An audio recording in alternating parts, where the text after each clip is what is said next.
can count when you're happy. 1, 2, 3, 4, you can count when you're sad. 1, 2, 3, 4, 5, or count when you're frightened. 1, 2, 3, 4, 5, 6, count when you're mad. 1, 2, 3, 4, 5, 6, 7, 8, 9. Ah! Counting is wonderful. Counting is marvelous. Counting. Hello everyone, I'm Captain Logan, and welcome back to Counting Kryptofreaks The Revenge. We have finally returned after like a 6-month hiatus. I had a new baby in the house, and it's been impossible to do these 24-hour streams, but John and I are finally back, and we're going to try to tackle the back half of Smallville as much this year as possible. And Hi John, good to see you, man. Hello everyone. As you can, you've probably heard, or you can tell with the title, with this being part 1, we are, well, I guess I always had to split it up like that anyway, but we're not going to do the part 2 today, so we're cheating on this. John, just to be uniform, I'm still calling these 24-hour streams, but they're broken up into 12, so they're not really 24-hour streams anymore. That's fine. The whole season takes 24 hours. It works. Yeah, hopefully so. I didn't want to change it midway, you know, but then... we'd be more like Smallville should have been if we did change the title midway through. That's true. We should rename this to Counting Metropolis. 1. Every episode. Over. Boy, that would make our jobs way easier if all we had to do was count Metropolis. Yeah. But what if we had to count every scene that was in Metropolis? Well, that would be a little tedious, but not as tedious than trying to keep track of love triangle phase or rude super speed exits or bullet time. Are you kind of sick of trying to keep up with all of that? Sometimes it also just depends on the episode. Like if it's an episode I don't care about, that's fine. It gives you something to do. I'm like, I'm not thinking about counting. It's busy work at that point. Yeah. When it's not a good episode. But you're right, when it's a good episode, and you got to keep up with that. But then, as we've talked about a lot, and John and I have spent more time talking about Smallville than I've spent talking about anything with any singular human being. Maybe Power Rangers with DJ, back when we were doing that. But you and I have probably eclipsed that now, hour-wise. Probably, because you guys got to what, Turbo? Yeah, and then we kind of lost interest at that point, and DJ, found other things to do, and so we quit doing that. Now, John and I have been talking about coming back and doing Power Rangers at some point, so I'm just saying, if you do Power Rangers on that superior commentary, I'm in. Yeah, that will almost certainly happen. No, yeah, that would be fun. But yeah, because just thinking about it, if you go by season, Turbo's like 5. And so we're on 6, so it's close, but I think Smallville has finally, Yeah, you're right, Turbo would be 5 and the Space would be 6. Turbo makes me sad, because I love those costumes, but that show sucks. Yeah, it's terrible, and it's got really good Sentai footage. Yeah. Like, the action in that is crazy. But anyway, at some point, John and I will talk about Smallville. This is now At some point, John and I will talk about Power Rangers. At some point today, we'll talk about Smallville. This is now counting Power Rangers. Guys, I'm sorry to do this, but my wife's out of the house, and I'm hearing a lot of noise upstairs, and I actually have to go check and see what's going on. So, John, would you just hold the fort for a minute? I apologize. It's all good. Well, hello, everyone. My name is Clark, and this is Smallville. And that Spider-Man is like staring at me.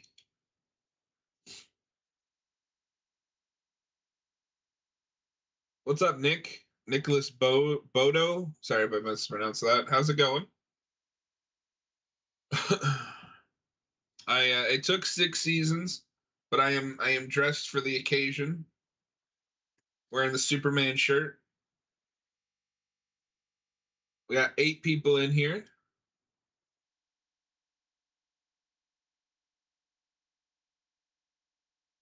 Who's ready for Michael Rosenbaum's Zod?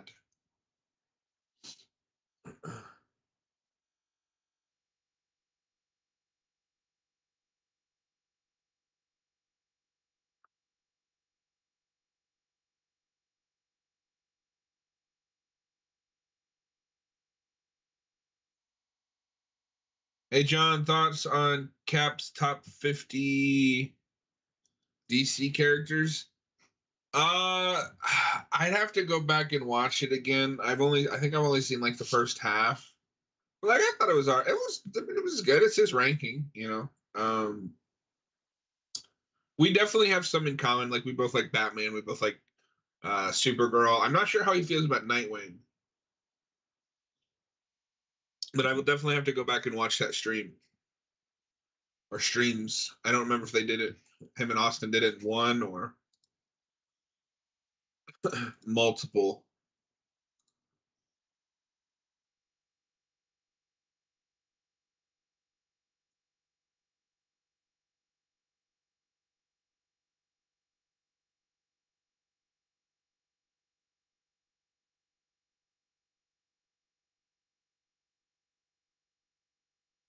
Wow, we're at 41 parents, friends kidnapped, almost killed.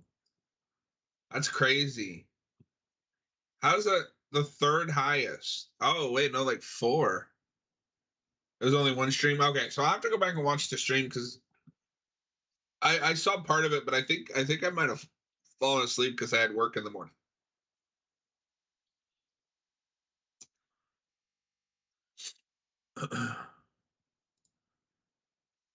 Okay, apologies, folks. The captain is back on deck. Yes, I have returned. We're going to actually watch Smallville sometime today. Seriously, it's going to happen. It's okay. I was just explaining that I don't have an opinion on your top 50 DC characters because I don't remember the list. Oh, okay. Are you going to do the top 50 superhero movies? Can you come up with I submitted mine. Did you come up with 50? I will be the only person on the planet that has RoboCop 2 and Amazing Spider-Man 2 on there, but I've submitted one. Well, good luck getting those to actually wind up on the list. Although we're having everybody just do 50, but it looks like there will be enough entries that we will actually be able to make a 100 out of it. So, I mean, it's possible that you'll get RoboCop 2 in like 99. Well, and I feel really dumb because as I was filling it out, I kept like agonizing over like I'm gonna forget something. And I sure did. I forgot the 90s Teenage Mutant Ninja Turtles movie, which is like one of my favorites. But you can amend it. Can you? Oh, okay. Because Austin said I just have to redo it, so I'm debating if I really want to do that. Oh, I thought you could add to it. Well, anyway, for people that don't know what we're talking about, we're doing a top 50 collective superhero movie list, and the link for that is in the community tab on a post I made a couple of days ago, but you'll have weeks and weeks to do, or at least a few weeks to do it, while Austin and I are counting down our personal top 100. Anyway, so we're going to do what we always do on this show. We're going to have a watch party. We're going to casually watch through Smallville Season 6, give you our feelings and impressions as they come to us. So we're at that midway point now where my and John's roles reverse a little bit. I know the first half of the season, or at least I used to, a bit better than John did, and more of my experience with the show and my interest and my feelings and my, divided passion with the show is in the first half, and then after that I lose interest pretty hard. And John, I watched, and I just mean as the show is coming out, we'll see what it's like going through it again, but 6 I was still watching, and then I think I dropped off maybe, I don't know, midway through and wasn't watching every single episode and went back and finished it at some point. And then 7 is where I'm very hit and miss, and I'm not actually watching every single episode. And I think at this point I have seen all of 7 and all of 8, and then 9 and 10 are dicier, but as they're coming out, I'm not actually, keeping up with every single week anymore. Okay, and I mentioned this a little bit before we started, but this might have been where I started, because this is the season where WWE had a bunch of wrestlers in the season, so they started promoting it on the main wrestling show, and I was like, oh, I like superhero stuff, I'll check this out. Yeah, and the CW had wrestling, right? No, at that time it was... Or was it still just UPN? It was UPN and USA. Okay. Wrestling has 2 shows. The main show was on USA, and then SmackDown, which is like the B show, was on UPN. Yeah, I was sitting here trying to remember the history of all that, and if UPN was still even around at this point. Hadn't it kind of crumbled by now? I think it's on its way out.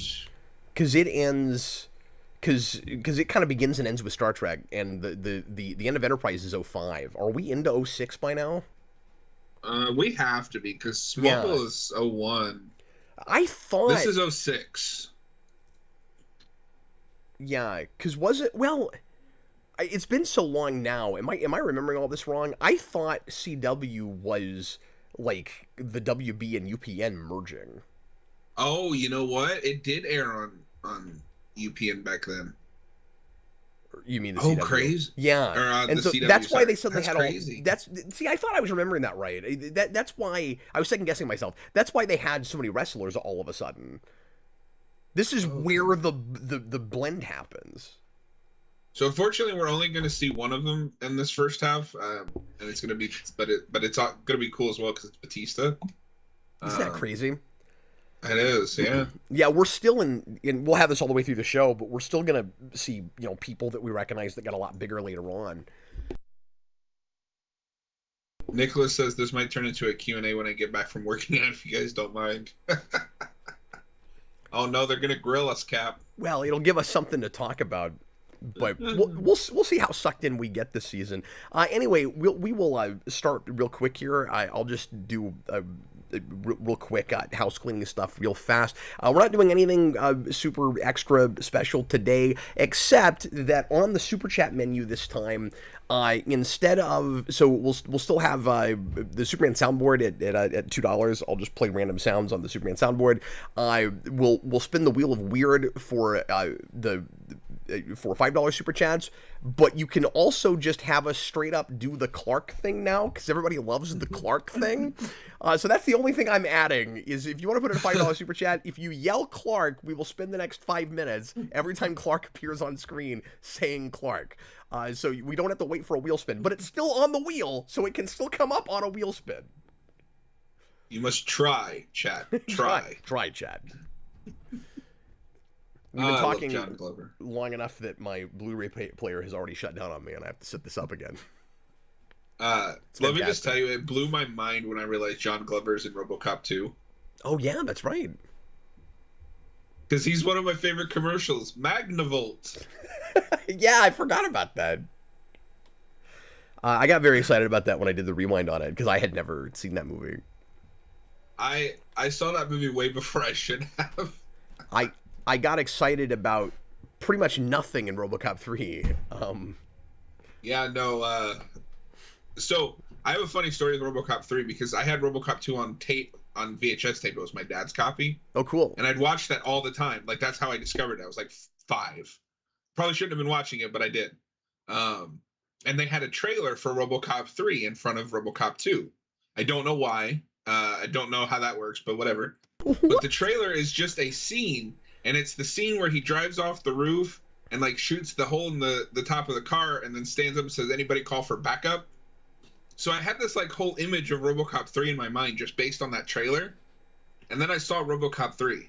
And it wasn't that at all. It wasn't that at all. That's like the best scene in the movie. Maybe it was like a later re-release tape where they put a commercial for a 2 on it because it had been out a while. Maybe, because that movie comes out, what, 91? So I would have seen it 94, 95, somewhere around 96, somewhere around there. I don't know. But yeah, I still think about that scene and what a good RoboCop 3 could have been. Yeah, that's sad. That really primed you for something. And if you had no expectations, it still wouldn't have met them. Nope, but it is better than the remake. I don't even know about that. It's not dull like the remake. The remake is dull and lifeless. The RoboCop 3 is just bad, but like in parts funny bad. Well, John, we gotta get started or we're gonna be here all night. Let's go. All right, so everybody get your episodes set up. We're watching Zod, the first episode of season 5. Actually, real quick. Season 6. Sorry, of season 6. I said 5 because I was about to ask you to talk real briefly about 5. John, would you remind us all where we were left on our obligatory cliffhanger from last time? So the obligatory cliffhanger is that Lex does exactly what he's manipulated to do. and becomes Kryptonian somehow because this show is stupid and doesn't understand DNA. And it's all a plot by Milton Fine, also known as Spike, also known as James Marsters. Also known by us as Brainiac, but the show, I think it's maybe there's some place where it references the Brainiac name, but they go straight into Brainiac in season. If not in season 5, it's definitely in season 7. Oh, okay. Because you get that Legion episode. That's right. And it turns Lex into a willing host for Zod. Zod takes over, traps Clark in the Phantom Zone, and you get the final awkward shot of like Diamond Clark Kent rotating through space. Oh, yeah. Space. Yeah, and then some of our supporting characters are in some sort of peril. Everyone's in danger. Is there another plane crash or something? I can't even remember now. Yes. So Martha and Lois are on a plane. That's and right. It turns out the pilot is Brainiac. Oh, yeah. And he leaves them to die, and I don't remember how that's resolved, so we're going to find out. Okay. No one wants to know if we've gone mad yet. I was already mad. He was mad before I brought him on the show. Yeah. That was a long time ago now.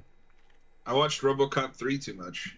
Okay, John, let's start this. We'll watch at least 2 episodes before we take any kind of a break. And like I mentioned earlier, if you're just joining us, we're just doing the first half of the season today. So big, long, 11, 12-hour marathon. And then we'll come back in hopefully a couple of weeks. My wife's out of town next week, so I can't do it yet, but to do the rest of it. But we're splitting these up now because I will have to go to the hospital if we keep doing 24-hour streams. All right, here we go, folks. That's fine with me because I don't know if I can keep doing it either. John's like, that's fine. Go to the hospital.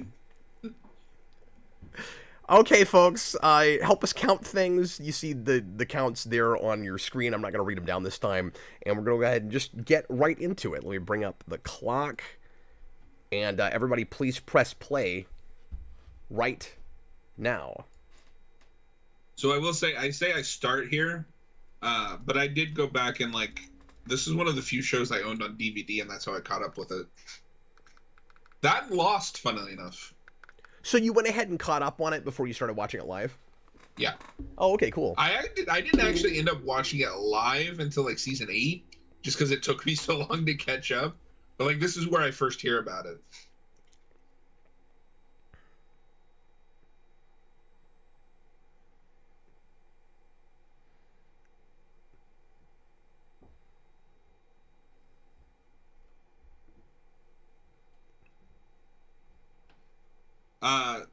How do you feel about this Zod? I like the way Rosenbaum plays him a lot.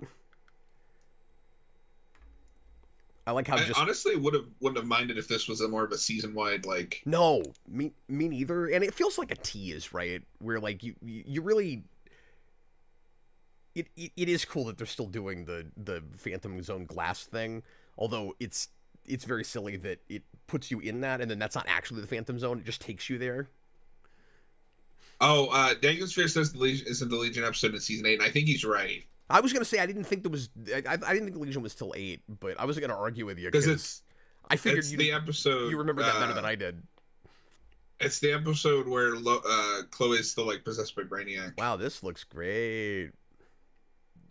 Yeah, typical CW weird filter over everything. I've never been the biggest fan of this take on the Phantom Zone. I'm very particular, John, about my Phantom Zone. I want it to be the most interesting idea with the Phantom Zone is that and this is kind of more traditionally what it is, I think, but you're trapped in a completely different plane of existence where you exist almost ethereally. Well, isn't that what this is? Well, no, because he's on like a wasteland. Yeah, but you're gonna have all the wraiths. You see, I've never understood that. Why is he existing? I don't have a dog in this because I don't have any other Phantom Zones to compare this to. Sure, but why is he existing corporeally? Well, because they're gonna do a whole thing, I think, with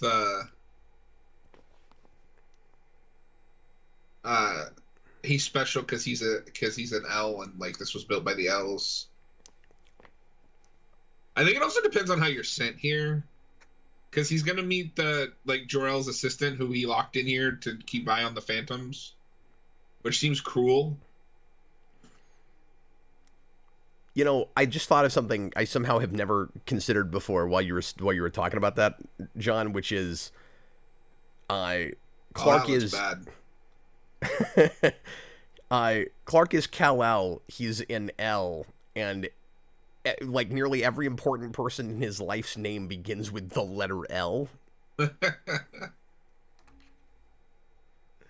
Oh, Dagensphere says their bodies are destroyed, and that's why they're phantom. So it depends on how you're sent here.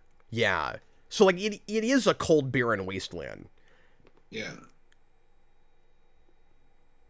The best Phantom Zone, I probably talked about this before, is in the Last Days of Krypton novel, where it's this other plane of existence that Jor-El finds, and he gets trapped there for a while in discovering it, and then his wife or someone manages to bring him back. I can't remember what it is, and then it gets commandeered by the government as a way to send people to prison. Remember in The Flash where they just locked people in a room with like no jury or... Yeah, you remember that? But that was always the scarier Phantom Zone to me. This is just kind of like uncreative, and it's a way to visualize it. They feel like you have to actually go to the Phantom Zone, and it's a way for Clark to go find other Kryptonians. But I've never cared for that, and also it makes the glass thing, it makes the mirror thing kind of just a way to throw back to the movies. Yeah, because you don't really need it. You could just get sucked right into it. It's like, why do you need a vessel like that? Sorry, John. No, you're fine. I was just saying, isn't that a Superman 2 thing? Yeah. Yeah, that's the other Phantom Zone you would have to compare it to, which is just people banging on glass. Yeah, and I don't like Superman 2, so I don't remember a lot of it, but I was watching one of the... Superman 2? What is wrong with you? I think it has great villain stuff. I don't like any of the character stuff. Well, the villain stuff should be enough to get you through it. Terrence Stamp is the best, is like God's gift to superhero movies. He's really good, but I guess this is where I get the hot takes coming at me. I like Michael Shannon better. Whatever, John. You're lucky you're already hired for the show, man. I'm just kidding. My name is Zod. Yeah, and his performance is subtly different. No, so what's really cool, I'm going to give the show props for this. This Zod, because this is, post, I think in this continuity, the idea is he's behind Krypton's destruction. Like, he's just straight up evil. But then when we do Lieutenant Zod, or the other General Zod... Then they've retconned it real hard. No, it's from a different point in his period. He's younger. It's is before that right? Happened. Oh, see, I thought it was just I haven't seen that stuff forever, and I'd never watched all of it. I thought they just changed what he was. No, so I it's still just say he's they younger changed before any of that. Okay, but they changed what Jor-El is. That's possible. Well, we'll see when we get there, but... Depending, do you mean from the first 3 seasons where he's a scary voice in a cave? Do you mean the Fortress one? Well, if something happened to him that made him like ultra morally ambiguous, and he had the whole rule them with strength thing, we never know what that connective tissue is. If he's more altruistic before that. Yeah, but that's a much younger Zod, to the point where he still thinks he's friends with Jor-El, and that's a very different performance. So like even though it's different showrunners, like they keep track of like Zod is this way at this point, this way at this point. Okay, I'll look for that. I didn't realize that. Leo, in John's defense, Superman 2 does have the stupid magic kiss. Thank you. Yeah. No, it's dumb, but Superman 1 has deflating all the stakes by Superman can just turn time backwards. So I mean, they both have easy cop out endings, and originally 2 was as an extension of one, when Donner was making them both as one gigantic movie, it was supposed to have the turning time backwards thing. So I've it always would have been a said- cop-out either way. That's still not as dumb as the Magic Kiss, and it's at least cinematic. So I've always said if you could take the perfect edit of that movie is the character stuff from Superman 1 and the villain stuff from Superman 2, and you have a perfect Superman movie. Because I also don't really care for Hackman's Lex Luthor. Yeah, no, I know you don't. But that's more just, it's not my preferred take. I'm like, that's whatever. It's from the time, you know.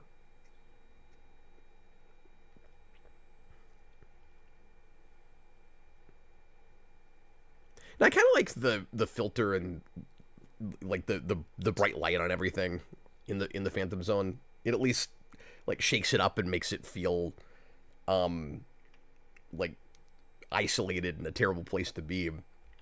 I like it in these like close-up shots, but when you're like you got those like wide open shots, I don't think it looks great. If you think about it, though, if Krypton is an ice planet, and I think it's still supposed to be that from the movies in this, because we have the fortress, out in the ice with the crystals. I always got the sense that Krypton is still maybe an ice planet. I don't know if I'm totally right about that, but if I am, it means that the Phantom Zone is basically just Krypton without civilization. So that also makes it feel kind of lame to me. Yeah. Do you really think Zod cares what a primitive thinks? Because what they should do is just rebuild the Kryptonian civilization in the Phantom Zone. Yeah. Well, so slight spoilers for season 9, or it's season 10, I think, because they bring the younger Zod back, and he's like brought everyone in the Phantom Zone. Oh, now Lana knows what Krypton is, folks. Yeah. And we're still gonna wait a whole season before she's allowed to know that Clark has powers. This should have been... No, that happens this season. But it's like midway through, right? Yeah. It should have been this episode. It should have been 5 seasons ago, in my opinion, but it should have been this episode. So I will just say, because I looked at the episode list just to remind myself of the order, we are going to end on one of my least favorite episodes. Oh, good. It's I don't know if you remember, but it's the mental asylum one. The mental asylum? Yeah. That's kind of redundant, John. That's true. The insane asylum? Yeah, that's the word I'm looking for. It's the whole show wasn't real.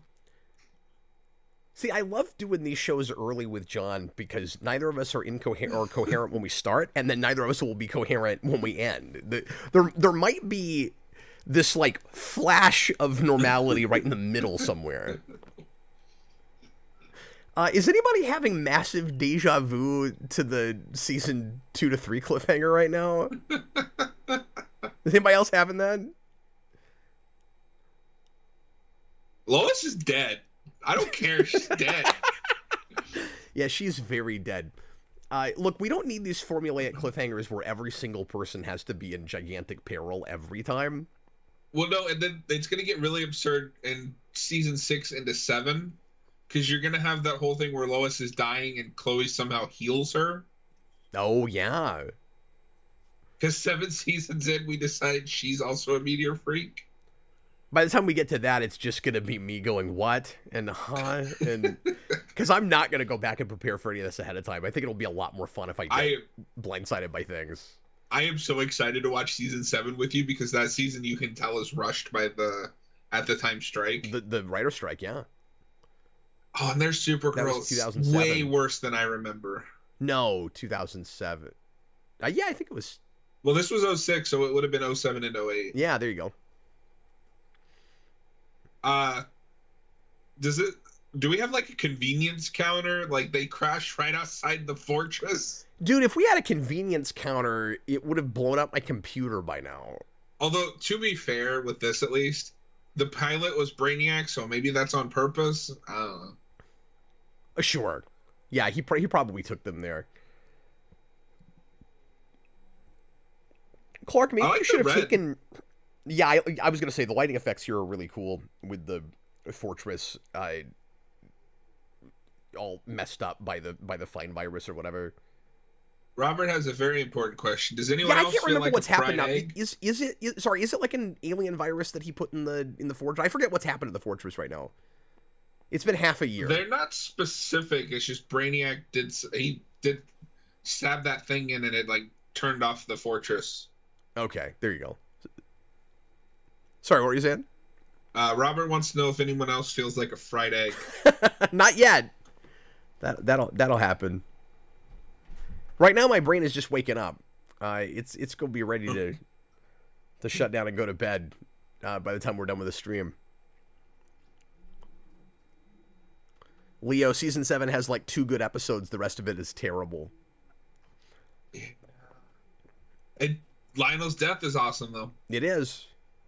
And also, this is going to be Annette O'Toole's final season. That's right. Or at least as a regular. She'll come back a few times, but. And it's really weird because, like, when she comes back, she's dating Perry White, and like, I get they're married in real life, but like, how did those two meet up again? Yeah, how did that even happen?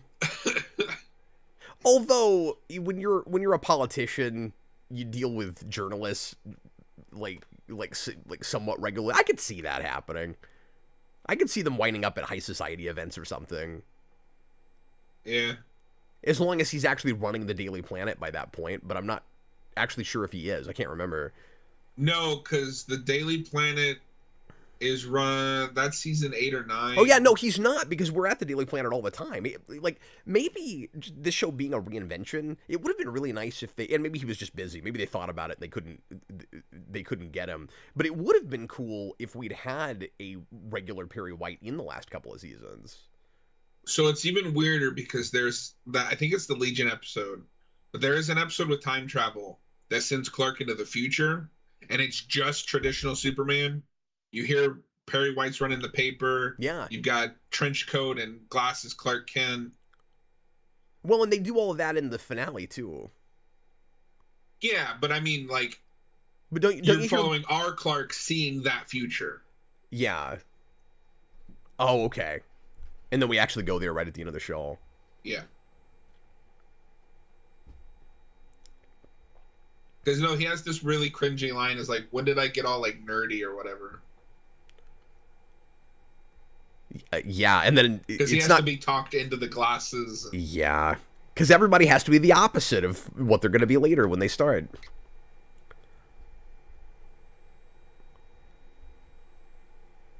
I feel like being trapped here means you are one of the prisoners. Yes, that is exactly what that means. And also, if there are other prisoners that you have to worry about, names would matter to you at least. Nothing she's saying makes any sense. Okay, there you go. So you do lose the corporeal bodies, and that's what the phantoms are. It's all coming back to me now. But I still wish that the Phantom Zone. I still prefer, like I said, the Phantom Zone that itself is in amorphous, like a ethereal kind of place. But then you can't actually go there and do things with it. And to be fair, we do a visualized Phantom Zone in comics sometimes too. So. It's just once I got that idea, I was like, that's so cool. It's much scarier than what the Phantom Zone sometimes is. Yeah, I don't mind going to the Phantom Zone. It's just, I think that needs to be on like the big screen because a TV show is just not going to have the budget to do something cool. I feel like Smallville has kind of a type for female Kryptonians or women that we are supposed to think are Kryptonians. Like, she looks shockingly like Adrian Palacki. So I will agree with you. Who was supposed to be Supergirl, and that, or who just for people that don't remember, Jor-El tried to make Clark think was Kara, and then was not because he stole her off the street and threw her in a cave. So I didn't think about this until you mentioned it, but all three like Kryptonian women that we meet are blonde, and then the two like Kryptonian guys that we meet are dark haired. So maybe there is something there. There's something to that. This actress is good though. Yeah, she's fine. And she has that problem of, oh, it's the new guest character. Like, she's either going to die or come back in a future episode and die. Yep. You gotta love the car through the window. That's awesome. Smallville loves to do that to really up the production value. Where it's like, we need it to feel like there was a lot of carnage. Let's throw a car on a roof. Let's put a car through a window. Nothing will ever beat Friday the 13th Part 4 for broken windows. Like, literally every window that you see gets broken at some point. It's awesome. They even, to justify it, have a scene of a dog jumping through a window in slow motion and running the heck out of there. There's something kind of provocative about seeing Chloe with a gun like this, because she's never done that. Yeah. It's Jimmy. Yeah, it's Jimmy. Do we have to use air quotes every time? Yeah. Okay, John, we're finally going to count something, because this is going to be blatant DC references. Because I think we roped the two categories together, that with major characters, right? Yeah. So I'm so conflicted on him, because I do think this is a really good Jimmy Olsen. Or Jimmy Olsen. But my God, by season 8, it is unbearable. Yeah. His entire character is, I'm jealous of Clark because I don't know that Clark is the blur. That's another one of those characters that they didn't know what to do with at some point.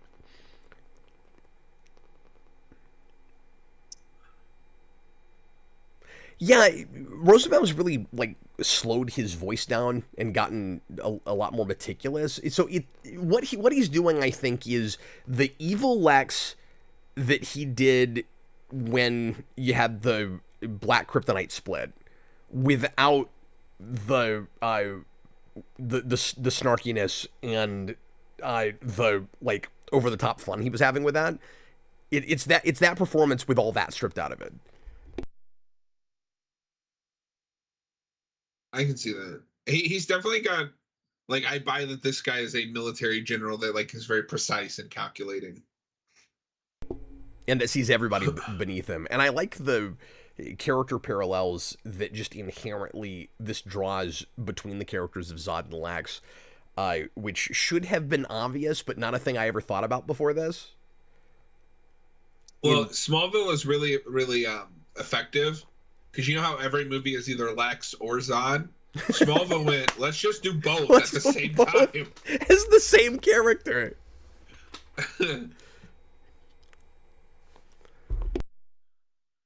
Leo says, to be fair to fake Jimmy, Chloe's terrible to him in season 8. She is terrible to everyone in season 8, so that's fair. Lana, what do you think's going to happen here? I mean, I get that you're desperate, but if this is the scene, I think it is. This made me wince a little bit. Yeah. I can't remember. Doesn't he just stab her in the hand? Yep. Yeah. Oh, I forgot about that. That's brutal for this show. It is. Also, her hand is just, like, ruined, right? Like, there's nerves in there that are just done. That's good, because she's gonna need a robot hand after this. I mean, I would have unironically loved if they were, well, she's got a robot hand now. And of course, we got the TV trope. She's got to pull it out of her hand. That's gonna make it much, much worse, Lana. Don't do that. Yeah. But I like how ruthless their Zod is. Yeah. No, and, like, she's believably in danger and actually gets hurt for once. And Clark isn't around to save her. It's great that in Lex's pursuit of knowledge and of power... Clark, what are you wearing? Oh, I didn't realize this was a time travel story. Do you get it? He's Moses. Arabian Nights. Who threw that? This show loves to take Clark's powers away, and it's just so uninteresting. Who threw that at us? It doesn't matter. Names aren't important. Senior Sticks has a $2 super chat. My favorite time of season, 24-hour stream. How's Pete? Who? Who? At this point, I have no idea who you're talking about. Wait, Isn't he an angel? What?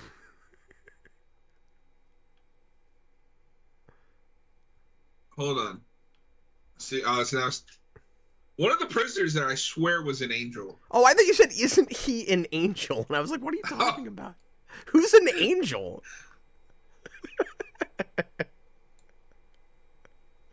I've got to play a sound here.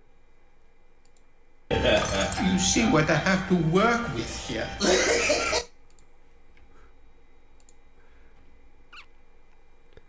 Thanks, Senior Sticks.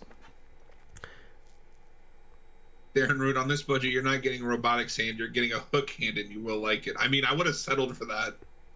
Yeah, or you're getting Can you a imagine hand... Lana running around with a hook? Or you get a hand that we're told is made of kryptonite. Would you just have to imagine it?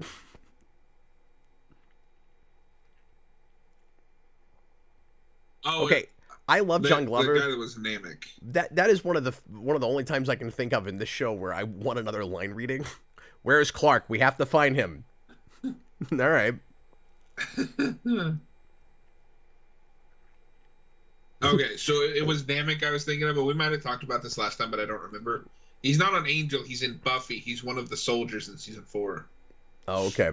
He's Riley's best friend. Lana's like, you'll never get close enough to use that knife. I should know. I just had one in my hand. I'm fine now. I just wrapped it in a bandage. I don't know how clean that is. You gotta love TV shows like this where it seems really realistic for about a second and a half, and then immediately we undercut all of that. Yeah. We have yet another Kryptonian artifact that would be fun to have a prop of. Nicholas Bodo wants to know, hey Cap, does Last Days of Krypton have your favorite versions of Jor-El and Zod? It's been a long time since I read it, but it did when I was reading it. And Senior Stick says really Clark will eventually save us. I really like all the relationship stuff and the kind of military strategy stuff in that book. Just there's a lot of really interesting like politics and bureaucracy and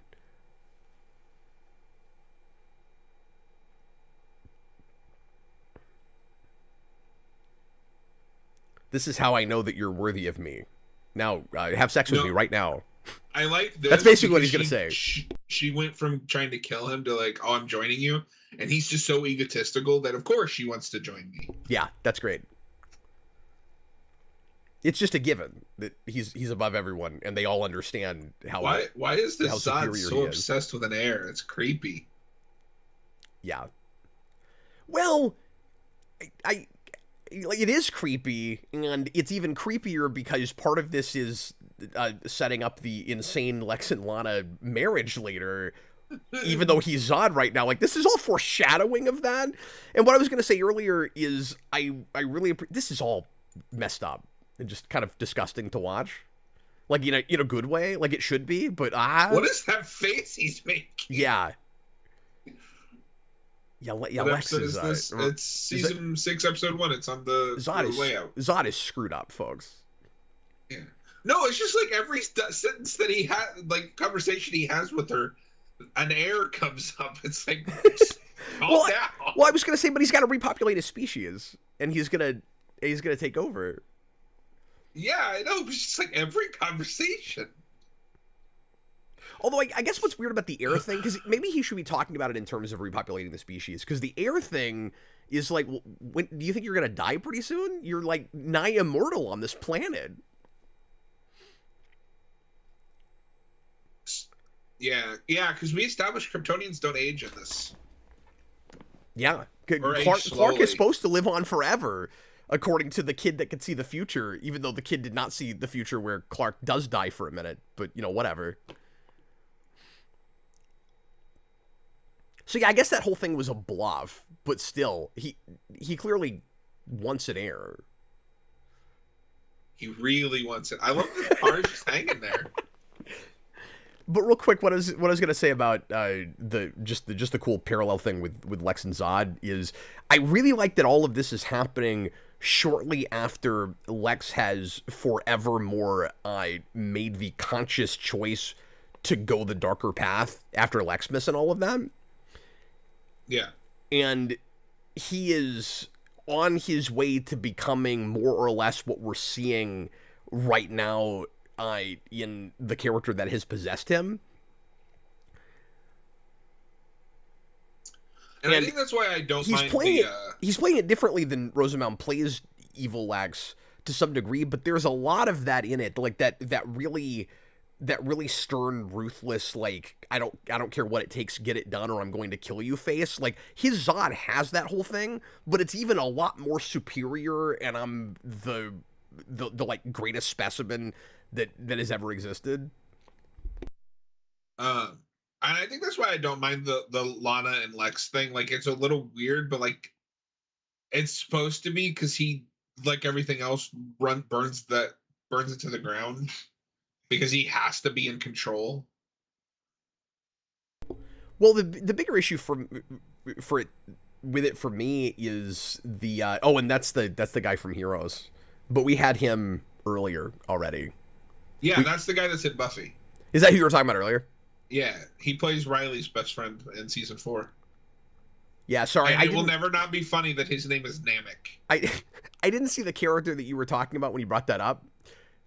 But yeah, it just flashed out of the corner of my eye. I was like, I think he's an angel. But no, it's in Buffy. Well, yeah, but don't you remember that's a character we brought back from the beginning of last season? Yeah, he's the guy that invades. He was one of the Kryptonians that Lana sees at the start with the black ship. Yeah, his name is Namek. Namek. Which will never not be funny. That's Piccolo's homeworld in Dragon Ball. Oh, okay. I didn't know the significance of that. Yeah. But he also sounds like a Mario character. It rhymes with Kamek. Now I wonder if he's in the comics, because we know Toriyama pulled a lot from like Western Mom's in culture. danger. We gotta get that. Yep. Oh, you gotta count it for Chloe too, because Friend's in danger. Or should we just count this all as one thing, because they're all in danger from the same thing?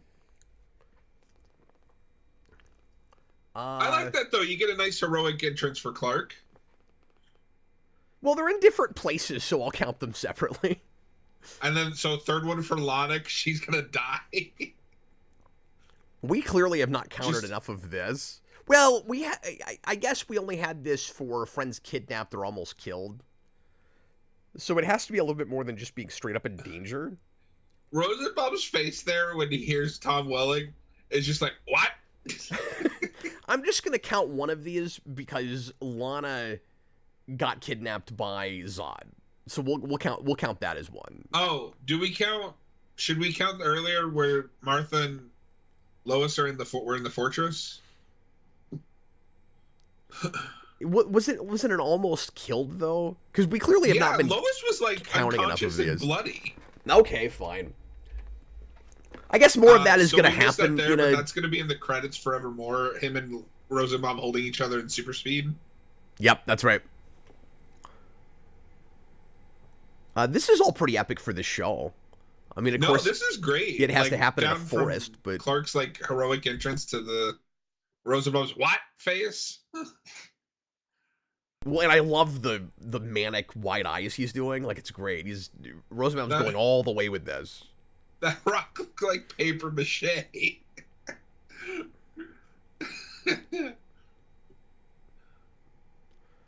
No, they really nail how I think Kryptonians would fight on a TV budget. That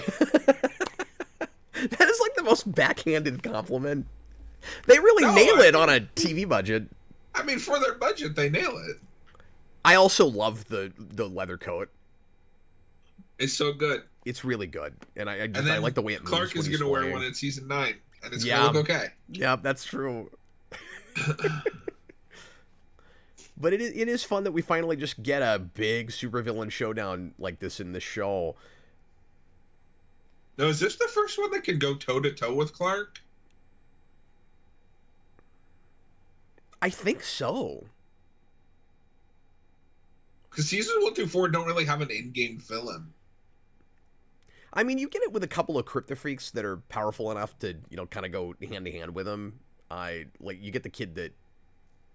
Well, I was going to say the kid that steals his powers, but I guess he doesn't have powers with that, so not that, really. Do we count the Kneel Before Zod? Oh, you gotta. DC? You gotta, yeah, of course. Is that from the comics or is that just from the movie? No, that's just, well, what you have to understand about Superman 2 is that Zod had barely had an appearance in the comics. So Superman 2 is the reason that Zod is like Superman's other arch nemesis now, and that we can't get away from him. He was in like a comic or two before that. He was not a big deal. Oh, okay. I don't even know what Zod's Zod's first way he appearance looks beats like. Zod. Say again? That's a clever way he beats Zod. Some artifact that you... Well, he makes him think he's won, and then he tricks him into grabbing it. Well, and you know, that's a nice play on...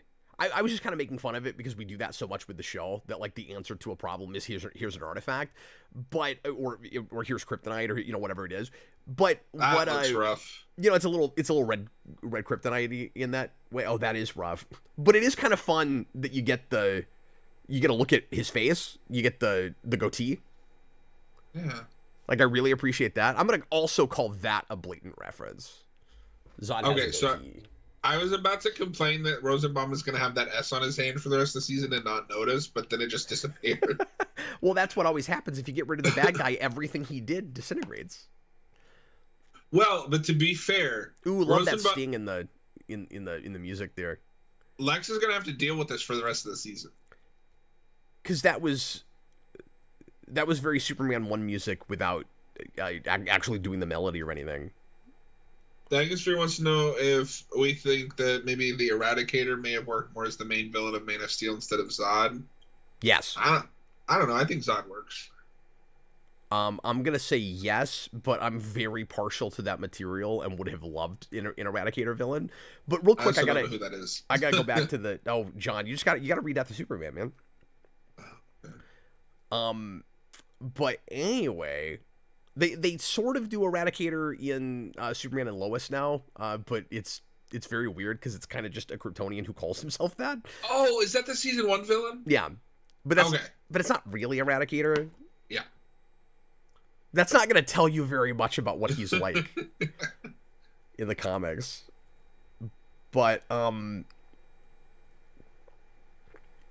like that Lois thinks she had a religious experience. Oh yeah, I forgot about that. But anyway, real quick, what I was going to say about the way Clark beats Zod is it is very much kind of a riff, kind of a take on the way he beats him at the end of Superman 2 when he, in the fortress, switches where the red rays happen that make Zod lose his powers. Like, it's a ruse like that again. Yeah. And also, he kneels there, too. Superman always be kneeling before Zod. They're clearly going back to that, but it's not exactly the same situation. So I really like it. Okay, so if I'm Lana, I am so terrified to even look at Lex after what he did to her when Zod was possessing him that there's no way that I marry him at least this year. Like I don't think that would happen. Yeah, I don't know if I need it to be to that level, but like maybe an episode or two where it's like I can't be alone with you. But no, it's just oh, you weren't yourself. It's fine. So Darren Root asks when is Bizarro Superman's time. So that I don't know if you remember this, but that is the season 6 cliffhanger. It is, and it has my new favorite like cliffhanger. You know, oh, they think this is awesome dialogue. Bizarro looks at Clark and is like, I'm you, just a little more bizarre. Yeah. It's almost as bad as Supergirl's I'm Cyborg Superman. I think the Bizarro might be worse. Like, what does that mean? What do you mean bizarre? I'm bizarre. Get it, audience? You might as well look right into the camera. Oh, and the effect has not aged well.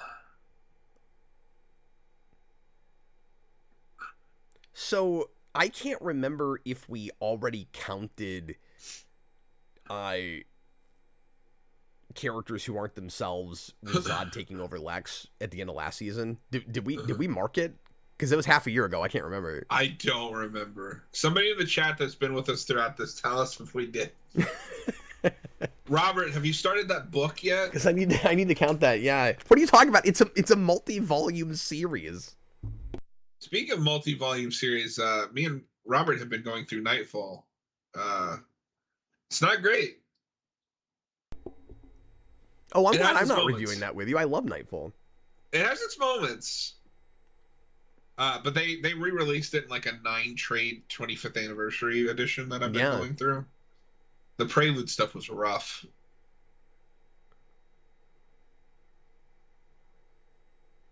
So you remember how they almost kissed? They either almost kissed or kissed. No, they did. They did kiss.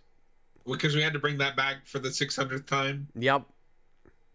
Well, and you could say, and I'm sure Dagenspear will take up for that. You could say, well, the world seems to be ending. Like she still has feelings for him. Of course, she's going to do that. And if they just leave it there, it's fine. I'd buy that she would in a moment. I don't buy he would. Because they're both pretty into it for a moment. Yeah, no, that's true. Do you think that kind of throws him under the bus a little bit? Yeah, it makes him seem wishy-washy because we already did that. Like, well, maybe he does like her. Well, I was going to say that's my issue with the Lana Lex thing. When we get there later, it's not Lex's side of it. He's out to lunch by that point, and he's had this very unhealthy obsession with Lana for a while now. They've really been building to that. You could tell in 5 they were going to try to go there, but Lana gets into that like far too willingly. I feel like. I mean, we'll see how it plays again because it's been a long time since I watched it. But I just feel like it throws her under the bus again, and there's a lot of that with her. And then by the point that she and Clark get together again, I have a really hard time buying any of that because it's just way too little too late at that point. So I think some of this is in the show. It's been a minute now, but I don't remember. But I have always liked the idea that she jumps with Lex because she's mad at Clark, and he wants Lana because he can't let go of wanting the life that Clark has, which is why the relationship crashes and burns as spectacularly as it is. And that's why he goes to such extremes to like control her and keep her under his. It's all jealousy. Yeah. Because I don't know if you remember, but the whole thing that implodes the relationship is she finds out that he faked a pregnancy test to keep her. Oh, that's right. Yeah, no, so like they go into a dark place with it because he can't trust her to stay with him. He has to make sure she does. Yeah, I mean, as soap opera as that makes her at least, less thrown under the bus. I mean, like, she still shouldn't do it, but you're right. Like, at least it's supposed to play dark and twisted in the first place. Because there's a few scenes where like she's starting to have doubts. Yeah. And then you do the whole wedding episode where she basically forces Clark to reveal his secret. Well, and you should never get together just for children. Like as much as children need their parents, like that could be an extremely toxic thing, relationship. Right? Like, oh, they're having kids, so they're gonna stay together. Yeah, especially at this period. Yeah. We held on that look a pretty long time there. I don't mind her and Clark finally getting together just because, like, oh, we're finally you finally get to see it. No secrets between them. It just ends so dumb. I don't know if you remember, she just vanishes. Yeah. Well, and it's also funny the way they tease it with Zod, where it's like, I'm gonna show you who I really am, and then he starts shooting himself in the hand, and then it's like what Lana always wishes Clark would do, but it's another like evil Kryptonian in Lex's body, and then Lex is the person she gets with later. They think they're doing something with that. Thomas Lowe says the viewers have to do your homework now too. Yeah. Do my homework or give me your lunch money.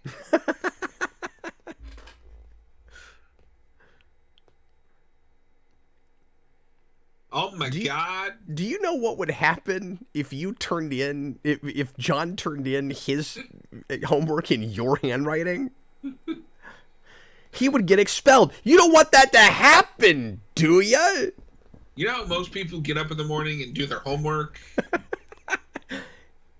Go to a school.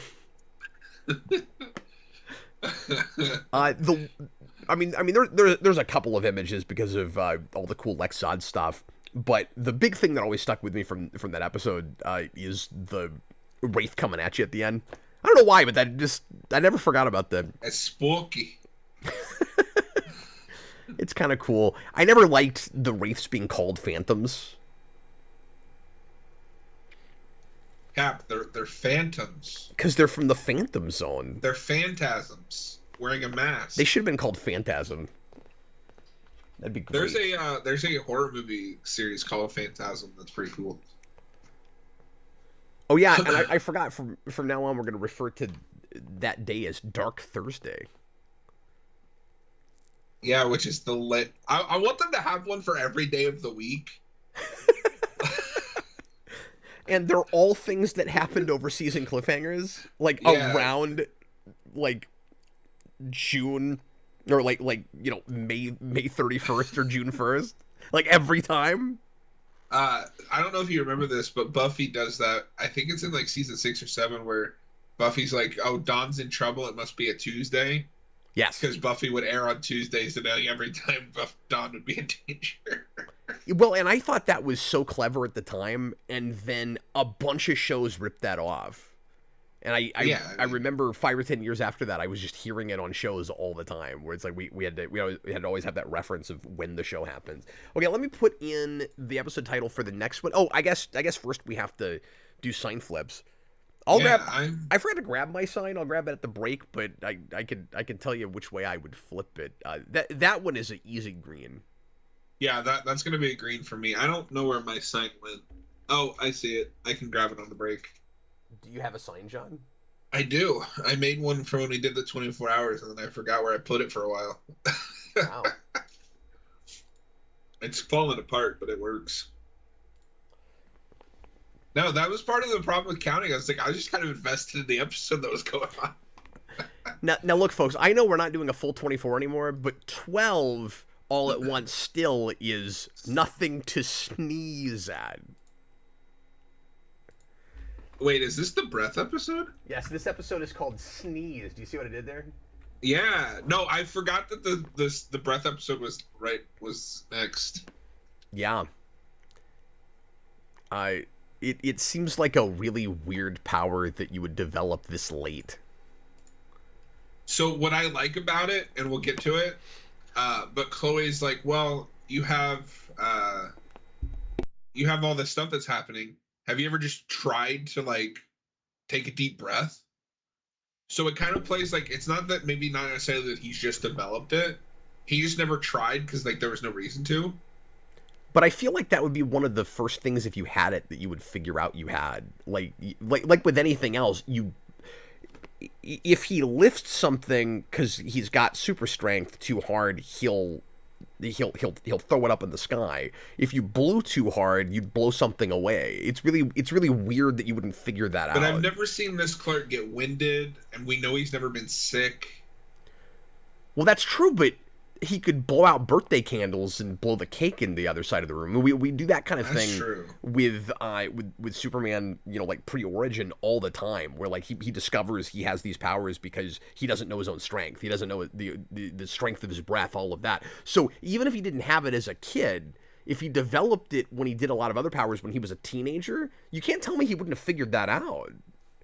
Yeah, I don't actually like that at all, but I don't know.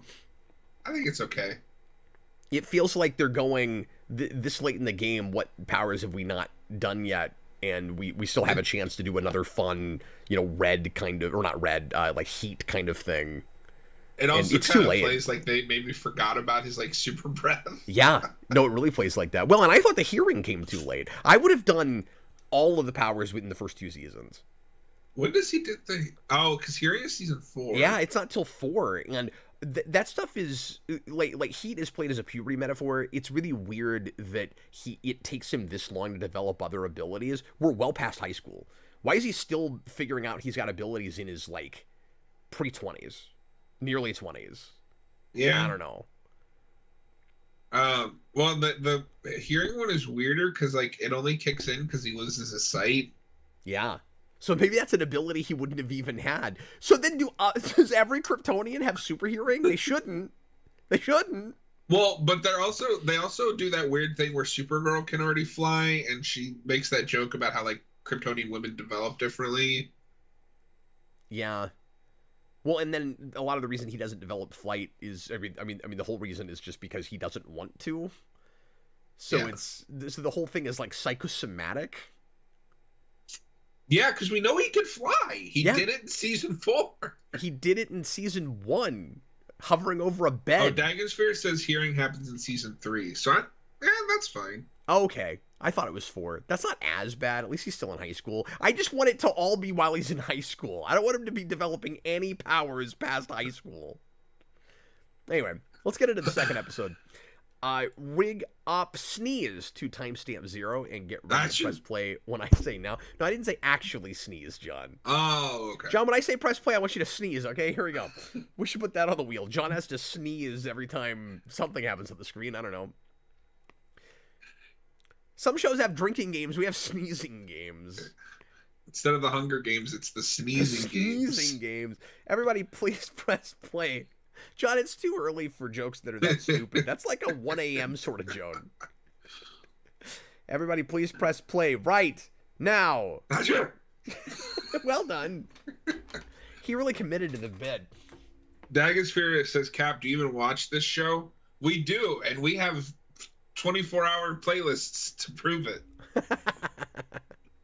Check the footage. Yeah. Well, I love the way you put that. Do you watch this show? Not anymore. Not regularly. I will say a couple of like 3 or 4 months back, I was binging the season in preparation for this, and I got about halfway through, and I finally decided that the fun of the second half for me might be more like reacting to things I forgot about, and seeing how much of it comes back to me as we go along. I felt too prepared with season 5, and I thought that exercise was on my end was a little bit too analytical and not relaxed enough. And I mean, I try to have a nice balance with this where we have some, interesting, thoughtful conversation, but it's also just a laid back, fun watch party that's like the old manias. And so the first 3, yeah, exactly. The first 3 seasons, I especially wanted to get out all of the discussion and analysis I've always wanted to do, because that's when that show was what I wanted and what I loved with the show. And we're into the place now where it's not the show that I wanted anymore. That's fun. And so there's still fun things in it, but I don't have the investment with it that I did when I was in high school when the show was first on. I will admit I felt like I kind of outgrew it at some point. I had that great. for a bit too. So this is going to be episode, we'll just say 1 of like 600 of, I should have listened to Jor-El, but I didn't, and things are worse because I didn't. He's never going to learn from that. Nope. But then the question is, what is the lesson he's supposed to learn from that? Is the show saying that he should have always just done whatever Jor-El tells him to? Because Jor-El is a seemingly potentially malevolent entity sometimes, and I mean, eventually. That's fun. He almost killed Lois. That's not the first time he's done something like that either. So, I mean, for me, I think the lesson more is, like, maybe don't blindly follow him, but, like, accept that maybe he knows what he's talking about because you didn't listen to him and you set loose a genocidal dictator. Well, because the bigger issue much of the time is that he doesn't communicate it to anybody else. Yeah. At the very least, the lesson he should have learned from that is always tell your dad every time. I mean, he's dead now, but he can tell his mom now. Well, we'll get the ghost of Jonathan Schneider in a few seasons. That's true.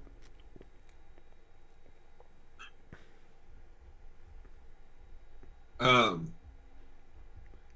really I sad think works with this episode is just that the way Clark unlocks his powers by running himself harder than he has ever before. So maybe it's just like you have to hit that certain limit before that kicks in. But that all falls apart when you have Kryptonians that show up for the first time and they have the entire power set. Do we see anyone use the super breath? I can't remember if that ever happens, and I don't guess I care that much, John. I'm just saying that they play it like any Kryptonian that shows up just has the whole power set already. I don't know that they have to develop this is going to be the anything. episode where Lex gets kidnapped by the guy from Freddy vs. Jason. Oh, okay. Yeah, because Lex is going to have to deal with the consequences of Zod went on a superpowered rampage in his body. See, Thomas Lowe, do you have a standalone season you can rewatch without watching the previous season? I mean, they're all. The problem is they're all. This is a serialized show.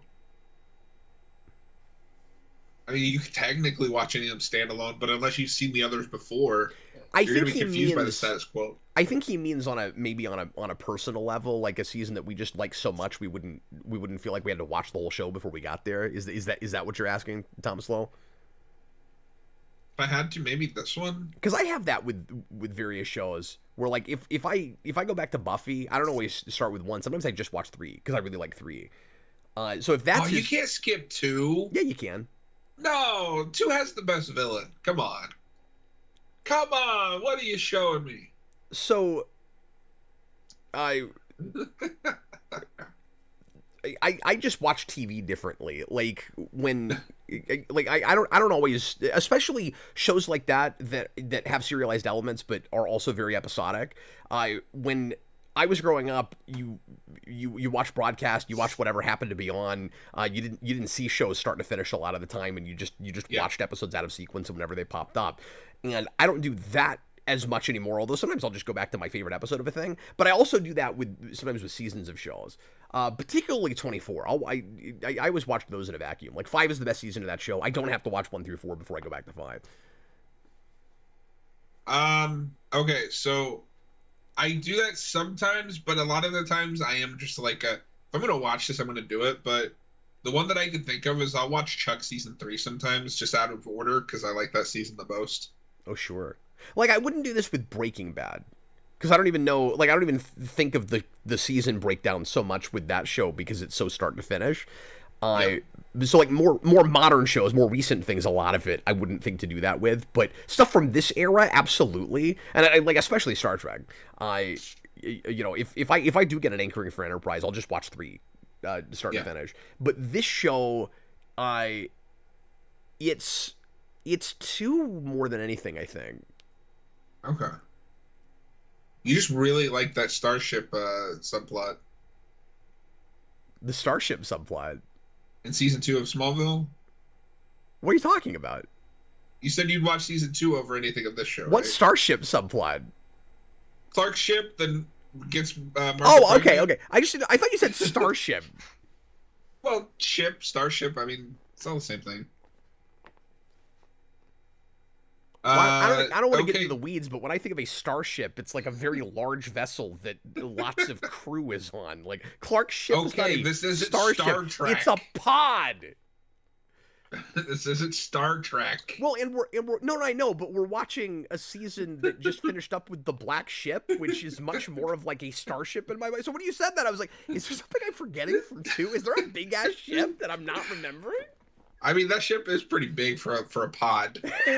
But we have a 199 super chat from OK Great. Real Best quick, DC real character. quick though, can we all agree this is the best Lana's hair ever looks in the show? Yes. Anyway, I'm sorry. Continue. Best DC character adapted in this show. Oh, adapted. You're obviously going to say Slade Wilson. Well, it's tricky because I talked up the way they handle Perry White real hard. I really like their reinvention for him, but the way you worded that, I almost want to go to like what I see as the best, like almost more off the page kind of character. Like when you say adaptation, because you didn't say reinvention. So looking at it that way, I'm going to say Martian Manhunter, who we will get this season. Oh, okay. I'm going. So I have a tie: Booster Gold and Blue Beetle. They are like almost off the page. Although that Blue Beetle costume is wonky because. Well, you know. hold on, John, because he just left the super chat, so I have to play a sound. Okay, hold on. Are you ready? Yeah. Shut up! Wait, that's not a Superman sound.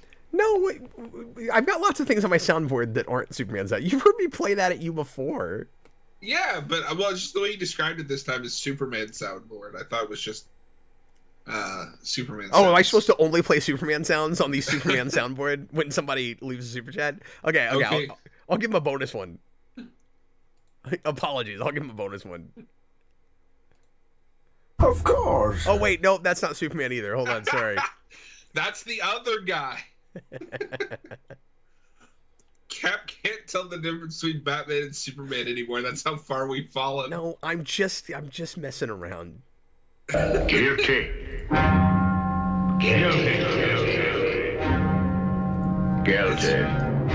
It's Michael Chiklis in Gotham. Oh no. I like that Clark messes with her a little bit there with the sneeze. Little friendly banter. No, that's nice. And we're at a place, we talked about this last season, but now that she's his big confidant, especially, not that she takes this role, but especially, I never thought about this before, with his father being dead, he needs more people he can talk to about stuff. And their relationship is at its absolute best when she's the confidant. And I'm going to be a broken record. That's why she should have found out earlier. Okay, Great says, I didn't know Martian Manhunter was in the show. He is, and that actor's really great. Yep, that's Phil Morris, who is one of my favorite guys. He's great. I've met him twice and had long conversations with him about comics. He's awesome. I thought you were going to say I've had long conversations about Smallville with him. Well, I mean, I did talk with him about Smallville, but I went to a small con once where there wasn't a whole lot going on, and he didn't have big lines or anything, and I don't know, I probably chatted with him for half an hour. Oh, he's in Superman Red Son. Yeah? Who is he in that? I don't remember. James Olsen. Crazy. So we talked over the scene with Lex and his dad, but like he started to like really kind of lose it. Yeah. It's crazy that it takes him as long to finally kill Lionel as it does. He looked like he could have done it in that scene. I like that Lex carries a gun for all the good that it does him. Yeah, because he's still gonna get his ass handed to him all the time. You'll find this interesting. I looked up Phil Morris. One of his first credits that I could find is Star Trek: The Original Series as Boy. So there's a reason for that. So Phil Morris's father was in the original Mission Impossible, right? And that shot on the same network and on stages right next to Star Trek. And so he is in an episode called Miri, and he is one of the kids in that episode because he's on set all the time with his dad over on Mission Impossible. And then flash forward to, I think, the mid-'80s maybe, and they attempted a reboot of Mission Impossible, and I've never seen it, but he was cast in his father's old role. Oh, he's also in Young Justice as Zod. Oh, I didn't know that. He's got a lot of voice credits for DC things. I haven't been able to bring myself to watch those last 2 seasons, but I think he's later in it. It says 2022. I mean, now that you say that, I guess there isn't Zod in the seasons I saw, but I haven't seen them in a while, so I couldn't remember. But I want to say he's maybe Vandal Savage in DCAU. I can't remember. Let's find out. He's a recurring villain in Justice League.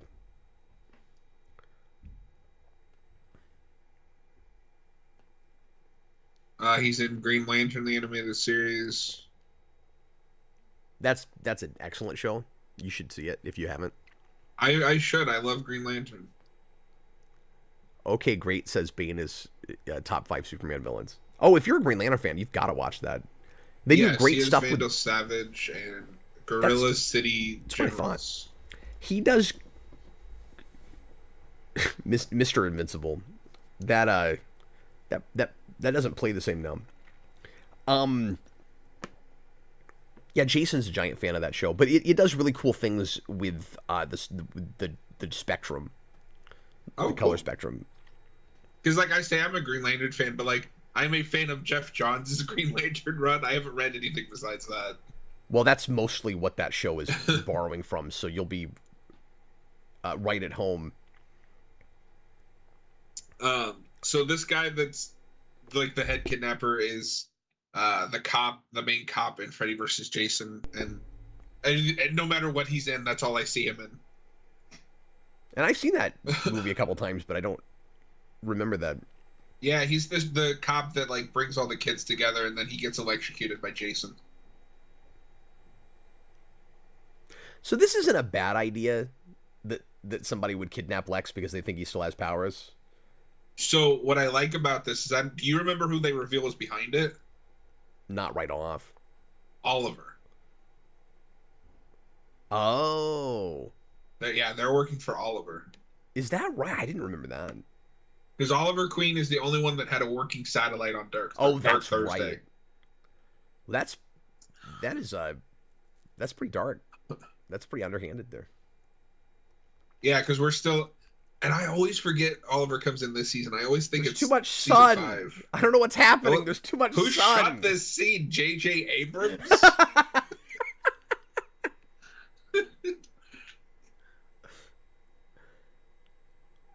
No, this stuff is really fun because now Chloe has gone from like the truth seeker to hiding the truth from people. Right. With terrible lies. So, Cap, you live in Kansas. Do you often get mini tornadoes that just pop out of nowhere? Not really. I've never heard of besides the show, a mini tornado. We do get, what do they call them? Microbursts. Okay. But I don't think a microburst would do that. Yeah, if you need to build a barn before a microburst so you can tell us. Do I have to test it? Yeah. Do I have to do like a Savage thing and test what a microburst does to a barn door? Go full Mythbusters. Full Mythbusters. No, but I like how awful that is because Chloe's obviously not meant for lying like that. Yeah, it really looked like, I don't know who directed this because I wasn't looking at the credit with that, but it looks like somebody went, wow, there's a lot of sun today. Let's take advantage of that. It didn't really pan out.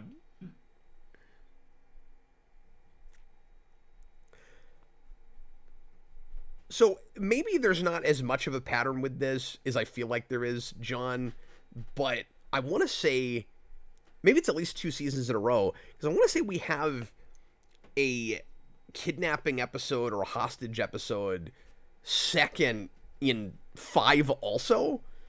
And so now I'm feeling like we like to do a big hostage episode for our second episode of the season, but I don't know how many of those there actually are. But it does seem like a thing we like to do pretty early. That is the episode where Clark doesn't have any powers and that like gang of meteor freaks breaks in. Yeah. So this is directed by Paul Shapiro, who hasn't done enough stuff to have a Wikipedia page. Wow, this must have been the only one he directed.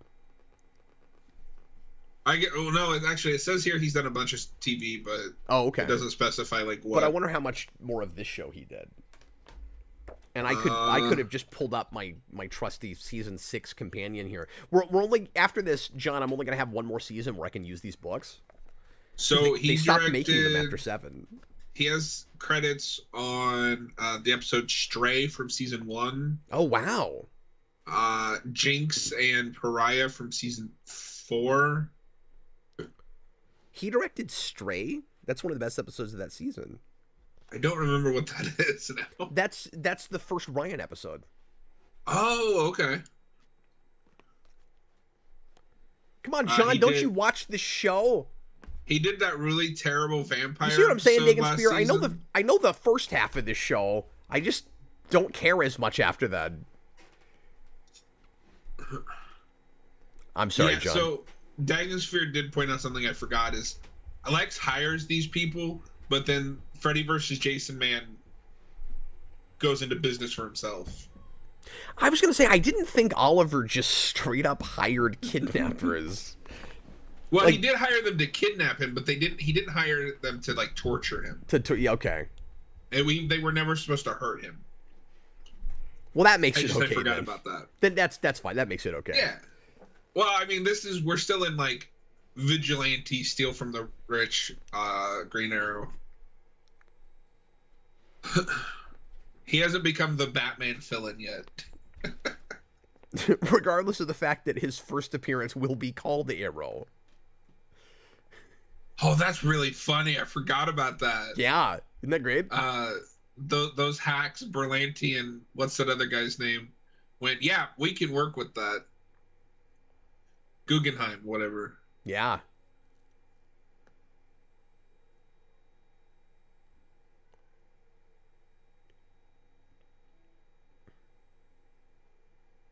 They do a really good job of playing these awkward. Oh, God.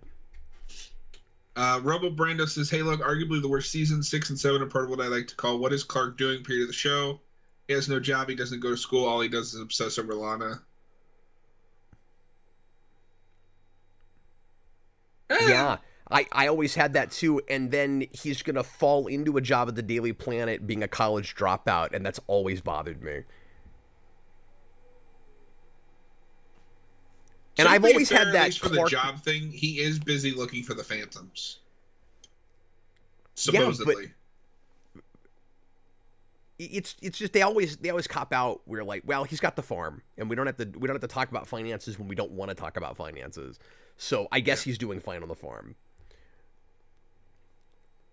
Even though the first like 3 or 4 seasons were about how the farm is struggling. Well, and maybe his mother is just kicking him back money being a senator. Yeah.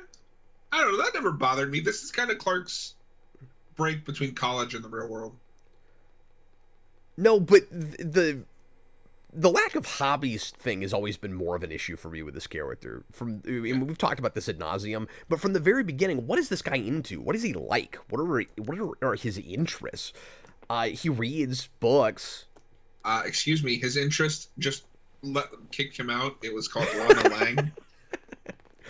Yeah, well, and that makes him difficult for me to relate to because he's just obsessing over a girl. What does Superman need with a Lana Lang? Also, Lana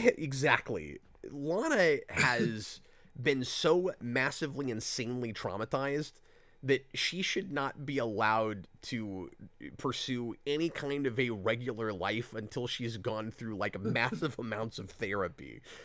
And we've talked about this a lot too, where she should be in therapy all the time anyway, given the sheer number of Kryptofreaks that have gone after her, but especially after what just happened with Lex, and now she's living with him. Like, this woman is not in her right mind and massively needs an intervention, because she's about to get into an extremely toxic relationship, whether it's romantic or not. She should not be here after what happened to her. And see, like, here we get, this is weird. Dagosphere says he likes astronomy. I'm going to go air quotes. Astronomy. So this is where we find out that Lex has been filming her in her bedroom.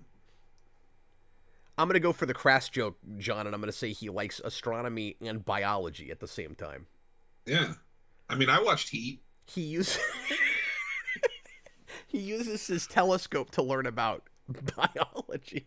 But one thing I will give the show credits for in season 7 is there's that episode where she gets a portion of Clark's powers. She instantly goes crazy with power because of all the crap that's happened to her.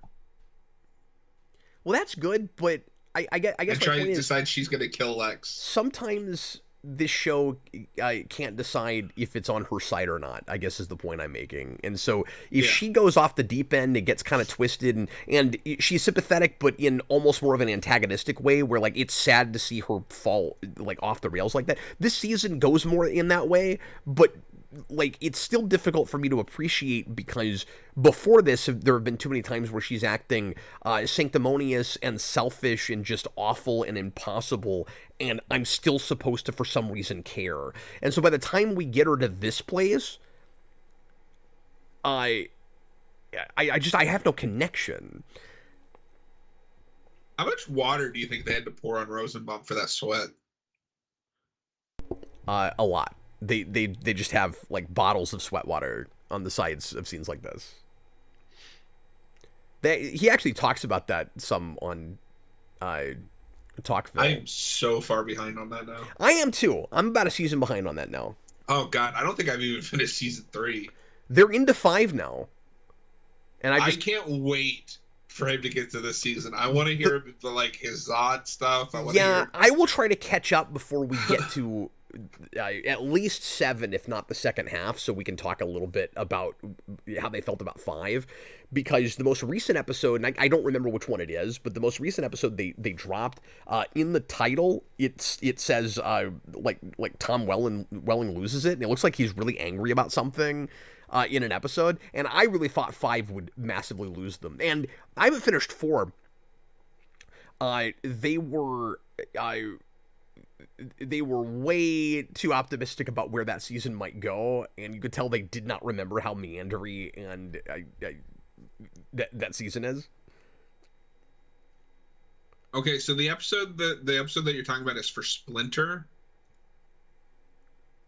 Oh, weird. That's a good episode. Oh, Tom loses it. It's the episode where Clark becomes paranoid. Oh, because Clark in that episode loses it. Okay. Tom's not actually angry about that episode. Probably. Yeah. It's clickbait, folks. They've got their clickbait. Yeah, they've got their clickbait down. You got to give them that. No, so it's funny because right before we started this, I was just scrolling through my news feed on my phone. And the article, I found an article that said, The Crow free on streaming right after mega flop. I was like, oh, they're putting the remake on streaming already. I mean, I figured, but no, it's the original's coming to one of those free streaming services. Yeah, so these are not even related things. The movie flopped, and also the Crow. Okay. All right, so this is our introduction to Oliver Queen in a scene with Lionel Luthor. I don't know if you know this, but Justin Hartley, who plays Green Arrow here, played Superman in that god-awful Injustice movie. Oh, that's right. That movie is really, really bad. And so Austin warned me, but I was like, oh, I really like Injustice. I like those comics well enough. I'll watch it. And I was with it for like the first half. So was I. And then something happens. I was just like, what am I looking at? They didn't know how to end that. It was like, for some reason, it had to be sort of a happy ending. And yeah, it's really bad. Yeah, just leave it open. Do the comics. Like, it has a bad ending, but then you go and make another one. Yeah. Or if you don't, you just imagine where it goes. Like, you have to imagine the ending. Yeah. I do like the set. Oliver's weird penthouse clock tower thing. No, it's great. I like it a lot.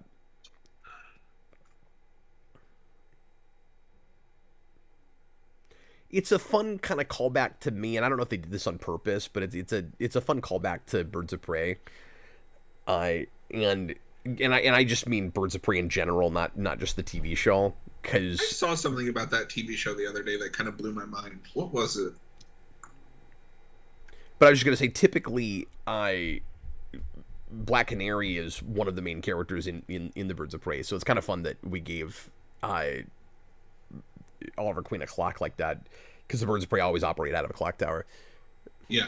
Oh, I know what it was. The woman that plays Dinah in that Birds of Prey show is Alice in Batwoman. Right. She's also in this TV show I'm watching on Netflix called Winona Earp. I've met her too, and she's really cool. Oh, nice. Yeah, she's been in a couple things I've seen. She gives a cringeworthy performance in Birds of Prey, I think, but I like her as a person. I still got to see that show. What Robo Brando says, what I love about Talkville is they keep hoping to hit a great period of the show. Creators told them it was season 5. In my opinion, they've already passed it. Yeah. And I don't think either of them are going to like the later seasons, because neither of them are like comic book guys. They're not Superman people. They're not going to... That's not what they're going to want from the show. Yeah. And their eyes are already going to glaze over when you start getting into the Justice League and that kind of thing. Or it's possible that it turns them back around because the dramatic stuff that they wanted is kind of behind us, and the only thing they can really look forward to is over-the-top fun, like, schlockish stuff. So then they might just start latching on to, like, crazy performances and stuff like that. I think Rosenbaum might be more warm on it than Welling. Yeah, I think so, too. Rosenbaum seems like the kind of guy that likes schlock, and like he has experience with like the DC superheroes, with like the Justice League show. Yeah, but he knows nothing about any of it. Yeah. Whereas Welling, I don't think he even he just doesn't care. No. No, and that's fine. I mean, for lots of people, this kind of thing is just a job. Yeah, no, I don't. I've always said I never need them to be a fan of it. The only time that kind of annoys me is when they act like they're above the material that they're in. Like, I like Harrison Ford, but I really don't need him to talk about how he doesn't like Star Wars anymore. Well, and if you feel above the material enough, you may not want to do a rewatch podcast unless you're going to take the risk to just do it because you know it's terrible. Yeah. I mean, it's nice that they put their best foot forward the way they did, where they're like, taking it on its own terms. And I like that they don't, that Rosenbaum doesn't pull punches. I feel like they both did a little bit early on. And then when they got to some stuff that was just undeniably bad, they went, yeah, we're not going to sugarcoat this. It's not good. It's funny. So funnily enough, but they're never above.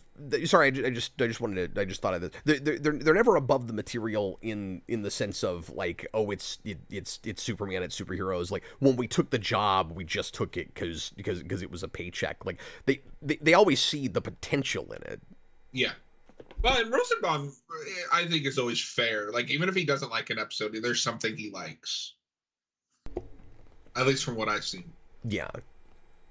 But I was watching a old After Dark from way back when it was just you and Eric, and you guys were talking about Smallville Funko Pops.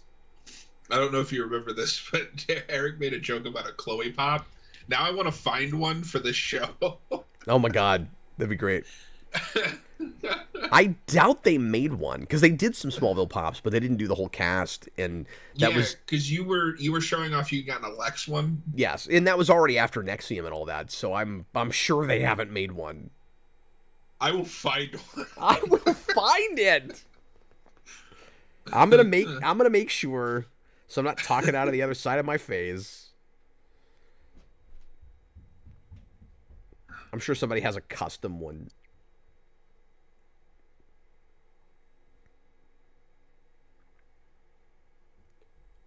I don't know if there's been anything to count in this episode yet. I don't think so. Folks, let us know if we've missed anything. Do I have to count amnesia with Lex from the previous episode? Does that would that even count as amnesia? Because he's possessed. He might not even be seeing any of what he's doing. I don't even know if that would count as amnesia. I don't think that counts because we didn't. I don't think we counted characters him not being himself.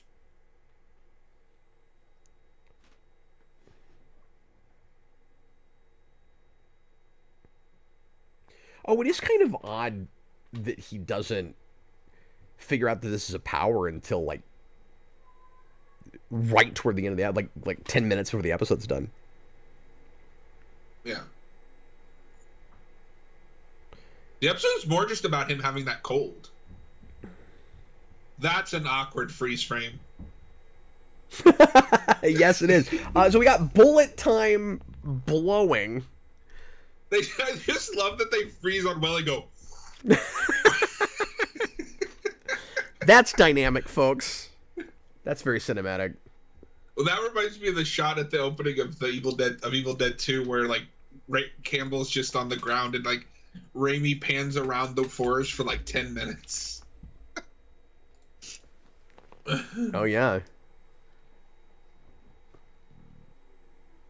Okay, great. Says, I wouldn't be surprised if Welling doesn't remember a lot of the later season stuff. Rosenbaum seems to have nostalgia for the show's early days.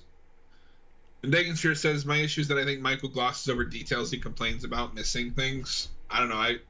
I'm not expecting an in-depth analysis from a Smallville rewatch podcast.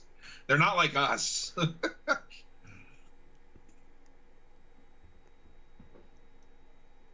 Oh my god, well, and it's a needle. It tells you something about the experience he's having if he watches an episode and it feels like a chore and he's missing plot points and things.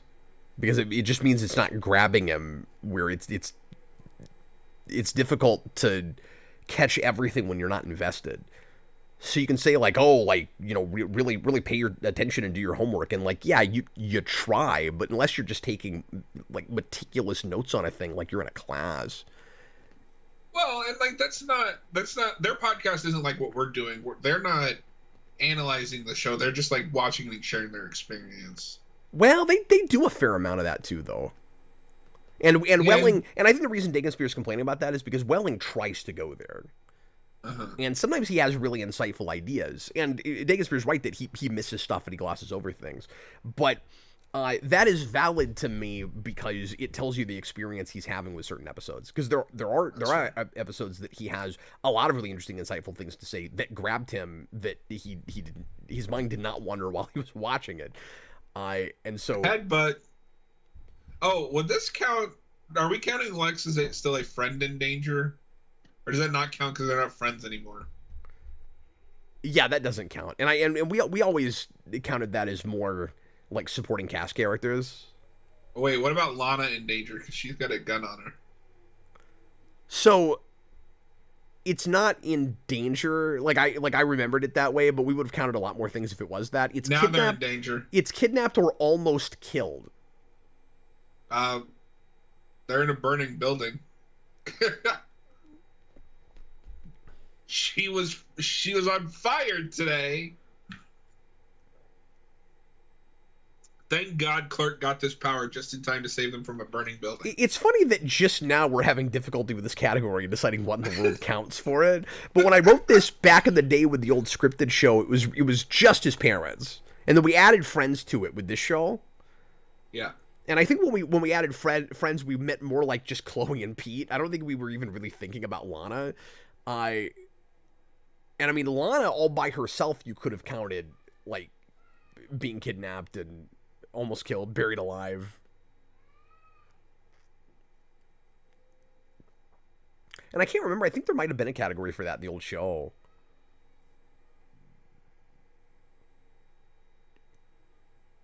He is really lucky that he didn't hurt them when blowing out the fire. That is true. Well, there's no convenient unconsciousness here. Oh my God, the fire just disappeared. And it's what gone. Could have possibly caused that? Wait, Lex, do you still have powers? Did you do that, Wait, Lex? he did it. Wait, he did it crouching down behind the barrel.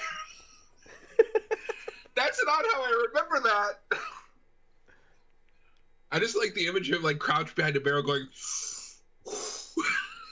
You also gotta love all the things that don't add up for characters like Lana and Lex that they then never talk about again. Is that a DC reference? Because that's clearly the Superman crest. Where? Oh yeah, that kite. No, no, of course that's so silly. The big red thing. It's so silly. And then she put it in front of his chest. We're still doing that. 6 seasons in, we're still doing that. Oh, by the way, you forgot to put the season 5 link on the video description. The season 5 link? Yeah, because you had to catch up on season 1 through 4, and then 5 is blank. Oh, okay, I'll fix that. Sorry about that. How will people watch our other 24-hour streams? Why do you want to watch that while we're streaming? Well, because they don't want to have to wait for us to finish the season. Oh, okay. They're gonna watch that stream and this stream simultaneously. They'll do the Red Letter Media thing where they'll watch like all 5 seasons at once, streams at once. Okay, this is a stretch, but have you looked up at the sky lately? Does that count?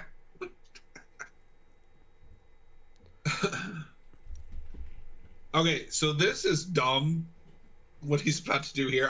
That's not how science works.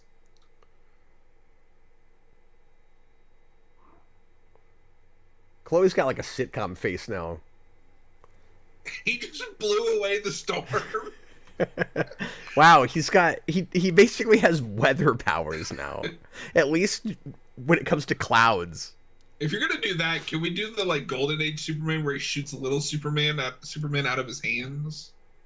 Can you imagine Tom Welling shooting little Tom Wellings out of his hands? That looks like a Power Rangers prop. It absolutely does. Although I think it's actually made of metal, so it's immediately higher in quality than a Power Rangers prop. Although I will say, I do love things where like the top pops out. Yeah. Well, that's how you know Lex is rich. Is just how rich he is that all of his stuff is fun custom toys nobody else has. Lex is like, yes, I put a camera in your bedroom while you were undressing for security. And immediately after someone that possessed my body stabbed your hand. Keep living here.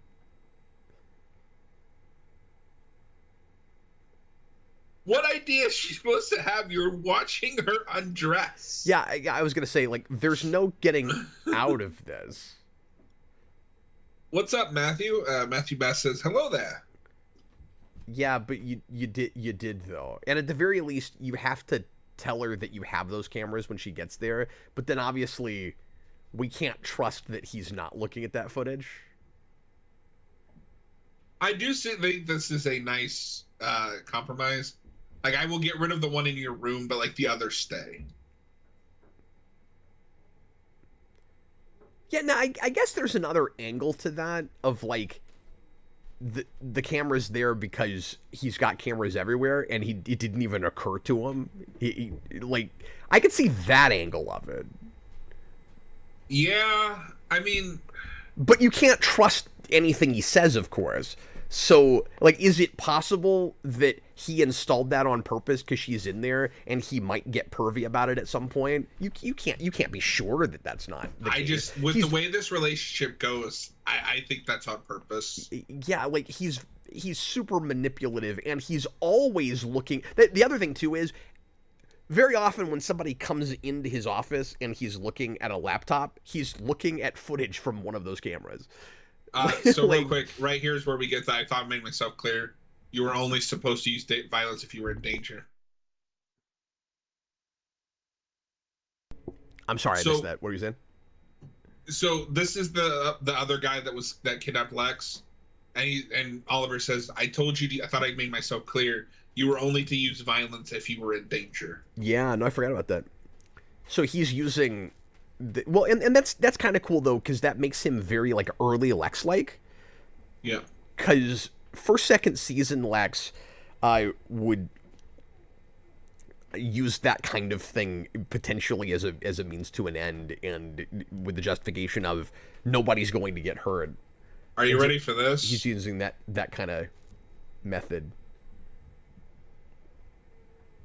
That was great. Rough. No, so I'm glad you mentioned that because I never had this thought before. I don't care how good of a shot you are. How do you make that? You can't even see it. You're not looking at it. How does he do that? That's so cartoony. I'm sorry, what? But I'm glad you mentioned that because I never had this thought before. But yeah, he does kind of start at the same place that Lex did. But this is a guy that Clark can actually save, like, and take off that dark path. Yeah. Because he doesn't become a supervillain in the comics, and he's not going to be an evil president and wear one black glove. So it is possible for Clark to save him because he's supposed to be a superhero. Also, this is a small thing, but what I love about this version of Green Arrow that Arrow didn't have is he has like this really complicated, fancy looking compound bow.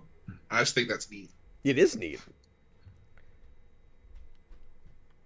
And it's really cool that he's already an established superhero, regardless of, you know, the traditionally Superman is the first or one of the first, and it's kind of weird that everybody ends up putting on a costume before he does.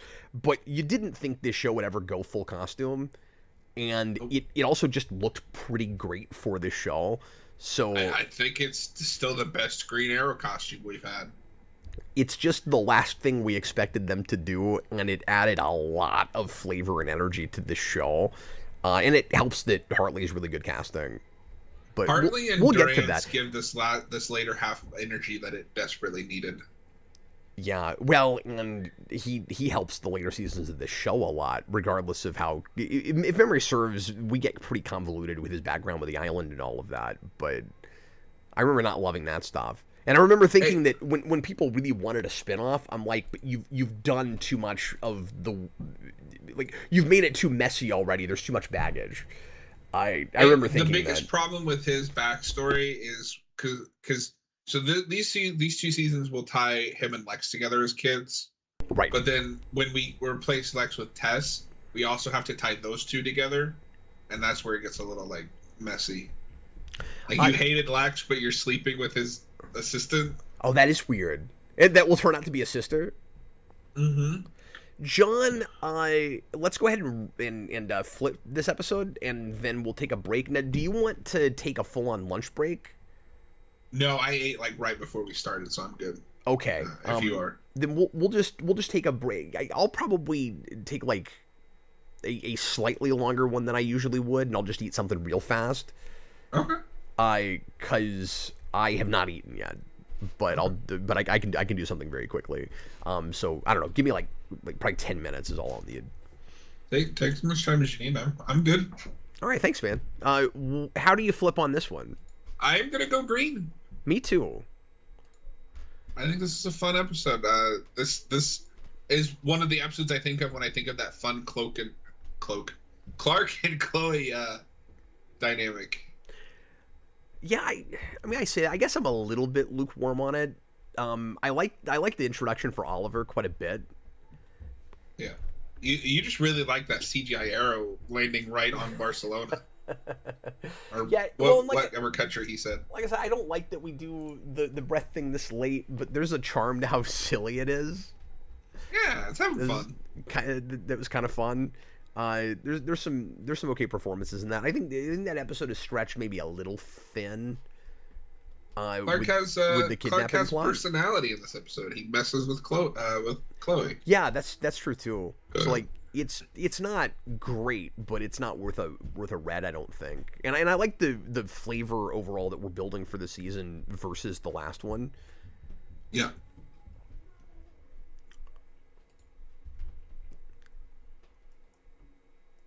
Oh, get ready. The All-American Rejects are going to be in this episode when we get back. Oh, good. Remember them? Yeah, we haven't really had a lot of music stuff yet.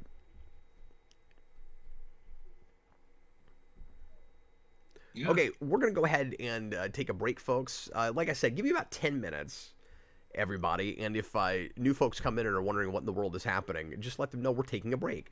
And we will be back with our third episode, which is Wither. I'll go ahead and write that in right now.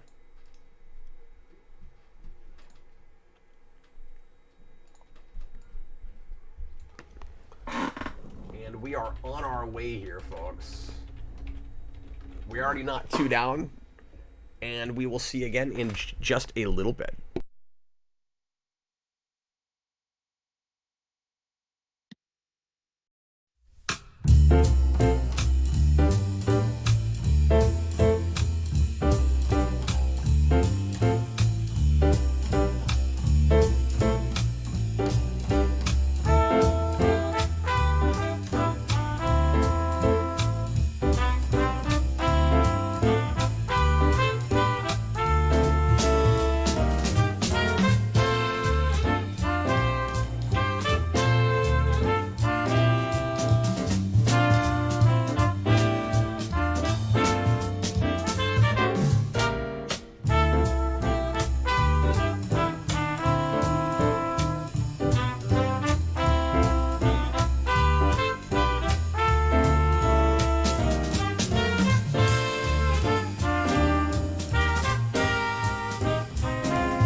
Hey everybody, I am back. Just waiting for John to arrive, and then we will watch the third episode of season 3, which I'm getting rigged up again because my Blu-ray player shut off.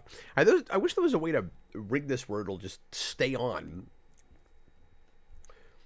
But if you leave it idle for like 15 minutes, it shuts off.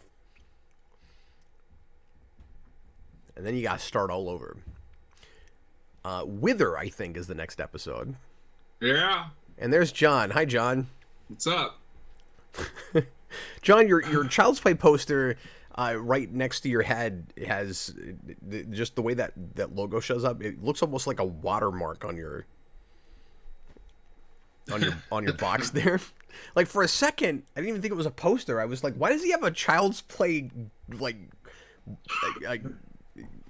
image, like GIF in the corner of his window? I just love Chucky that much. That much. Yeah, I was kind of a shame. I was kind of sad they didn't do custom artwork for the first movie. It's like, I think I've showed this before, but they did this custom artwork for 2, and it's awesome. If you have shown that, I don't remember it. That's awesome. It's hard to balance this thing right, but yeah, no, that's awesome. That's really cool. Did you have to order that, or? It's Scream. No, I ordered the Scream Factory collection of the first 3 movies. Okay. And they came with those posters because that's the Scream Factory artwork for the second movie. Oh, that's really cool. So did they come like rolled up? Because it doesn't look. Yeah. Oh, cool. And what's really cool with Scream Factory is because they'll do the custom artwork, but like with those, they just give you alternate dust jackets, so you can pick which one you want, like the original artwork or the new stuff. Oh, that's super cool. No, I love Scream Factory. Senior Sticks put in a $2 super chat and says, "Is it strange that only Luthers remember Pete Ross? Is that true?" I don't think that's true. I don't think Lex knows who that is. I don't think anybody remembers Pete Ross. I don't think Senior Sticks is making that up. Maybe he's thinking of a particular instance where somebody brings up Pete and it's just Lex. He does not come up very much. Just thinking of that episode when Pete comes back and it's lame. and Lex is like, "Hey, I remember you." And then even Clark's like, "Who the heck is this guy?" Yeah, because no, that episode just turns into another Pete doesn't trust the Luthers. Here, I gotta play something from the soundboard. Hi. Oh, that didn't start out right. I was like, whoa, what are we playing? Yeah, it really didn't. Well, anyway, that was awkward. And now for more Smallville. Yeah. So make sure you're on the right episode. Get ready to press play when I say now. We haven't spun a wheel yet. If we don't get any $5 super chats, we might do that on our own accord at some point. Or John will just all by himself start yelling Clark. Clark. We know John. We know how much he loves to yell Clark. I must try, Cap. I must try. That was like the best icebreaker with us when we first started doing this together, because I didn't know you very well, John. You want to put together the wheel? Like I didn't know how much of a trooper you'd be with some of the silly stuff I put on the wheel. I was like, John might think this is all horrible and lame. I don't know how he'll be with this. And then the Clark thing was one of the first things that came up, and then it became like the meme for this show. It was a great icebreaker. It was like John and I were fast friends as soon as Clark happened. Yeah, so like I still get to this day I still get that and the who just outside of these streams. And the third one, maybe to a lesser extent, is try. Yeah, but that only really comes up between you and me. Is that just us? Yeah. I feel like I've seen a couple of people occasionally do it. Maybe I'm wrong.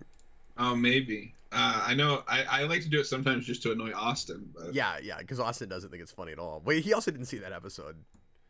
Yeah. Well, I mean, he's just wrong about the show. Well... Sometimes. I think it's more that he's probably entirely right about this show, but I have that nostalgic connection to it that he doesn't, so... And, I mean, that's not wholesale fear. I mean, there's lots of great character stuff that I've talked about with the show for a long time, but is it worth some of the other things? Matthew Bass says, I thought this was a family channel, Cap. That sounded like some After Dark material. Yeah, it really did. And like material that Brandon would have brought. Not me. We should bring Brandon on for one of these. Yeah, he did an episode or two with us, I think, in the first season. I forget if he's come back for anything else. I need Brandon to be there for the final Lana episode in season 8. I did invite him to this. I don't know if he remembers that we're doing this today. I'll send him a message, see if I can get him to come over. Can you imagine his reaction to someone who doesn't watch the show, like doesn't know much about the show, to that episode where Lana absorbs all the kryptonite? No, and I wouldn't say anything either. I would just sit here and watch him react to that. Yeah.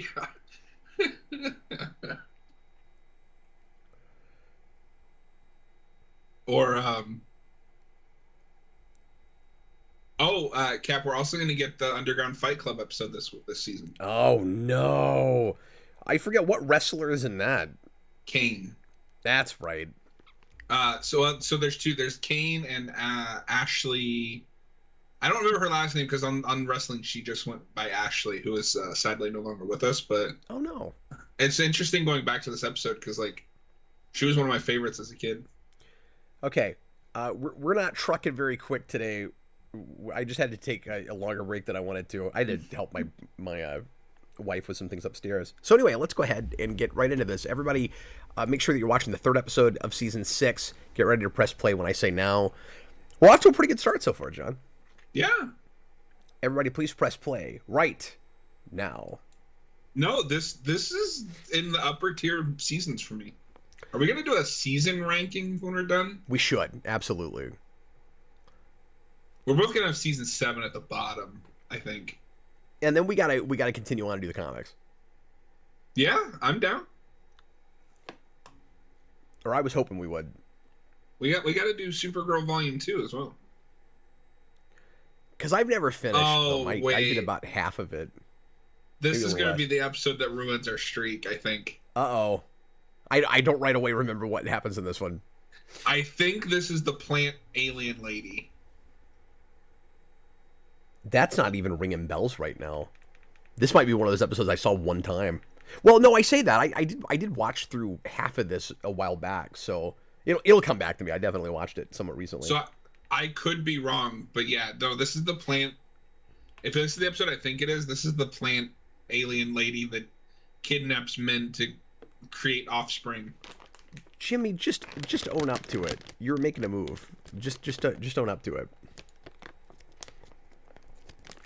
So, John, refresh my memory. The whole thing about her having a fling with some guy named Jimmy and then it turns out to actually be the real Jimmy Olsen, wasn't that like a half retcon or something? Wasn't there something about that doesn't actually hold up when you go back and hear what she said about? I can't remember now. I think all she says she lost her virginity over the summer to a guy named Jimmy. Is that all it was? I just forget now. We talked about it when it happened, and there was something about it that I thought didn't add up to this stuff, but I could totally be wrong about that. Somebody go rewatch that part of the 24-hour stream. Yeah, I doubt if anybody's going to care that much. No, so they have decent enough chemistry, I think. Funnily enough, if this is the episode I think of, the only thing I can think to compare it to is the Praying Mantis episode of Buffy season 1, which is really bad. Is this gonna be one of the zoners? Because it's not a Kryptofreak.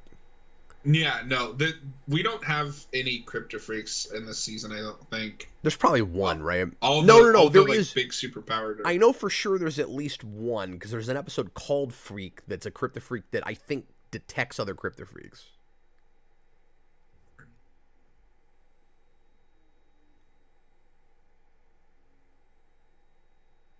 I think they did like their one obligatory one. That's a Rosenbaum directed episode. Oh, crazy. I didn't know that. Oh, that was a weird cut. She was making a completely different face. Yes, because that is where we first get a sign that... Oh, my God. That's gruesome. That's some nice makeup Chloe there. is a meteor freak. Oh, yeah. Somebody save that guy. How many times are we going to count Chloe as a Kryptofreak? All of them. I feel like we've already counted that at least once or twice. Well, and I feel like the show drops that after season 6. Well, season 7. It drops a lot of stuff. They go, but we're it's done. not even in the comic. We're done with that now. What's that? I don't think they even bring it up in the comic. Yeah, I don't think they do either. But I mean, that's also just a Superman comic. Like their effect for the Phantom Zone glass is honestly pretty good. Yeah, I don't especially think for television. It looks awkward, but like that effect always that's gonna look awkward. It's a cool effect though.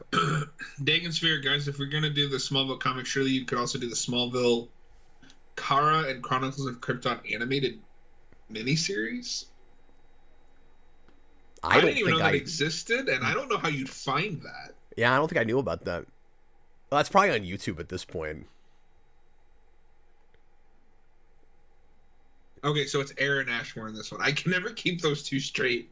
Yeah, well, Sean Ashmore is the more popular of the two. I think technically Aaron Ashmore has worked more than his brother, but his brother is more famous.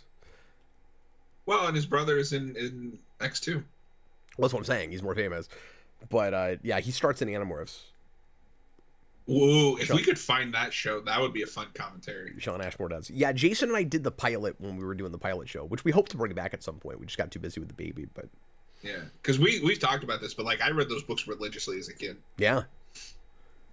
What'd be crazy is if you and I went back through the books. See, you can't say things like that, because then I'm going to say, I'll do it. You're going to want to do it. Do you have them? No, but I think they're on Kindle. Oh, okay. I didn't know if there was a way to read them digitally. I have the whole series physically. That's awesome. No, so as a kid, I didn't own any of... I owned, like, the spin-offs. Like the Hork-Bajir Chronicles. But I never bought the actual books because I would just borrow them from the library. Remember libraries? Remember that? Yeah, well, Andalite Chronicles is the best thing in that whole series. All the Chronicles books are pretty good. The Hork-Bajir was a little bit boring compared to some of the others, but... And I feel like I'd like that more now that I'm, like... Whatever, but... An adult. But as a kid, I was like, I just want to read about the Animorphs. There's... Oh, and they even have them on... Amazon has, like, another streaming, like, subscription service called Amazon for Kids. Crazy. And Animorphs is on there. Like, are kids still reading Animorphs? Well, they were reissuing it for a while, and they even attempted a graphic novel version of it with art that was god-awful. Yeah, that's the first thing that popped up when I typed it in. So now Lex is opening up. The new covers are also lame. It's just like a random animal instead of like the transformation. Oh, speaking of the weird animated miniseries, because I didn't know about that. There was a like web series with, I think there were two of those. There's like Chloe Chronicles, and then I think they did one later even, but I don't remember what that was about. I might be wrong about that, but I thought there was another one. So a little detail that I've noticed as I've watched the show and gotten older, she always sounds sarcastic with Lex in a way she doesn't sound with Clark. Particularly starting in season 4. Lex, you're moving really fast. Considering that makes that other scene even worse. They're not even together, and he's filming her in her bedroom. Yeah, no, they're not dating.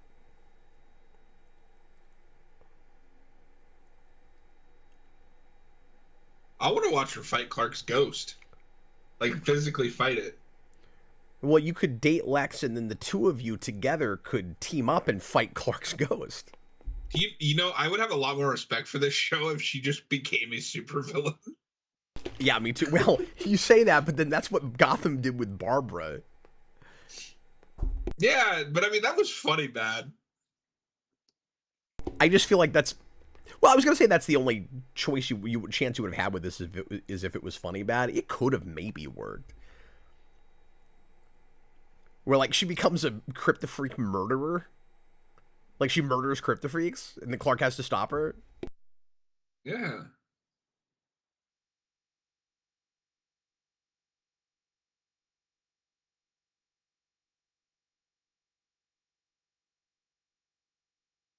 Clark, you've been doing this for 5 years. You should know what she means by not normal.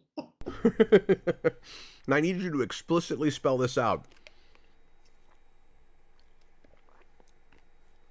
And then they're going to have their minds blown when they find out that there's people with powers beyond Kryptofreaks. They've already seen that a couple of times, but I don't know that they ever really fully get that. I mean, Ryan wasn't really a Kryptofreak. They never questioned how he had that power. I'm still not entirely sure what Ryan is. No, nobody knows what Ryan is.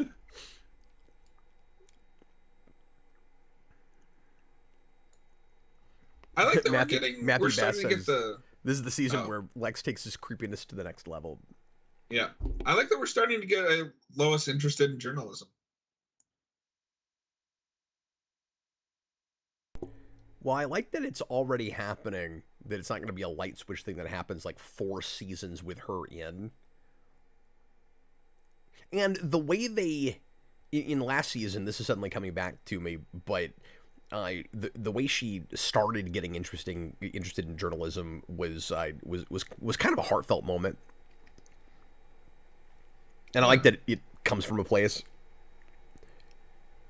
Well, and we also get Chloe to a place where she's no longer interested in journalism that I buy. Yeah, I do too. Senior Six, so what did happen to Lex Luthor's other wife? She crashed the plane. And that's it. Okay. It's a funny gag, but I don't know that I buy she doesn't know who Oliver Queen is.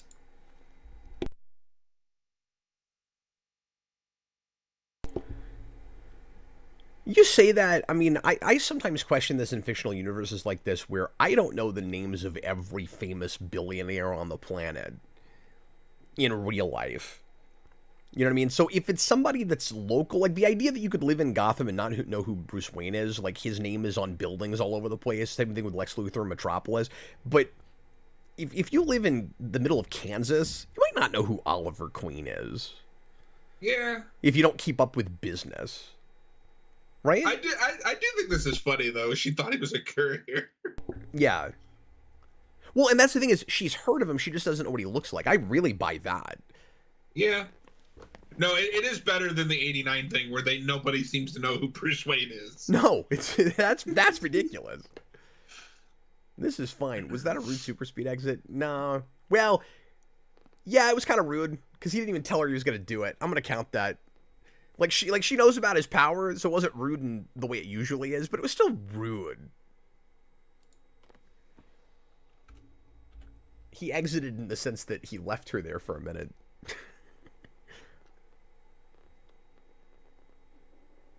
Robo Brando says Lex Luthor's the Ross Geller of the show, owning to the amount of divorces he ends up going through. That's really funny. But he's never divorced. No. He did get divorced from Desiree. That was a full-on divorce. Was it? I thought she just died. Maybe so. Does she actually die in that? I can't remember now. The resolution of that plot never sticks with me. No, me neither. And nothing about this episode whatsoever is sticking with me. I watched this 3 months ago. I have no idea what happens in it. But they are playing this woman like she's going to be a bad guy. Spoilers. She's up to something. You can tell. It's Smallville. Okay, so this is the alien plant lady episode. Clark's got a crush again. I mean, it might not be a full-on crush, but he's got that face he has when he's talking to attractive women. So one thing that bugs me about this show is he has to focus on X-ray vision, but he has to make it noticeable so the audience knows what he's doing. Yeah, that's right. I would be like, why are you squinting that way? They talk about that in Talkville like it was a brilliant idea they came up with. The vines can cut him. They kind of did it in Lois and Clark also. He does the squinting thing a little bit too, if memory serves. No, I feel like that's just how we visualize that a lot of Superman adaptations. Yeah.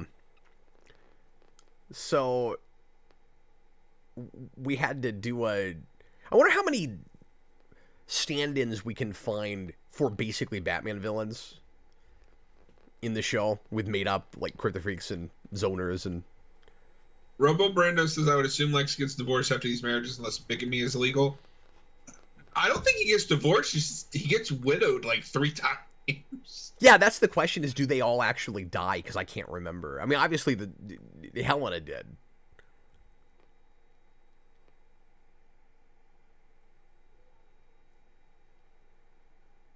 See, and here we're starting the Clark. Jimmy is jealous. Yeah, I don't need any of that.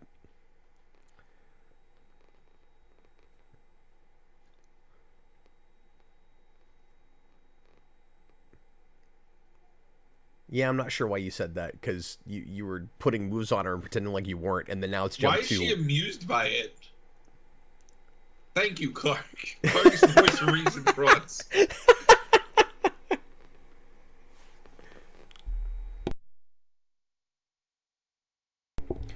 Could we have spent maybe 1 or 2 more episodes with him so we could get to kind of like him before we take him to a petty jealousy place? Like, that'd be great. This just starts to look like the formula of what we do with characters in this show when there's any romantic angle at all. Is, oh no, it feels like a drama quota. Well, and it also... so the thing that is interesting about it, though, is it's kind of the inverse of what most people say, is where, like, when you have a TV show, a man and a woman can't just be friends. Where they are just friends, but nobody in the show believes they're just friends for some reason.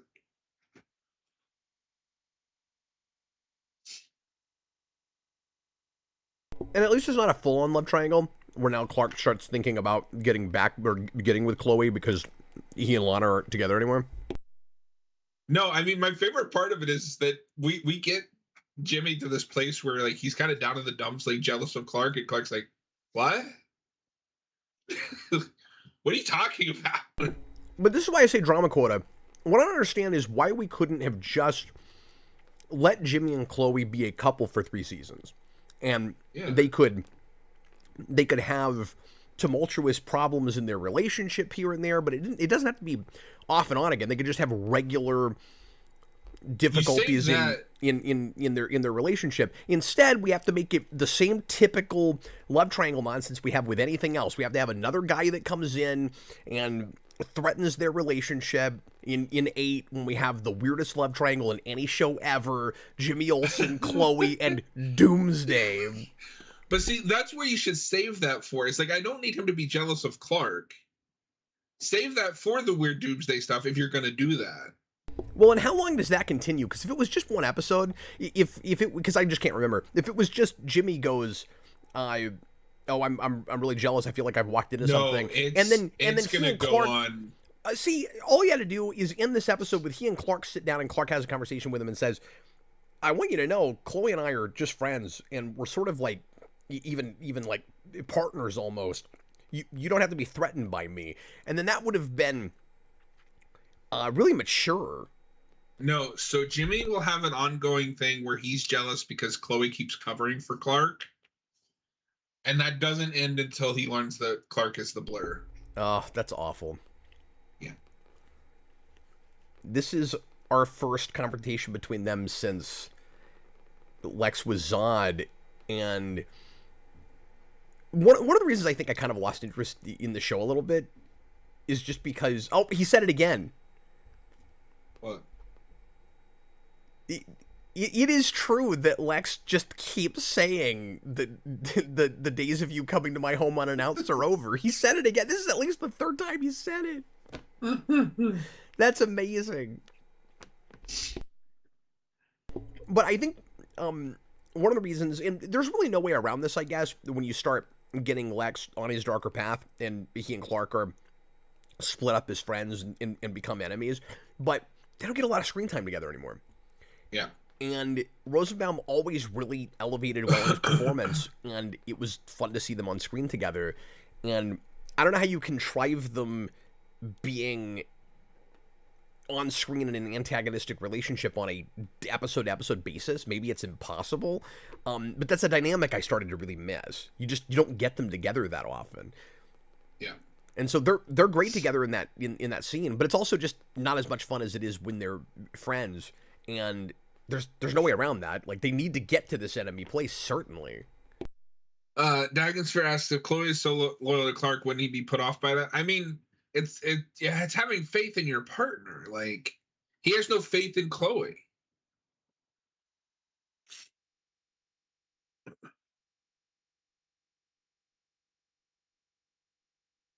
Why did you say that? Why did you say it like that?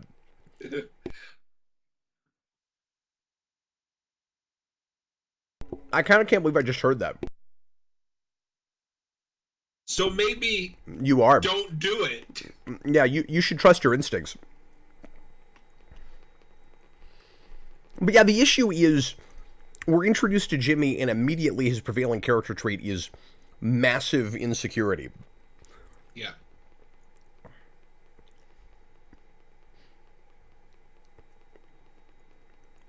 And so, yeah, Dagon Spear maybe would start from that place, but my point is it would be nice if people would be adults and have conversations and communicate and talk about some of these things. And then if you could have a more interesting dramatic... like 2 episodes. Say again? If this was like a mature show, that whole thing lasts an episode, maybe 2. That's what I'm saying. Yeah. It's stretched out for the sake of drama. And I know I say forced drama with the show all the time, but it's just true. Oh, I didn't like that close-up of Lana's face. Yeah, but how many times have we said that? Like, we could make a drinking game out of, God, stop closing in on Lana's face. For when we get to season 10 part 2, we should, like, just make it a drinking game. Wrap it up. And the issue is also on Chloe's side, because it's difficult to understand why she would want to date a guy that is that insecure about her just being friends with somebody. So, like, he's so put off by it that he's just constantly uncomfortable. Like, that's not a that's not a healthy relationship to get into. He's acting too much like a child, and so she shouldn't get in a relationship with him. She should wait until he grows up and matures a little bit. And also, they just never have that conversation. Oh, Cap, real quick, you have this listed as season 3, episode 3. Okay, I'll fix that. Thank you. But yeah, no, one of the problems is also Chloe I just want to leave it that way, though, because it's going to drive you crazy, I can tell. I'm outraged. One of the problems is that Chloe, like, doesn't try very hard to put a stop to it. Like, she talks to him a little bit, but it doesn't seem to do any good.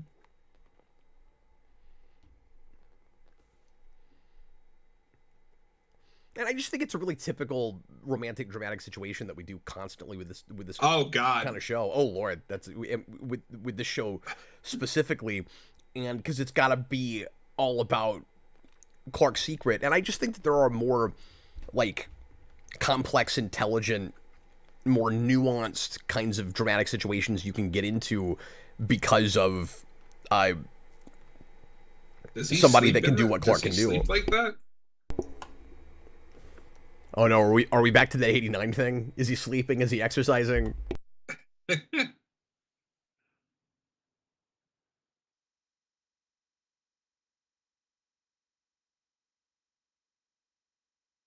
So I like their dynamic here, Lois and Oliver, because they're gonna date for a while. Yeah. The thing I don't like is, I don't know if you remember this, the reason their relationship ends is she finds out he's Green Arrow, and she doesn't know if she can date someone and share them with the world. Because you got to do that whole thing. Which is what you'll have to do with Superman. What it should have maybe been more about, having not watched it in a while, I'll see how it plays. But what it maybe should have been, John, is she doesn't like, his vigilante methods. I mean, he's not like killing people, but there is a difference between Green Arrow and Superman. And you could just make it a methodology issue. Because I've liked the few times in things where we've had Lois try to date Batman. Like we did that in the animated series, or we in the Superman show when they did the big World's Finest crossover. Yeah, no, I like that as a pairing that just will never work because Batman is like the complete opposite of Superman. And that what I love about Batman and Superman is that's all on accident. Like they didn't mean to make them complete opposites, but they just did. Yeah, no, that's true. That's like Freddy and Jason. They're accidentally opposites.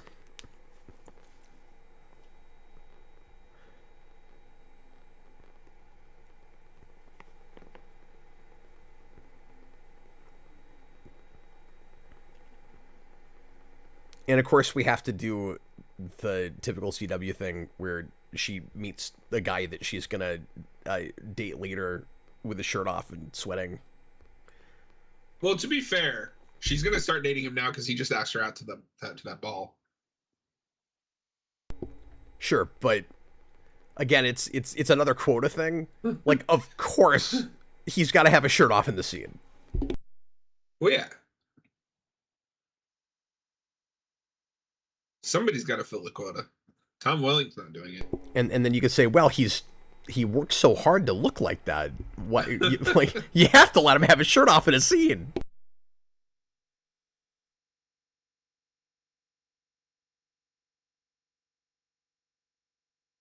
Why do we always have to linger on a character for a second? Just cut to the next scene. Dingenspire says it's not like he accuses her of cheating out of nowhere. They're still about 19. I mean, it's a good point to keep in mind how young they are. That's true. I think it only happens a few episodes or so. Nowhere. But they're sparsed out. Yeah, but my complaint more is just that it's so early. Like, I want to get to know this kid and like him for a while before we start getting into, petty jealousy stuff. Because you can argue all day long why he might be that way, but it's just not a interesting, cool, dramatic situation to me. I don't like him right now, and it's weird to introduce a character that way. Sorry, what? Remember Alien? I do remember that. But also, remember when it was a plant that burst out of the chest? But also, I'm just thinking about the will they, won't they thing with those characters going over several seasons. That's just not the direction they should have gone with them. Why does it have to be Clark and Lana again? Yeah. But partly because of a different person in the middle of that relationship that has a secret. It's redundant is part of my issue with it. Thank God Clark was standing right there in time.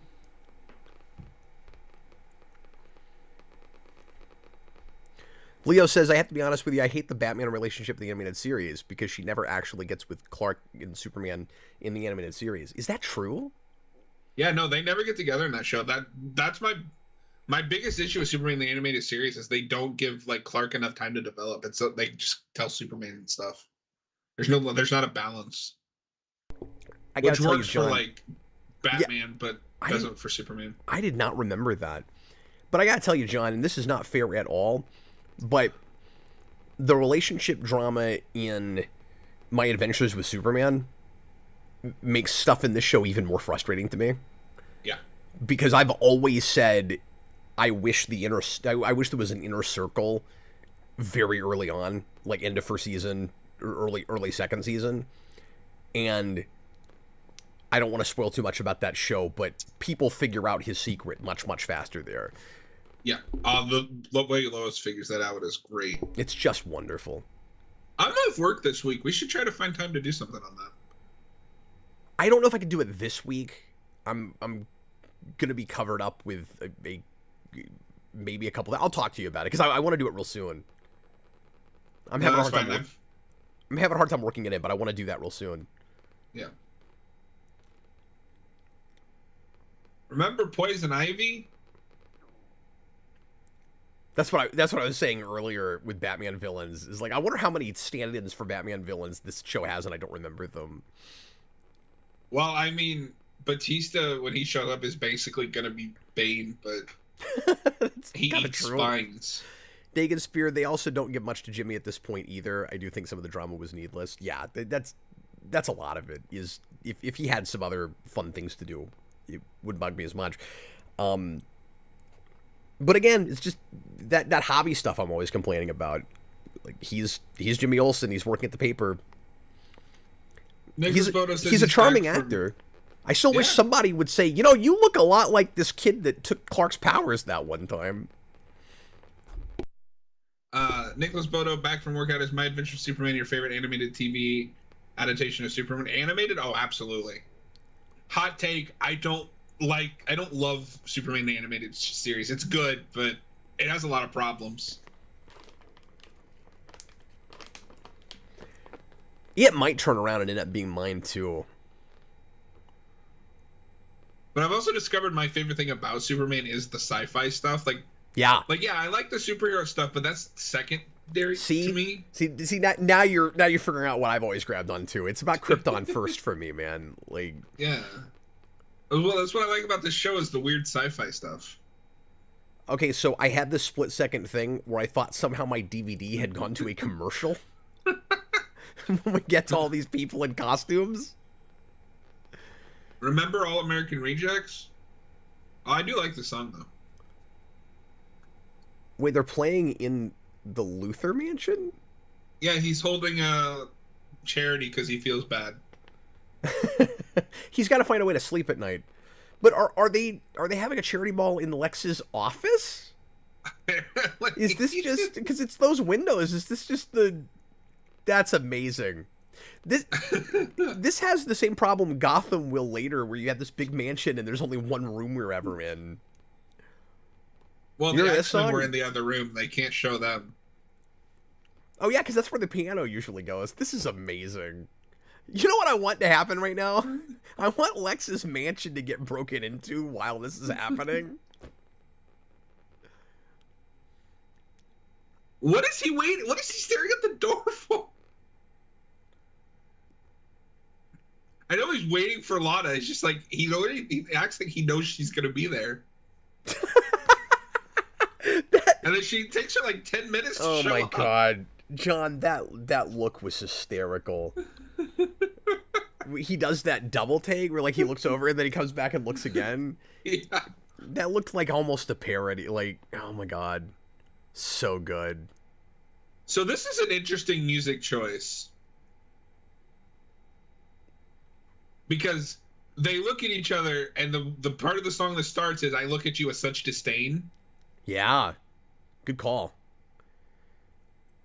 Yeah, that's true. This is a nice music cue where whatever you think about the song or the style of music, it's, and I was into this kind of stuff at the time, but no, I like the song.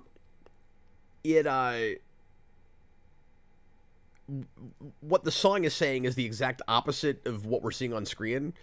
And so I'm starting to appreciate some of this a little bit better than I have before, John, because you're right. Everything about the way this relationship is being set up is screaming, this is a terrible idea. And the only major problem with it is Lana really should not be doing this. I get it. He's Robin Hood. Yeah, of course he is. Although it is kind of fun that he's in this outfit before we see his real Green Arrow outfit. I like that. I don't even know if I should say it's a problem. It's... Yeah, I don't mean to go in circles, but it's frustrating that I don't sympathize or care enough about Lana because of stupid stuff I feel like we've done with her earlier to see the fall she's having is as tragic as I'm supposed to.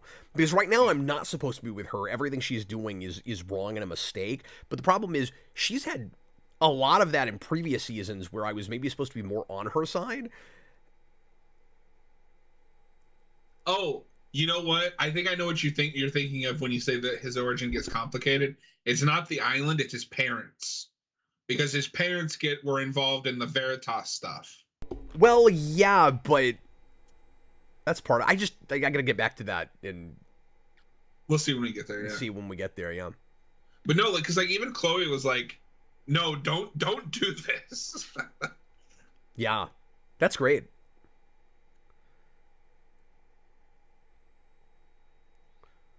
Oh, hey, Martha Kent's in the show. So if I had one complaint about the Green Arrow suit after seeing this, I wish that was just his mask.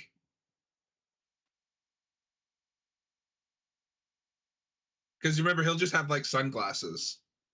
Yeah, it would be nice if he just had a Domino mask. I know that's probably the best Domino mask I've seen on TV. We don't do those a lot. They probably just bought it at a Halloween store. Clark, I can't find you on my own.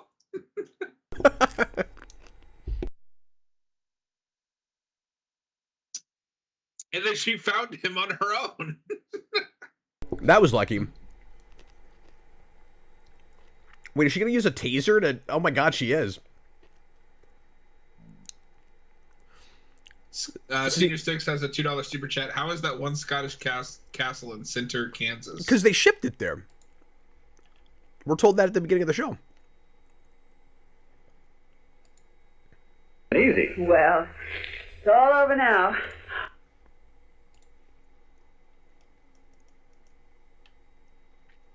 Dagan Spear, I do think the glasses are trying to be hip and cool. They sure are. Yeah, and I mean, it's fine. It's just, it would have been so much cooler if he had the mask. Nothing will ever be as bad as Arrow lamely face painting a domino mask on him. Yeah, and then we have to make a reveal out of his finally getting an actual mask later. And I think, isn't it like Flash gives it to him? Flash is like, you know, you should just wear a mask. Yeah. It's so dumb. That was a great line. When Clark goes, "I'm the gardener, get out." That was great. Oh, there's a throw. I mean, it was a slap, but it was a slap throw, so I'll count it. Slap throw. This show loves its like punch slap throws. It sure does. Here, I'm gonna add an extra one because I'm sure there was one in the first episode that I missed. There must have been. There's no way there wasn't. Oh my god! Wow, this looks like PS2 graphics. Whoa! He killed that thing. He really did. Well, self-defense. Somebody save that woman. No, it's too late now. We have to have the dramatic water shot. Yeah, you gotta have that.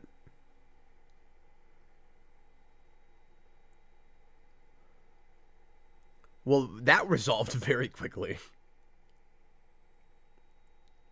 Okay, but did you not see the one at the hospital? Like, John, I'm watching this like it's for the first time. Nothing about this episode stuck with me at all, except for the Cleopatra outfit. I remember that. no, but I'm saying like they're in disbelief. Like, that happened at the hospital. One of them died because the pod burst out of his chest.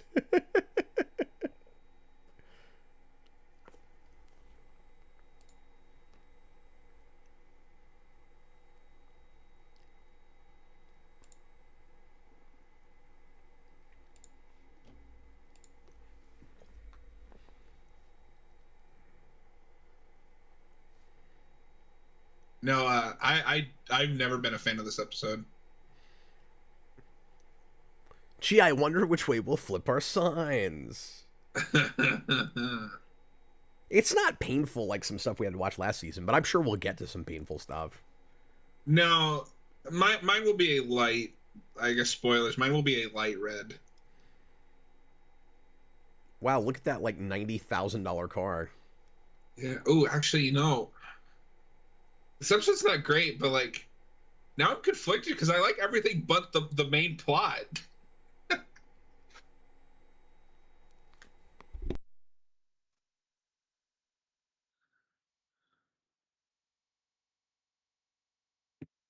How's season 7 so far? We're not on season 7, Nicholas. So I'm not sure yet. We'll tell you when we watch that down the road. It might be awful. Senior Stakes, could a Black Adam have worked on the CW? No. What do you think about 3 relationships all starting up in the same episode? Is it 3? Yeah. Oh yeah, because Chloe and Jimmy. Yeah, it's 3. Because they're already putting them together, and I didn't remember that it happened this quick.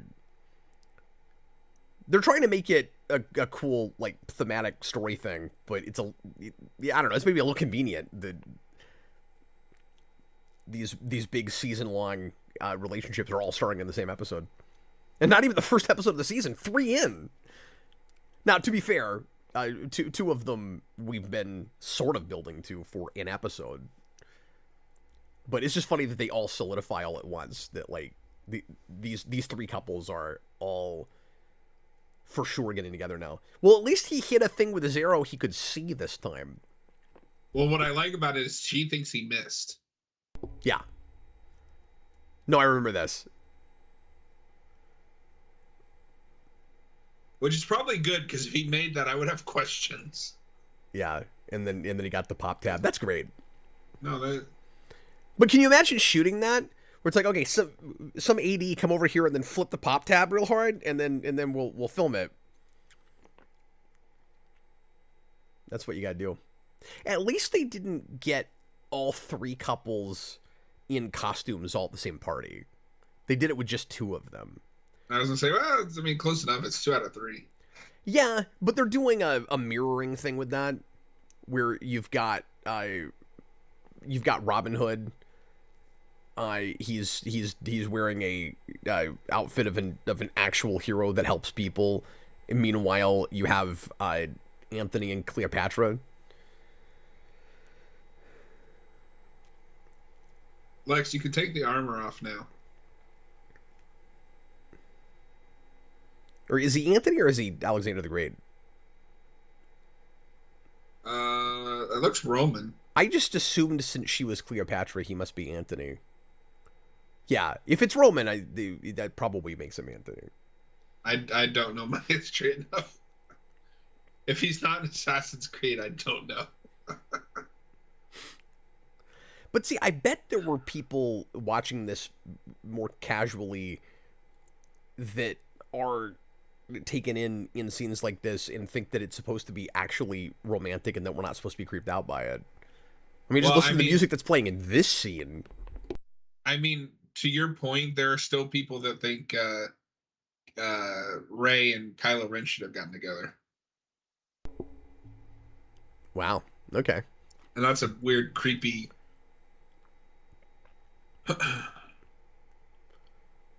So have you had this thought? This show and Buffy both do really creepy, forbidden, bad idea relationships in their 6th season. That's true.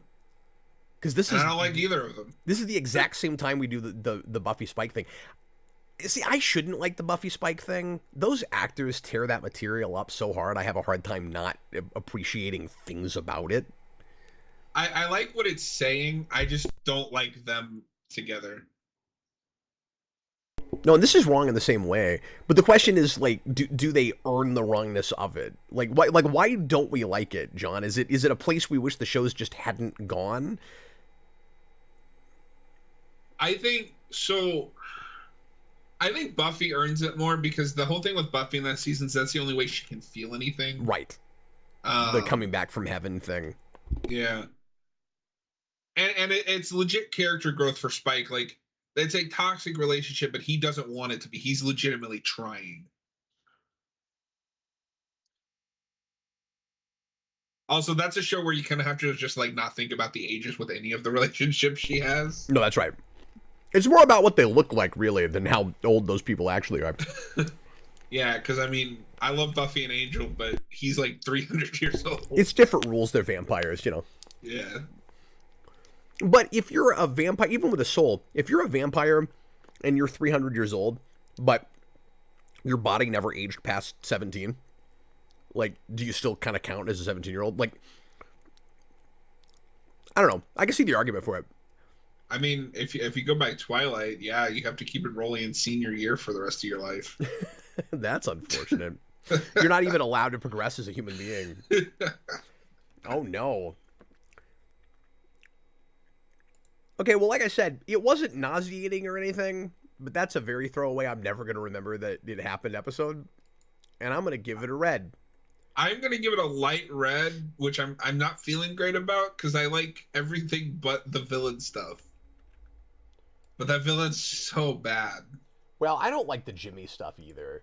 Oh, yeah, I don't like that. So I like two things of it. What I don't like about the Jimmy stuff... I mean, we talked about it, but then you get to the end, and now they're going to cultivate this relationship because Jimmy almost died, and that's never a good place to start a relationship. Yeah. Because I feel bad for you. Let's start dating. But he's not mature enough to be in this relationship, so stop it. And I feel bad for Chloe because, like, this is her first serious relationship besides crushing on Clark. That's true. Well, yeah, because the other time she's tried to have a serious relationship, they ended up being Kryptofreaks that tried to kill her. Yep. Nick Bodo says season 6 mixed bag. I mean, it's started good. We're 2 for 1. We're 3 episodes in.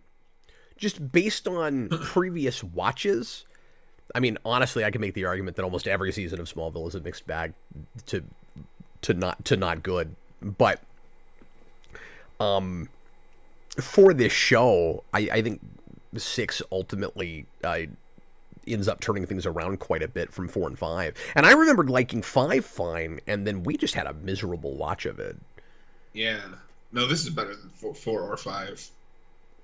It was, I think. yeah, it's not good. It It has it's those funny to me great. that a It does show have those about great Superman- episodes, but Sorry, what's that? no, I'm sorry. I was just saying it does have those great episodes, but Yeah. Leo says it's still funny to me that a show about Superman did a better job of adapting Green Arrow than the actual Green Arrow show did. yeah, because he's not just Batman. Yeah. Well, he's a stand-in for Batman, but they remembered to actually make him Green Arrow. I know, isn't that crazy? So apologies if I'm clipping at the tops of my microphone here, guys. I'm fighting with the microphone properties for some reason. It keeps jumping my mic all the way up to like 99 in the decibel level, and I don't know why. Like, I cannot keep it where it's supposed to be. It just keeps jumping up on me. It's very strange. So I'll just watch it here and I'll drop it in OBS if I have to. This is not interesting to anyone, but it is a problem. Yeah, and I just don't know enough about Streamlabs OBS. I just use regular OBS. Yeah, well, it's not an issue in OBS. It's an issue within just my regular computer settings. Oh, okay. Where, like, when you go into properties and sounds, it keeps shooting it all the way up to like 99. Stop breaking things. But then sometimes it'll drop it down real hard too, so I have to in OBS keep moving the slider. Mm-hmm. And I don't always see it because I'm trying to watch the show. We're trying to watch Smallville, Cap's computer. God, it's very important. Okay, the next episode is Arrow. Arrow, and not the other Arrow, but the main Arrow. No, so don't watch the pilot for Arrow. Watch the Arrow episode of Smallville. It's cool that we did a little bit of character work with him before he gets his big full-blown episode, because you'd think they would introduce him. I think that was part of the big surprise with him in this show, was he just kind of drops out of nowhere. Oh, okay, it's Oliver Queen. Like, the couple of superheroes we've had so far get a one-off episode and leave. This is the first time we've done that. Yeah. When he's the only one that sticks around. To Yeah, the point like, that, like, he's in the credits. Oh yeah, no, you're right. Eventually he'll become a regular in the intro. Yeah. Somebody save that guy. Just save him he's been screaming for 6 years. He did his waiting, 12 years of it, in Azkaban. And as we all know, the waiting is the hardest part. All right, folks. You know the drill. Timestamp 0. Here we go. Everybody, please press play. It's Arrow, but not that Arrow. Please press play right now. Okay, so prediction, is this gonna... Are you gonna end up saying this is the best episode of the season, or are there other ones? Is it Justice? I'm torn because, like, I really like the wrestler episodes, but they're like dumb schlock. You like what? The wrestler episodes where, like, Batista and Kane show up, but, like, they're just dumb action episodes. I'm just with gonna not let a you lot talk of through meat. those. I just could not care less. Just wait till we do that wrestling stream.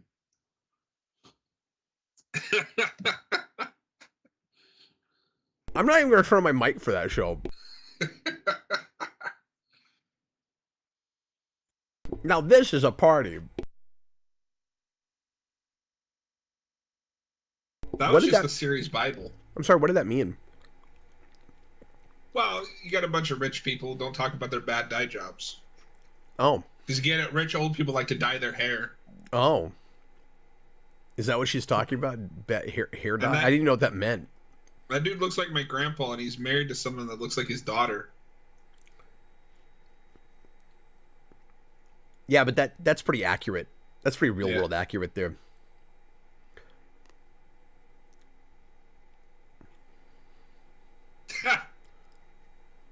This is some traditional old school Lois Lane stuff right here. No, she's just Lois Lane. Yeah, that's pretty great. Well, and now that she's actually getting into journalism, we're playing that stuff a little bit more to the forefront. And that's fun. Oh, Matthew Bass also says, it's funny to me that a Superman show does a better adaptation of Green Arrow than Superman. I don't know. By the time he gets to like season 8 and 9, he's just Superman. Not a terrible Superman. Not the best one, but not terrible. Yeah, but still a little angsty sometimes. I feel like John Glover in the speech needs to mention Magnavolt. I think these rich people need to stop being cheap and holding parties in their own offices. We've done it 2 episodes in a row. Yeah, like, is this how this usually happens? I thought they would rent out, like, a room. Okay, John, people are likely tired of me complaining about this, but I've got to do it. Can I complain about something? What's that? Well, we're having this party for Martha, who is running for Kansas State Senate. Or did she get... No, she got it. She's not running, right? No, because Jonathan got it and then he died. Right. So she inherited it. Right. So it's just momentarily I was like, oh wait, is she having to like run for re-election or something? I guess this party is just because she's like being instated now. Is that what it is? Because he was like, to welcome your new state senator. Okay, this is what I want to complain about. We're in Metropolis, which is not in Kansas. She's in Kansas think it is State. In the show. It can't be. Okay. Oh, now I see why you said you complained about this forever. I've complained about this a lot, but Metropolis doesn't have Kansas plates. It acts like a Washington, D.C., where, like, it's off on its own. And when Perry White goes to Smallville, he makes fun of Kansasians.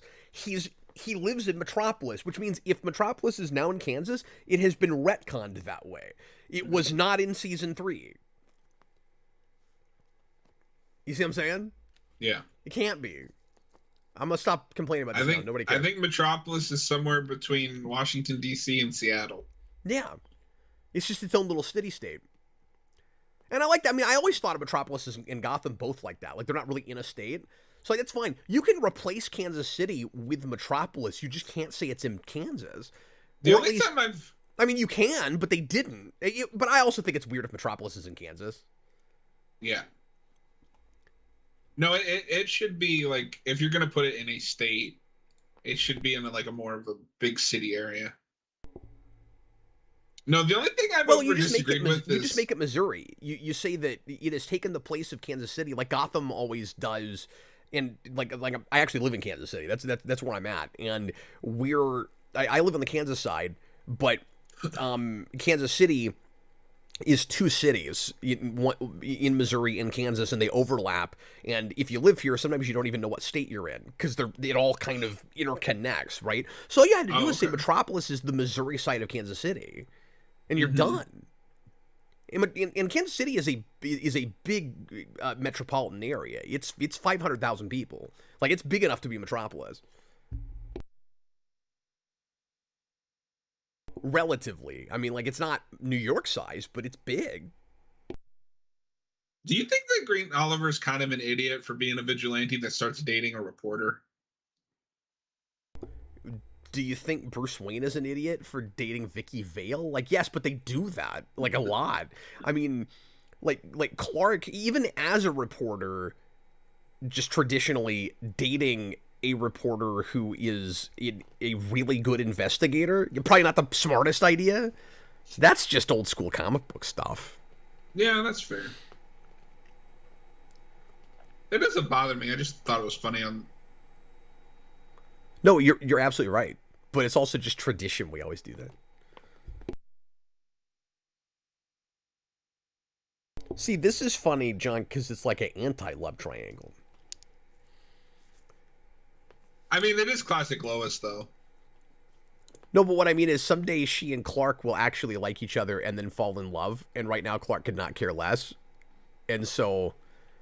I mean, we have hinted a little bit that he might Clark's like feelings, beginning to develop a little bit of feelings for her, but he's ignoring that. He pushes against it, and so now like they're dating, and Clark's not jealous of that at all. It's an anti-love triangle.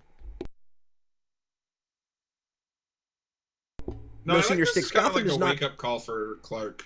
Gotham has never been in New York. It's usually either a stand-in for New York or it exists in the same universe with New York that is just somewhere else in the country, which I've never liked. I always want Gotham and Metropolis to be like mirrors of New York.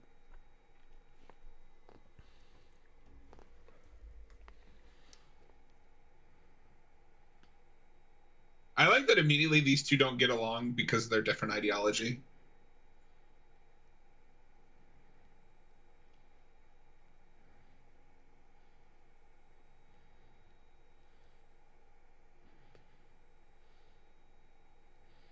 Whoa, Lana, this is a family show. Yeah, we've had a lot of that so far. I like how uncomfortable this guy is. What are they drinking? Ooh, now Lana's going to find out about the device. Dun, dun, dun. You think it's going to be a plot device, John?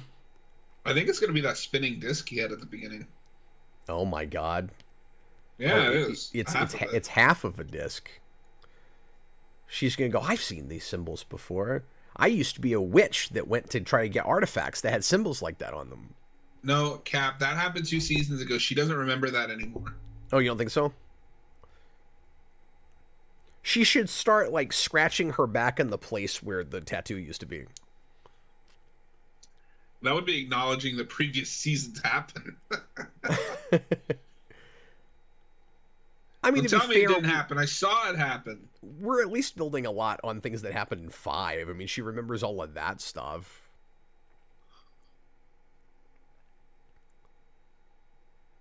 I still don't know how she's dating a guy whose hand stabbed her hand like 3 episodes ago. His hand stabbed her hand. Yeah. Yeah, because he didn't personally do it. Somebody possessed him, and then his hand stabbed her. The wounds that killed your father were his hand stabbing someone. Do you guys think the show is just pretending Clark and Lana are over 21 by this point? I mean, at this point, they're just adults. Yes. It's very ambiguous about that, even though we know exactly the ages they have to be. The blade that pierced his body came from his hand. Came from his gilder.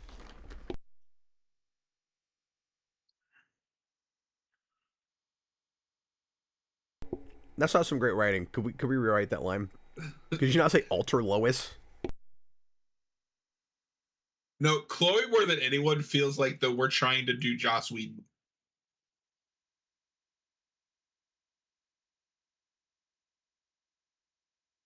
Once again, Lois is saying stuff that the audience has been saying for years. And I always really appreciate that. When she goes, well, it's not that I don't trust all of you. It's just that one little part of you. That's great. Because there's all these episodes where Remember physical cameras? Pardon me, Chloe just can't help herself but do the underhanded thing to get a story. But she's otherwise a really good friend. Allison's way of playing that she's being knocked out was hilarious. There, it looked like she was having a seizure. That's how you get knocked out. But no, I love Sleeping Gas Arrow. We already have more trick arrows than the show Arrow did. Oh, that's not true. Eventually they went nuts with the trick arrows, but... Oh, did they? I remember they finally did the boxing glove arrow, because yay. Remember the boxing glove arrow? Yeah, and they made a big deal out of how silly it is, and like the fans have been asking for it. And Anime fan, wasn't Tom Welling in his late 20s by the 6th season? I mean, he was in his late 20s by season 1.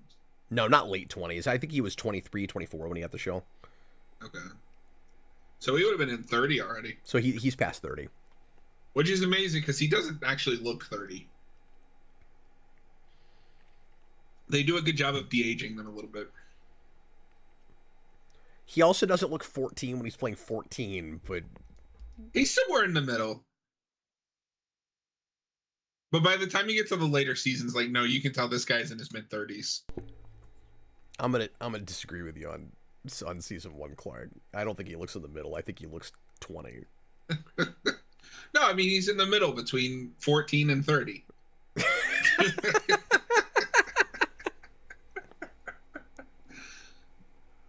That's the weirdest diplomatic thing.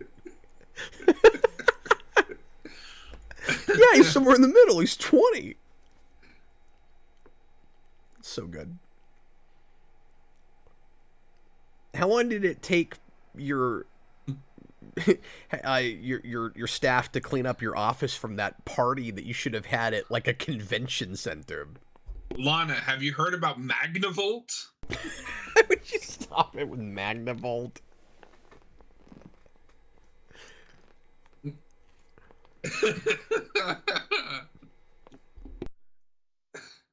I want to see the version of this where he runs around talking about Magnavolt. Anybody that'll listen.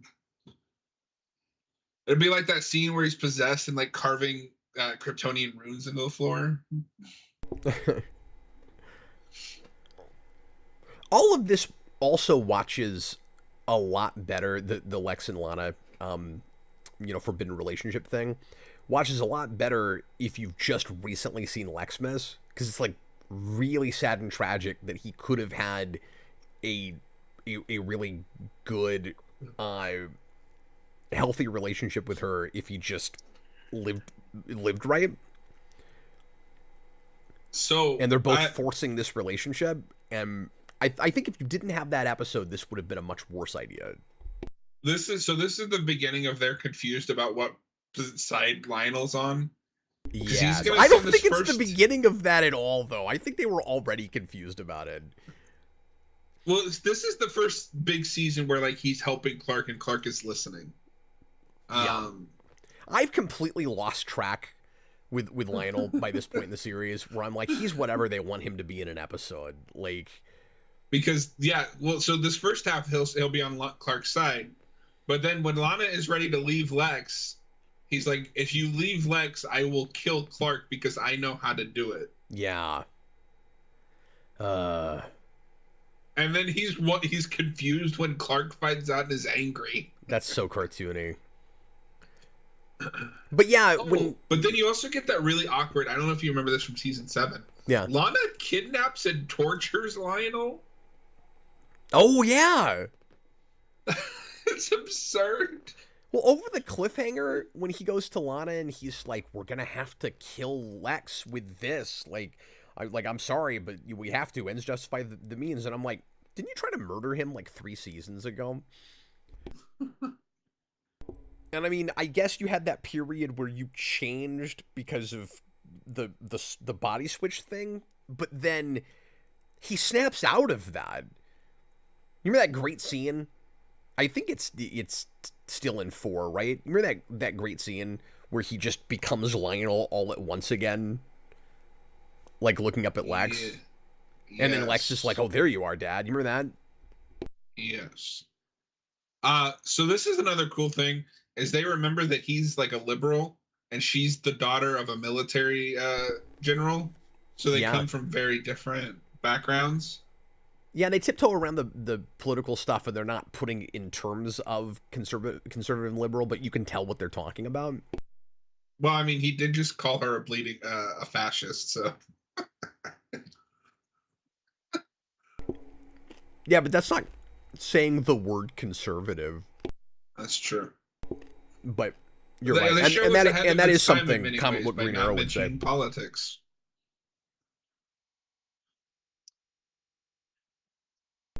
But she's not talking about his dye job.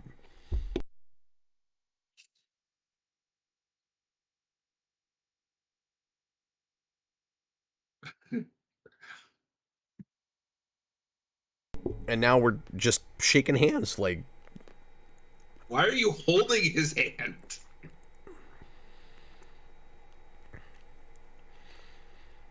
This always played kind of weird to me, where it's like Lex is now to Clark the straight up villain. There's no going back, and maybe I can trust Lionel more because Lionel's not on Lex's side. But like, it doesn't make sense to me that he ever full on trusts Lionel. Like, he should always be on his guard, even if he has to have an uneasy kind of alliance with him. I mean, after all, he did raise the guy that is your arch nemesis now. Well, not to mention all the horrible things he's done forever. Even if this is Jor-El's chosen oracle, which I don't think is a bad idea, even if I don't know what that means. I don't know what that means. That should be like, yeah, I mean, you have the stuff that I need, but like I don't trust you. But instead it plays every time that Lionel does something dirty, Clark is like shocked. Yeah, why would you be shocked? You should just be kind of... Whoa, what kind of sunglasses are those? You should just be on your guard all the time. And also, you can't fully trust Jarrell either. He put a girl in a cave wall for 15 years. Do you think he wears his sunglasses indoors? Well, he clearly wears them at night.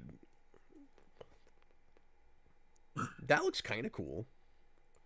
And then it kept going. But the close-up of it was kind of cool. No, I love his bow. It transforms and stuff. Yeah, the shot of the moon is cool. Yeah. All the superhero stuff was just a really big deal at the time. I mean, we still haven't gotten a better Green Arrow. But, you know, obviously we got seasons upon seasons of superhero action, however you feel about the way they handled it with the CW shows. But this time, we'd never had this kind of stuff on TV. I love how comic booky this is. Like, I don't see how that would work. Or we rarely had. And Birds of Prey did it. Mm-hmm. Which was just a couple of years before this. Yeah, I want to do a watch party for that show. It's not streaming anymore. It used to be on Max. Thanks, Zaslav. And so if if there's we one do thing it, I will give Warner Brothers. Yeah. So I've been watching DJ streams, which haven't helped with my wallet, but they're finally putting out like the good Scooby-Doo stuff. And I still need to put this away, but it's just sitting on my desk, and it reminded me that we were talking about because we were talking about Warner Brothers. No, I like this. He's like, oh, I'll just shoot him, and then that doesn't work.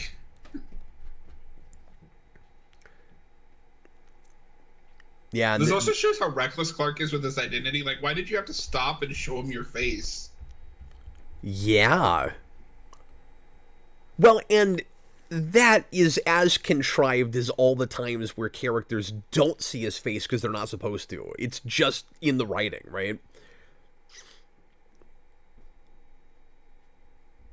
So even if you have to contrive that to make sure that for the story you want to tell or for the status quo that's being forced on you by a network, because there is a lot of that with this show, that's bullet time.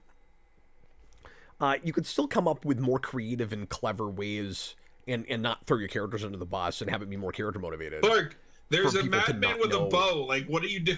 Or to know when they have to. Why is it? Bullet time. Oh, that was a throw. Oh, thank you. I never get those. I always miss the throws. I was thrown today. And then, of course, that's another, like, two heroes meet for the first time and they have to fight before they can team up. And I think we do that almost every time except Cyborg.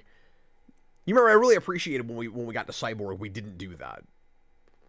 I don't mind the Flash one because it's not really a fight. It's more of just like he was raised wrong. Well, no, that one's better too because actually a lot of that episode is Clark trying to win him around to a better way. So it isn't just obligatory fight and then now we're friends. Like it isn't that. I think the only one I don't like is Black Canary, just because their Black Canary's such nothing. Yeah, she's off, and her outfit is stupid. You heard it here first, folks. It's stupid. This elevator reminds me of the Oscorp elevators in Amazing 2. That's really weird. Oh, yeah, that is weird. And now we're doing that thing where Lana's got to start acting more like Lex as she's dating him, and that's an angle I like. You know, if we have to do it. Yeah, no, I like how immediately she like starts to succumb to this lifestyle. Well, and it's awkward, right? Because I buy it some because she has been really manipulative in earlier seasons, but she got to that too fast, and that's one of the many reasons I don't like her all the way at this point. So like you said earlier, if the show would just play her as more of a tragic villainous character earlier, where it's like, no, this is what we're doing with this character, but I can't always tell how much I'm supposed to still admire her or like her or root for her. On a scale of 1 to 10, how upset would you be if you walked into James Gunn's Superman and there was just Kristen Kirk as Lana again? I would just be baffled and bewildered is all. I wouldn't even know what to make of that. I would just assume multiversal shenanigans, I think. Like, no, she's just that universe's Lana Lang. It's like J. Jonah Jameson. There can only be one.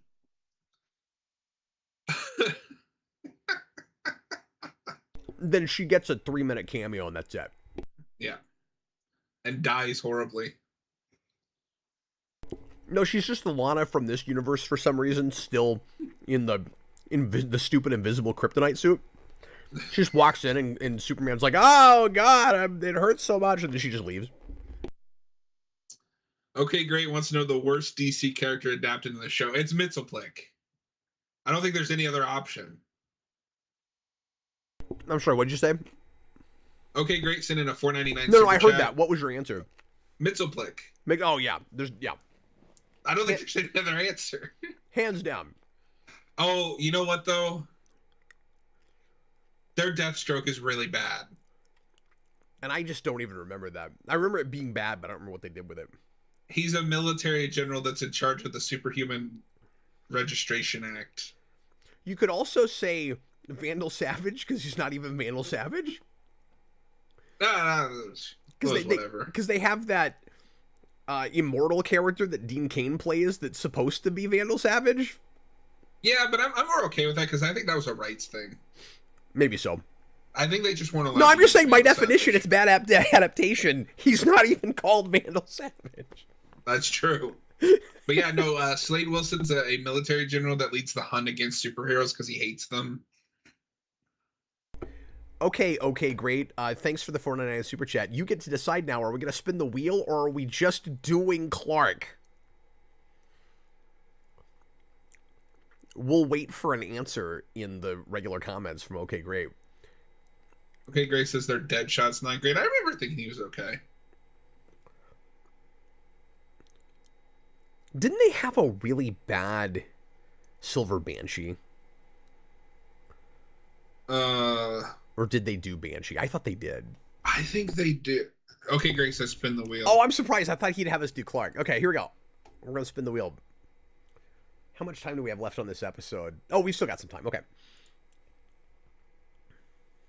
Oh, yeah. They do Banshee in... Is it 9 or 10? 9.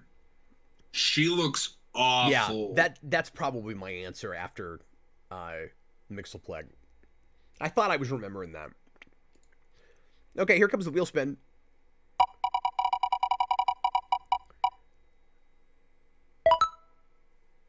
Oh no, I can only say yes or no for 5 minutes.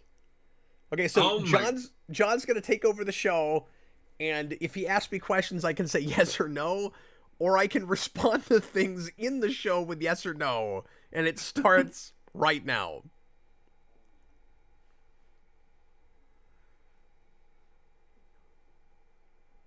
I don't know if that's true. Yes.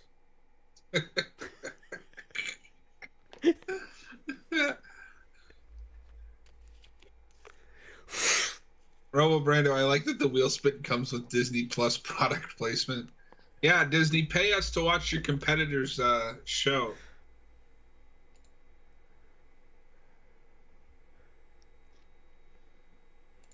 Robo Brando, they did Silver Banshee. Most of their adaptations are of actual Supermans other than Lex are pretty poor. I don't know. I like their Metallo, all right.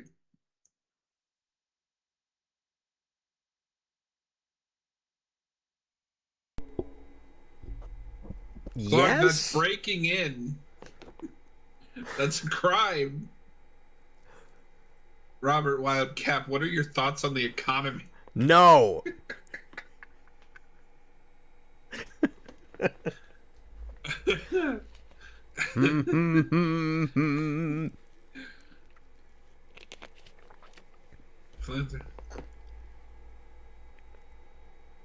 You know, we haven't had Clark on Green K yet. Yes.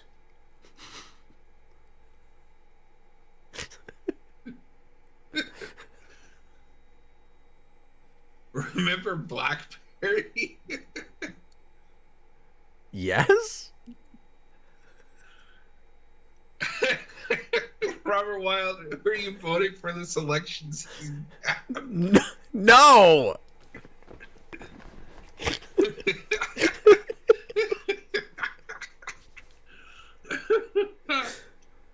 Oh. Oh.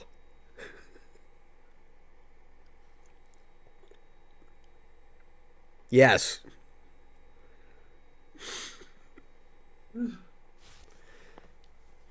Oh my God, we're going to waterboarding.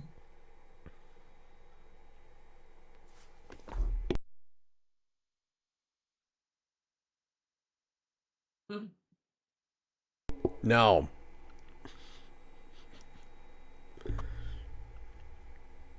Oh my God. No.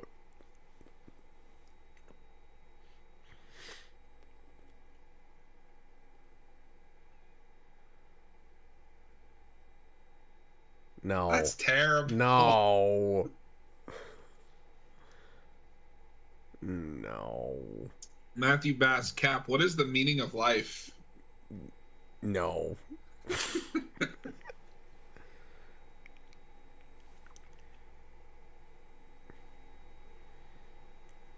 Yes. Why is it every time that there's a one of the women in the show are captured and tortured, they're always in a white tank top?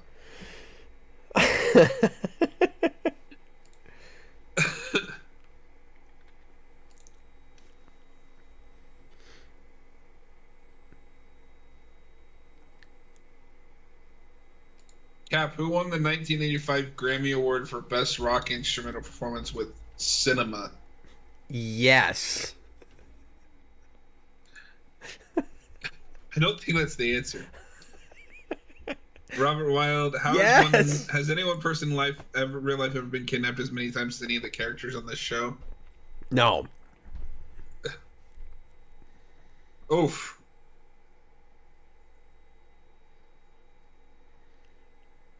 I like that Clark is not even like a character in this episode. Yeah. He doesn't do anything.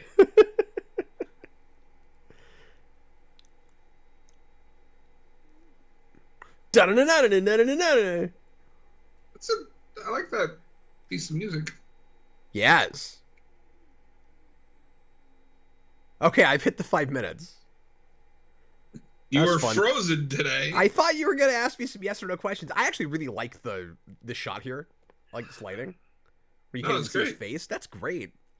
I did. I read the chat's questions. So I think OK Great was very smart to have a spin the wheel and not just do Clark, because to your point just a minute ago, we wouldn't have said it very much. He hardly showed up.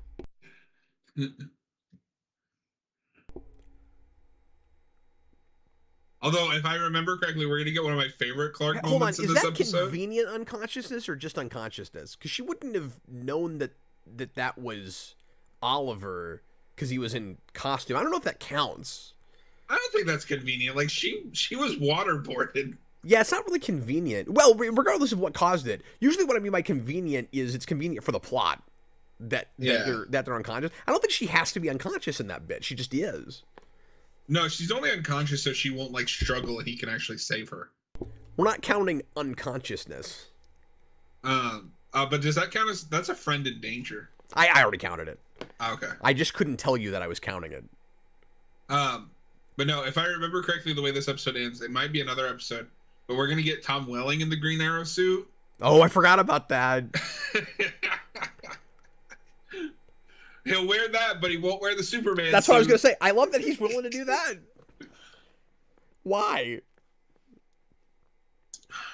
Robert, I call shenanigans on being able to hit a bullet with an arrow. Okay, cinema sins. Yeah, but it is really funny that this being a silly TV show, you got to have that be one of the first things we see him do in costume is hit a bullet with an arrow. There's nowhere to go from there. I mean, is that any bigger than him hitting the broadside of the Daily Planet from like 2 blocks away? Yeah, well, there's not much farther you can go from that either. Like, they've already tried to top it. So again, they're making it really clear right away just how toxic this whole thing is. Like,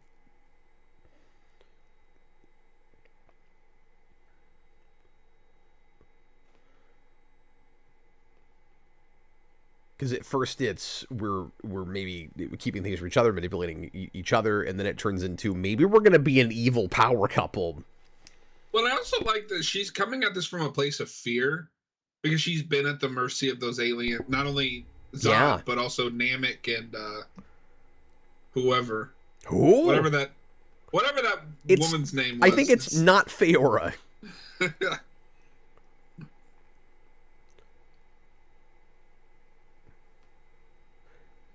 Yeah, all the superhero stuff is shockingly good in this episode.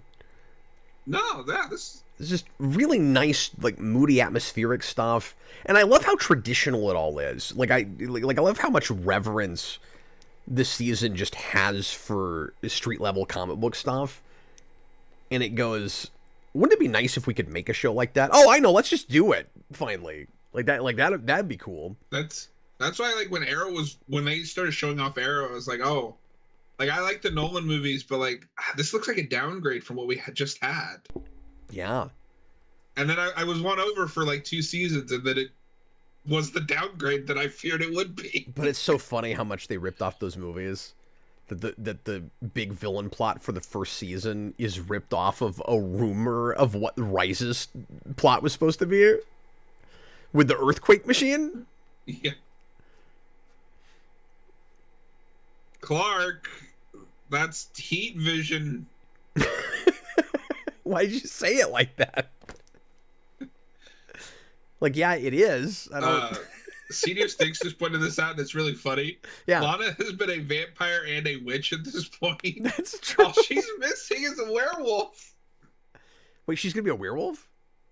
No, but I'm saying, like, that's the only one she's missing. That's the next thing. Well, see, that's what we do. We make Chloe a typical Kryptofreak, and then we let Lana be monsters. I like that Clark gets a little sanctimonious here, and Oliver immediately shuts that down. Yeah, the first thing Oliver should say is, wear a mask? Maybe he does that later. Does he have a whole thing where he's like, Clark, why won't you just put on a costume, you idiot? No, he doesn't really talk about the costume, but his main thing is, like, he is the main one that's brigades, like, you need to be a symbol. Yeah, that's what I'm remembering. But you'd think right away he'd be like, I know your identity already. And it's just because you were standing there with your regular face out. Why don't you put something on your face, you idiot? No, I think, ironically enough, and I think I kind of like that they did it this way, even though it is kind of silly. That Lois is the one that comes up with, like, Clark being the secret identity.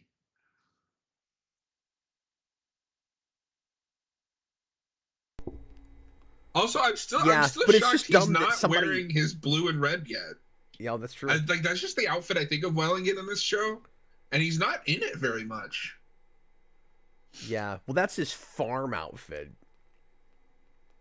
He's not on the farm. Because we're already real far away from Smallville. We're hardly ever there. Robo Brando, well, it confuses me when it comes to costume. Is Clark's Neo outfit in Season 9 really much sillier than Superman's suit?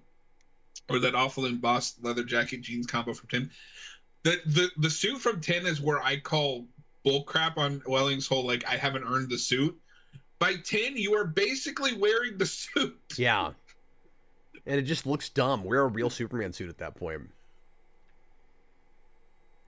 Or just do the Superboy thing. Where that's what I was going to say.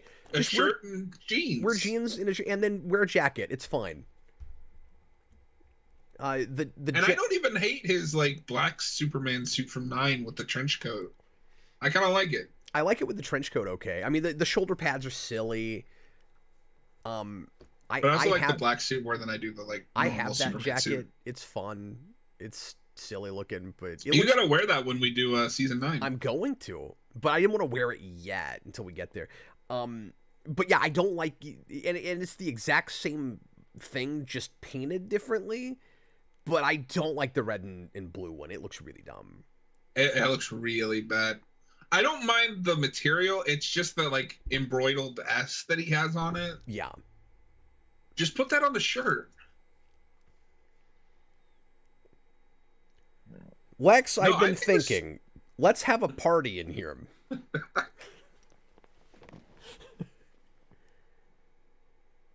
That's a good line. Not that I'd question your theatrical skills. There is a funny reoccurring thing in this season, but it's kind of carried over. But I don't know why it's funnier here. Yeah. Every episode just has a moment where Lex is like, I don't know how you did it, but you're behind what happened today. Yeah. That's a formula now.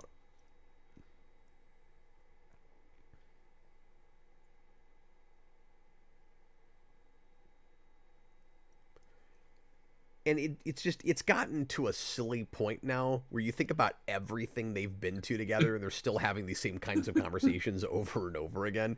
Like, what do I have to do to prove that I want to be part of your life? Well, I don't know. I mean, you tried to murder me and I sent you to prison. I think maybe we're past the point where we can have a regular,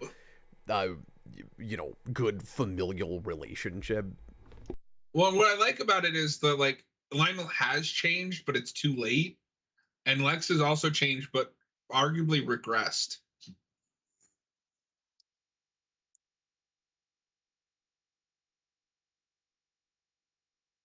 Lex, can I sell you on Magnavolt?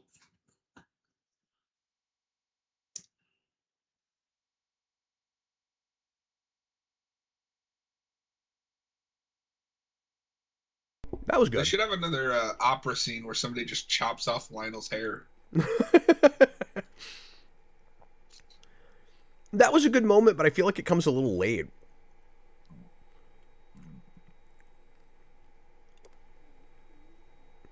Okay, that's awesome.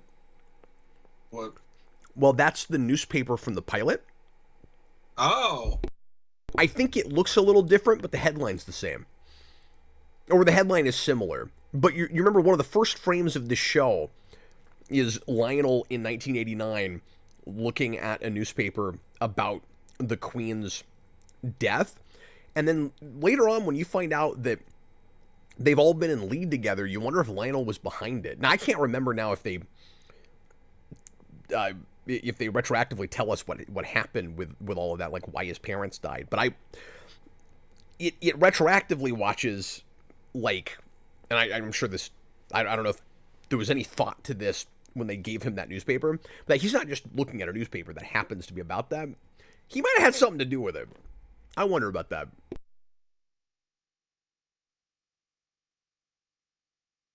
I like how he immediately comes on the show as like calls Clark out on all of his crap. Well, that's why he's so good for Lois, because he's like the male superhero version of her eyes in for the audience thing. Where he comes into this show so late and is like, wow, CW shows are dumb.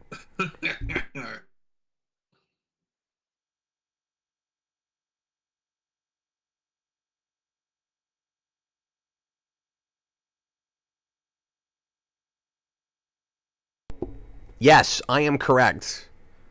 According to the Smallville wiki, Lionel did in fact sabotage the plane that killed Oliver's parents, and that's why he's reading that newspaper in the pilot. That is so freaking cool.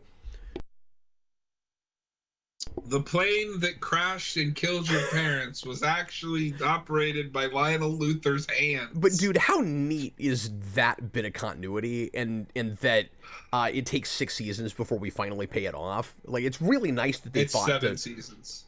It's like I'm sorry, 6, because his looking at that paper right now is, if you even remembered that from the pilot, is making you wonder if Lionel was behind it. Because Lionel was reading that paper. I don't know, I think that's really cool. My only problem with it is they tie it into the whole Veritas thing. No, and I don't like the Veritas thing. It should have just been corporate espionage.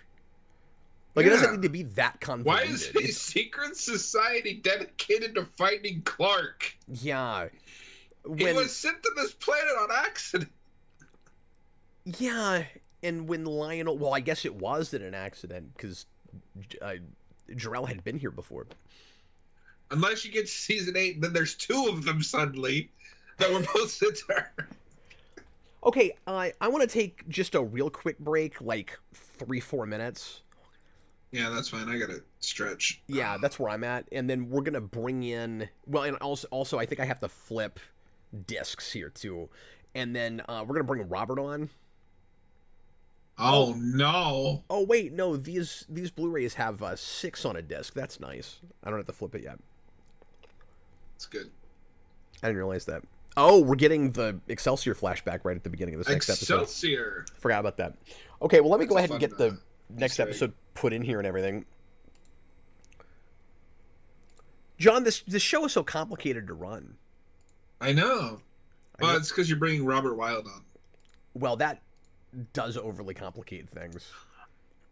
His multi saga cinematic universe tome. Yeah, we got to bring him on so he can tell us all the categories we should have been counting. I think he just named a new one. The amount of gas money from characters was spent going back and forth from Metropolis to Smallville. That's awesome. You have to calculate the price of gas in 2006. And it's just silly that we're still calling it Smallville. Like, I'll never stop complaining about that. Because we haven't even been there this season. Hardly. Okay, so folks, the next episode is Reunion, so set that up at your convenience. We'll have a little bit of time before we start. And John, that's another easy green for me, of course. Yeah, that's a green.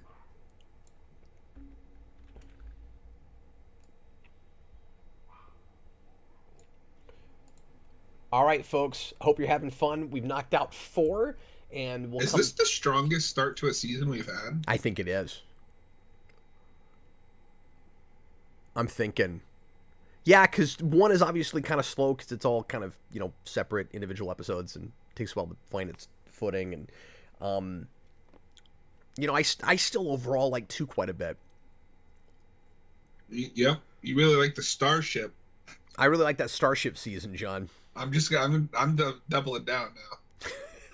It's a Starship. And then Clark Kent was sent to Earth on his Starship with a crew of 500 people. Yeah, and one of them was Davis Bloom. That's gonna be my new origin for Superman. Is I'm gonna write a version of Superman where he's a baby, but he's sent with a whole crew of Kryptonians. Please make one of them Davis. Oh my god.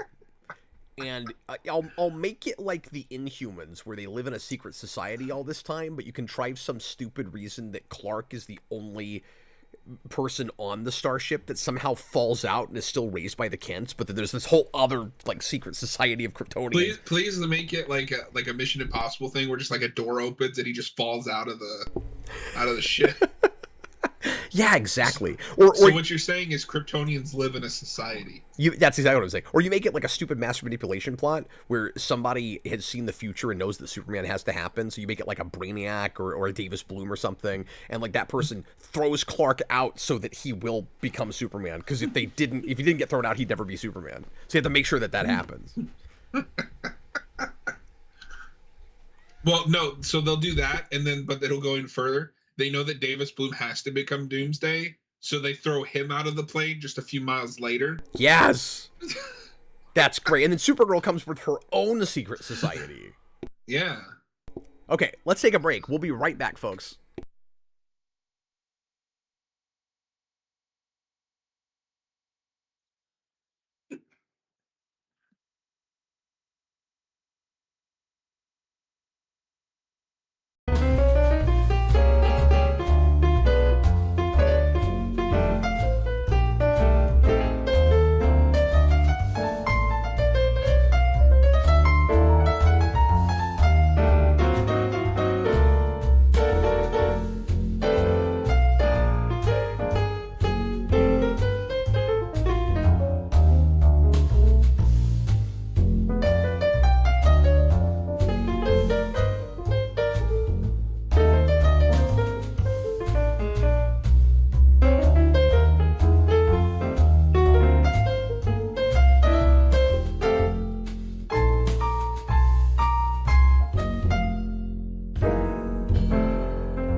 I am back, folks, and I'll just wait a little bit for my co-host. There is Robert Wild.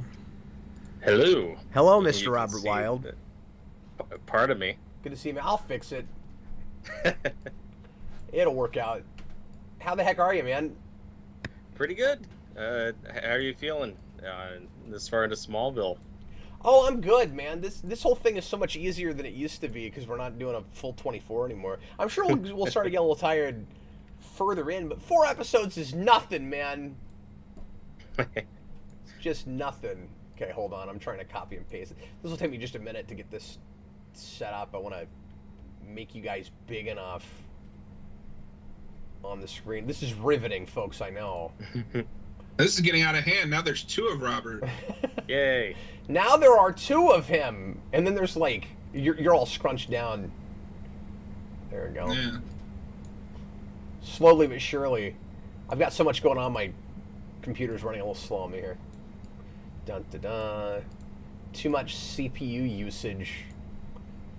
Okay, how much of this? How much of these episodes did you watch with us, Robert? Just a couple. I was just watching the Green Arrow one with you guys. Cool. Well, that's the best one so far. But yeah, nothing's made me want to throw meat at the screen yet. So I don't know why meat, John. Do you just have like a package of bologna like hidden off camera?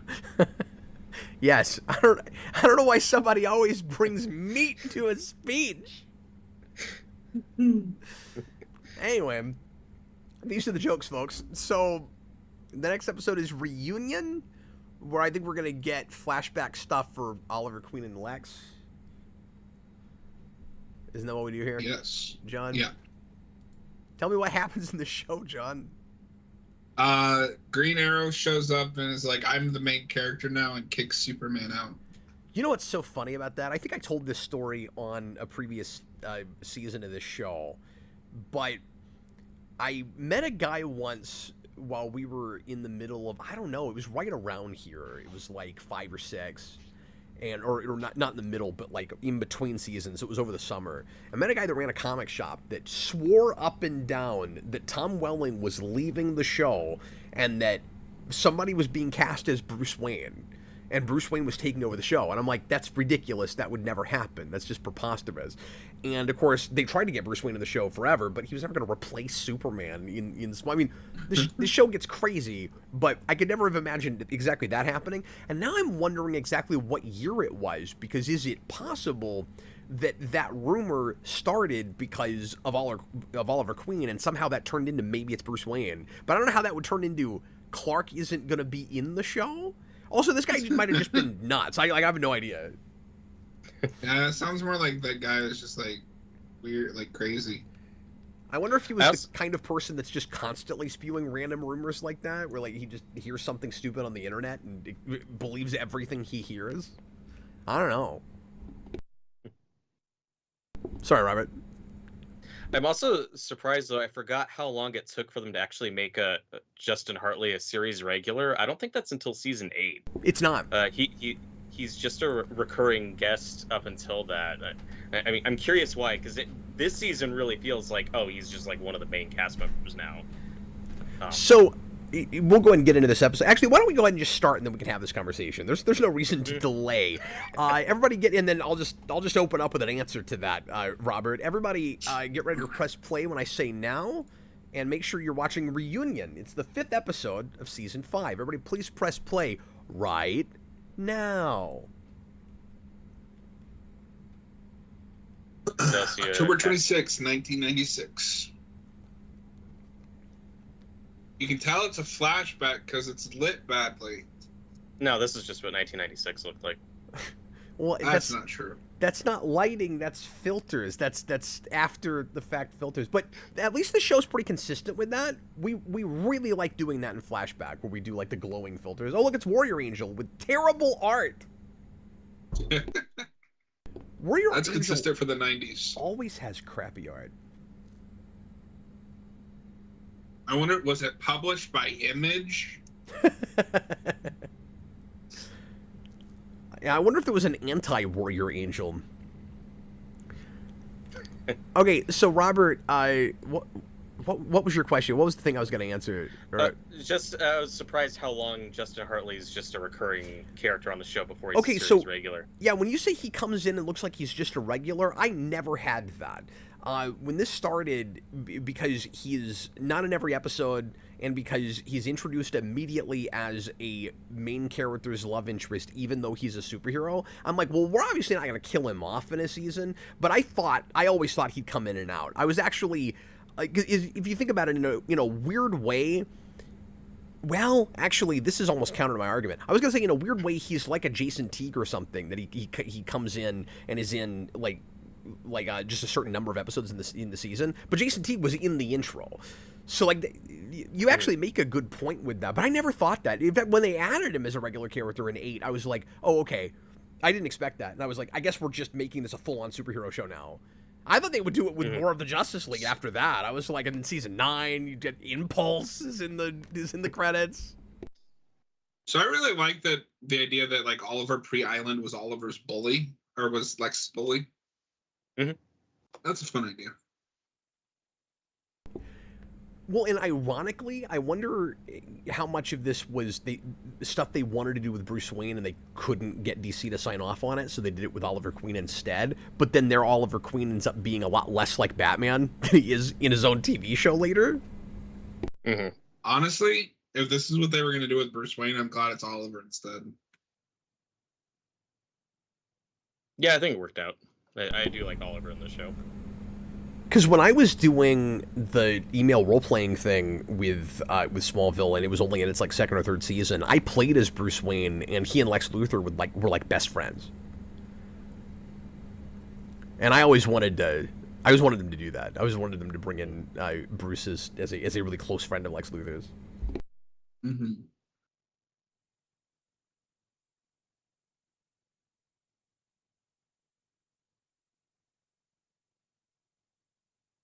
No, but I like this parallel of, like, Oliver was the bully and Lex was the victim. Now it's the roles have reversed.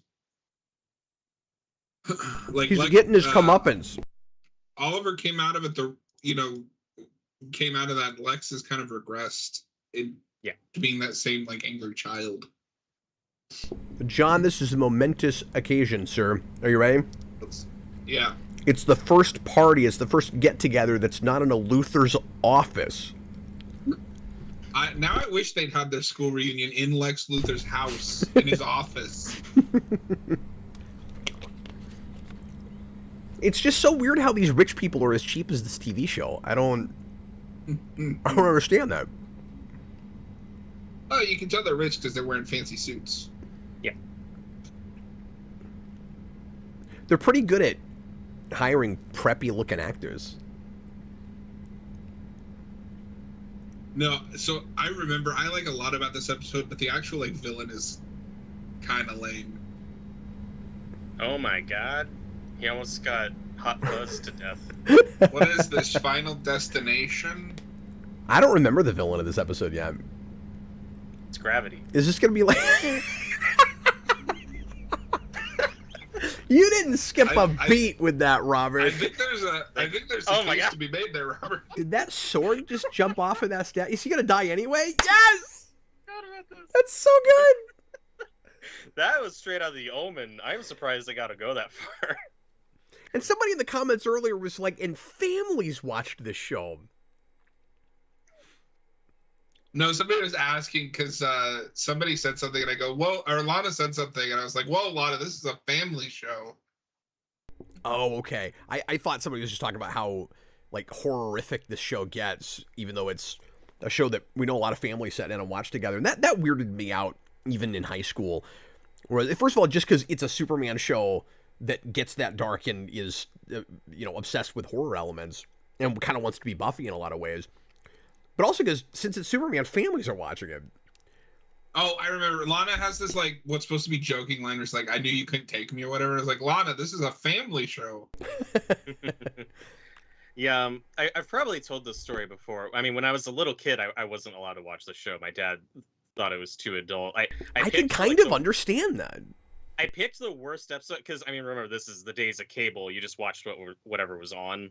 You know, and I guess I started with the worst episode because I'm a little child putting this on, and it's the episode of season 2 when Clark is developing his heat vision, and that's a really sexual episode. So my dad is like, "Yeah, no, we're not. You don't want to watch this yet."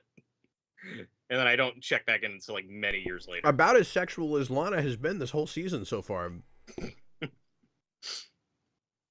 Especially when they have a shot of her and Clark in the bed in the opening credits now.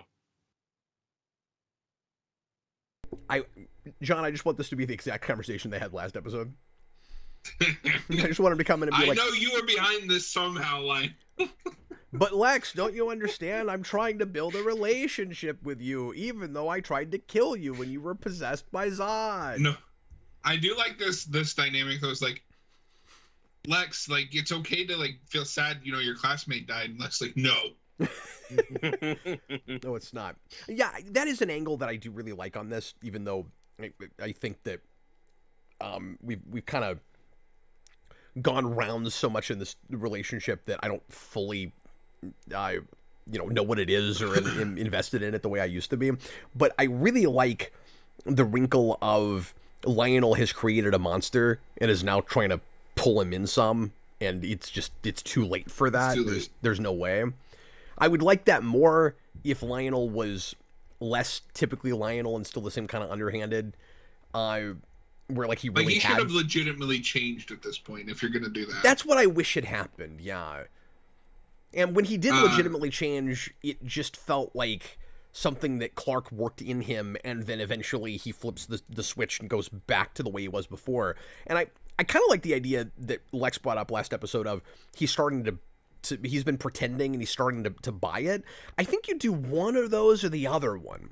Would have been cool if season 4 for him had been all about, you know, I'm in prison, I'm dying, I think I'm done, and then he starts, and then when he gets his when he gets cured miraculously, he goes, I don't know, maybe I'll try to be like the Kents. Maybe I'll do what Lex has been trying to do and start turning around from there and just pretend, like, fake it till you make it. That would have been a really interesting character arc for him. Instead, they sort of did both, and they waited too long to get to that.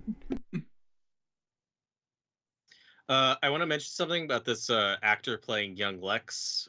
This is Lucas Gabriel. They will bring him back several seasons later as their Superboy clone, the Connell or Connor. Oh, is that who that is? So, I guess, spoiler alert, I guess they do keep the thing where he has some of Lex's DNA to justify that, but that's kind of cool, I guess, that they brought him back, or that they thought to do that. That's very interesting. I didn't know that. It's still weird that the show does Superboy, but it does everything. Well, it's even weirder because I don't think he has powers. You have Superboy, and then you do Superboy.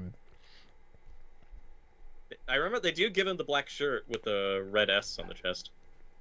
But yeah, I completely forgot it was this actor as a young Lex here. I'm so glad you said that. His friend here, okay, great pointed this out, and I'm seeing it now, was in iZombie. Oh. I've been meaning to show that to Jason. That's a great show. Hey, look, Cap, it's Smallville. That's another show we should do. Oh my God, we're actually on the farm. We should put that on the counter. Count every time we're in Smallville. But look, it's already nighttime, so Chloe's not going to get home until like 1 a.m. No.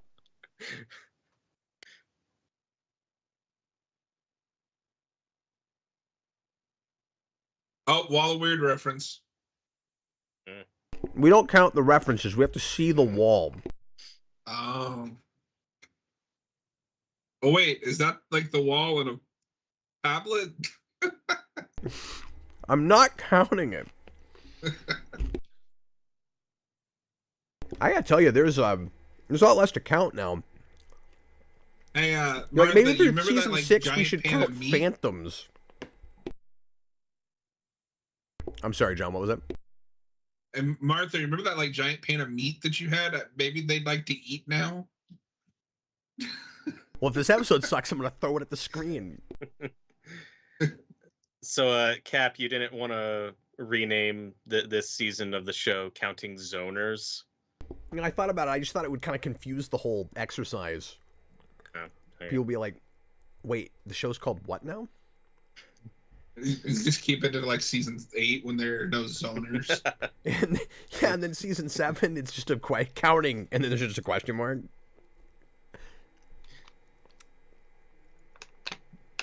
No, but Oliver Queen's satellite was up. That's right. John remembered that. Good job, John. That's some good acting from Welling there. Maybe it's time to collect. I can never tell when you're being sarcastic or not. No, I was talking before he even has that line. There's just some like kind of nice like noodling and calculating going on in his mind because he's been dealing with Oliver. Mm-hmm. I liked the inner workings there.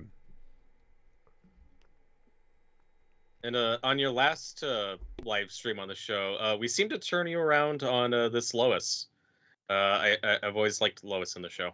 That was in season 4. No, I turned Season around 4, on her okay. going all the way back. Yeah. Because I remember Robert, keep your live stream continuity straight. I still have my reservations about just doing her as early as they did, but she saved that season. She did not save 5 because she wasn't there enough, and it kind of sucked, and it was unfortunate because I remember 5 being really fun, and then it was giant slog, and then I guess it was just, oh yeah, Marsters was great casting, but what the hell is Brainiac doing most of the time? And then he leaves for a bunch of the season, and it was not great. Frustrating. We've talked about like some of the Lex and Oliver stuff working. In hindsight, you wish we had just gotten to some of this stuff earlier. Like the Jason Teague stuff in season 4 feels like a waste of time. In hindsight, a lot of the season 5 stuff feels like a waste of time. It's so easy to go back. The love interest Lana had in season 3 was a waste of time. That's true. This is just a Final Destination ripoff.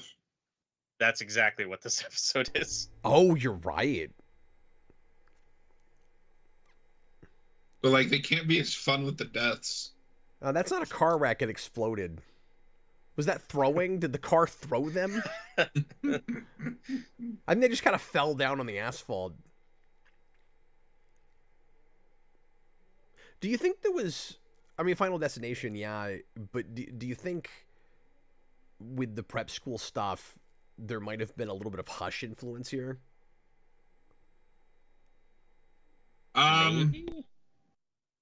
Maybe. So, because I remember who I don't know if you figured out who the bad guy is yet. I don't know if I've cared yet, but we'll get there.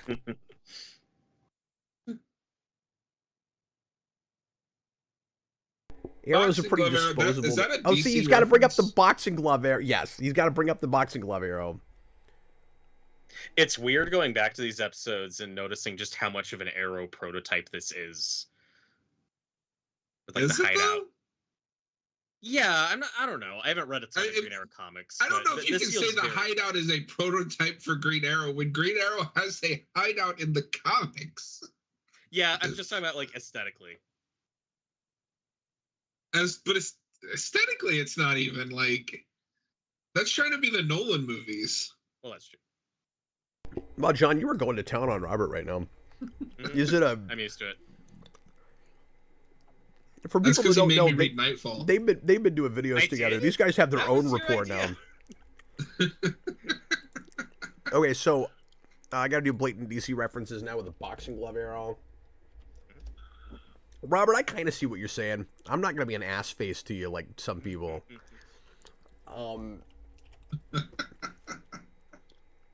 No, particularly just in the way the bow and arrow action is shot. Yeah. Like there are definitely things that this show and the people working on the CW shows talked all the time about how Smallville was just in general a prototype for a lot of the way they shot that stuff, and they used a lot of the same crew from the show. No, so in fairness to Robert's point, though, they do definitely take like surrounding stuff. Like, you will never not convince me that Felicity isn't just trying to be Chloe, right? Yeah, but somehow worse. So, do you guys think they picked Excelsior? She's not. She's Lucius Fox because that show wants to be Batman Begins. I'm sorry. What, Robert? Do you think Yeah, but they she's picked, also just Chloe. Like, do you think they picked Excelsior because Lex's name is in it?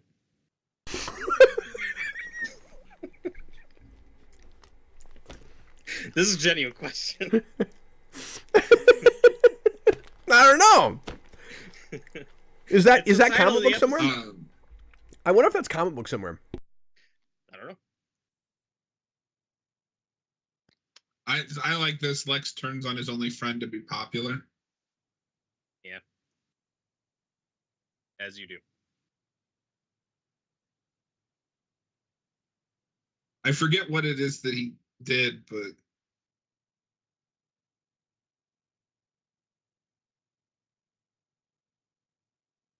Yeah, that's just a Smallville thing. Nicholas Oh. Bodo, isn't she just Oracle? Yeah, but Chloe became just Oracle. yeah, see, like Lex is unhinged. Yep. Oh yeah, they even do the Watchtower thing with Chloe. Yeah. No, and the Watchtower thing is absurd because it's left to her by Jimmy. Where did he get that? Yeah, why did he really? No, yeah, that's in his will. Is he gives her Watchtower? That doesn't make any sense. Also, why is her name also a place?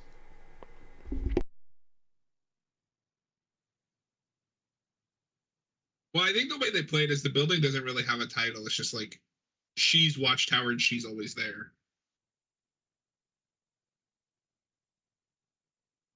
This is shot and written very much like a follow-up to the really great flashback episode we get with the little kid Lex with the birthday party and the and the death of Julian and all of that. I've always wanted to do an But edit. the difference is he didn't try. Try, Lillian. I've always wanted to do an edit, and I'm sure somebody's done it, with all the flashback stuff in this with Lex in chronological order. Play Keep Away with the Scotch.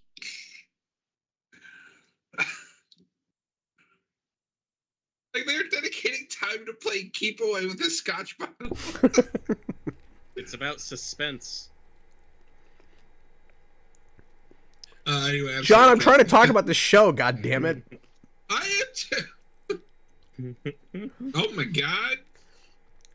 Is But this But I am really conscious. I am buying the flashbacks, and I like how, you know, I like Lex's anger management problems, and I think that's even more powerful if you were to go back right before this and watch the flashback with the little kid. Mhm. And this is structured a lot like that too. I like that. That's kind of a thing we do with Lex every so often. It also feels like this stuff is only relevant now, and so it doesn't feel too retroactive that we're finally getting it. Like I don't think we needed this before. But I am with John in that, or was it Robert that said maybe we should have gotten Oliver Queen backstory earlier than this. Mhm. But now that he's here, it makes sense that we're getting this now. Well, and like you were talking about. Oh, the shut thing up, with the Clark. She newspaper. gets hurt every week anyway. What are you talking about? He goes, Well, oh, I since like she's what been Lex with said, how you, many she's had times a... did she end up in the hospital while she was dating you? But it's also like, actually in the hospital, I can only think of like maybe twice.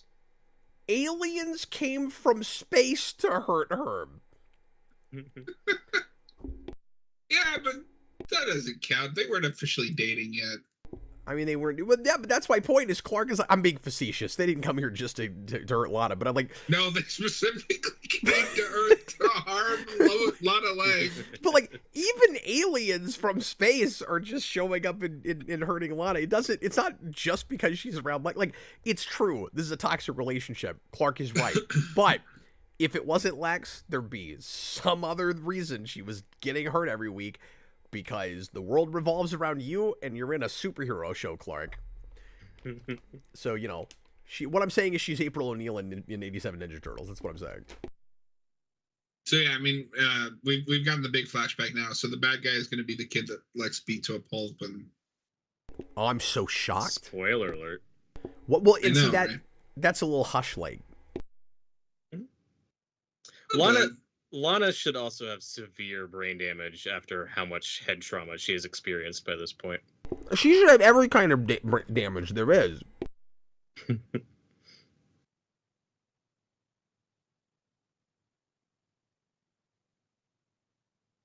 Okay, Great asks if we ever see Oliver on the island in the show. We do. Yes. We do a flashback episode of that at some point. I'm also pretty sure it's on a set and not an actual island. It's an island Wait, set. you mean a show didn't go to a random island to film?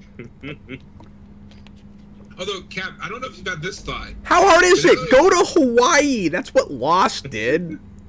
There are islands where you can get good tax breaks. What are you talking about, John? we have this now where both Oliver and Lex have been stranded on islands. They have so much in common. There's a lot of weird character parallels, but guess what? They're never going to talk about that. What? I don't think they remember that Lex was trapped on an island for like 6 months. No, I don't think the show even remembers that happened. No, but I like here Lex went too far even for the bullies. Yeah, no, that's great. Yeah, scenes like this are kind of goofy though. Where I'm like, where's an adult? Yeah. That's a trope I'm not a big fan of. I don't know. It's a private school. The adults don't care. But this all really tracks that, like, Lionel has turned him into this. And intentionally. Okay. And this is where it's going to get absurd. Is this going to be a Final Destination moment? He is backing up into that street. Oh, is that all it is? Where he gets run over the street? Oh, that's right. Yes! I called it. I am laughing at this guy's misery. So I was really appreciating these flashbacks until just now. Did you see how the actor just, like, backs into his mark? Yes. Like, it feels like the character on some subconscious level has to know he's supposed to be in this street at this point so he can get hit by a car. I'm going to call that a car crash, folks. Yeah, I think that counts. That was wonderful. I'm so glad that I wish Austin was here for that. Matthew Bass, this show needs an adult. Oh, okay, great. That's a good point. This episode is a mix of Final Destination. I didn't know what you did last summer. Yeah, for sure. Well, Lionel is always trying to cover up everything. Lionel was frozen today.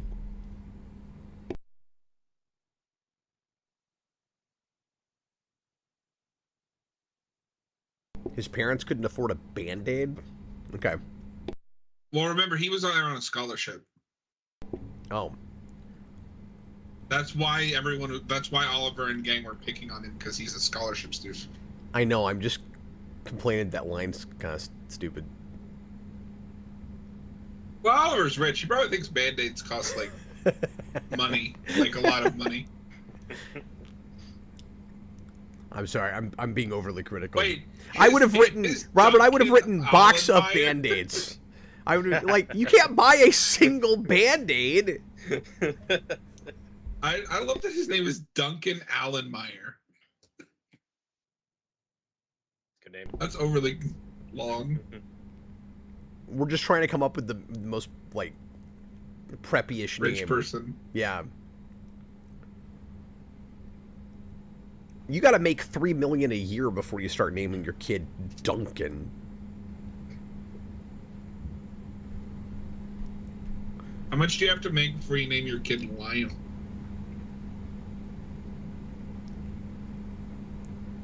At least establishing shot of at least that much. That was a weird establishing shot. Like, it started to go up and then it just cut. And then it cut, yeah. Robert, I think that's already the 35th time we've seen that establishing shot for. No, that's a different one. The other ones that we see are usually from up top. This no, one's like more that down this low. okay, but this is the one that ultimately, when you get into later seasons, we will see most often. Because they get to a point where they only ever show that, and it drives me nuts. And they do it a lot with, like, Tess gets in the office. Like, it's always that shot. When this show looks a lot cheaper later, they're going to use that a lot more. But they've already used it quite a bit. I love his delivery of the Queen Boy. Ah, the Queen Boy. God, that stupid little. That I'm so Krispy tired of all Kreme these people I forgot to murder. That was very Zap Brannigan of you.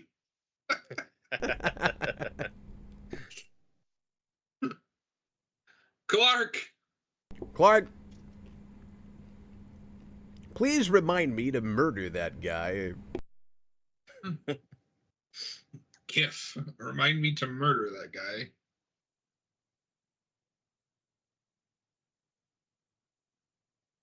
Lionel, didn't you have a party in here last week?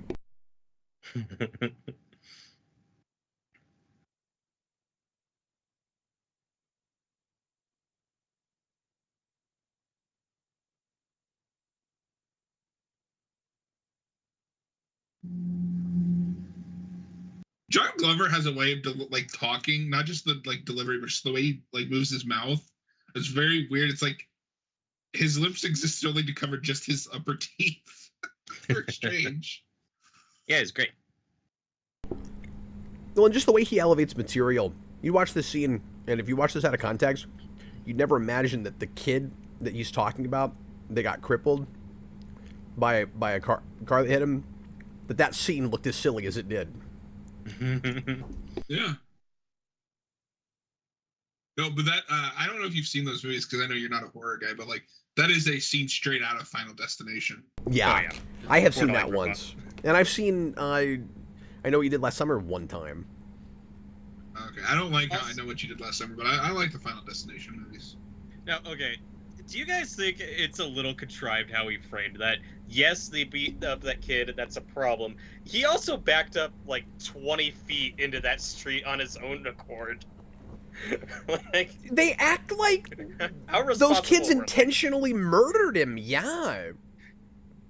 So Lex is the only one remotely responsible, in my opinion. I buy it more from Oliver's point, especially because he's very much his whole arc is like trying to make up for what he did in the past. Yeah, I get the guilt.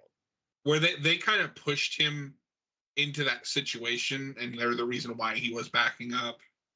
But John, this is Smallville. You can come up with a less like contrived, goofy situation. We got Meteor Rock again. Yay. Oh, It's been a while, folks. This is a Kryptofreak. Is this the start of 33.1? No, because this isn't Lex. Oh, okay. But this is a Kryptofreak. Mm-hmm. Cap, you have one job. I'm sorry, it's all coming back to me now. You have to count the Kryptofreak. Well, yeah, because we better get quick on that, because it's like one of two we'll have this whole season. Yeah, but hey, this is 52. I also liked the reveal there. Like, there are fans that have been chomping at the bit waiting for more Kryptofreaks. Like, you haven't gone to that well too much, and people aren't tired of the Freak of the Week formula. As if there are people that already had a show called Counting Kryptofreaks, and they were counting them, and now they can't count them anymore. Hey, you never know. Maybe there is like a prototype Counting Kryptofreaks. Well, there were definitely people counting all the crazy stuff that we couldn't stop doing in Smallville before I was doing it. Because Krypton's site used to have a whole list of stuff, and it was really accurate, and the car crash count was great, because there's so many of them. And like they picked a lot of the same stuff I did before I even knew that list existed. But I can't find their old list anymore. It doesn't seem to be anywhere on their website. Oh, that's unfortunate. If I ever find it, though, we'll look at it. Because they have an actual accurate count. And we'll see how far off ours is. Because our count is pointless. We miss things. But it says counting in the title, so I feel like we have to still kind of do the shtick, you know? I love the way we light Evil Lex. Like, we put lights on him very differently than... Every time he's doing this phase, than earlier in the series when he was one of our kind of supporting protagonists. At least they're consistent with the light source, though I would have loved if the lighting on the Oliver shots were just completely different for no reason. Hey, guess what, John? He gets to just be from Star City. They don't have to change it for no freaking reason.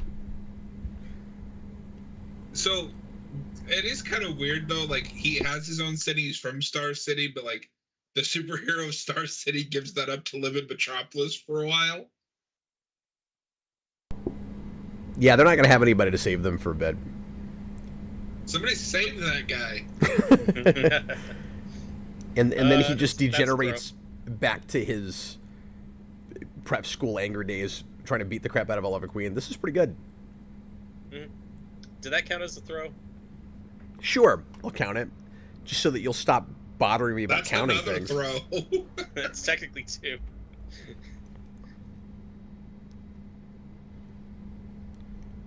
You're never going to take responsibility for him stepping back on his mark.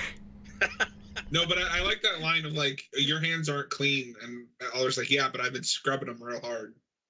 Yeah, what a great line. Yeah, that's the difference between me and you. And I like that they've got that CGI glass. I like that they've got a character-focused episode like this that really breaks down how similar they are, but why Oliver can be redeemed and Lex can't. This is convenient unconsciousness, by the way. Or why at least Lex won't. I mean, we can argue about whether he, at this point, couldn't maybe still make up for some things, but he is responsible for some straight-up, murder at this point. We also just had like 4 throws in one sequence. I can't keep up with all the friggin' throws. Are we jumping this up to 78 Is that a friend in here? danger? Or almost killed? Yes. This is also another episode that doesn't have anything to do with Clark.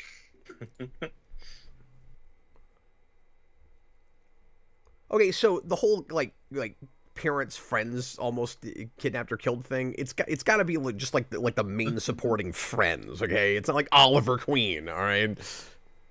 Hey, Oliver Queen is his friend. Okay, but I only have 44 of them counted so far, which means we have to be more limited in what we do with that. Otherwise. Oh, that was Lex knocked out too. God bless America. Yeah. Cap, you have to start counting. I'm gonna send this document to Robert. Let him do this crap. Clark just disappeared rudely. Was that one of the? Oh yeah, he just disappeared rudely. Oh my god! The last 5 minutes have been insane. It's been nothing but a counting spree. We're on a counting spree, folks. Bullet time. That was bullet time. Oh, you guys are a little ahead of me. Oh wait, is that also so? Does that Lex being unconscious count double as a convenient unconsciousness and a Lex being unconscious? Because it's convenient he was unconscious to not see. I counted them both. Oliver's arrow cave. I did count Clark them both. Get hit in the chest with an arrow. Robert, I'm surprised it took. Oliver's like, what did I just see? I'm surprised it took this long to get Kryptofreak astral projection. Yeah. We have that painting one in like season 2 or 3. Painting one. Was that an evil painter? boyfriend? Yeah, that was the Adam Brody episode. Was that? Yeah, but doesn't he make things fly? No. We're not talking about telekinesis. We're talking about astral projection. But is that what he was doing? Because it doesn't look like he's making things fly around. But he was Like, doing there's nobody it actually from. there. Yeah, I know, but he was doing it from a remote place. Yeah. But isn't that what that painter's doing? He's doing it by painting from a remote place, and But it's not astral projection. He's not sending his consciousness out. He's moving things with his mind in the place where he is. I don't know. I that's what this plays off to me as well. Okay, yeah, but if that's what this is, it's both. It's astral projection with telekinesis. But what the telekinetic guy you're talking about, that's not astral projection. He doesn't leave his body. Right. Mr. Fancy Pants over here. No, I'm just saying, how does he leave his body? I don't know what you're talking about. I don't even Well, know. you can't say that. What'd she say? Oh, she said retarded. You can't say that anymore. Yeah. I just So said it's it, but you canceled. can't say it anymore.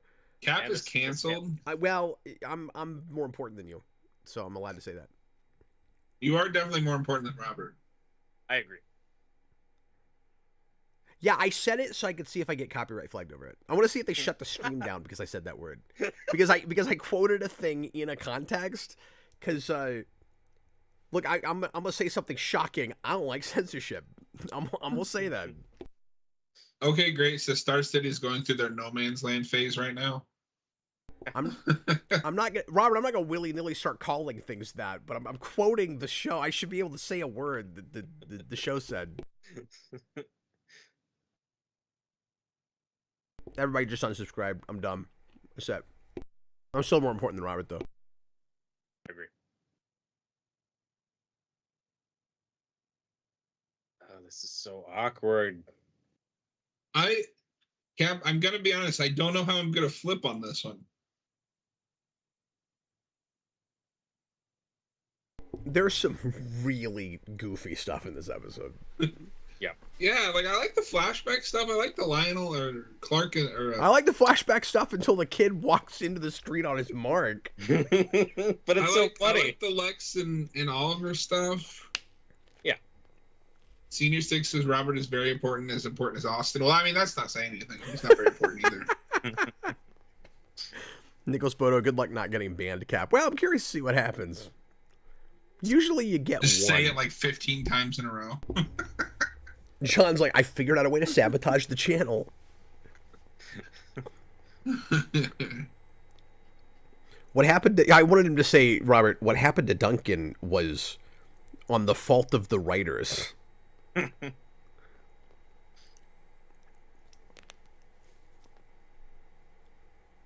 mean, for the show, I think this is an okay episode. The Lex stuff carries it. Yeah. And I like that, like... For the it's show. It's not their worst Kryptofreak. We've seen worse Kryptofreaks than this. No, far worse. Well, I like that Oliver comes to him with like a legitimate like apology. Yeah. And he's like, no, screw you. Well, and he's showing... He's demonstrating how much better he is than Lex. And, like, it's like at one time they were kind of the same person. Well, not even that, because, like, Oliver was worse than him as a kid in some ways. But one of them tried to improve himself, and the other one is just about power and not about being a better person. I really like those character parallels a lot. And I also like that this comes immediately after the Oliver Queen suiting up episode, and this isn't about the superhero stuff at all. So it's like the two sides of that. It watches weirdly almost like a two-parter in that way. I like that Lex only walks into dimly lit rooms now. I like that Lex legitimately like just now goes around blaming everyone for everything. Mm-hmm. Yeah, and it feels earned. It doesn't feel lazy or forced. Well, he's starting to look at the world more and more like he's Zod, where everything's supposed to coalesce to him and he's superior to everybody. Mm-hmm. And I think some of that is intentional. He gets possessed by Zod, and then immediately after that, he starts wishing that he was that, kind of. What was that look, Lionel? Well, Nicholas Brodo, also this relates to earlier, but what type of villain is Eradicator? I think he's one that eradicates things. I'm just going to go out on a limb. Yeah, he's like a Kryptonian AI. Oh, weird. That possesses Superman's body after he dies. And well, not his actual body. He thinks that he's in Superman's body. It's very convoluted. Yes. And thinks that he's Superman. Oliver, you don't need to drive all the way out to Smallville. Should we change Lana in the loft to Oliver in the loft? I think so. And why is Chloe here? Or Lois and Oliver in the clock tower. Nicholas Bodo, is he an edgelord? I mean, yeah, but a lot of those were in the 90s. That's true. Well, Robert, she's here because these two are going to get married in the future. I don't know if you know that. That is true. But he's like ruthless and vicious and kills his enemies and is kind of the would rule with an iron fist if he could kind of Superman. One might even say he eradicates them. And that's just when he's actually looking like Superman, and then we continue to use him after that, and he's got a big, gnarly, scary body. It's very red.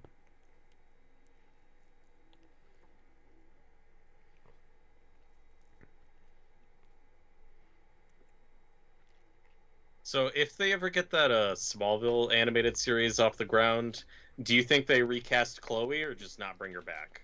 And do you think they try to bring back Justin Hartley to voice Oliver? No, you could really... I think Hartley will come back, maybe. You could really easily just forget about Chloe entirely. There's no way they even continue that character. All you have to do is just mention that she's at home with, like, their kid. Yeah, that's it. You'll get a little nod to her, that'll be it. They won't recast it, Robert, because they know that... Because they don't want to invite a bunch of jokes about it. Right. I'm just curious how much they have, like, plotted or what they've thought ahead on. I'd be curious to see what their treatment. I also, at this point, don't think we'll ever see that. Probably not. I think that's done. Especially after Gunn taking over, like I don't think he's going to greenlight that. Yeah. And it's really late now. Yeah, maybe for the 30th anniversary. Like, it would have been nice to get that for the 20th, but like it's pretty late to do that now. I also think if it happens, it won't be a series. It'll be like a direct-to-video movie. It'll be like Maybe. that. It'll be like it'll get relegated to that. It'll be like that Babylon 5 movie. I thought that was an okay episode. That was passable. I'm gonna end up going a light green. John didn't seem super happy with that one. I like the flashback stuff, but like I don't know, that villain is just it's not great. It's fine. I have learned to really ignore pointless villain A stories with Smallville episodes. Like, there's a lot of episodes I flipped green on where I'm like, that Kryptofreak story was nothing, but it also was like 10% of the episode. Mm-hmm. Yeah, it's hard to be consistent. It's weird when the action stuff is what pads the episode, but Smallville does a lot of that. It's just filling quotas. I'm a broken record, but that's what it is. It's supposed to be an action show. It's supposed to be a superhero show. We got to have some of that, and they have a horror quota for some reason. Are you guys ready to see Bow Wow play a zoner? I can't believe you said Bow Wow. I can't believe I did either. John, how are you doing, man? I'm doing pretty good. We are 5 in. And how many do we have to do today to get halfway through? 12? No, 11. Yeah, we'd have to do 11 to do halfway. If you want to go full 12, then... I think we should end on 11, because that would finish us up in one of the best episodes of the season. That's probably the way to go. That's what I thought you guys would do, because that's the big Justice League episode. That would be fine, because that means I don't have to watch that stupid Insane Asylum episode yet. Yeah, you got to do it later. But yeah, I have to. I don't think that episode's as bad as you do, but we'll see what it's like when we get there. I also have to be careful about time, because I don't want to split this up into 2 shows, and I can't go past 12 hours on a stream, or it won't save it. So I have to be really careful about that, because it would suck if we stream too long and then we just don't have the video. Yeah, you guys had a long intro too. Yeah, we did. Apologies for that. Well, and some of that was stuff was happening upstairs I had to go deal with. Yeah, it's fine. It's all Robert's fault. So with all of that said, let's go ahead and get into the next one. We're already getting into the 6th episode of the season. Let me get the episode written in here real quick. Cap, have you had to switch discs yet? They're good. Fallout. No, I'll have to switch discs on the next episode, because you get 6 on a disc. Okay, I'll have to switch discs after this episode. Me too. I'm already on disc 2. Oh, okay. Yeah, because Robert lives in the Stone Age and has DVDs. It's true. Right, he has to take a pick and like chisel at it to spin it while Robert, you have Hulu. Just watch it on Hulu. No, I have Hulu with ads, so that Yeah. won't work. They've raised the price. Whoa. They've raised the price on that too much. It's not worth it. Yeah, I gotta use the DVDs. And I do the discs so that it doesn't bog down the stream too much. Because if I'm trying to screen share and have all these windows open, and also watch streaming video, the whole thing will just fall apart and explode. And I may not have a bunker anymore. There might just be a giant crater. Okay, everybody ready? Yep. Fallout, not to be confused with that TV show, which I hear good things about, but I haven't looked at it. It's great. But I'm a big fan of the games. Jason watched the pilot. I don't know how appropriate that was for him. I haven't seen it yet. Sarah let him watch it. And then Jason goes, Dad, you might want to watch the next one. I'm not sure if I'm supposed to be watching this. So I was like... But we've been letting him play some of the games, so... Oh, cool. Oh, cool. Which ones? He's been playing... I knew you were going to ask me that. I don't remember. But he's been... I don't know. He's at that awkward age where it's hard to decide, like, just how far into R-rated territory we'll let him go now. Because, like, he's 14.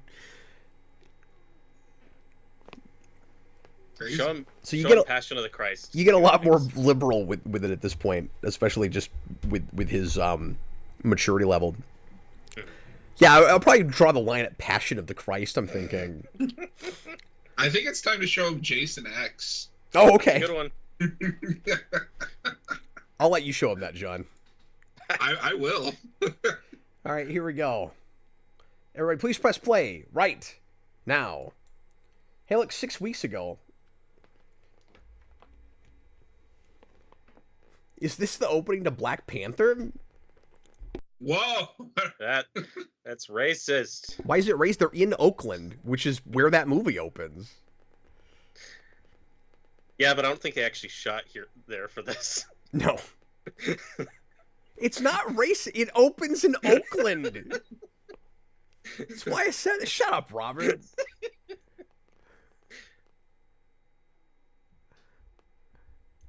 I hate that we live in a culture where that's just immediately what everybody goes to. Oh my God, you noticed black people doing a thing that reminds you of other black people doing a thing. You must be racist. Shut up, Robert. You also dropped the R word earlier. You did too. Really You said pushed it. racist. That's the R word. Cap, when are we gonna do the Geekvolution Jason X stream? I thought we did that. I thought you already did that. We gotta do it again. Yeah. No, we did that. I think it was for Patreon, maybe. Was it not? It was, yeah. You did it on After Dark. Okay, how about the Jason Goes to Hell stream? This is ringing Yes. a bell, but I don't remember exactly what happens in this episode right now. Well, if you gathered from the title, it's going to be a nuclear zoner. Oh, good. Nicholas Bodo says I'm a hypocrite. Yeah, that's probably true. Oh, he says He because also Jason has- has seen John Wick. Well, I mean, everything's case by case, though.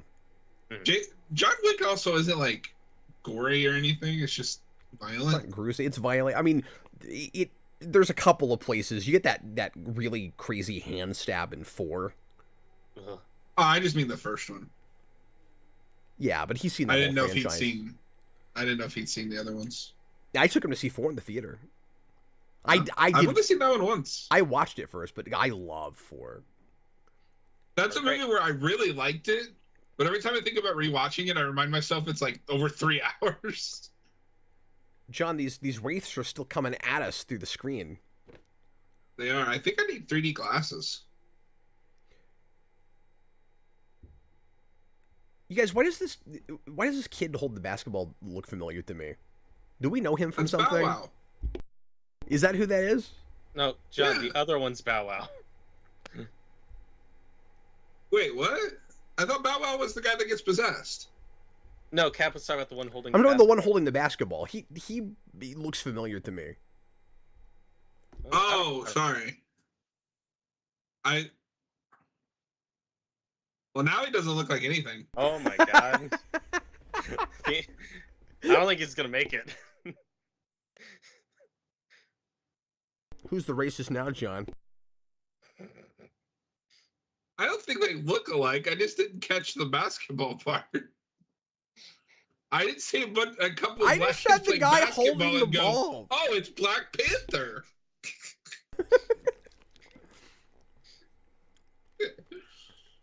I'm just making conversation. Somebody save that guy. For the love of God, save him already. Cap, is it odd to you just how many people die horrific deaths in a Superman show? Oh yeah. From moment one, when the show first aired, I was like, why is it so violent? It's Superman. I want to chalk that up to everything has to be opposite at the start, including the tone. Okay, Greg says John McFarlane is the killer for third act. I agree. Oh, Matthew Bass isn't one of those guys. It's the Red Ranger from SBD. Oh, that's why. That's why. I knew I I recognized need to get him. back to that show. It was really good. Yeah, it's great.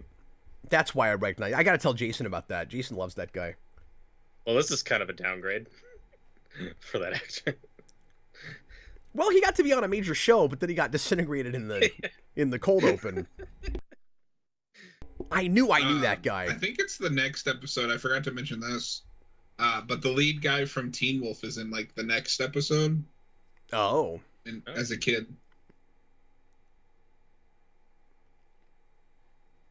I didn't remember this guy with the glasses being in multiple episodes. He looks like he was he looks like somebody from RoboCop 2, but I can't put my. It looks like one of the mayor's entourage.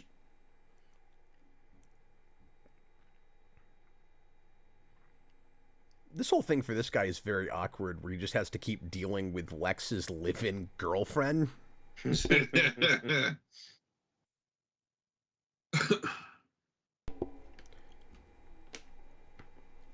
Yeah, you should also do that. Right. Come on, be smart, Lana. You're not going to do that, though. Gab, does it often rain like this in Kansas? Lately, yeah. Can't rain all the time. No, it's been super rainy lately, even over here. Yes, even in Kansas, it rains. I'm gonna need photo proof.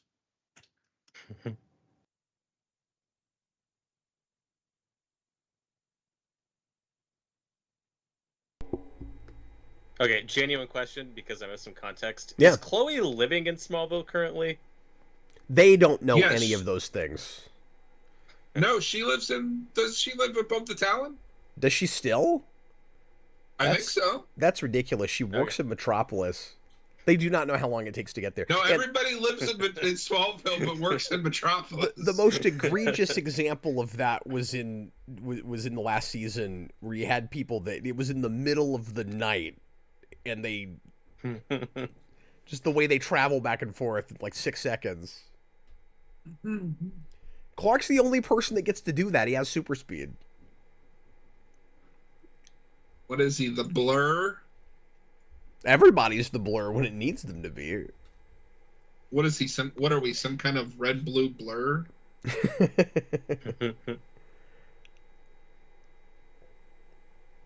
Wow, that is some really good deductive reasoning there, you guys. And it only took you 6 weeks to notice.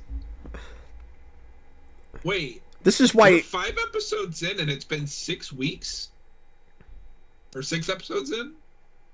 So does each episode literally take place in real time, like one per week? Oh yeah, they've always played it like that, but a lot of shows do that.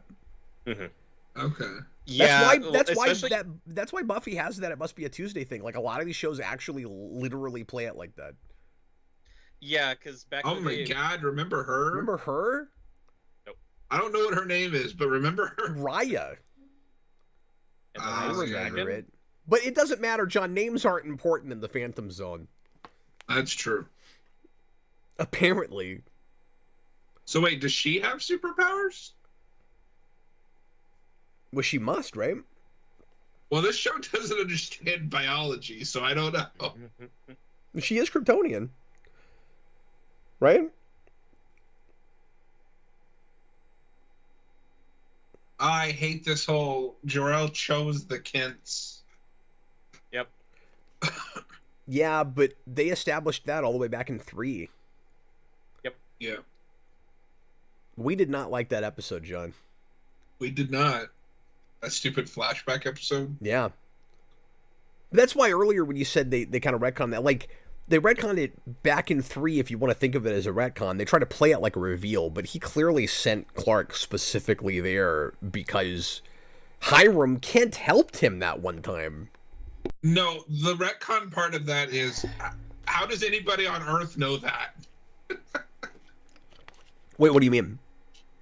Because the whole thing with that secret society is that they're waiting for the Traveler. Oh, yes. Clark. Yes. How does anybody know that? And Lionel clearly is just, like, fascinated by the ship and the Kryptonian technology and grasping at straws and trying to figure that out, just like Lex is. It's clearly not because he's been expecting it to happen. You don't get that at all in that performance. I think the idea is when we see them in Smallville the day of the meteor shower, they're not there just for business. He's there for Clark because he knows Clark is going to land that day. Yeah, and I don't buy any of that. But instead he fights Doomsday. Well, because that would mean that he knows a meteor shower is coming, and so when he's shocked and dismayed about what happens to Lex, there's no one around him for him to mug to except for us, the audience, John. Well, and what's even crazier, I don't know if you remember this, so they take Doomsday or Davis instead. But then when they realize he's not the Traveler, they can't control or whatever, they leave him, like, 5-year-old out on the streets of Metropolis. Oh my god.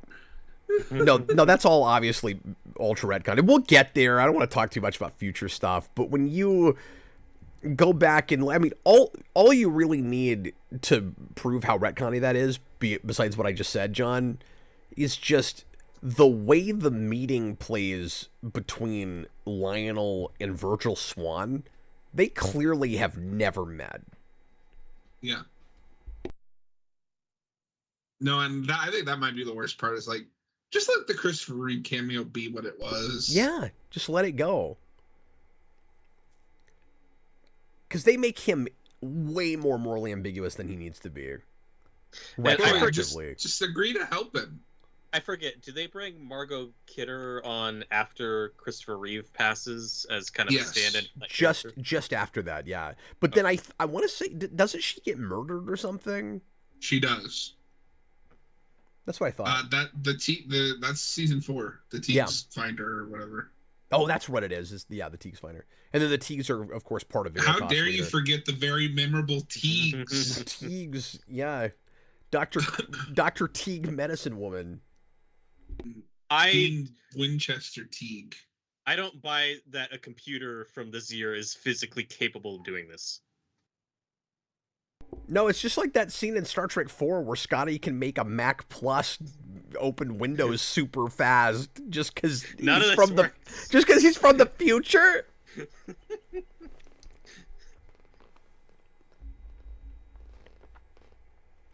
John, this episode's boring. It is boring. Lex, what the hell are you talking about? I want the thing that I want done already. And if you don't give it to me, my hand is going to stab your hand. You know, ignoring the fate that will befell him, I did like Aaron Ashmore as Jimmy. I like him on paper. It's just, or I like his performance, but he's just given such bad material. Have you guys seen him in anything recently? I still see his brother Sean Ashmore and stuff. You know, he was Iceman in the X-Men movies. But I've seen him in other things like The Boys. One of them was in that show with Kevin Bacon. Oh. This scene is kind of funny, though. Yeah, he's done some... He seems more like a TV actor, like a character actor that just shows up and stuff. But yeah, I like how out of his element he is here. This is kind of fun. You don't really expect these two to get a scene together this early.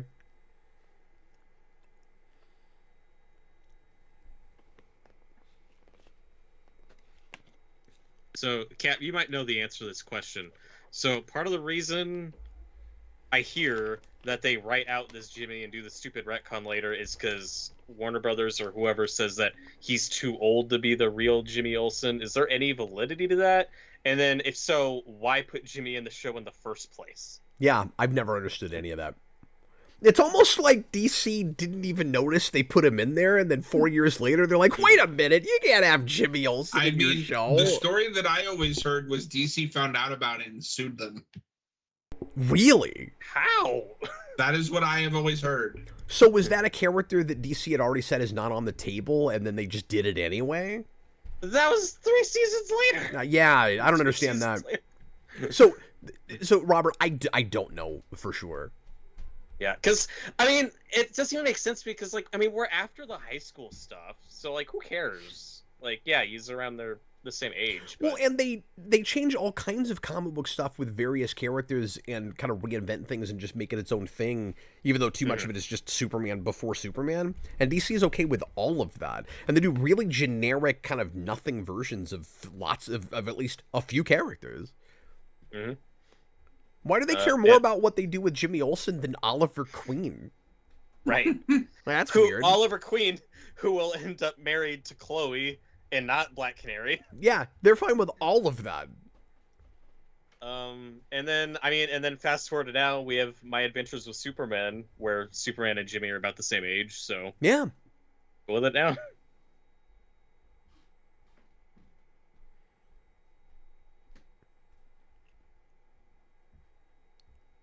And that really works in that show. Yeah.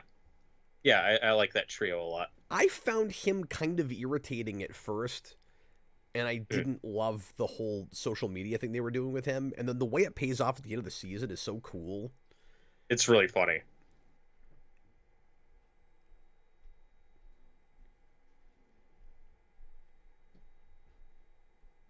I can't find that now, but that's what I just always heard. Okay. Robert, he's what... Their version of Jimmy Olsen is what Pete Ross should have been in the show. Great call. Yeah. Right? Just let him know about it from the beginning. Or pretty early. Because, I mean, he doesn't know right away in that show, but...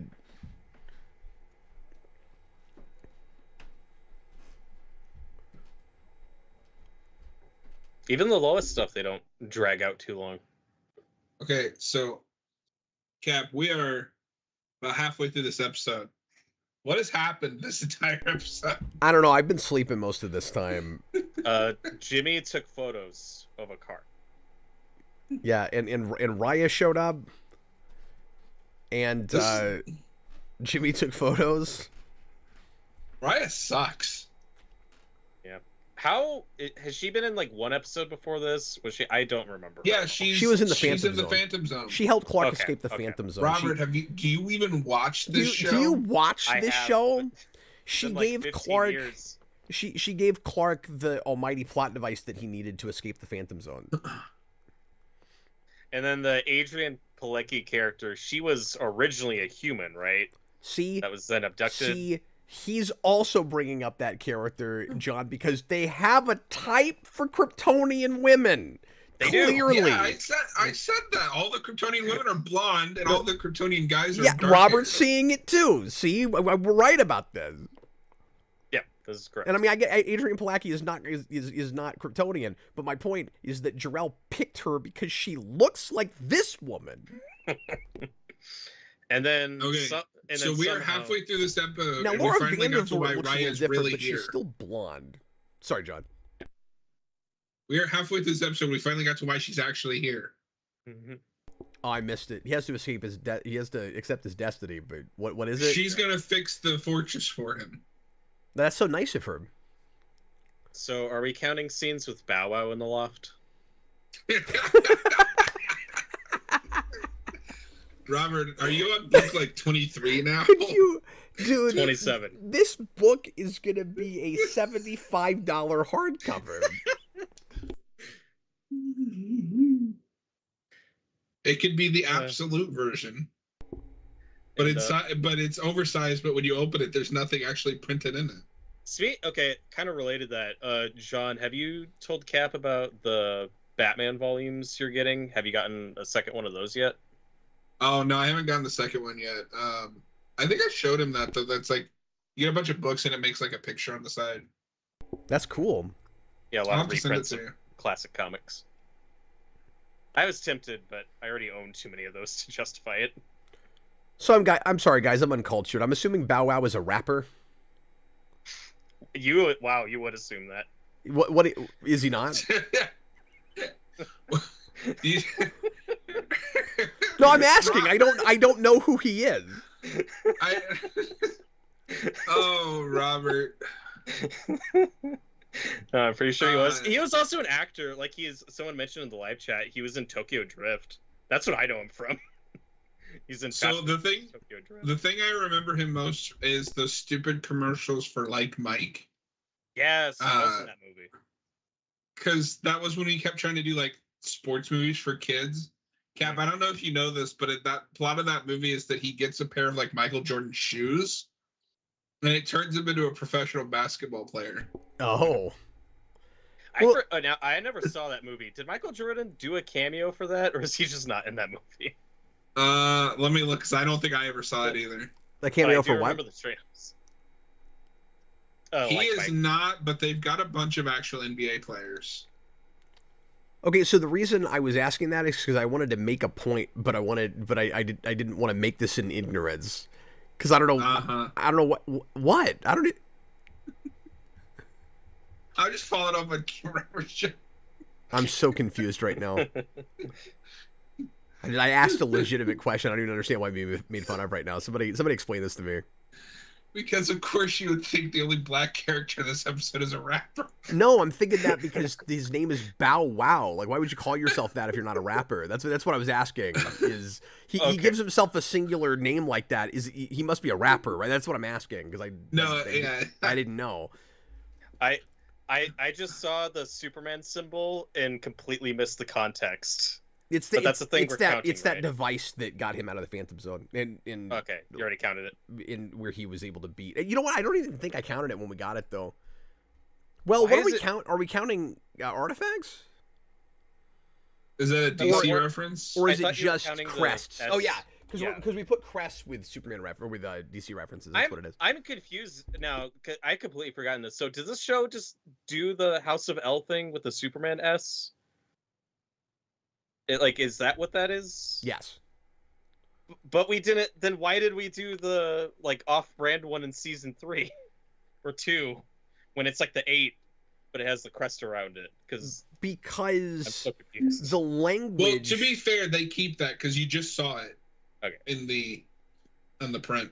Yeah. So the deal is the S is the crest in the House of L, and it must be related to that actual alphabetical symbol, but the Kryptonian language has that crest with what looks like an 8 in it as part of its language. So both things exist.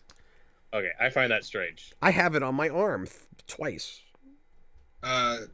Discussing topics of importance in entertainment says we should really count the number of times we see that same shot of the Daily Planet globe. Oh yeah, well that shot down from the bottom up to Lionel's office. But anyway, what I was going to say earlier, John, before you rudely made fun of me for no reason. Whoa. That was Robert's joke. I was just explaining it. And then you kept laughing. Anyway, but no, he had a line where he said the word ice cube, and I wondered if that was intentional. Oh, weird. That's why I asked that. Probably. Because he was like, that ice cube you call a planet. And I was like, oh, did we say that because he's a rapper? Is that why we said that? Why did you say that? Why did you say that?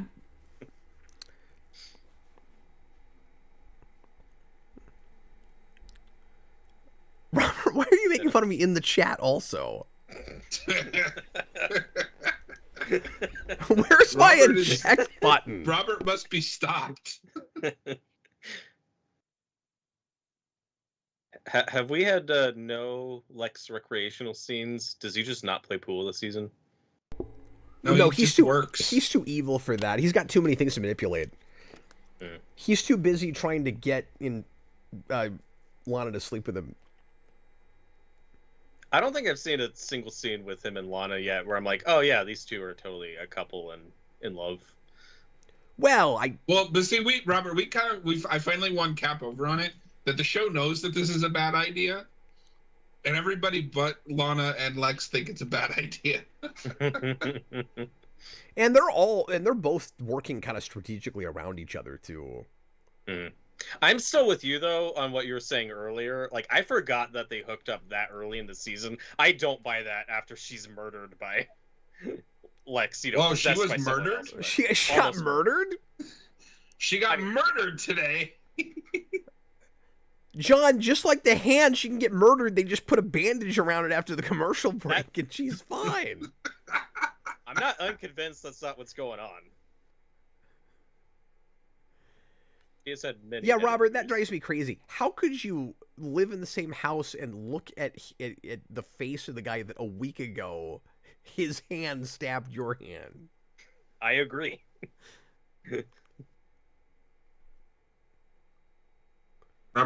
Noah says Robert is a fiend. It's true.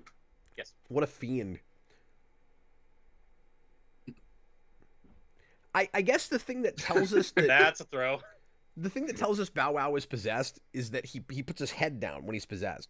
Like in the opening scene when he wasn't possessed, he didn't do that. And then now that he's got an evil Kryptonian in him, he walks around like this, and just his head's down. Yeah. That's the choice he And made. That was a throw. I know. I'm gonna count it.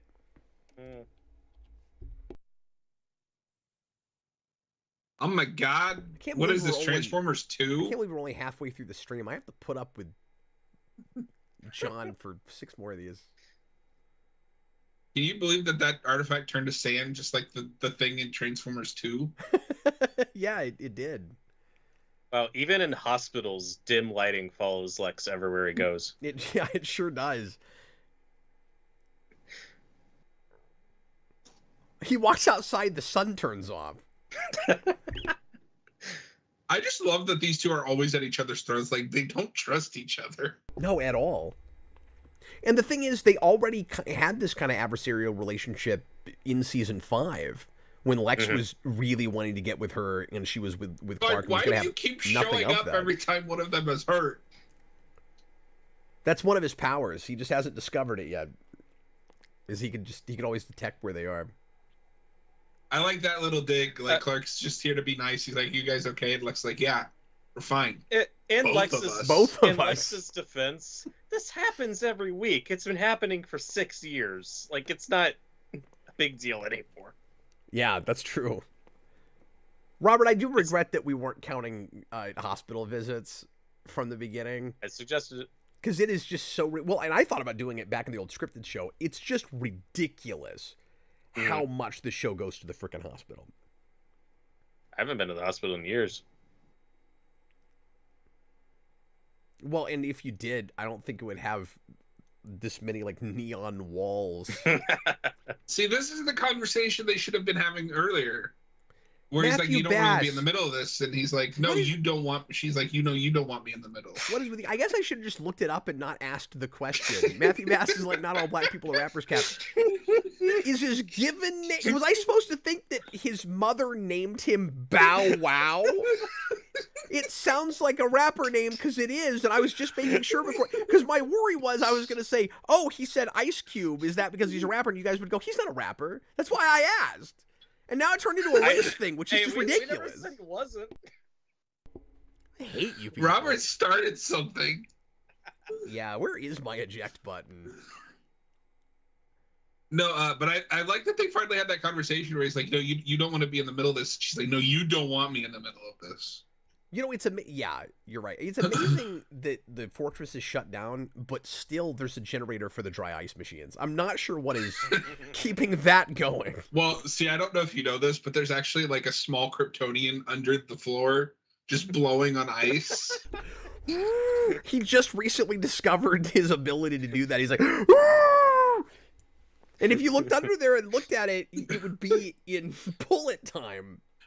Yeah, no, if you look under there, it's Tom Welling in that bullet time face that he makes in that episode. Do you remember Superman 2 when Non does it? Like, Tom Welling's face is not that far away from what Non was doing when he's like, God, we've lost it. This is the As soon as Robert comes in, like, the stream just turns into degeneracy. I I want mean, to know keep if somebody telling on the myself I production have- knows what each one of those crystals does. oh yeah, I'm sure somebody's figured all that out. They've got them labeled.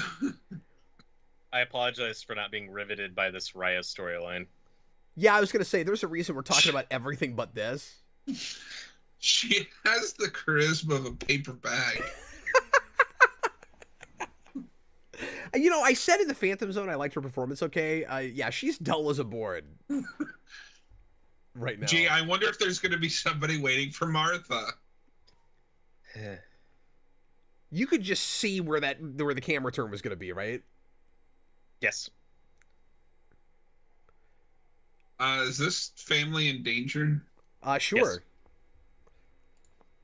God, we've counted 900 things this episode. Last episode had more. I think the last episode had more. Oh, okay. I'm conflating episodes. Oh, God, can you stop with that noise? No, I'm glad it's here because I love listening to John complain about it. Are we counting rude super speed exits from other characters? No, That wasn't a rude just Clark. super speed exit. That It was pretty rude. Well, he was rude in the first place. He tried to kidnap her. Or kill her or something. I don't know what he was doing. I'm very engaged. Does she, like, sacrifice herself to bring the fortress back to life or something? No, she No. does die, but it's not to bring it back. Alright. Robert, the fortress can't wake up. Also, who came up with the name Bairn? It's not a great Kryptonian name. Well, he's not actually. He's probably not Kryptonian though, right? He's just another alien. don't know. Yeah, none of them are Kryptonian. They're just people that the Kryptonians put away. Yeah, and then after this, we can't do any alien stuff that's not from Krypton. Mhm. You gotta make Doomsday Krypton.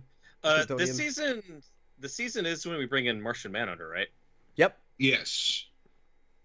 That's a throw. I'm excited about that. You're so much better at Clark, you idiot. noticing throws than me. Yeah, they're fun. Oh Matthew my Bass, god. I'd rather be watching the TV show Fallout. Yeah, and I haven't even seen it yet, but so would I. Oh, God. Okay, so She's hold on. dead. I gotta fix the throw. How did she die? I missed it. She'll be alright. What happened? She got lasered through the chest. Yeah, Check her no, to the she got hit with hospital. his beam and it, like, literally went through her. She didn't even get to hardly use any powers.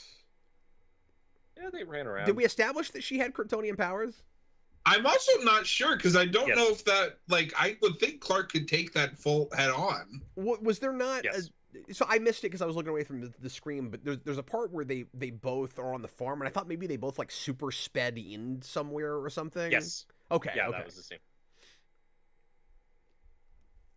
Yeah, I don't know. I Quick, guess get I up don't know out of the the rules, dry but, like, ice. She's I dead. would think that they could take one of his hits. Like, but no, like, she's got a hole in her chest. Yeah. How are you talking? You're dead. She's dead, Clark. You gotta fix the Just- fortresses. So why is it so important to fix the fortress? Because he needs to find the other phantoms. Oh, okay. There's like a beacon thing that they can. Okay. Well, that's how they lured Bow Wow here. Is that like a Wait, Robert, rapper so or I missed something? it. Did it just suck the Phantom out of him, or did they just like send that poor kid to the Phantom Zone? No, they took the Phantom out of him. Yeah, they showed it coming out, and it looked a lot like when Zod came out of Lex, which is why it was silly looking and not great CG. It was the same thing. I'm still like a little hung up. Like, how did that kill her? Like, shouldn't she be invulnerable? I agree. Well, I think that artifact gets around Kryptonian powers. Which wait, But he that didn't hit her with the artifact. He hit her with his beam power. See, I was looking away from the screen. It had nothing to do with the artifact. It was just... No, I don't. Bow Wow was like magic beam power. It like went through her. Then I have no idea.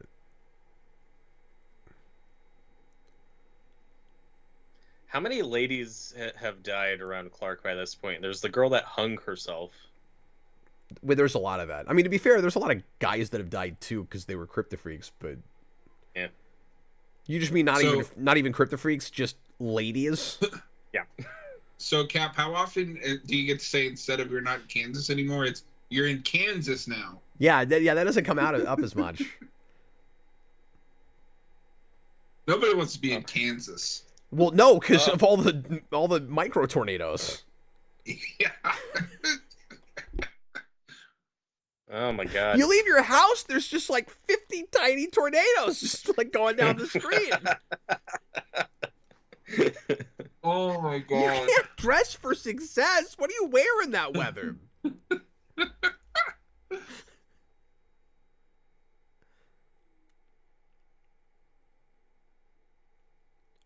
And we will never see you again. Clark 'Cause you says, cost "What is too your much name?" money He to says, bring "Bow back. Wow." Clark goes, "That sounds like a rapper." He goes, "That's racist." Dude, pour one out for his boy Yance. He doesn't even know what happened.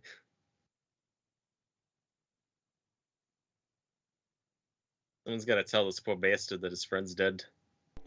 Well, it's nice this kid didn't get killed. Yeah.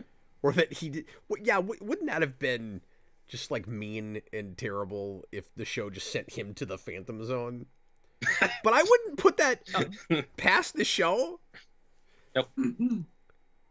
I know I go back to this too much, but it put a girl in a cave wall for 15 years. She was frozen. I know that look. You went and tried to go up against Lex Luthor, you crazy. So it's worse than that. He pitched them a conspiracy involving Lex Luthor and Egyptians. You know what she should have said? Don't go to Lex. I mean, it's weird that she's not even worried about him going there after all the issues she's had Lex with for the past couple of years. I mean, he's dangerous. Like, So ultra this is dangerous. all just an excuse to get him in the basement with them. Because he's not. Yep. But, like, if I was Chloe, I'd be like, are you okay? Like, how did you get to Egyptians?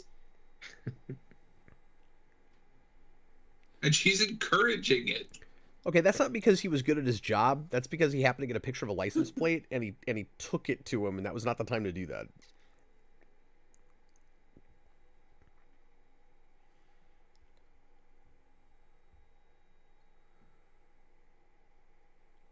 Is that a thing Lana does? She just binge eats pie or something? I hope so. Well, Cap, you were just telling me the other day that, like, people in Kansas have this strange thing where, like, when the clock strikes midnight, they have to eat pie. Thought it was a law. It's weird that they've already gone round and round about this before they were even dating. Mhm. You know, like, you can't keep things for me. We're supposed to... You know, all the arguments that she always had with Clark, except with Lex, it's because he's evil. It's almost like we're 6 seasons in and running out of ideas. On a She show also that keeps was jumping back and forth, like, already sometimes having she's that problem playing with his certain game. characters by the second season. Sorry, what, John? Sometimes she's playing his games, and other times she seems more like Lana. It's like, you don't have to save the world. Yeah. Or is that part of a game she's playing where she's, like, casting him as the hero in this moment? I like to think it's like she's struggling to keep this facade up. And I think that's consistent with what we get here.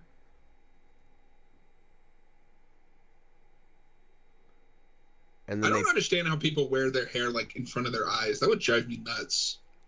they just do it for a dramatic camera shot, John. And then they all posed Well, for you a have to put picture that in your movie. nobody took. Sorry, what? You have to put that in your movie now. I should do that. Right, just I take a big strand of hair and I put it in the front of my face, and then I look out like despairingly. I think you also need to write in a scene with micro tornadoes. Oh man, it's too late in the game now. I can't get my. Maybe I'll write a second movie at some point about micro tornadoes. Guys, we're mourning Raya. Oh, sorry. A moment of, hold on. Let's take a moment of silence for. I'm sorry. What were we doing? I feel like we've gotten this scene with Clark at least 5 times in the show before with other characters who have died, who are then never mentioned again. I think Robert just made up a character. Did you guys notice Nobody that? died this episode? Did you guys notice that is like the 3rd or 4th character that Clark has claimed is the first person that could understand his alienness, and he was like, I think she's the first person that could understand that. I'm like, no, she's like the 4th person that you've claimed could understand that. Yep. You know what they should have done, Cap? Finally, because that S is blue. That should have just turned him into the energy Superman from the 90s. yeah. They're I kind read of that. they're I would've watched weirdly that. playing around with that in My Adventures with Superman. Mm-hmm. That's the first Superman comic I ever looked at. I had no idea what was happening. Oh but wow, I thought it looked cool. That was one of the weirdest moments I've ever had watching a thing. Where in like the pilot, when he finally starts to have a suit, and it's like, wait, are they gonna just go full on electric Superman? What are we doing? And then they don't do that, but it keeps coming up when there's like big Kryptonian stuff. I'm like, we're doing something with that. I don't know what it is yet, but it's crazy. Yeah, my aunt had the issue where he turns into the blue Superman, and I remember because it's like the black background with just him in the new suit. Nicholas Moto asked which version of Lex we prefer, DCAU or Smallville. As much as I love Rosenbaum in this role, I gotta go DCAU because you at least get a satisfying beginning, middle, and end with that version of Lex. Sure, and I've never finished all of that, but if we're just talking like performances and stuff, it's this, but I mean, Clancy Brown's great. I'm just saying from Superman to Justice League Unlimited, like, you do get a full arc for that version of Lex, and a satisfying ending. yeah, and I've always heard that. It's just I haven't watched all of it, so. I mean, I'm satisfied with this Lex's ending. We kind of ruined it in season 10, but like the season 7 ending is fine. We more than ruined it. It's the worst thing that ever happened. I don't know if That's not true. Ever. No, it is. It is if you're. It's the worst thing that ever happened. That's like, not true. Like I've had close relatives and friends that have died.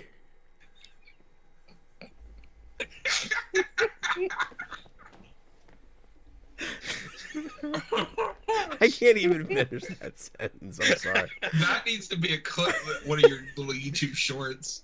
I've had friends and relatives die, but the season 10 finale, the series finale of Smallville It's was the worse. worst thing that ever happened. The second worst thing that ever happened was the finale of Enterprise. You know, when people say that Austin has corrupted Cap, they might have a point. Well, but what to we answer need the to decide original is if it's a question- bad thing. I'm kind of for it, really. Hey, John, I'm gonna give that a red sign flip. I didn't even watch it. I like. Well, if you didn't watch it, we got to watch it again. We got to start over. No. Well, I watched enough to know I didn't want to watch it. Cap, why do you hate Bow Wow?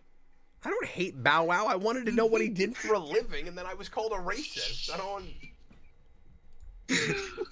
I'm also going to give that a red. That episode sucks. I don't know if anybody has a friend named Bow Wow. That's their given name. You know. That's Robert's best friend's name. Let me know. Oh, is it?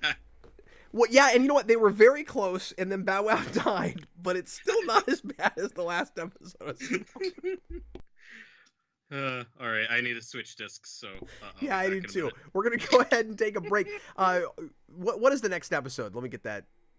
figured out real quick. Rage. We're all gonna be outraged.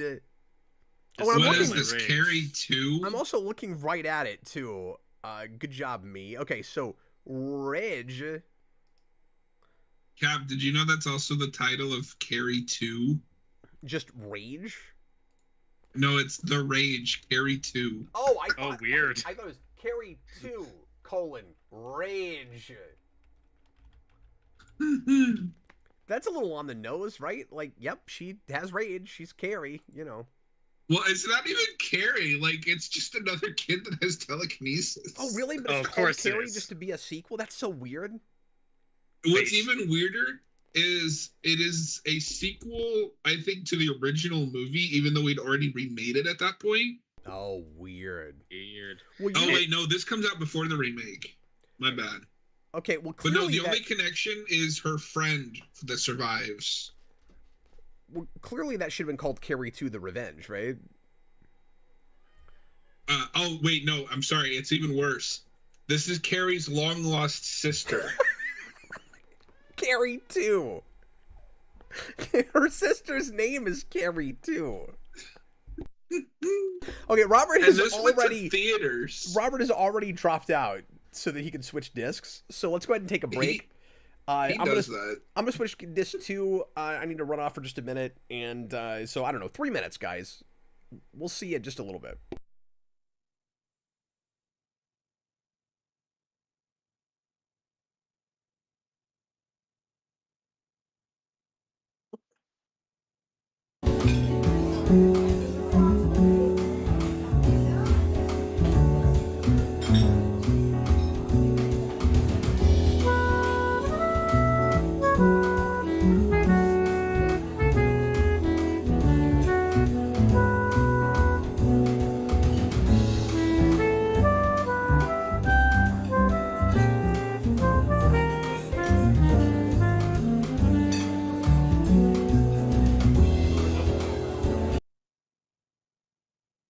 Star 3.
All right, everybody.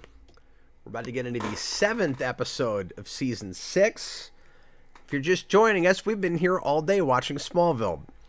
And Robert is on the opposite side of where he was before it. Things get crazy on this show. I know. You never know what's going to happen next, Robert.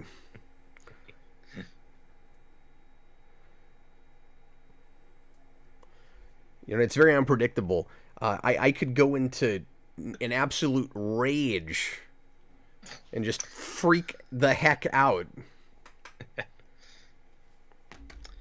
Outraged. Oh, now my rage. Now it's back to normal. Now Robert's back where he belongs. Hey. I don't even know what that means. I think you just said he was trash. He did.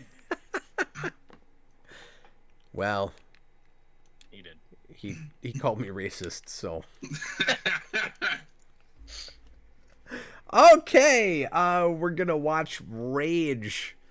Woo. John, I'm having fun getting into these episodes, not immediately remembering what they are, and then because we're getting to a part of the show I don't know super well, and then oh yeah, that's right, it's that one. Yeah, no, this is fun. Like the last one, when Raya came back, I was like, oh yeah, that's right, the plank of wood.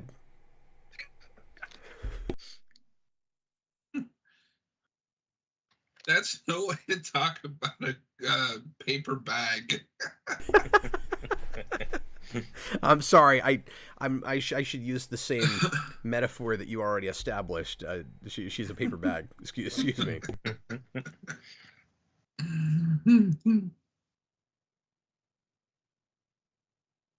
It's really sad if you get typecast all the time as a paper bag.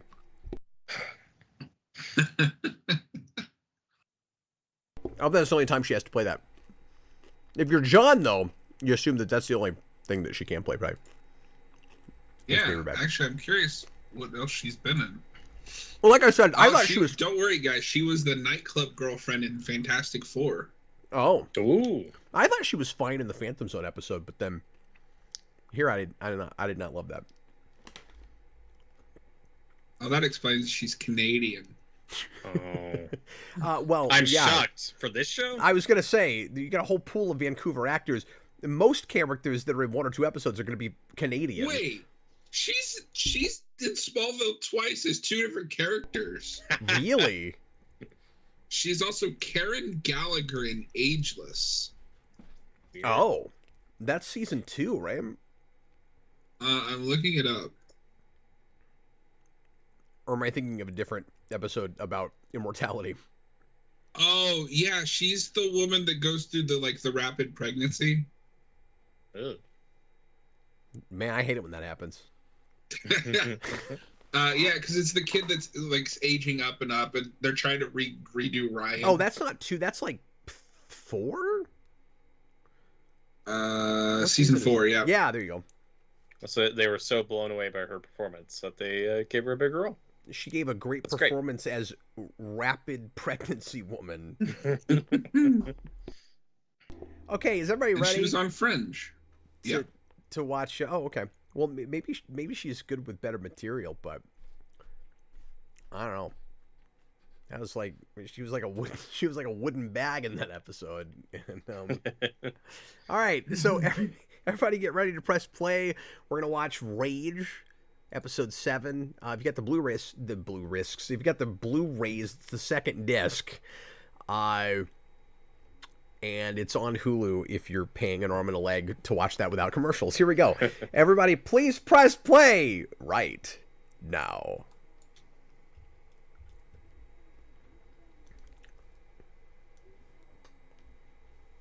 Meanwhile, in Metropolis, which is what the show should be called. Hey, look, it's Oliver.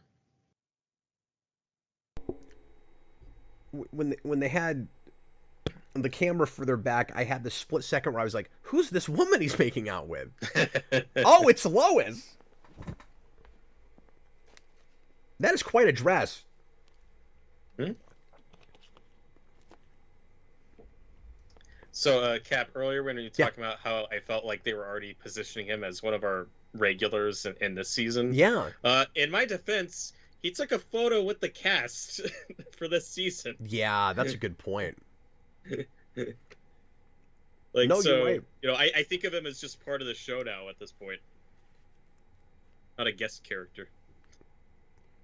Well, and he's getting, in this first half of the season anyway, as many episodes as a newly added to the cast in the intro character would get, where, like, you know, a Jason Teague's not going to be in every episode, but he's right. The contract is you're in so many. So I wonder if it was like one less than that, or for some reason DC just didn't want them to put a superhero in the intro. Like, I have no idea. Yeah, I mean, because that doesn't happen until 8. Yeah, if that were the case, they don't care later. There's definitely stuff they don't care about when the show is on long enough, though.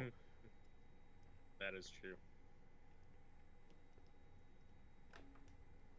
But am I right that he's in quite a bit less of this by the second half of the season? Am I remembering that right? I think so. It's So, interesting, though. Oh, go on. Speaking of, like, he's obviously a villain for Batman. This is just Venom, right? Oh, is this when we do that storyline? Yeah, this is just going to be the Venom storyline. Okay. Yeah, I don't even remember that. So does Oliver get on drugs in this? Yeah. He's the Rage. If I'm Oliver, all this stuff happening to me as soon as I moved to Metropolis, I'm like, screw it, I'm going back to Star City. And then, again, they kind of repeat this stuff with Roy in Arrow. It's just not done well. Well, I mean, that show also has us believe that the citizens of Starling City are stupid enough to confuse Roy and Oliver. Yeah, but I don't think they're necessarily going to the same material. Because and I don't remember this, but with what he's talking about, this sounds a lot more like the Venom thing. I mean, the Roy's storyline is from the comics. That's the big thing everybody remembers from that character. It's a watered down version of the heroine story, but in the show, like, doesn't it make him stronger and, like, angrier or something? It's all blur now. Yeah, it is a blur for me too. I think you're right. I think it does. But it's more like this, where it's something he injects himself. I can't remember if it gives him stronger powers, but I know it affects his personality. Yeah, it like I said, it's a really watered down version of that heroine story. Oh my God, he's dead. That was a choice. They just killed Oliver Queen. Oliver Queen, you have failed this city. Good God, look at all that blood.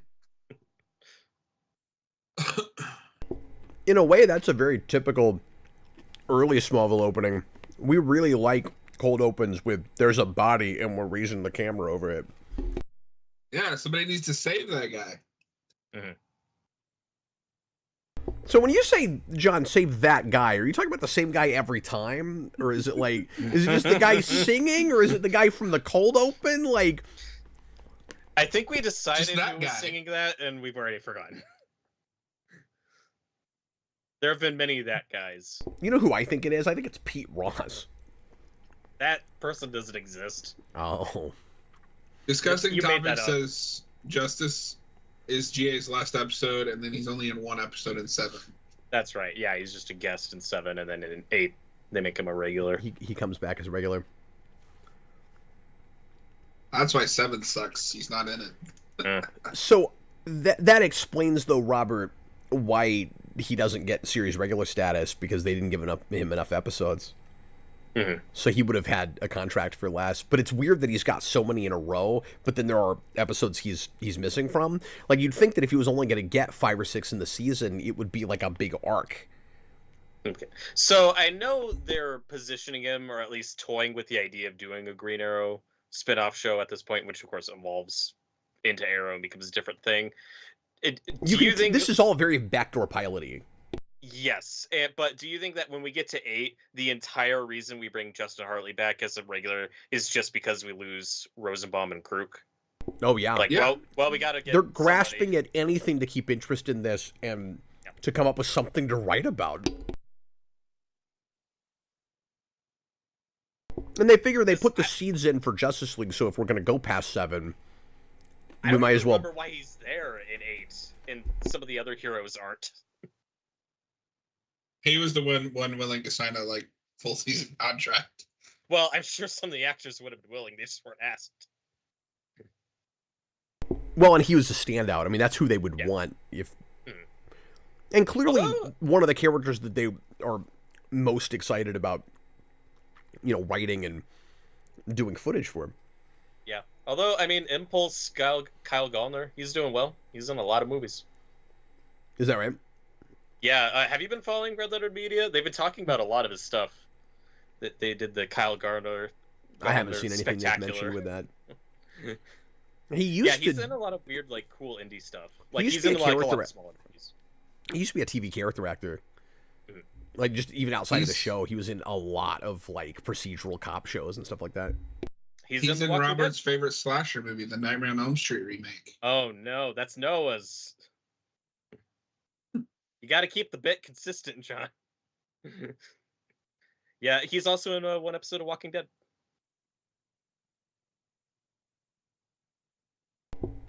So now Lana is forcibly trying to justify this relationship by doing good for others with Lex's money. And if only he'll let her do a bunch of community service things and charity, it will make sense for them to be together.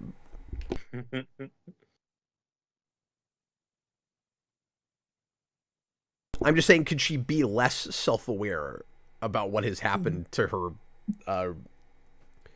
personality here? Psychology, I guess. They could have just gone full evil with Lana this season. Why not? Why not? And then they could easily just turn around and redeem her. Yeah. I wouldn't buy it, but I don't buy it anyway, so who cares? It's hard to watch the scenes with the two of them and not think about where this is going to go in season 8.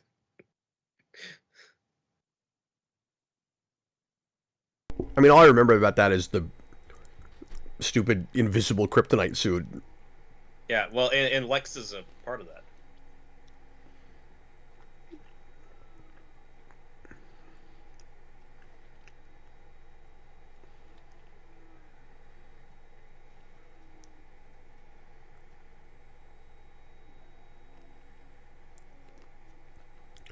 Okay, when you protest this much, immediately the other person goes, well, clearly you've heard about this, and you're being very defensive.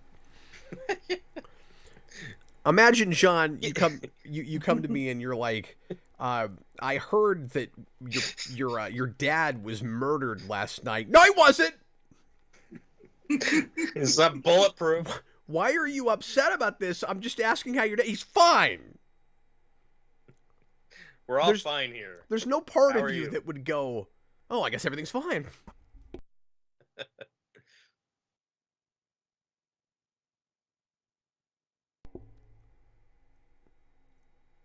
But if he's super hyped up on drugs and stuff, then his emotions are all heightened, and that's why he's responding that way. That's true. Like I said, I feel like the Roy stuff played out very similar. Oh, what'd he say? Sorry. I love this stuff with Oliver so much, because we were talking about this earlier before you were on, Robert, but this is him being the male version of Lois, which is why I liked them together so much. Oh, he goes, hey, Clark, why don't you just get off your ass and do something? I'm like, I've been saying that since the first season. He's still to this day. He's better than he used to be, but he's still too passive and just let things happen to him. And he's not proactive enough. He's better than he used to be. I love that they had a character come in and say that. But then it's baffling because, like, well, you guys don't have to write him that way. It's weird when a show like this has a character that comes in and goes, everything about the show is stupid. I'm like, why don't you make it not stupid?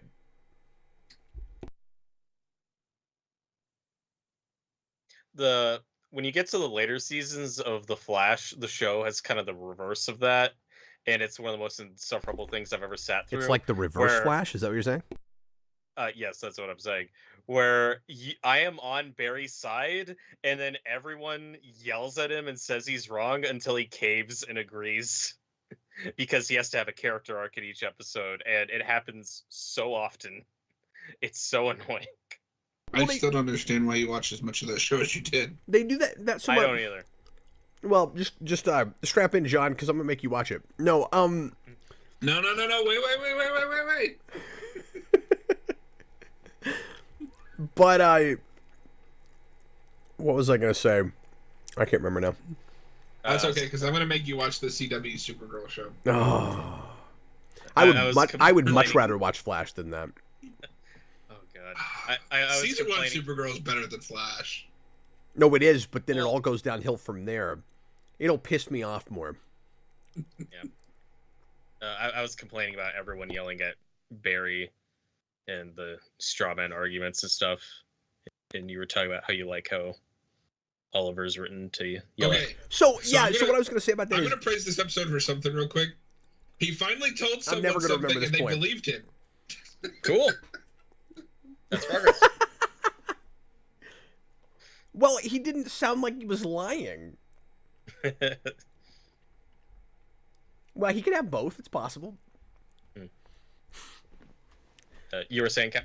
So what they'll do with Oliver, contrastly to what you just said, with like Barry's just fine, but everybody hates him for no reason, and then sheepishly he goes, "Fine, you're right." Well, with Oliver, what they'll do is they'll go, "Man, everybody's getting along with Oliver. We haven't had a big dramatic thing with him lately. How are we going to turn the audience against him for a minute? I know. We'll just have him start killing people again for no reason, and then and then be conflicted about it." He goes through the should I kill or should I couldn't arc no fewer than 55 times. That is true.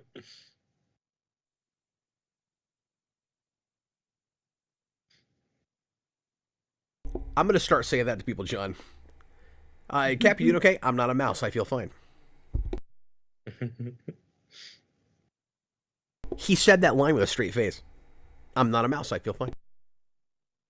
He's a good actor. He's got a new show on, I think, Paramount Plus. Curious about. Yeah, he's still in stuff.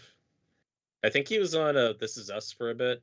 He was. He's done some things here and there. He was one main character. He's in the Cap. I know you did this movie with Austin. I don't know if you remember, but he's in the first 5 minutes of The Hunt. He's in The Hunt. Yep, that's right. That movie's It's really weird. sad when he's not the main character. But Yeah, I know. I love the lead in that though. no, she's good, but I like Justin Hartley. So in that scene, he just in the same scene said, he's not a mouse, but he's happy to be the guinea pig. Well, guinea pig is slightly above a mouse. Is it? I guess. I'm not a mouse. I feel fine. I'm honored to be the guinea pig. Somebody wrote that. I think you wrote that, Cap. I would never write that, John. So I'm not going to put up your slander with your slander any more than I'm going to put up with Robert's. hey, what did I do? You called me racist. Don't think I'm going to forget it for another episode or two. I think that's been added to the Geekvolution lore. Robert thinks that Cap is a racist. He's going to call me out on it at the most inopportune times. Every time anything happens. You'll just be doing a show with Austin, and Robert will call in on the Skype just to say, "Cap, you're being racist." I'm gonna be talking about Star Trek, and I'm gonna be like, "Yeah, that's very," or I'm gonna be talking about anything, and I'll be like, "Yeah, that person's very Vulcan," and he's gonna go, "You racist." Whoa, Cap, what's wrong with being Vulcan?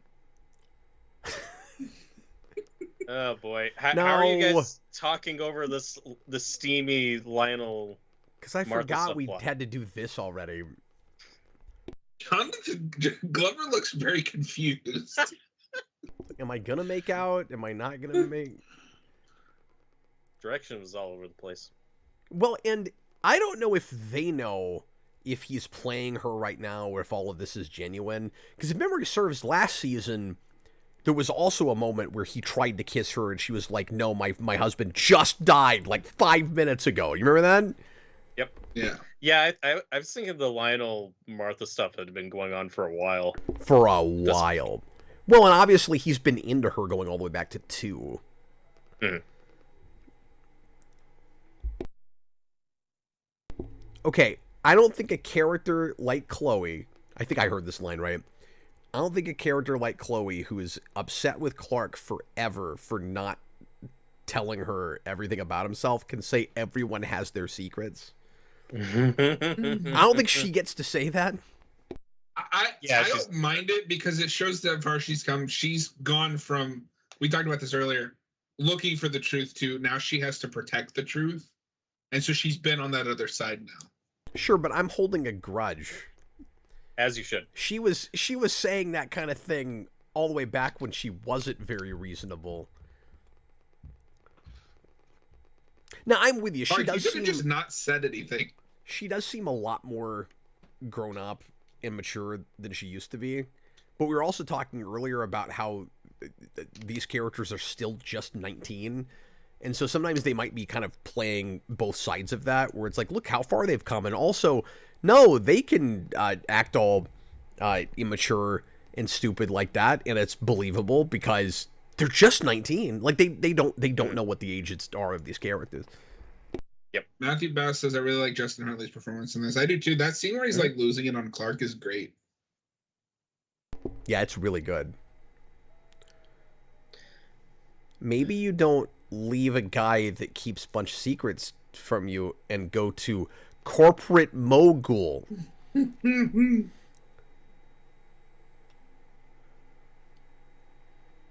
my god.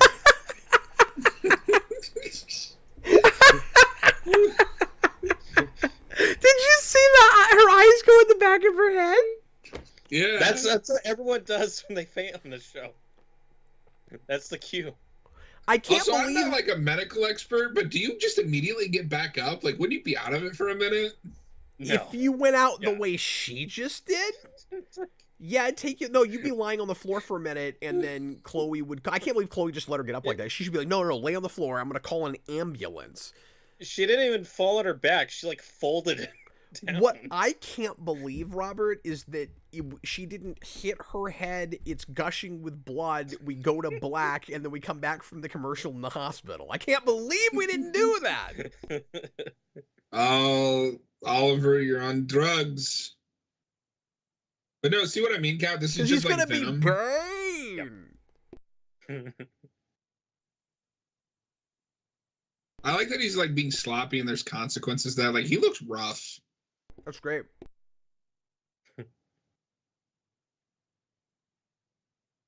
No, really good makeup job. Lois, that'll kill him. This is a twist. I didn't expect Lois to be the villain of this episode. That's a throw. Yep. I got it before Robert. Oh, someone acting out of character. Oh, God. Characters aren't themselves. You're not yourself. I'm never myself. Oh, well, doesn't that win its way back to you are always yourself? No. Why? This is very complicated. I don't understand. Yeah. I am myself at 11:59 on Tuesday. It's the last 1 minute. There's a lot of blood in this episode. Yeah. See, Cap, that's why we couldn't do the hospital scene with Lana, because we're about to do it with Lois. Well, they should have just ended up in the same hospital. You want to take bets? Oh, wait, no, wait! I can't even believe that! You're right. What? Lois is bleeding. We cut to black. We go to the hospital. It's the scene I just said they didn't do. Lana's there. The creepiest doctor I've ever seen. Yeah, I wouldn't trust him. I can't believe they played that scene like that. She gets right back up, looks at Chloe. She's like, that was really weird. And now she's in the hospital. Oh, that immediately gets a green sign flip. I'm sorry for thinking about maybe considering possibly looking around for a minute and thinking harder about maybe making out with you. I'm really sorry I did that.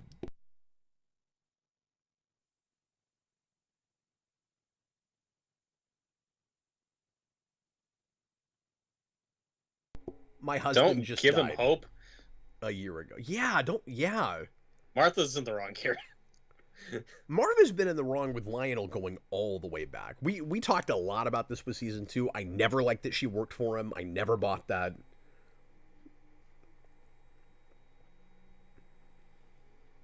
Oh, I do remember this whole thing where he's going to come over for Thanksgiving. Is this the Thanksgiving episode, or are they setting that up for? I'm pretty sure. Yeah, I'm pretty sure.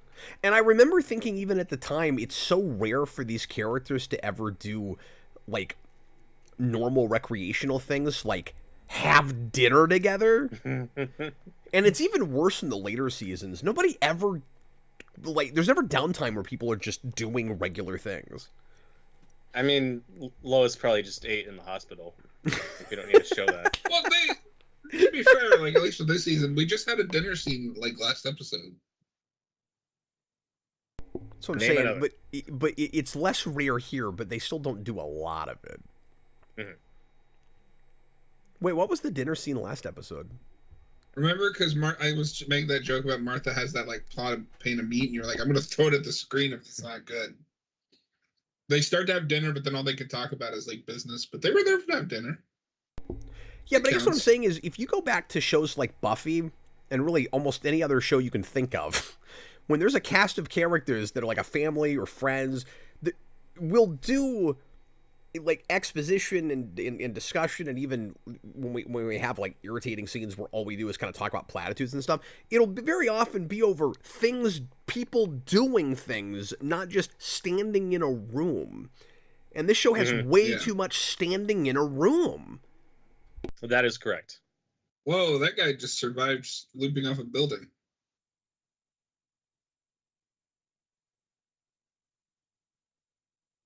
Oh my God, Robert, he got on drugs and then he turned into TV show Arrow.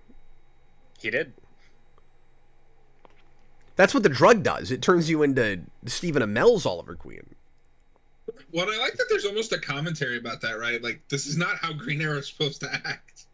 Yeah. Yeah. Do you guys like the sunglasses, or do you wish they just did a We talked about mask? that earlier. I don't care for it. I don't hate it, but it's made worse by the fact that, like, the episode before we see him in the suit, he's in a Robin Hood suit with the mask. Mm-hmm. And it looks good.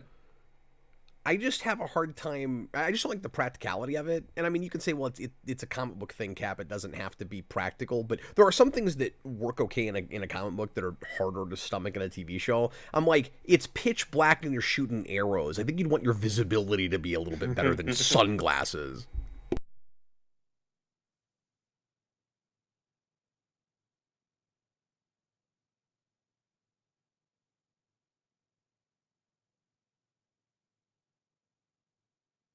Now, the $1 million question, knowing how much this show and Arrow go off the rails, are you in the camp of wishing we just did a Green Arrow spin-off show with Justin Hartley, or do you like that we got Arrow and just wish that was better? No, I have, and we'll see if I feel differently watching through the rest of the show with you guys, but I have never thought there was enough meat on the bone left for Hartley to get his own show after as much as he was in the last couple seasons. And I know I said this earlier, and I can't back it up because it's been too long, but I just remember a lot of his background and stuff being way too convoluted, that it's just stuff you wouldn't want to build on. You'd want to start from scratch. And so I still stand by that. And I think that Arrow, at its best, is a better show than this ever was.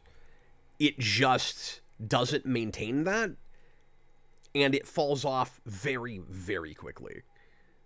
Yeah. My problem is I can make an argument for this being a Superman show. I can't make an argument for Arrow being an Arrow show. So like with all what we have, I would have rather had the spinoff. Like, sure, maybe the origin is kind of like ruined, but like there's so much Green Arrow stuff you can still do in the future. Just don't do the origin. I still see where Cap is coming from, though. Where like if you want to turn back time, if we just have this season and then do a Green Arrow spinoff, that works. That would have been the time to do it, yeah. That would have been the time. But when you get through season 10 of Smallville, there's just too much baggage. And then he's married to Chloe, and there's just all this baggage. If you still cast Stephen Amell, because he could have easily still played a less Batman-like Arrow. He doesn't bring that to it. The show does that. Yeah, I like Stephen Amell. I do too. I think his affect would have been right for like typical, somewhat more lighthearted, liberal vigilante Oliver Queen, as opposed to the more brooding Bruce Wayne-esque character we got in that show. If you just develop it, if the inception of that is just closer to comics in the first place, with the exact same creative team, it would have been a better show than, I think, probably a spin-off of this with Justin Hartley, because they likely would have brought in, a writer or a producer from the show. Not that they didn't use some people from Smallville, but I don't know. I also don't want to sit here and say Berlanti is that much far above like Gross and I mean the creators of this show, Miller and Goff, yeah. Well, and with some of the material they were pulling from, I don't think Arrow starting in more of a Batman-ish place and then evolving to a more comic booky classic Green Arrow is a terrible idea. No, but you need to get there by like season 2. Yes, you gotta get there pretty quick. And I think that's part of the reason I have trouble putting Arrow above this, is those guys had their work done for them for the good seasons. Like, they're just taking the Nolan stuff and like doing that. Whereas this is its own thing, and like, yeah, it's messy, but it's more interesting. But I think typically their writing, just what they have characters saying, is smarter than the show in the first season and a half. All bets are off after that. I just think overall, and you don't have to agree with this, but I just think overall the production and quality of that show is a notch above Smallville on its best day. To give this show credit, there's probably more of Smallville though. I see myself going back to than Arrow. I'm with, like, I don't care about anything Arrow. When you take it on the whole, yeah, absolutely. Yeah. So I see where John's coming from. But man, if you go back and you watch the first 5 or 6 episodes of season 2, that stuff is dynamite. I mean, it's really good. Yeah. No, I love the first 2 seasons. It's still the only good like live action Deathstroke we've gotten. That's true. Oh, so wow, that's a hot take. You would put Arrow Deathstroke over Smallville Deathstroke? What is wrong with you? Right? Could you look? It's his opinion. Okay, he's entitled to it. Cap doesn't even remember Smallville's Deathstroke. I don't. We'll get there. Could you imagine? And I mean, she would have been a little bit too young at the time, but just if the dates aligned, could you imagine if Katie Lotz had been their Black Canary in this? I mean, oh my God. I think the only problem with that is, like, the actress wouldn't have mattered. It's a bit part. Yeah, no, I know. I'm just saying, if they had made her a bigger character and they had done that here. Right. And not to say she's bad, but the Black Canary we get in this show, like, she doesn't make an impression. No, she's not in at a all. few episodes. She is as generic, maybe more so, but I was going to say she's as generic as that random vigilante they made up for last season with the episode immediately after Jonathan Kent's death. Mm-hmm. Do you remember that, John? The only one I can think of is the guy that's hunting down Kryptofreaks, but that's earlier. No, I'm talking about the woman. Oh! In the mask, with the watch. Their first costume character is a generic made-up character. Yeah. It's like that. Nicholas asked, "Hey John, which version of Deathstroke slated for Arrow or Teen Titans?" I mean, Teen Titans, it's not even close. Yeah, he's great.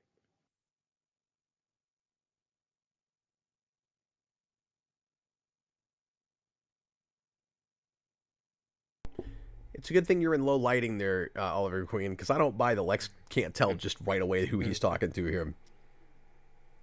I don't know who that is. Why do you keep calling him Oliver? This might have been too goofy for the show, but how do you feel about if they worked in the goatee as part of his disguise? That'd be a little silly. It would conceal his face more.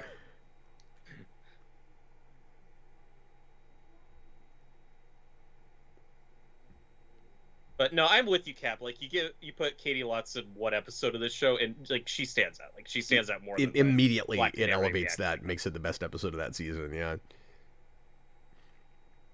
When do we get Black Canary? Is that this season or is that later? That's later. I don't think she comes in till 8, right? Maybe it's 7.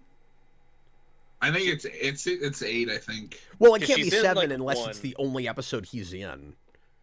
Yeah, she's in like 1, and then they bring her back once or twice after that. Yeah, but even when they bring her back, it's literally like for 2 minutes. Mm-hmm. Yeah, you're right. This is just straight up Venom. Okay, so I'm going to complain about something. There was a really cool shot I was about to point out that they don't linger on for any amount of time. Like, why even bother putting it in the cut? Like, there's this great silhouette of Clark standing right there in the doorway. You blink and you miss it. I don't understand why they cut to it.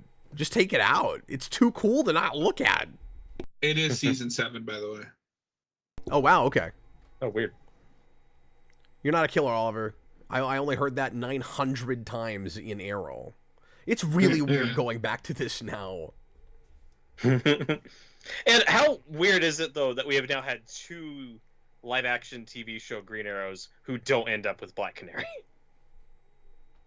And any How does that version happen? of Black Canary, there were a bunch of them in Arrow. There At was least 5. there was almost a TV show with canaries plural in the title. Well, that's what I was saying earlier, Robert, is they give him the exact same love interest in Arrow as they do in the show. Yep. Oh, is this convenient unconsciousness? Lex unconscious? Oh, absolutely it is. And he also got knocked out. It's weird how often those are paired together this season. Lex should have whatever brain damage Rocky has in Rocky 5 by this point. Well, and same thing with Lana. You know what? Maybe they were made for each other if you really think about it.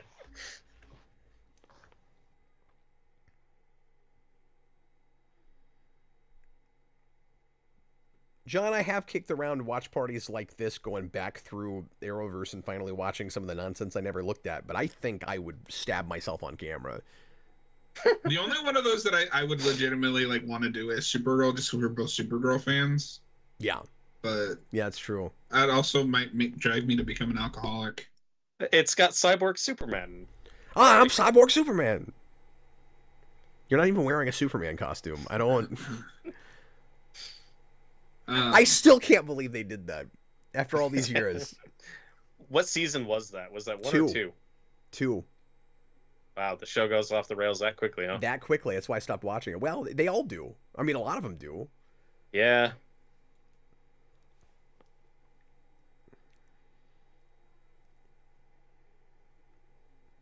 But yeah, I really love just kind of the context they develop for who Oliver Queen is and like who he could be, in contrasting him with Lex and in showing like a darker side with him with the drug trip. That's an excuse to do that. But there's some pathos in that. Like it plays pretty well. It plays pretty sad. Mm-hmm. Oh, you said justice, folks.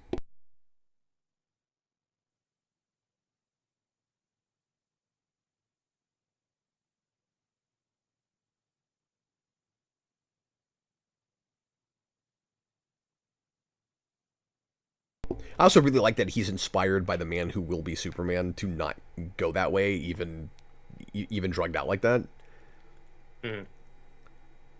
Now, I don't know if I 100% buy that Clark has inspired him that way yet, but just the idea of it is nice. You know, when he says, I'm not even in the same league. Oh, did you notice that? In 2 sentences next to each other, he said justice and then he said league. I'm going to count that. That's a reference. I'm going to count that. There's no way it's not. So I will say, I think this is one thing the show does nail, is just Superman's optimism to the point of like nativity.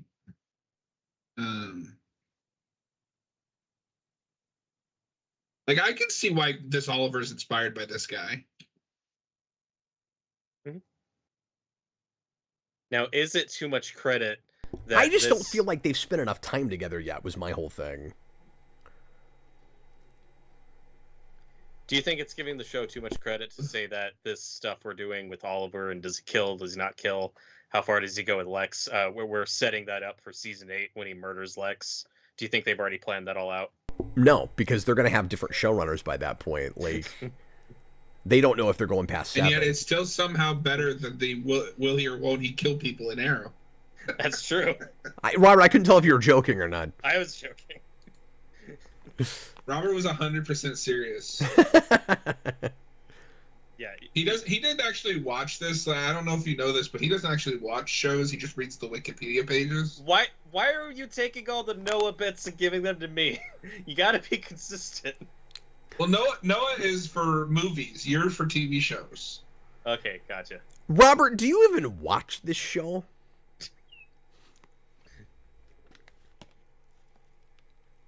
Bodo Nicholas asks, which Lanax adaptation do you find worst, Eisenberg or Arrowverse? From the little bit that I saw in Crisis, I think the Arrowverse is infinitely worse. They're maybe about on the same level. Like, they're bad for different reasons. One of them is just not even trying. It's a complete cartoon character. And the other one is trying too hard and is a complete cartoon character. Yes. Yeah, but I like BVS more than the Arrowverse, so I gotta give it to...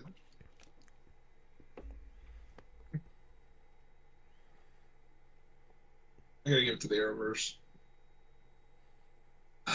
Plus, I find that actor really annoying. I mean, I like Jesse Eisenberg in some things, but not PVS. John, I'll still never understand why you like that movie as well as you do. But the statement you just made is a lot like saying, I like sitting on a hammer better than I like getting hit by a hammer.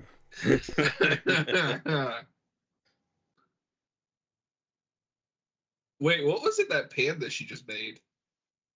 Meat! I don't know. I'm going to throw it at the screen. No, I'm not. This is fine. Did you see how Lois was wearing Martha Wayne's pearls? Why did you say that name? I don't know. Just reminded me of that. Well, I don't know if you know this, but this is actually, this being a Superman story has been a long con. In the finale, you're going to find out that Clark's real name is Thomas Wayne, and that Lois's real name is Martha Wayne, and then they're going to have a kid named Bruce. This show would do that. That guy that ran that comic shop would have bought into all of that.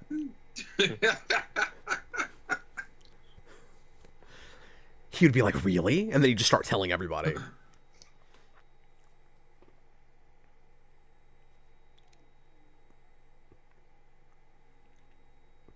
Leo says, I'm still sad we never got that live-action 90s Daredevil show. I think it would have been better than Arrow. I don't know anything about that. Yeah, I don't know about that either.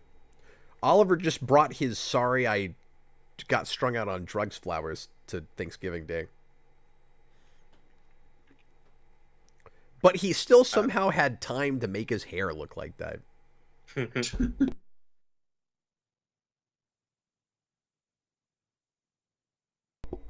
He just gives such a genuine performance. No, him and Durant's elevate this material, give it an energy. He's one of these rare, like, CW pretty boy actors that can actually act. You know? So you can tell, like, he's hired to some degree on his looks, but he's actually a really good actor. And he also kind of looks like Oliver Queen. Like, Oliver's more rugged in the comics, but he's, a handsome, attractive guy. So, like, it's appropriate that you would go to somebody that looks like that. Well, and I think we had that more in this era because, like, you had, Jensen Ackles starts in the CW. Yeah. Justin Hartley. This is the weirdest collection of characters I have ever seen in a Thanksgiving scene in my life. Yeah, I can't get over that Lionel is here. It's very strange. It's just Lionel's there.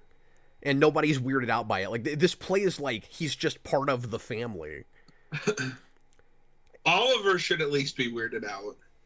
Yeah, am I not right about this? That it really plays like, because Lex has gone so far to the dark side, everyone's just accepting Lionel in comparison now? Yep. Don't let Lionel and Martha sit next to each other. Like, come on. And this should really bother Clark. See, this is only they're having dinner. Yeah, I know, but that's my point. Is this stands out to me, and I remember that they did this because they never do this. But they're shooting it like they shoot funeral scenes. No, is you know, so this is a awkward. Hallmark commercial. Yeah, but like it's in slow motion and Even Tom Welling's like, yeah, this is We're a doing dinner this. scene.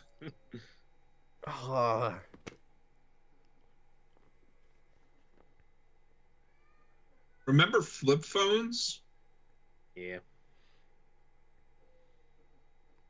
remember taking 19 days to text 3 words? Yes. Also, as someone who used to work for a phone company, I don't buy that she has that good a service on Sprint of all people. Well, Can you pass the salt? Yes! Yes! Okay, so Kat, Like, Lex has got to look I around and will be like, say, you don't since that want scene to... is here, I don't think I've ever been in this room before. I do like that scene a little bit more now, just because to compare it with these two, who are having like the most awkward Thanksgiving dinner of all time. I still don't like that. Yeah, they based it on 89. Oh, well, and that shot's... That's really silly. Look at that! And then they just have, like, servants standing by watching them. If I was rich enough to have people that worked in my house like that, I wouldn't make them stand there and watch me eat. No, Robert would, though.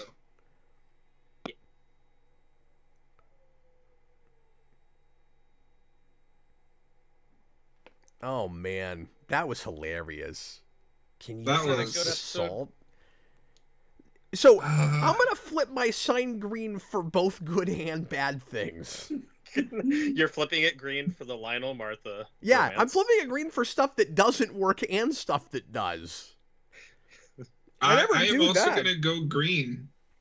In some ways, that was stupid, but I like the stupid things. That was the best Batman Venom adaptation of all time. No, that stuff really worked, and I like the not the contrast, but the variety of Oliver Queen stories that we've already gotten through this. It's like they've got him for a few shoots, and they're trying not to waste it. I mean, it's kind of crazy, all the different sides of his personality, and in paralleling with various characters that we're doing with him. Like, he's enriching Lex and Clark's characters by being there to give them a contrast.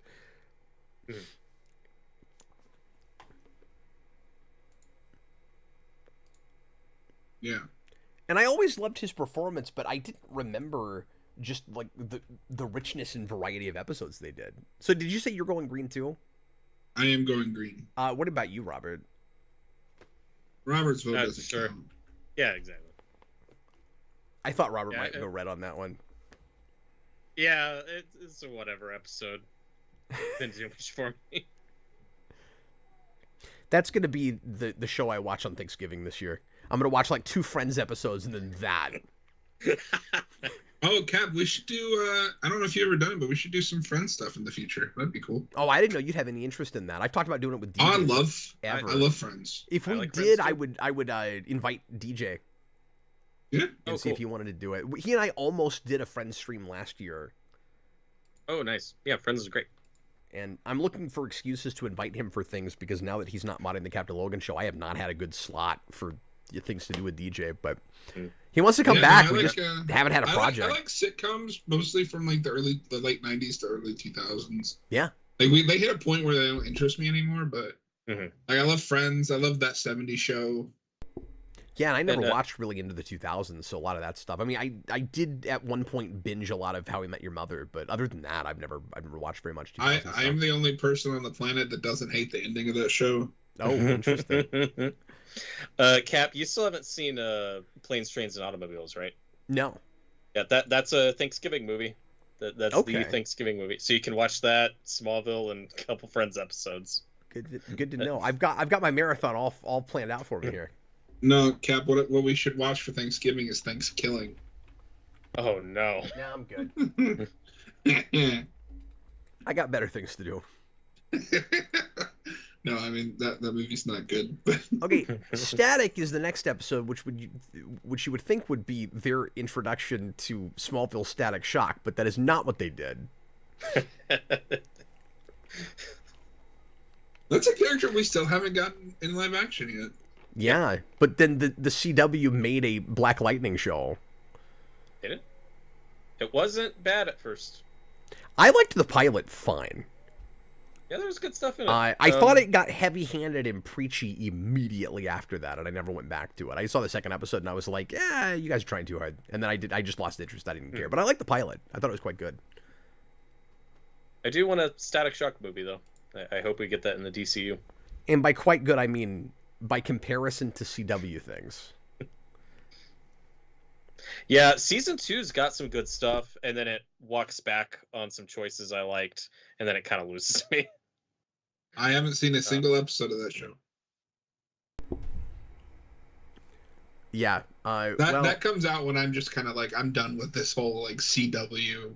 Yeah, it's... Yeah, I never saw the point of covering it really on the channel. I think maybe I reviewed the pilot, but it didn't seem like most of our audience was really paying attention to that. So, and I think a lot of people had really jumped ship from all of that by that point. But there is a crazy amount of stuff still out there that I've never talked about that we can do random watch parties on at some point, just to sample.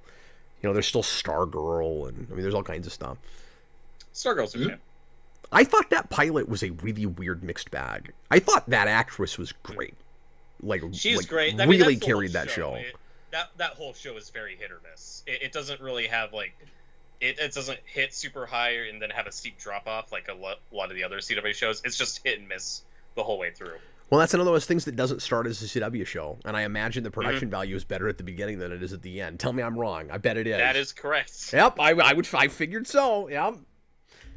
Even Superman and Lois seems to have that, but I haven't seen season 3 yet. Which is weird because Superman and Lois actually starts and will end on the same network, but it was made more to go on HBO Max, and I wonder if it lost money as it became, you know, as people were less interested in it. I don't know, because I mean, it has continued to go on Max, but it has always been thought of by most people as a CW show. So I don't know. I almost wonder if they wouldn't have done better with that show if they had left it off the CW. I agree. I also think that show is a bigger hit if it starts a few years earlier. But they waited too long. It's... I mean, I said forever I wanted to see him get his own show, and I never thought it would happen. And when it finally did, nobody cared anymore. But I like what I've seen of it. Me too. I haven't gotten very far into 2. People says it drops off real fast. Well, I'm so surprised. It's a CW show. They all seem to do that. But I'm curious about the madness they did apparently at the end of season 3. I haven't gotten there yet. So, do you know about it? Yeah, I've heard a couple things. Yeah, I won't spoil it for anybody that cares. Nobody will care. But I just feel like it's obligatory for me, Robert, that I'm going to have to look at that at some point and talk about it. Okay, folks. We're going to watch Static. And then maybe we'll break for dinner for a bit. Because it's 5 o'clock here, 6 o'clock where John is. I think you're also in the Eastern time zone, are you not, Robert? I am not. I'm in California. Are you? Oh, that's right. Oh, okay. So it won't even be dinner time for you yet. Pretty close. It's already 3 o'clock. He's here. like, I could eat. Nobody cares about Robert's time zone. Well, Robert, I mean, you don't even have to stick with us if you don't want to, but that's not me telling you to leave. I'm fine having you here even though you think I'm Robert, racist. get out. It's fine. It's all right. Everybody get ready to press play. I'm just about to do it. Please press play right now. Clark! You guys so far, I'm enjoying. That's not Clark. That's Lex's house. No, that window was Clark. What window? The windows that is painting over. Oh. Because they're watching Lana. Do you buy that? Oh, he's got his telescope again. I'm sorry. What, Robert? Do you buy that Lana's still living here? I don't buy that she ever moved in. I agree. I mean, as of the last couple episodes, they've been playing it like they're solidifying their relationship and getting along better. The whole thing is intentionally awkward, of course, but they're both really, really forcing it. So if I had to explain it in a real short sentence, I guess I would say they're getting along now, but there's a lot more to it than that. So, Cap, you know how a normal person walks into somebody's bedroom in the middle of the night and berates them for being awake when they're trying to sleep? Yeah, well, you know why he was able to do that? Because he still has a secret camera in the room. And he's watching her. So, wait, what are you doing awake? You know how some people don't watch 12 hours of Smallville? Cap, are you ready for this season's Red Kryptonite episode? You said it was crazy. I don't remember it right off. He finds out that's when he finds out that they're getting married, and he gets doused with red kryptonite. Oh yeah. Oh no, that's not gonna be today, is it? No, I have time, so. Right? I have time to mentally prepare myself for that. John, do I have time? We watched Multiverse of Madness last night. Do I have time to fortify my mind? I love that movie so much. Oh my god. That is one of the greatest line deliveries in the history of anything. Benedict Wong is the best. Wait, what's with the strobe lights? They do this several times where they have a lockdown situation. Oh my god, did Lex just get sent into a video game? What the hell is happening? I don't remember this. I love Kristen Kirk's face there. That was awesome. Did you see that? Because that is the face you'd make if that freaking happened. She's like, ah! Like, that's the face you'd make. You just want somebody digitize. So, Cap, that is episode 13. So that will either be the first or second episode we do next time. No, it'll be second, because we're going to end on Justice. Okay. Thank God. So is this just their Matrix episode? It is insane. It's a cartoon. Oh, Cap, when are we gonna do a stream on all the Power Rangers ripoff shows? Oh, I'd love to do that. Yeah. Well, I that's the thing is when we get done with Smallville, I know you want to do Buffy, but there's a part of me that wants to just do like Morphomania streams with you. Like, I'm fine with either one. Just get into Power Rangers. I'm gonna make Robert watch Buffy anyway, if he ever gets around to it. I've seen 2 episodes. What I might do is take a poll and see what there's more interest for, because I've gotten a little bit of both sides, where occasionally somebody will ask me, why don't you cover more Buffy?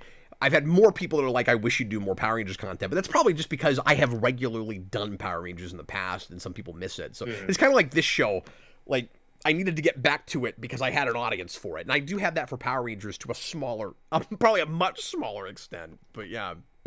Well, I was thinking of getting that Humble Bundle deal, because it's, I think for like $40 you can get all of the Boom Ranger book. Yeah, you told me about that. Or somebody told me about that. I told you about it, and then one of the guys in the Superior Rewind server like bought it, but it's only like in PDF and stuff. Oh yeah, because then we could go back and forth. We could hit some Power Rangers comics, and I've never reviewed all of Shattered Grid. Jason and I started a series on that stuff, and we just didn't have a whole lot of interest in it, so we dropped out. But I don't know if I would want to review all of it now, but I'd probably hit pockets. Okay. Yeah, I'll send you this bundle and see if there's anything in it you want to cover. So Dave Bautista is credited just as Batista. Oh, weird. Yes, because that is his wrestling name. See, I didn't know that his wrestling name was just his last name. Yeah. Interesting. So he is the first generation of people that just start using their names. Like John Cena's real name is John Cena. Because in the 90s you had The Rock, you had Stone Cold Steve Austin, like people using fake names. And then the early 2000s hit, and that you have more and more people just going by their real names, and now you kind of have a mix.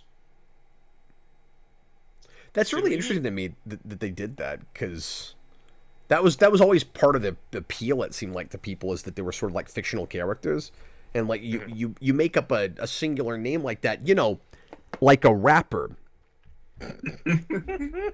So there's 2 things. One is Batista, like the wrestling Batista, is spelled differently.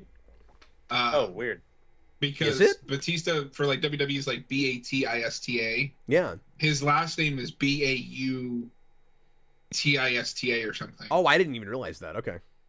But yeah, so the thing with wrestling is, most people will agree, is for wrestlers there's like, it's almost like 2 things. You have like the kayfabe in character version of themselves, and then the real version of themselves, even if they're going by their real name. When Bautista became an actor, he should have just changed the spelling again. Just kept it going. Like, no, this is my actor name.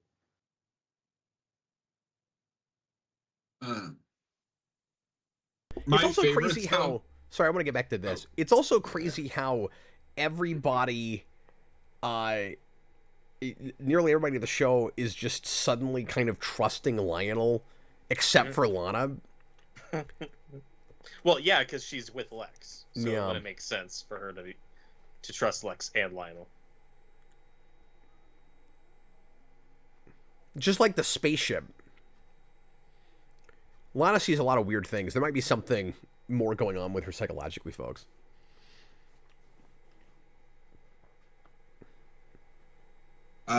Remember The Shining? So this is their, because, you know, it's a genre show. We do a lot of crazy supernatural stuff. We're in season 6. We're running out of ideas. So we got to do the typical, like, they're taking a page out of the Star Trek playbook right now, and they're doing the obligatory character out of phase episode.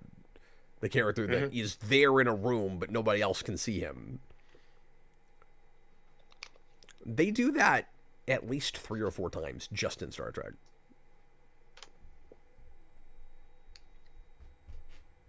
Oh, did you hear that? He called a Dr. Chavez. He called Dr. America Chavez. Fortify your mind! Fortify your mind! Yeah, I know people used to joke about, like, the phase 4 just being, like, the long phase, but I was all for it. The thing that everything. No, the thing that made me laugh about it more is that he also shows up in a bunch of the Disney Plus shows. It's like the only actor they can just call and be like, "Would you be in the show?" He's like, "Sure." One turns into like the night nurse for no reason. Yeah, like, why is he in She-Hulk? If Agents of S.H.I.E.L.D. was still on the air, he would have been in that. If what was still on the air? Oh, Agents of S.H.I.E.L.D.? Agents of S.H.I.E.L.D. Oh, hell yes he would have, of course. Wait. I forgot that we do the whole... I don't know how I just put this together. Maybe it's just my brain is fried. I forgot we do the whole, like, Lex's virtual reality thing in the Batista episode. Yeah, I didn't remember that being the subplot. That's insane. Yeah, these are two things that don't remotely go together, John. This episode brings me back, though, because I remember... Like I said, I remember they would show clips of this episode during, like, Friday Night SmackDown. Be like, hey, you like wrestling? Your favorite wrestler? Because Batista was like the guy at the time. Your favorite wrestler is going to be on Smallville.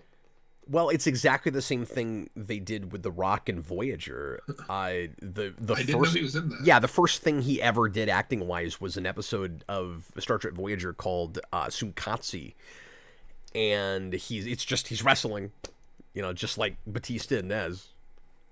Or is Batista wrestling? I can't remember. Is this the Underground Fight Club episode, or is that a different episode? No, we talked about this. That's with Kane. Oh, that's what you said. That was with Kane. That's right. So is he just like a henchman guy in this? I can't remember.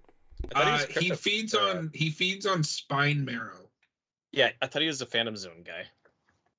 Well, somebody has. Well, yeah, they're both Phantom Zone guys, but this guy's thing is he rips people's spines out and feeds on them. Oh my god.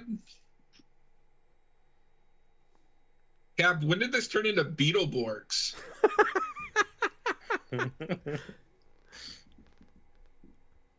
You know, the problem I'm having with this episode is that Lana's just standing around fighting Lex's ghost. My issue is I just want to see Batista. Your birthday? Wow, they're still using the same graphics for LuthorCorp.net that they had all the way back in season 1. That always reminds me of the computer screens into Small Soldiers. Oh. When they're like ordering the chips and everything. I don't know if you've seen that movie, but I haven't, but I always like that interface. And they had a viral marketing website with that when the show started.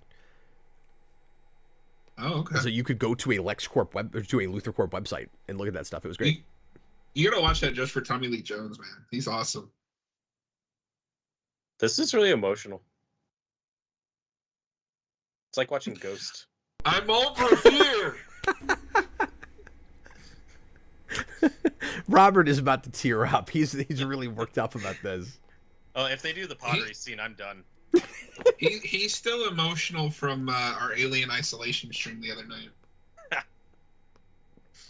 Look, I'm just glad that Lex doesn't have children, or this would have turned into Ghost Dad. Nicholas, hey, Cap in Austin. Have you guys heard from Which one's Austin? I think he thinks Robert is Austin. He says, have you guys heard, aside from Smallville, Nicholas Holt's influence for his take on Lex as All-Star Superman? Yes. That makes sense. Somebody message Austin and ask him if he's heard that. Yeah, I'll ask Austin about that. I'm going to start referring to you two collectively as Austin. We are Austin. We're all Austin. Tell me again why Jimmy Olsen is in this show right now. Like, this is the epitome of, we brought in a character to shake things up and immediately went, oh, wait a minute. What are we going to do with this guy? Like, he's the new, he's the new Pete Ross. And if you had cast hear me out for a second. If you had cast a white Pete Ross at the beginning, based on the character more in the comics, this might have been the guy. Yeah. Yeah. So can we start a new count every time he's jealous of Clark Kent? Because that entire scene is, why do you need Clark? I can do anything he can. I didn't almost die in an ambulance. But back to Nicholas's question though. I mean, like, Gunn keeps referencing All-Star Superman a lot, so like you seem to know that there's going to be a lot of that in this movie, and with Nicholas Hoult. Like, I was more so surprised that he was influenced by Rosenbaum. Well, he went on Rosenbaum's podcast and made a big deal out of how he's the best Lex, and it's hard not to compare what he's doing with Rosenbaum.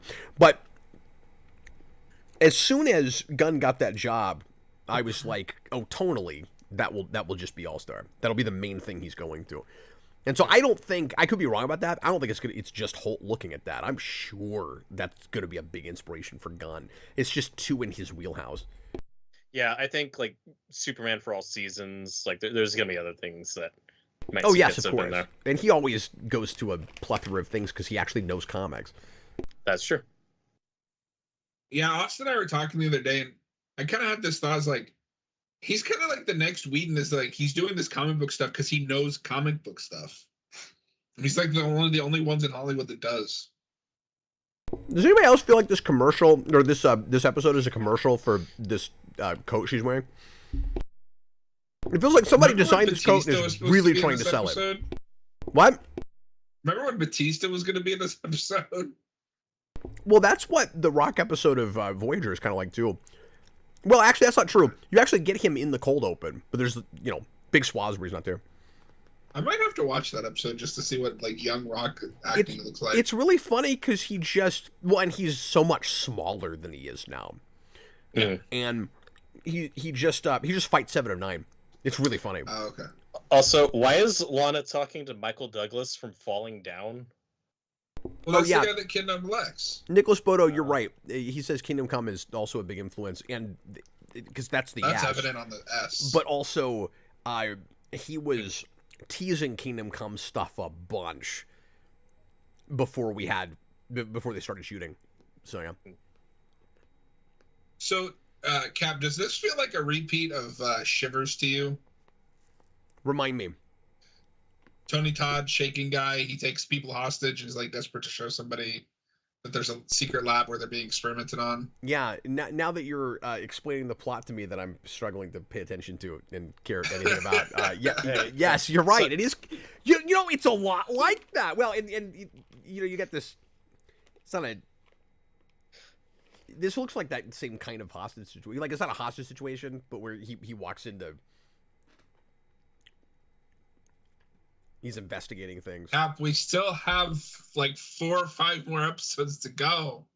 You can't start drifting now.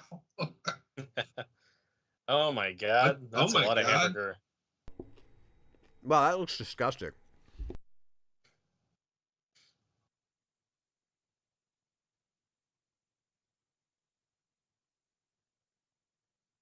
Yeah, you're gonna be shocked. I think you'll be a little surprised when you see Batista because he's pretty young here.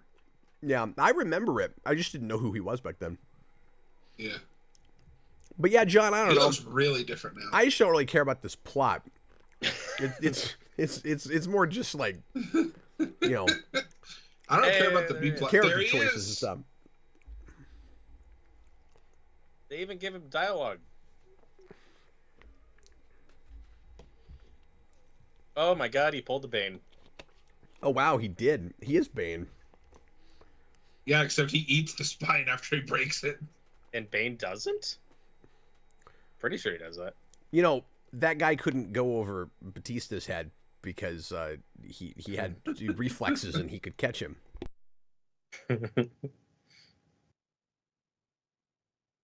Hey, Robert, you know how this is an elevator? Because there's lights that come down. You know how As most most people go in elevators an have. elevator? With gasoline. Because it's cheap. Isn't this the most thrilling superpower? He can move through frequencies.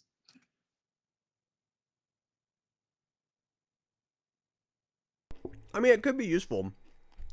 There are a lot of supervillains. I guarantee you, Lana does not think you're strange. In freshman year, she was assaulted by a bug man.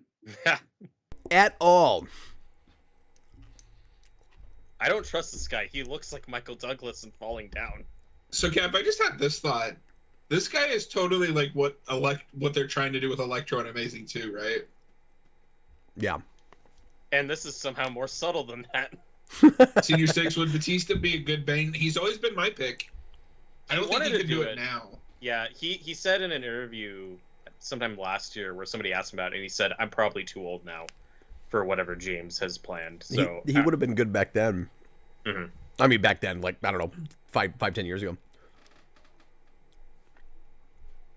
This is literally the exact same thing as whatever that episode I just said a minute ago is. No, it is, because he's... Now it's 33.1 instead of level 3, which feels like just that on a larger scale. Some philosopher once said there are 5 Smallville plots, and it will be the same thing over and over again.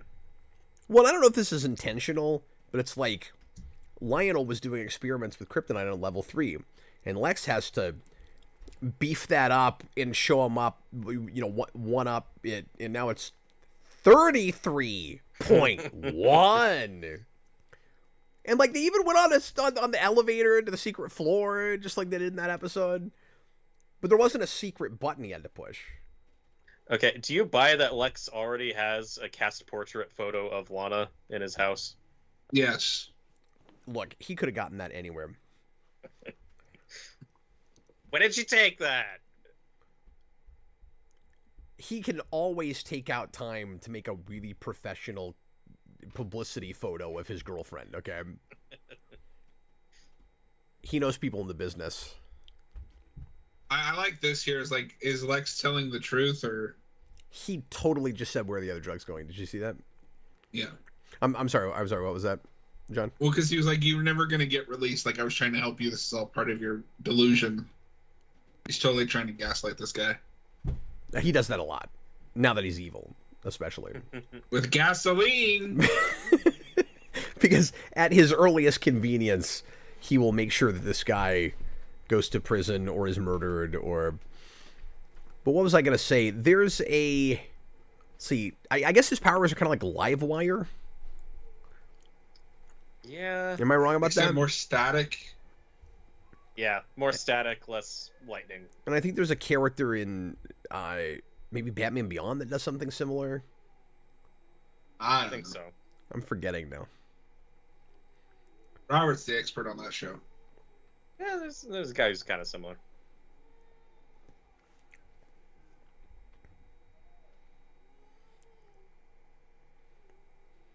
Stop it. She likes that sound about as much as John likes the key sound. It makes me outraged. I've never seen Gotham's Bane, so That might be the best. I've one. only seen pictures, and it was. It is not the best Bane. It is pathetic and sad, and he's just a boring military guy. Okay, so I mean, it is hard to top Batman and Robin, to be fair. So technobabble is an overused enough trope, but it's even worse when the person giving the technobabble, before he's even finished running down the the gobbledygook that nobody is going to understand, is looking around at them, at everybody around him like, oh yeah, I'm such a nerd, you guys don't know what I'm talking about. Like, he was doing it before he was even done. So I have a problem with that. Chloe should know what he's talking about. He said UHF and her mind shut down. I was like, you're telling me she doesn't know what that is? She's definitely seen that movie. She's definitely seen that movie. Immediately, she's like, oh yeah, Spatula City, of course. You know how some people get up in the morning and watch UHF? And then they eat a Twinkie Wiener sandwich and... That's... What? You know. Clark, what are you doing in Canada? That's a UHF reference, John. I haven't seen it. Wheel of Fish, John. Supplies, John. There he is. Oh. You just revealed your identity to that guy. Is he gonna throw him?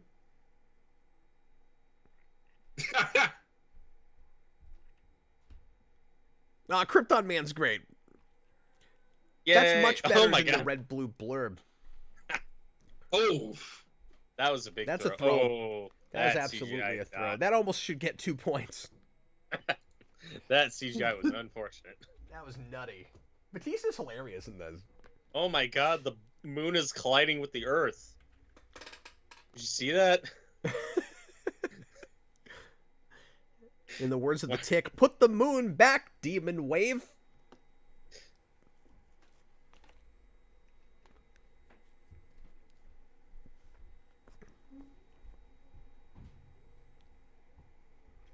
It is the exact same thing as level 3. There's a missing floor. So are we counting Lionel and Chloe Daily Planet scenes? Yeah, I almost want to do that. We've been doing that all the way back to season 2.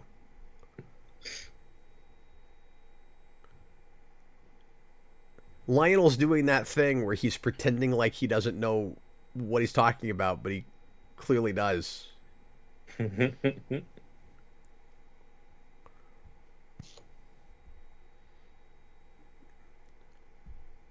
He's so condescending. It's hilarious. I like how he wants to have her to have find a clue, but he also is stopping her from finding a clue. Like, he just can't help himself but be super condescending to her.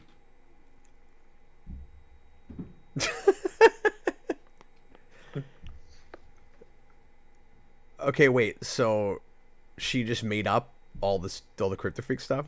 Saying that's just high school stuff because it happened earlier in the show and is in a different town? I think he just meant the word meteor freaks. No, he didn't. He's acting like she's not on to anything because she's dealing with stuff she dealt with in high school. It's more likely, of course, that he's just being manipulative because he doesn't want her to go down that rabbit hole, but... I think he was trying to sell her Magnavolt. And this is that thing John has thought of this stream that he's going to shove down our throats the entire time. That's true. Okay, she knows Lex is here. We better do a ghost scene. Well, Cap, what else am I gonna do? This subplot sucks. John, you can come up with more material, and I want you to try. I want you to try, John. Try. Lana, shut up.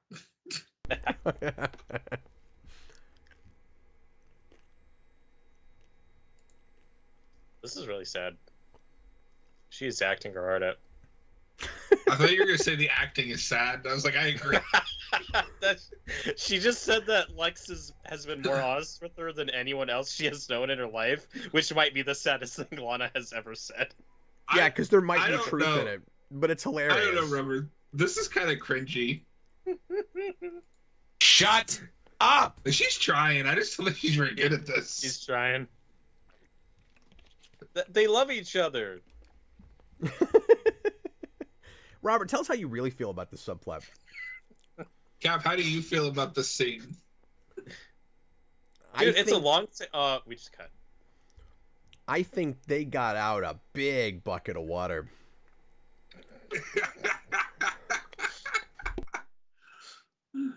No, Kristen Kurik's actually one of those actresses that can cry on cue, I think. Yeah, I think the problem was more just the hammy dialogue.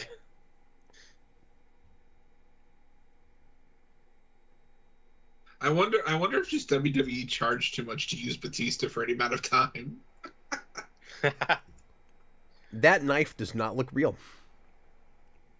It also looked like he was holding it backwards. It looks really plastic. No, oh my god! Don't close up on it. Yeah, that's what I'm saying.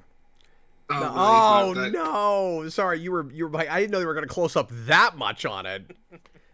Oh no, I'm a little behind you. Oh my god! It keeps getting worse. This is one of the things that can be really awkward. About nobody should be worried about him cutting her with that knife. He won't be able to.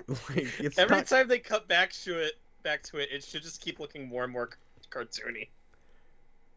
Like they keep replacing it with a worse prop. Yes. What's really awkward about a 22 Nobody episode calls season you that, like Jimmy. what can be really awkward about a 22 episode season like this sometimes is you gotta have like an easy formulaic episode like this that does a real standard story where you've got a character that is in peril and the woman he loves is trying to help him or whatever it is. But the problem is these are characters that are in, like we keep talking about, a really unhealthy relationship right now, and we kind of are just not supposed to be thinking about that too much so that we can appreciate the stakes of like these characters being in danger right now. And so those moments that Robert was kind of making fun of where it's supposed to be really emotional and we're supposed to be sad for Lana, but we're not supposed to be rooting for this as a couple. Yeah. But they profess their love to each other. There should be another wrinkle in it where she feels bad about it, but like while she's trying to find him and feels bad for him, she's also still really questioning this relationship. I don't know if there's enough of that in this episode. Man, this guy is this villain of the week is really trying. Yeah. Also, Lana's unconscious for some reason. He's yeah. Is it convenient? Why are I don't know why she's unconscious. But is it like? I don't think it's like convenient. I have to know what the reason is. So she doesn't see him kill this guy. Okay. Oh, okay. That is convenient. Yep. Oh, I love that look. He's dead, Jim.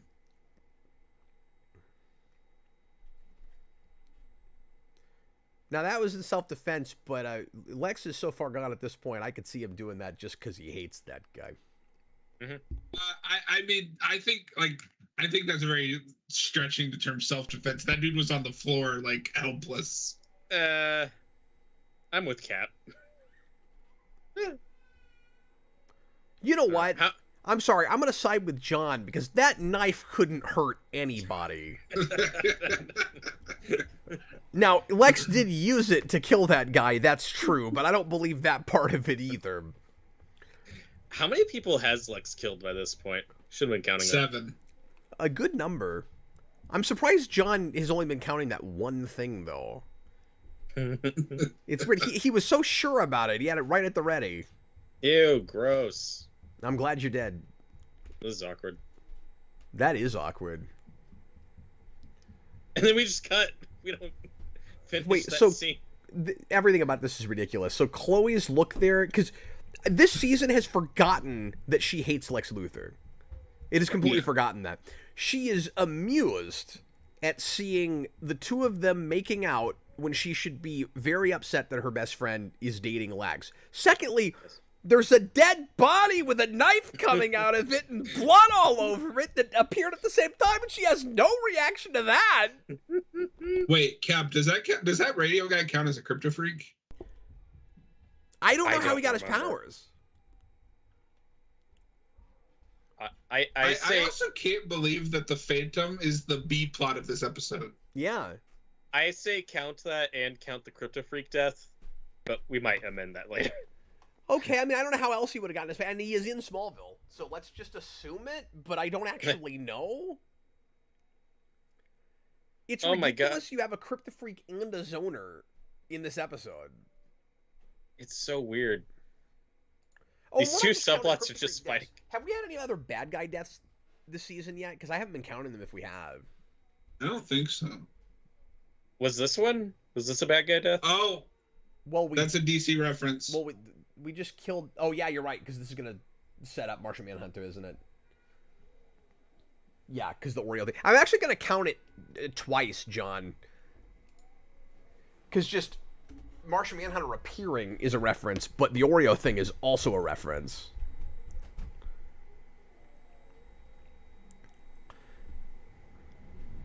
Nobody else saw that. But Robert, I'm not counting Kryptofreak deaths anymore. I'm counting just bad guy deaths in general. So that guy that got stabbed, he's dead. So we got 2 dead bad guys. Yeah. Is that it so far?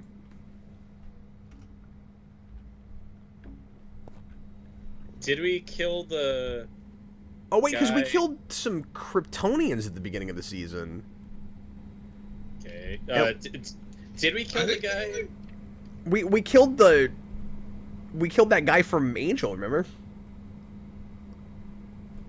Yeah. And he was bad last season, so that counts. I forget. Did we kill the guy in the Final Destination episode, or is he still alive? He wasn't really alive. Like, he was brain dead. Alright.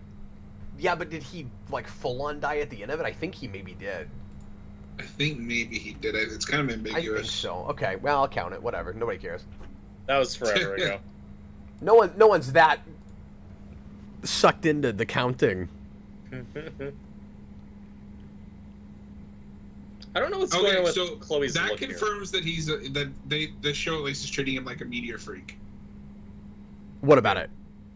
She says the meteor exposure made him delusional. Oh, you know what? And I'm dumb. You remember we had that whole thing where Lionel was like, it was like meteor freaks. You're not in high school, so like, no, they have already told us that it's a Kryptofreak.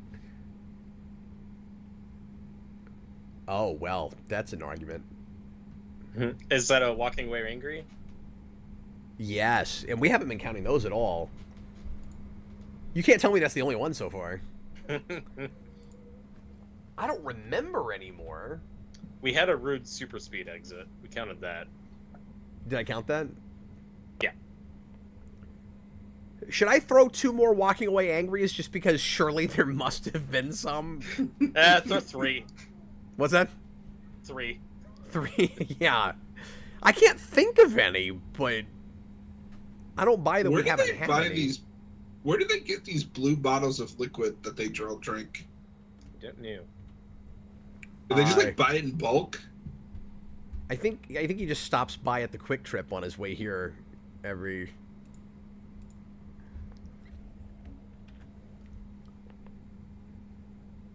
But I'm also fascinated by it.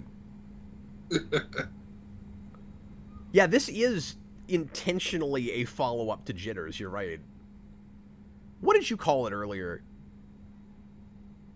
Because Jitters is the episode. You said something else. And that threw me.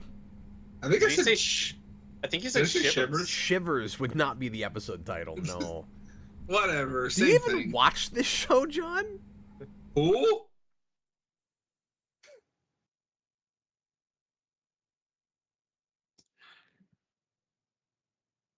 Hey, there's that Lex lighting again you love. Just one condition. I want you to break up with Lana Lang. Oh, okay. That's not where I thought that was going. Yeah, they'll do the will they, won't they with Lionel and Lana next season. Whoa. Now we can be criminals together.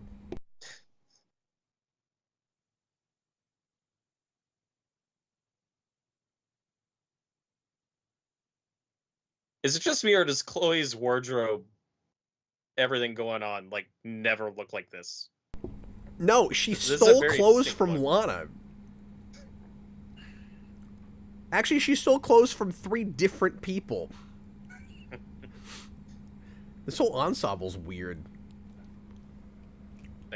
Glad I'm not the only one. Oh yeah, she's just straight up calling them zoners. I never caught this before though. The Martian Manhunter thing by revealing the Oreo was fun. That's great. It's a little weird that he's just hanging out there eating an Oreo though. I mean, Martian Manhunter loves cookies. Yeah, no, we know that. I'm just saying, like in that situation, he's just standing around eating a cookie. Okay. Yes. I'd feel like he'd do that more often at his house. You know? Also, can we stop for a second and talk about the line that Clark just had? Somebody that can only do things that only Clark can dream of. You mean like fly? Fly. Okay, so all you saw him do was fly, and he had red eyes. That's all you saw him do. So Chloe is giving Clark this speech about him needing to let more people in. Who is on the table? Like, who is she talking about? Now's not the time to let Lana in. Yeah, Oliver knows a secret. Like, he's already got Oliver. And she might not be just generically talking about the secret, but just, like, have Why does Martian Manhunter keep going around dropping Oreos everywhere? That's what I'm saying. It was a nice reference, but now he just keeps doing it. I don't... Wait, oh my god, that Oreo-eating fiend was in my house. He was in my loft. We gotta start counting cookies in the loft.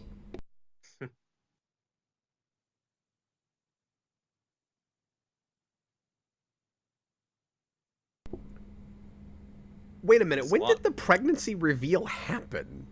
I don't remember. This is the reveal. Did we skip an episode? No, because we just got into the scene and she goes, I'm pregnant, not an invalid. Is this the reveal?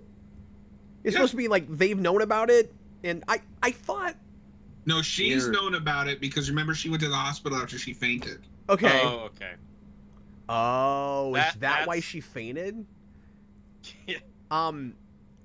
Wow, that's some typical TV nonsense right there. I'm not saying that's never happened to anybody, but that's unusual. Like, the way you find out you're pregnant is you fainted? My wife's been pregnant 5 times, even with twins. That didn't happen. Cap, you're like 3 episodes behind. That's what I feel like.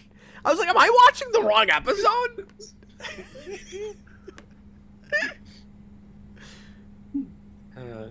Yeah, this episode is really going hard on, like, hey, these two might actually work out as a couple. They genuinely love each other. Yeah.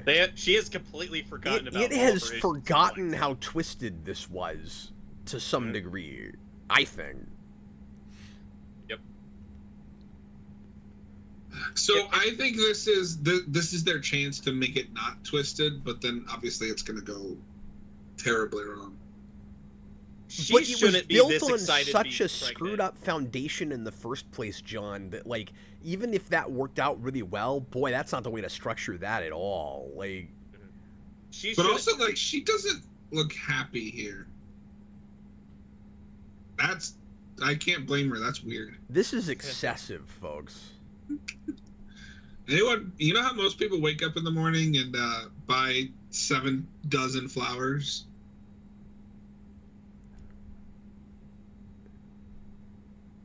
No, this is creepy. He just spent Winnebago money on flowers, like... And gasoline.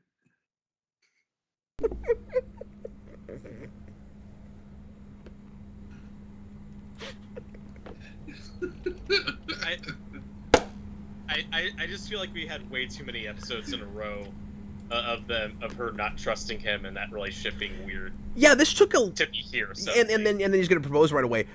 Although this is playing a little more creepy, so I can't decide if we're supposed to be on their side at all. But like, this took a turn too fast. Well, we need to spend a little bit more time getting to this, I think. Well, I think they retroactively make this better because you remember, like, obviously this pregnancy's not real. Yeah. Yeah. That's. I mean, I know that, but. Before we get to the maybe we're wrong though. Maybe that is supposed to play creepier than we realize, especially with his face at the end of that. Yeah.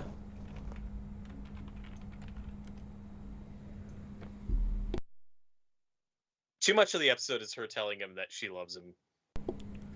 That's a lot of the episode.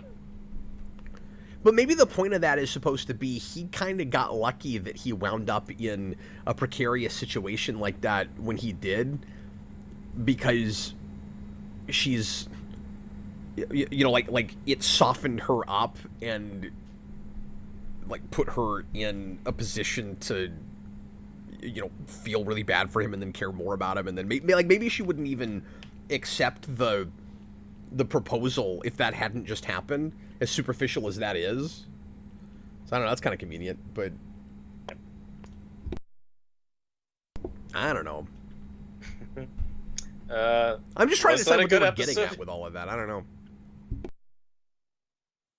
I'm gonna go red on this one. Oh, same here. I was looking forward to this one. I forgot about the stupid. Well, you kept hyping up Batista. You said like 3 scenes. No, I know, because I forgot that he was basically the B plot. He's the C plot. Yeah. And they didn't have any fun with the static idea at all. No, yeah, it's like, why would you do that? It wasn't Lex-centered the way it probably should have been. I mean, he's really far gone, and he's going to be, like, more and more kind of, you know, two-dimensional villain character, because that's the direction he's decided to go now, and he's doubled down on it. But still, this could have been an opportunity for him to kind of sleepwalk through his, like it could have been Ghost of Christmas Future, where he's going around listening to people talk about him and gets a little bit of perspective, and it's like, oh yeah, maybe I don't want to be this much of an asshole. But then it'd be maybe a retread of Lexmas, so I don't know. Yeah, it still could be cool.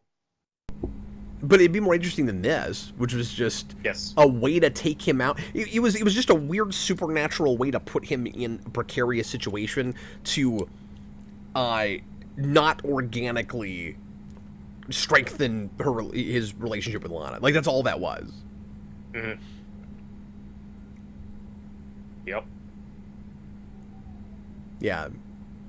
Manufactured. That's the word. Anyway, okay, well, let me throw in the 9th episode title so that people get that. It is Subterranean. Is this the episode where Clark and Lex wind up kind of trapped together? I think it's that one. No, this is the farmer that's, like, burying people alive. Oh. I don't remember. Oh. That's fun. Is he like an evil Jonathan Kent? This is the one that has the lead guy from Teen Wolf in it. And he's like 12. So, are you guys ready for a dinner break, or did you want to do one more episode? Yes, I want to go ahead and do that. I am ready for a break. All right, cool. Let's say, I don't know, is 20 minutes long enough, or do you guys need half an hour? Or 20 minutes, plenty of time. That would be great. I'm a little bit worried about the time on the stream, so. Or did you want to just end the stream and restart it? No, so I don't want to. About that. Say again. Did you want to just end the stream here and then restart it, so you're not worried about the time limit? Well, I don't want it to be 2 streams. Okay. I mean, I guess the question is, if I leave the stream open, and I were to stop the stream on Streamlabs, if we came back, would it go to the same video stream? Because I've done that on accident before, but I've never done it on purpose. I think it only does that if you lose connection. Yeah, I don't know if I want to mess with it. I don't know if I trust that. Okay. I wouldn't. Yeah. Okay. I'm just gonna leave it up. I think we'll be fine. But if we're yeah, well, 20 minutes. I don't want to make it 2 streams if I can get away with it. Yeah, for sure. Okay. Well, thanks a lot for watching with us, folks, and we'll be back in a little bit. We're gonna do 3 more, right? Justice is 11. Yep, this one. Yeah, we should be fine on time then. We're just gonna do 3 more. Okay. See you guys in 20 minutes. Okay.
we just waiting for John?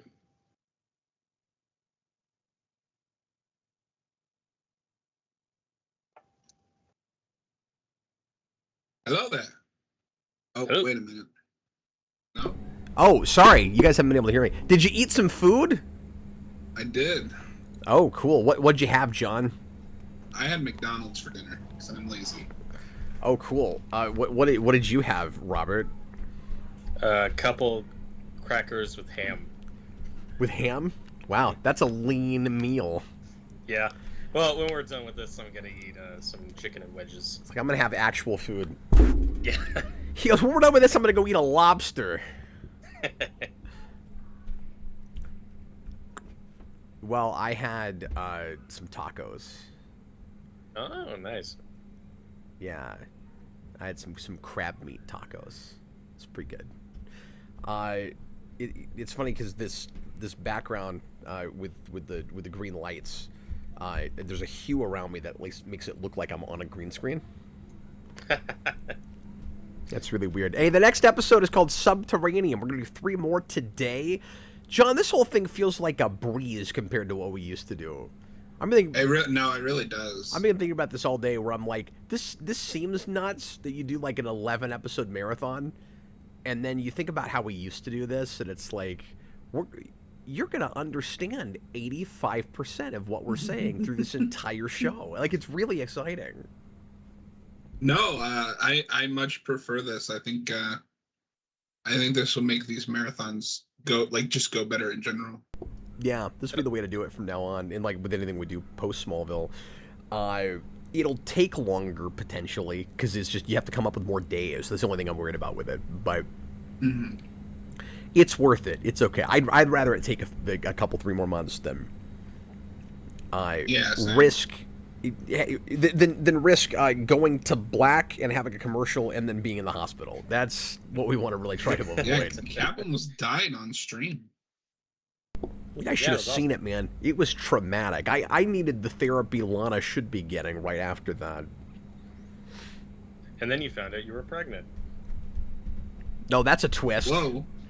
That's quite a twist. That was like a junior moment. Yeah. Okay, Nicholas says, welcome back. Thank you. Welcome back. Thanks, Nicholas Bodo. Appreciate you, man. Let's watch Subterranean. It's the 9th episode of Season 6, and get it to timestamp 0. We're about to press play. Are you gentlemen ready to get back into this? 3 more episodes. I am. And we're going to end on a good one, so that's exciting. Even if these 2 suck, we get justice at the end. That'll be fun. Nicholas Bodo says, I have PTSD. I have PTSD for lots of stupid, geeky things. It's pretty... Like it's Spawn. It's pretty weird the life I've... Just wait. I've got stuff I'm going to try to talk Cap into doing. It'll be fun. The life I have subjected myself to.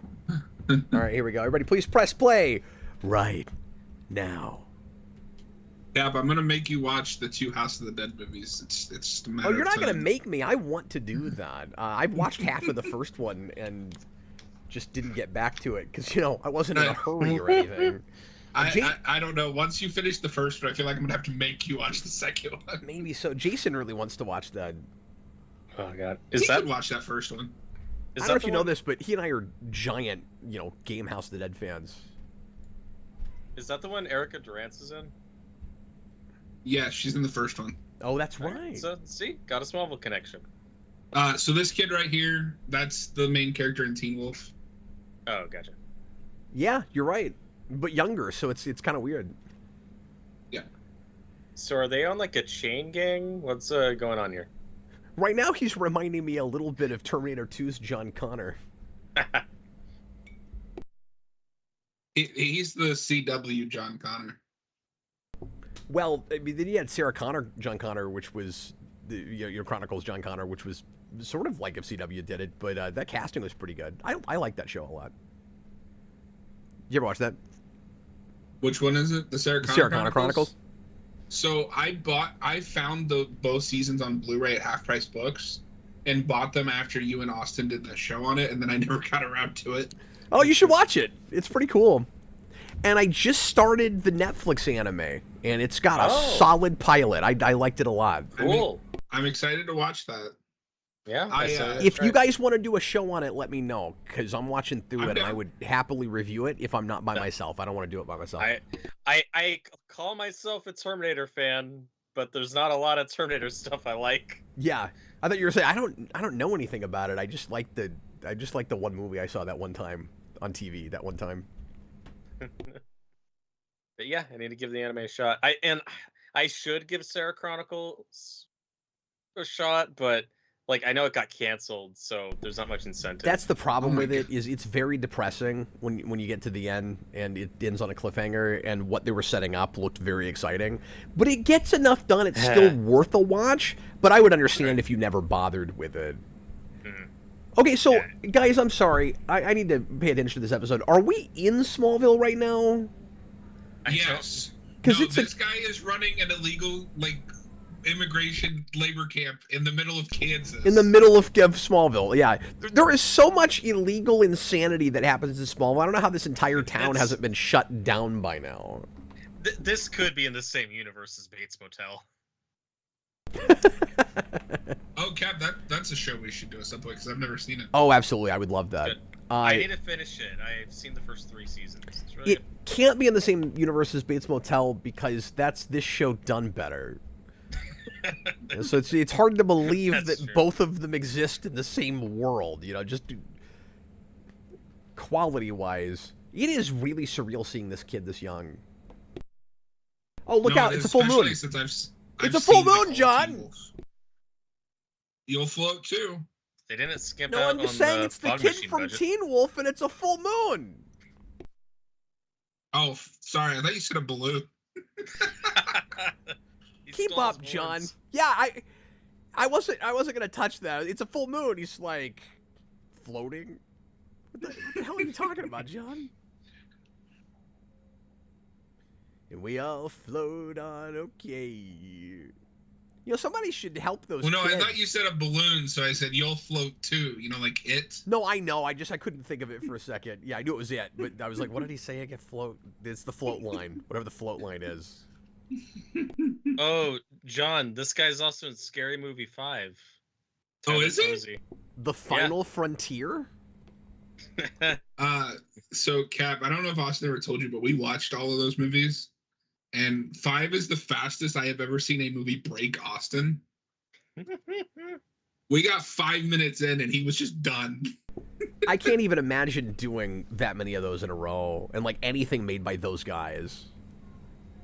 That's okay. We did Epic Movie twice to show Robert. That's so sad. You guys are throwing your lives away even more than me somehow. Throwing them away. I'm sorry I haven't shown up to a lot of those Saturday streams lately, or watch parties. Epic Movie. As long as I have been on Saturday streams, this is the quality stuff we've been watching. Yeah, like the Simpsons Family Guy crossover. That's unfortunate, but I would do some of that insanity with you. I gotta have better things to do. Well, I need to take a little time off. Okay, I'm streaming a lot, and then sometimes I end up streaming on a Saturday too. But Lex just said impulse. Are we counting that as a DC reference? If it wasn't in any context, you just used the word, then no, Robert. And I have to say I'm disappointed that you suggested it. Yeah, Lana has flipped so hard. She's just like, yep, this is great. And it just seems so superficial. It's like, I have everything I want. I'm going to have a husband, and I'm pregnant. And we're rich and stuff. We have power and influence. Like I said, they could have just gone full evil with her. It would be better. Yeah. Even if she comes back from it. Nicholas really wants us to review the Terminator anime. We will do it. We should watch it this week. We should try to do it. Yeah. That I can get through this week. Because I'm watching that. Sure. It's half an hour. It's 8 episodes. I'm watching it while I'm working out in the evenings. Yeah, we could totally do that. Maybe plan for maybe next Monday or something. We'll figure out. We'll figure out a day. We don't have to plan it on stream. I would say Sunday or over the weekend. My wife's out of town this next weekend. I won't be able to stream because I'm taking care of the kids. Got it. All by the lonesome. I remember their chemistry here being all right. Tom Welling's always good with like 11, 12-year-old kids. Like I usually like that dynamic. Beginning with Ryan. Funnily enough, I actually just showed my buddy the first Terminator for the first time, and like he didn't know anything about it, so that was an interesting experience. Isn't that fun when you show it to somebody that doesn't know what's coming?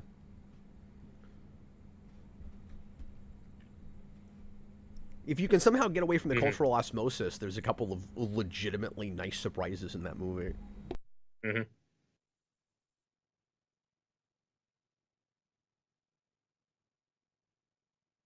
Yeah, John called Terminator the most complicated slasher movie ever made, which is just accurate. Sure. You remember when Ryan showed up and made them breakfast? Just throwing that out there. Yeah, but I mean, to be fair, this kid is in a part of an illegal labor camp. He's tired. We've forgotten about Ryan. That kid was being forced to rob stores for... I mean, it's really similar, John. Whoa! What? You're saying work is crime? No, I'm saying they were both in like slave labor situations. Don't you remember? I guess that's... You don't remember. I mean, it's not the same situation. It wasn't an organization making him work on a farm, but it was his surrogate parents forcing him to go rob places. And then they were constantly... My headset is dying. Oh. Okay, well, we've lost John due to the unfortunate nature of modern technology. You remember back in the day when you just put on headphones and plugged them in? But now we're at the mercy of battery. And we all get to sit here and watch John and laugh at him until he finally can put on his headphones and talk to us again. So I bought these Arctic Nova Pro headphones, and they have my favorite feature of any headphone I've ever owned. Removable batteries. So you can just swap them out. Oh, that's great. Yeah, and it comes with a little base charger that I can't put on the screen because it's my cord, but... Okay, wait a minute. So we are taking too many cues from Ryan here? From Stray? Cap. Because Ryan also had family specifically in Granville. Also, we've done this necklace bit with somebody before. Yeah? What was that? I don't think it was Ryan, but we've done it. That is You brought it up, Robert. Figure it out. That's ringing bells. Yeah. Like I said, there are 5 to 7 Smallville plots that they have to stick to. So you mean So you mean like Offspring songs? So I don't know if you guys remember the villain of this episode, but it's real goofy. I don't. No. I remember this kid, but that's all I'm remembering.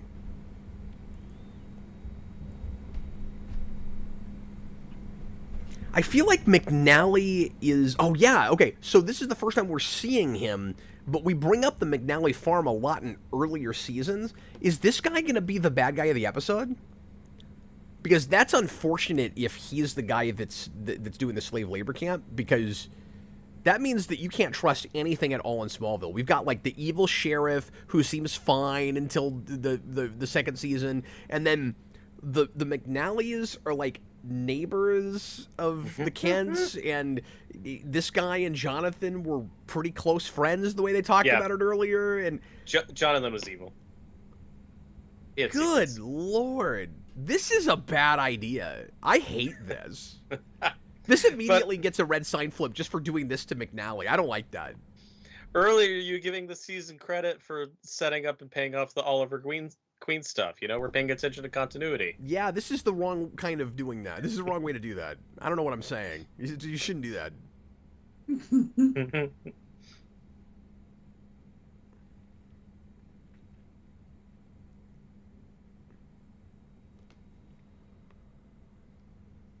Clark, use your Spanish-speaking powers.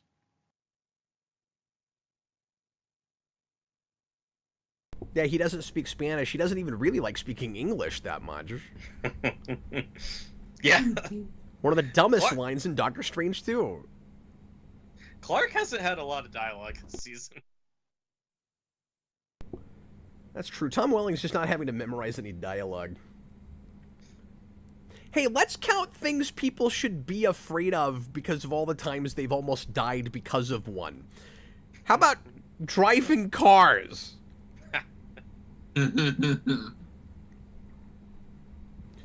Questions I want to ask Jarrell when I get to heaven. How does anybody in Smallville still drive a car? With gasoline. This should be a small town with really good public transportation by now.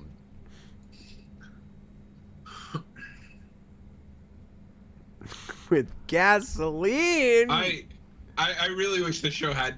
I don't like this episode. I think it tackles a really heavy subject matter not very well. In a not super mature way. What's making me uncomfortable about it is this is and understand I'm not going to complain about the diversity thing, but it is uncomfortable to me that all of a sudden you've got an episode with Hispanic people, and I've hardly seen a Hispanic person in this town this entire show. That is correct. And this is the story we're doing with it. Like, yeah, they're all indentured servants on a farm, and that's uncomfortable. I don't like that. Yeah. Well, and like you could do something like this, like, but when my grandpa came to this country, that's how he got his start as an undocumented worker. Yeah, absolutely. You just have to do it right. Like I don't know if I've you probably heard me talk about it, but I've never seen the stream. Like my grandpa on my dad's side is from Mexico. Oh. I don't know if I knew that. But my dad is adopted, so I'm the whitest boy to have a Spanish last name. That's crazy. Yeah, I didn't know that about you. Look, Clark, another person who can relate to your feelings. He's the first one. Also, I know enough about Teen Wolf because I've seen the whole show at least once for some reason. This kid is in Spanish. Wait, you mean the actor? He's not like from Mexico. He's just a kid from California. Like he's not actually Spanish, from what I've read. Well, John, that's called an actor. He could be from somewhere else and act like he is. It's called acting, John. No, only people that fit that are actually from Mexico. Okay, where is my eject button? Okay, is this episode gonna throw Martha under the bus real hard? No, so it doesn't. It feels like it's going.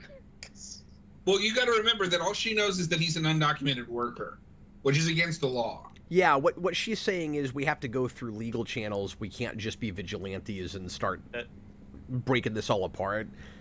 This is the woman who adopted an alien baby. Well, no, he just brought that up. But it is a somewhat different situation because that is uncharted territory. What do you do with that? Sure. The difference is if they go through the proper channels and tell the police about what's happening here, there's not a kid from space with superpowers that the government's going to try to experiment on. That's the difference. And to her credit, she does give him the 24 hours he asks for. Okay. Yeah, Robert. You also have to remember, Robert. Show? Like, yeah, it might for a second look like a double standard. That's why Clark brings it up. The writing there is kind of okay. I'm still going to give this a red sign flip, but the writing there is okay. But the thing you have to keep in mind too is Cap, just when wait till you see the villain. When she adopted, bits of this are coming back to me, but when she adopted Clark, Robert, she wasn't a United States senator. Like that's a big part of it too, and she's very much coming at it. Like I don't mean that suddenly she should be like a heartless politician, but she's in the public eye now in a way she wasn't before. And Clark doesn't live there, but she still has a kid from space as a son and isn't going to want people to look into her background. So she does have to be really careful about how they handle things like this. So I don't know if you caught that, Cap, but he did his X-ray vision. and there's that entire field is just a graveyard. Oh yeah, I remember that. So apparently this has been going on for like ever, but nobody knew. And this guy and Jonathan Kent probably watched football together, and So to be fair though, if I remember correctly, the idea is that this didn't start until the second meteor shower. okay. Well, when you say it's been well, why are that's there so many recent. bodies there? How many people have died working the land? Well, so you got to remember though, he's also killing people that try to escape. Oh, okay. But I mean, how many people have tried to escape? That was a lot of dead people. Should we go back and count all the dead bodies? So Yes. when you say second meteor shower, you realize that only happened a season and a half ago. Yeah, but I mean that was still 2 years ago. It was a year and a half ago, exactly, because every week, I mean, exactly a year Listen, and a half. this is Smallville. That might as well Less have than been that. 10 years ago. Are you saying Smallville works in internet time? Is that... I'm saying that Smallville might be a xenophobic hellscape. Nicholas Bodo says Smallville might be a secret dystopia. And this is See, this like, episode trying to reveal that Smallville is a xenophobic hellscape. I didn't need this. The typical, oh, he's Spanish, so he doesn't speak English, so I'm going to make a buffoon of myself. Yep.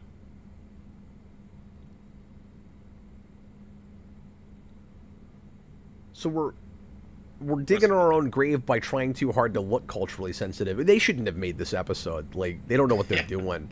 They just don't know what they're doing. Yeah.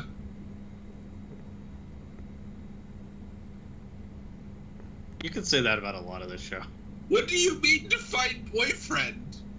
What?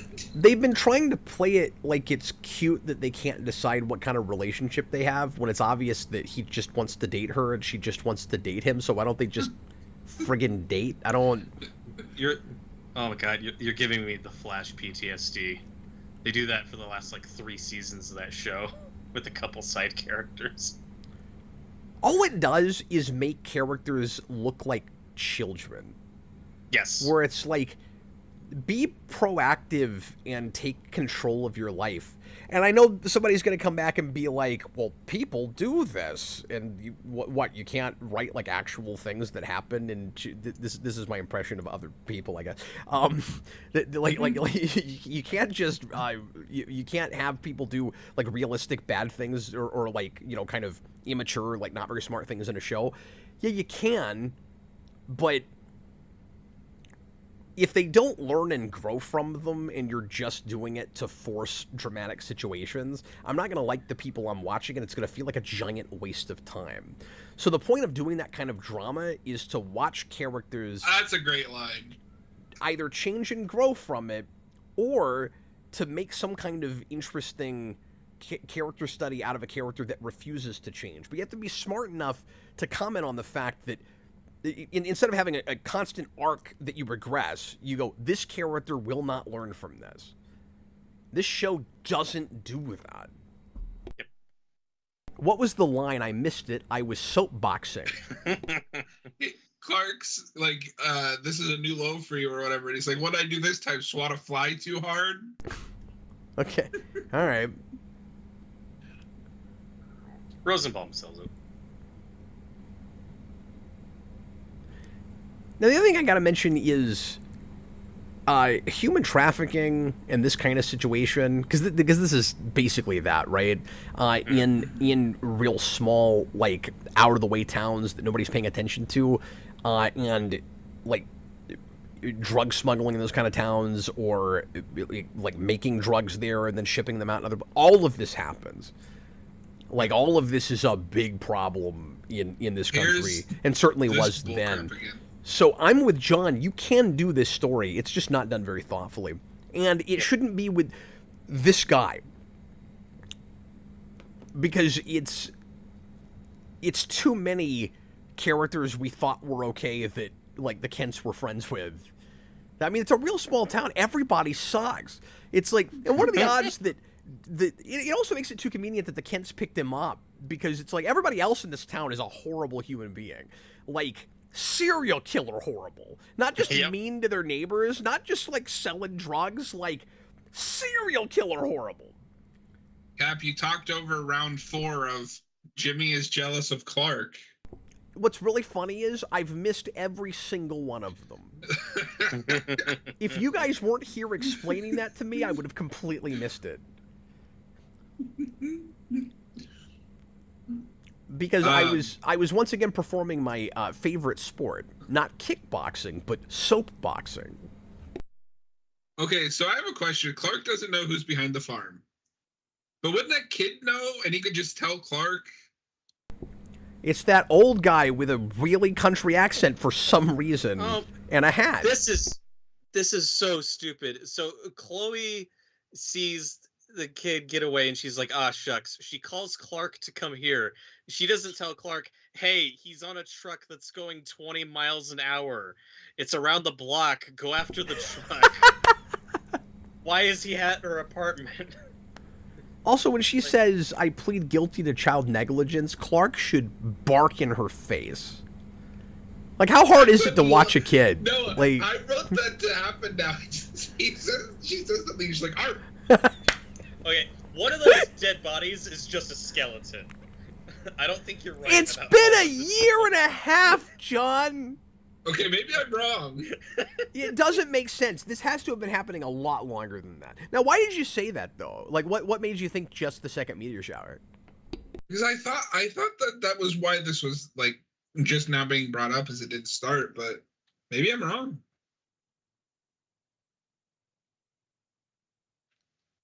Also, it's kind of insulting, like... Oh my God, this is Miles Morales' other brother, you guys. I mean, other uncle. It's kind of insulting that now that we're doing the, like, immigration episode, there's suddenly Hispanic police officers. That's what I was saying. It's like, it's not just the migrant workers. It's like, we've never had really non-white police officers in this town.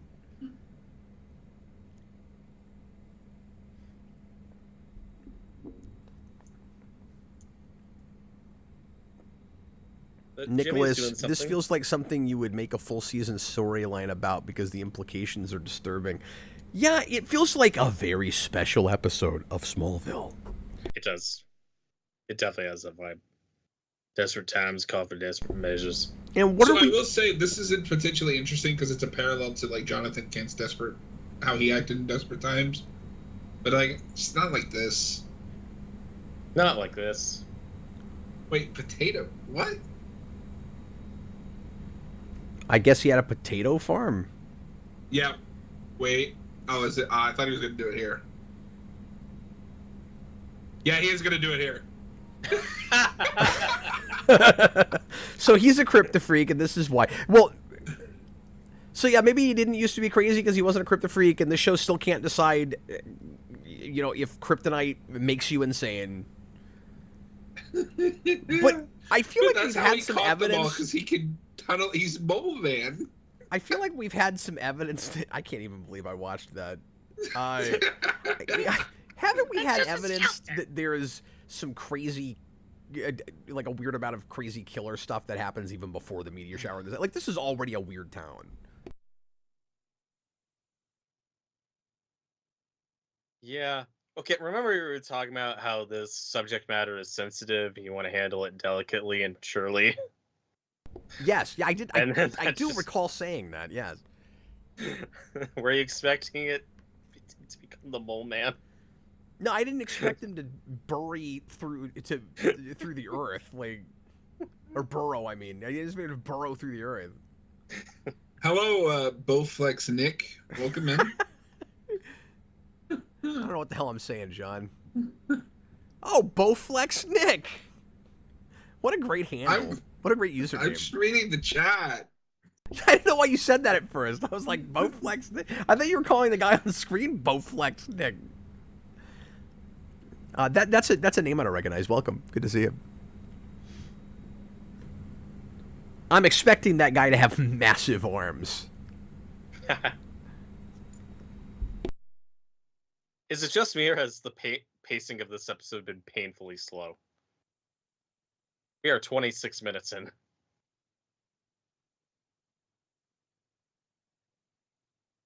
Okay, so it can't be more than a year and a half. It has to be the second one because she just said in the last year and a half his farm has tripled productivity. Then why was a dead body a skeleton? Why?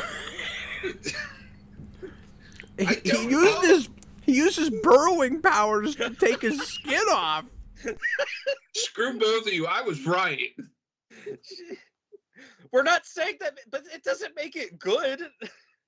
I don't care if it's good or not. John, I care that I was right. We're explaining that shouldn't be. It doesn't make any sense. That's why I wanted your evidence for where you heard that, because I missed it. Well, there's my evidence. I have some pretty good evidence. This is a stupid episode. Hey, Kev, you remember when we were on like a slew of greens? Yeah. That's a good word choice. It was a slew of greens. This episode isn't over yet, but I don't have anything better to do, so I'm just gonna go ahead and put this red right here. For a while, you guys were like, "Hey, this season's pretty good. It's a lot better than 5." I mean, it's still better than 5. It is still definitely better than 5. And I still have more greens than I did by this point in 5. I think. I don't know. I mean, okay, I'm half and half right now, but still. But even the episodes I didn't care for, I didn't find super unwatchable. This blows. But This is pretty bad. Cap, is this the only time we've been like perfectly in sync? Oh yeah, we've given all the same ratings so far. Matthew This will be the one place we diverge, of course. Yeah, this will be obviously this is a green. See, because he just did that. So. Yeah. Oh. Matthew makes a great point where the show treats Native American characters the same way. They It does. only exist for the Native American mythology episodes. You I never want to see say them. Am I remembering this? There might have even been a Native American police officer in the Kawachi episodes. I can't remember. I think there was.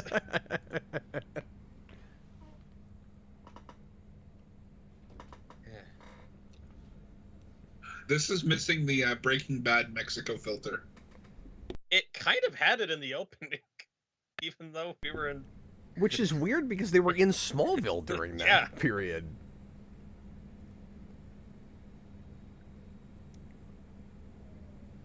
I don't like the way this scene is acted.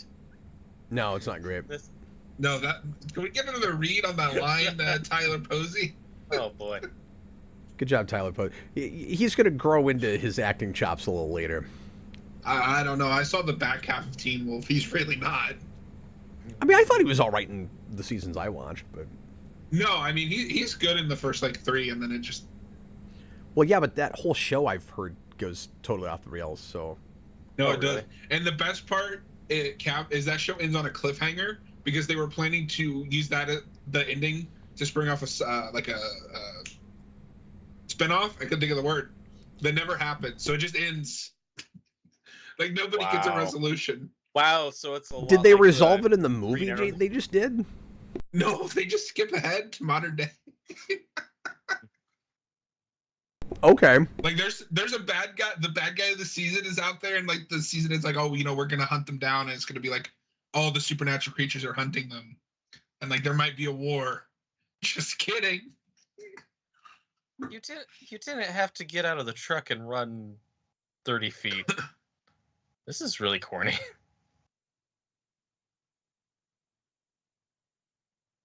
Acting. I hate this episode. This might be into bottom 5 episode. Oh my god. Wait, does that guy also have X-ray vision? How did he know where Clark was? No, he's got Trimmer's powers. Did he just conveniently happen to come up where Clark was? There's a lot of land right there. Wow. That's a throw. This is literally a Power Rangers effect. That was a throw. It sure is. Dude, I was distracted by I want to say animation?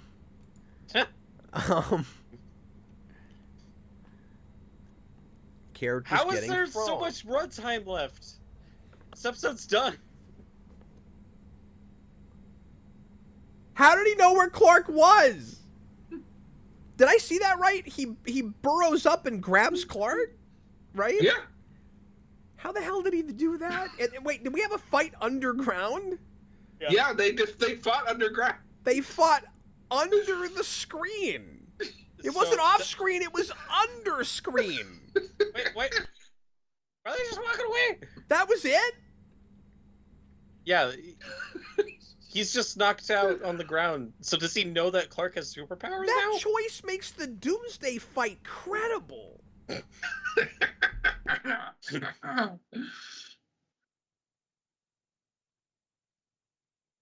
Acting. More acting. Tom Welling just looks uncomfortable. Javier should get to a hospital, and then we should film there and have an extra pointless scene. No, they'll film. It'll be under the screen again. Yeah, I'm asking questions if a 30-something-year-old dirty man brings my teenage son back to me. I'm asking questions about that. Like, did you just fight under the screen? Oh, man. At least it gave us that, because that's amazing. But it still sucks. That is a double red sign flip. This will be a top 5 episode for Austin. Cap, while we were on lunch, I did go ahead and pick up that Power Rangers bundle. Because I noticed it even comes with, like, the original Power Ranger stuff, like, before Boom. Yeah. That's which would be interesting. They treated that stuff in big soft covers. Yeah. I'm curious what that looks like. Probably not great, but... It's rough. But hilariously, in issue or 2 of those is drawn by... Is it Ditko? Really? Or is it Kirby? I can't remember. It's one of those guys.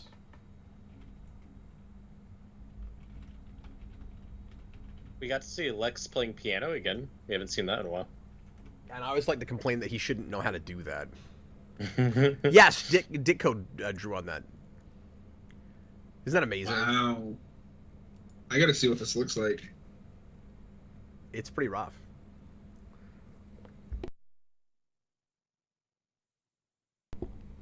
Who wrote this episode? And that power can be yours There's too. no hesitation from Lana here. No, not at all. Wow, this is rough. Yeah, right? Those don't even look like the suits. No, it's painful. Here, I'll pull this up for anybody that wants to see it. Oh, wow.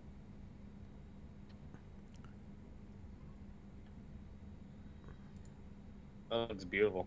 Yeah, Ditko Power Ranger art.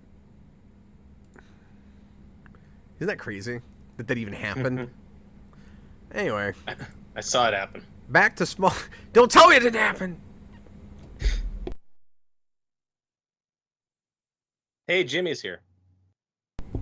Jimmy's really excited that the place that he wants to live is DSL ready.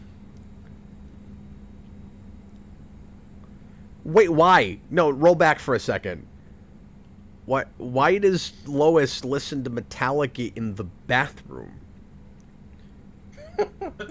What are you talking about? You know how some people wake up in the morning and listen to Metallica in the bathroom? Blast it in the bathroom? Why? Why not?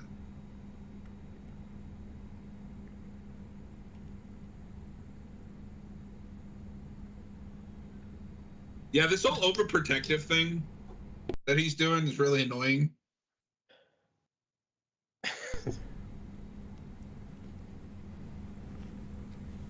No, because it feels like he's trying to live up to some sort of, like, superficial, like, larger societal expectations or something. Like, here's another... I'm supposed to protect my girl and all of that.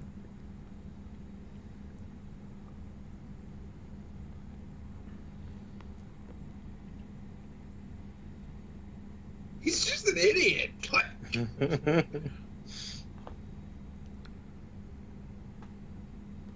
This is not charming.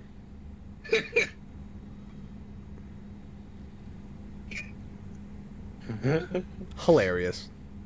Yeah. Ba-dum-bum. No, the funniest thing about this is Tom Willing's reaction. Like, he doesn't know what's going on.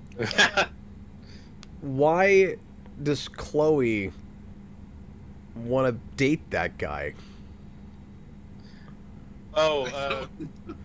Wait, did we count the main Can I villain go? as I'm sorry, Kryptofreak? guys. Can I go to the crash place again? How did she sleep with that guy? I'm sorry. I'm sorry. What were you saying? What did you count the main villain as a Kryptofreak? I did. I didn't. Okay. Did he die? No, he got arrested off screen. Oh, that's right. He did. 'Cause No, I yeah. Well, guess Clark we saw called him in somebody. handcuffs or whatever, right? No.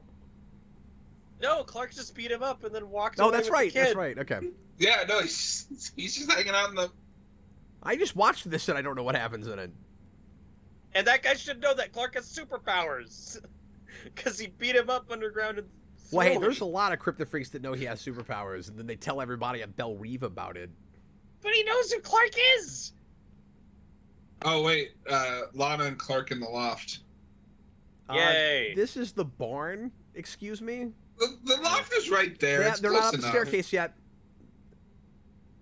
They gotta be up the staircase. That's where the loft is. Nicholas says, if I came from the future to tell you guys that Gunn did a tasteful commentary on animal cruelty and eugenics in Guardians 3, then Smallville did for immigration, would you believe me? Yes. Noah asks if we're still alive. That is debatable. You guys, this feels like somebody like in senior year of high school just did a study about like human trafficking or something and then wrote an episode about it immediately. Like that's what it watches like. Yep. And it's still going. This is freshman in college coursework. No, you're right. This is a 15-minute episode. We could have split this up into 2 shorter episodes. I like that nobody here gives a crap about their current argument. Is that a Walking Way Angry? No, yeah. Yes, it is. That's the only part I care about. We're counting that. Oh, I like the song, though. Oh, God. Oh, who's this guy? Yeah, but it's not worth watching this whole episode. No, I mean, I could just... This song is like a minute long. I could just go listen to it. Oh, okay. Can we count low-level coma as convenient unconsciousness? Yes. Yes, we can. We never bring this guy back, right? No, thank No. God. We don't bring back burrowing guy. We don't bring back mole man. Why did we do that close-up on his hands? Because I'll tell you why. I'll tell you exactly why. They went, we want to look for this guy because he burrows underground, and they realized they were going to do all of that in nothing effects. The only possible moment to even show that is when he's unconscious on a table, and that's why they did it. And this is just Lyrically, this is not a great song choice, but just for like the instrumental, that's a great song choice. Oh boy.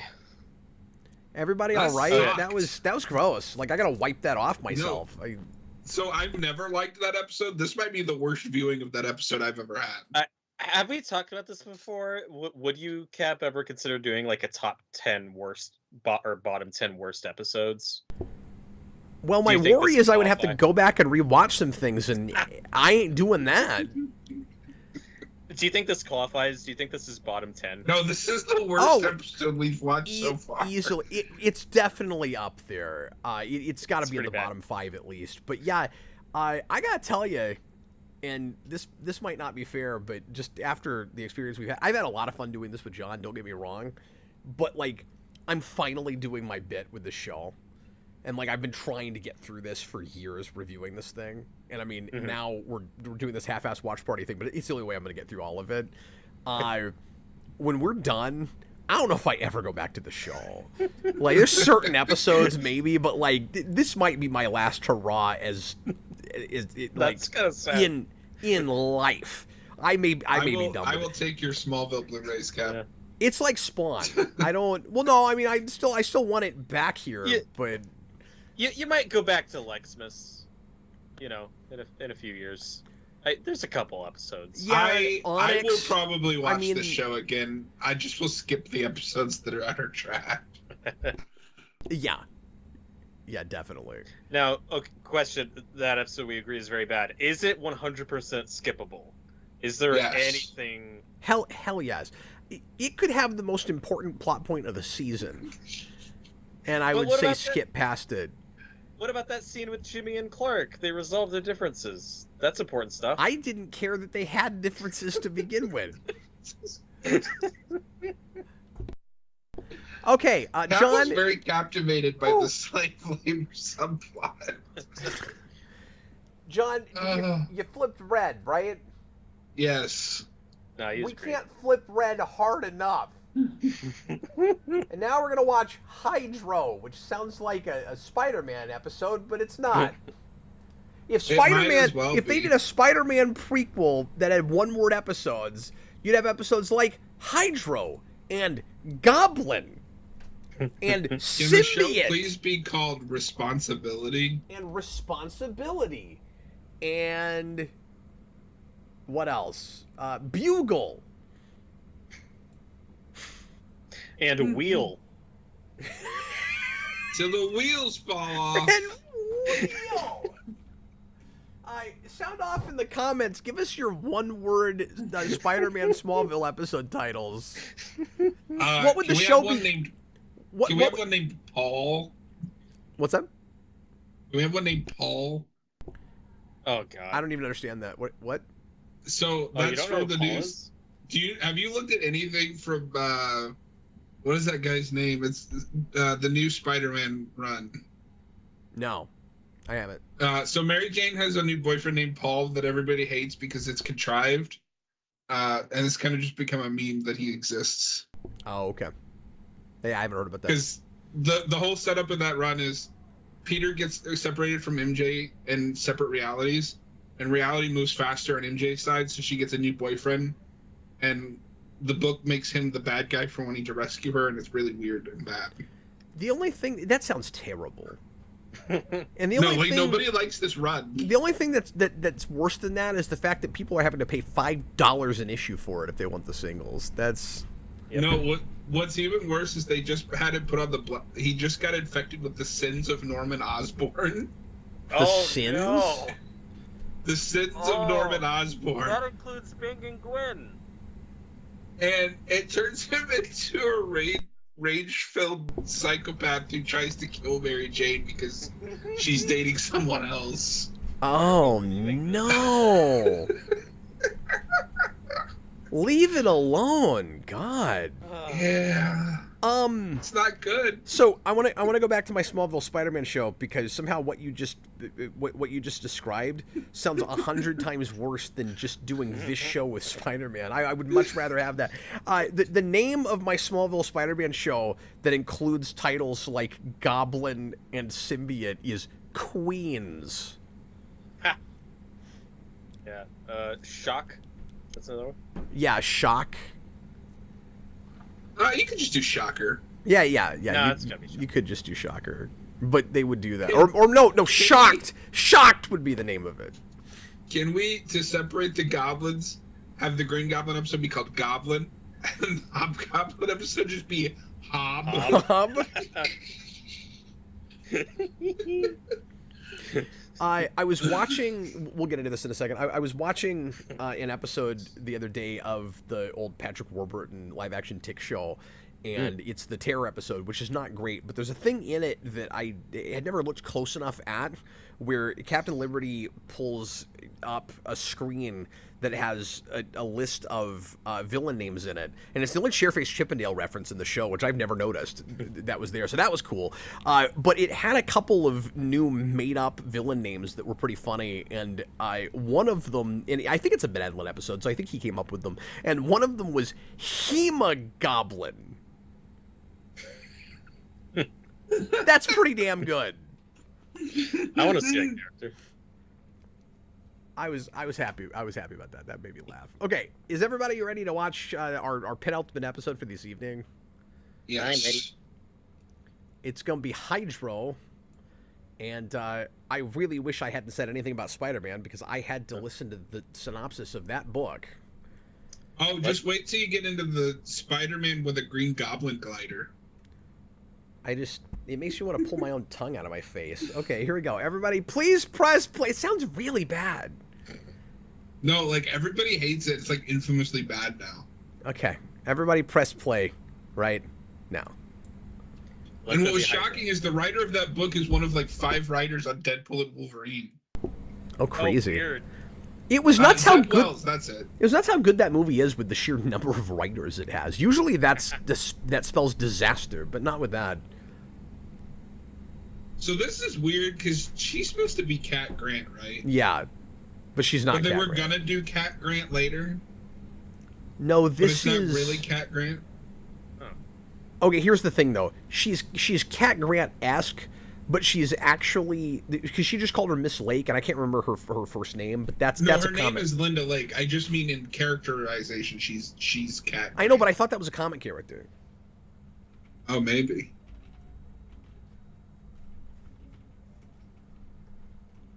I get it. Her name is Linda Lake, and she makes sea puns. No, that's just a Smallville thing. Okay, no, you're right. She's supposed to be like Cat Grant. They should have put Lori Lamaris in this episode and gone all the way. But I don't know if you remember, Cat, but season, I think it's 10, brings in the actual Cat Grant. I didn't remember that. But she's a pro-super vigilante registration, like anti-vigilante person. I vaguely remember that, but I didn't remember it was Cat Grant. Crazy. Yeah. Okay, I'm gonna complain about a directing thing. We introduced this character with one of our standard giant headshots, and it was just off-putting. Mm-hmm. Like, establish her first. She's like right in my face going. God, when was the last time you saw Tori spelling on anything? I don't know.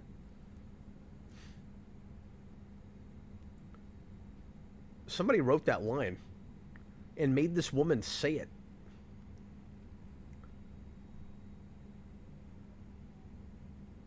This guy's not having a great day. I'm primed to hate this as much as the last episode so far. I wish Austin was here so he could berate us for even bothering watching this. I think this episode has deleted scenes. Do we want to watch that after? What was that? What was that music cue? Did you hear that, Robert? Where it goes. No, my volume's too low. Oh no! You got to turn the volume up so you can hear the madness. That's why he wasn't as bothered by the last episode. He didn't know what was going on. I don't know if you. Why is this taking so long? I don't know if you realize this, Robert, but television is an audio-video experience. That is pretty insulting to deaf people.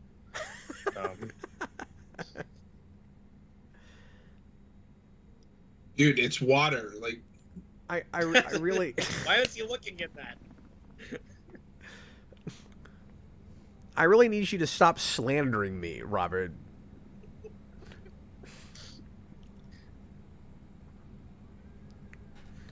Well, this is a season 1 opening, but all right. no, and it's weird because this is a character that will come back at least for one more episode. Oh, really? Is this another zoner? Yes. No, so no. Technically, I think this is a Kryptofreak. You remember when you said there weren't going to be any this season? We've already had 3, and not even the one we knew about.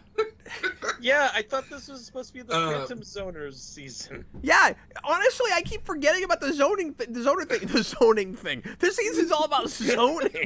No, I keep forgetting about the zoner Zoning thing. with gasoline. One of the only episodes where we've had a zoner also had a Kryptofreak. The hell is happening with this show? No, but there is an episode in season 8 where he decides to reveal his secret identity, and she's the one that breaks the story. Oh, okay. I vaguely remember that. But then she also turns people against him, so he has to undo it all because it's Smallville. It's also funny. This won't mean anything to you guys, but it took, or you won't know about this, but it took 6 seasons for Smallville to get to a Kryptofreak power that Birds of Prey did as its 2nd episode. The first Freak of the Week in that show, because they also did that, but they don't do it as much as this, even in their 13 episodes. But their first one is a water character that turns into water. Okay, so taking into consideration that every episode is a week, so he proposed 2 episodes ago. We didn't address it last episode. So she's just been sitting around waiting for 2 weeks to talk to Chloe about this. She decided not to tell anybody because that wasn't the time for the audience to see this happen yet. Yep. Yeah, it's funny. Earlier you were talking about like how the structure of these seasons will play out kind of in real time, week to week. And it's funny when you get to some of the later CW shows where you have these cliffhangers that we need to resolve in the next season opener, and then we jump like 4 months for no reason just to catch up to where we're airing this. Yeah, nothing important in this show in 10 years happens between the months of June and August. Nope. And they do it every time. At least Buffy had one season where they went, we're not going to do a cliffhanger this year. Which season is that? 4. No, but 4 also has that weird, like, tacked-on episode. Yeah, that's what I'm saying. Their finale is not a cliffhanger. Yeah. This show never does that. It always ends with our characters are in peril. Did that say directed by Tom Welling? Is this his first?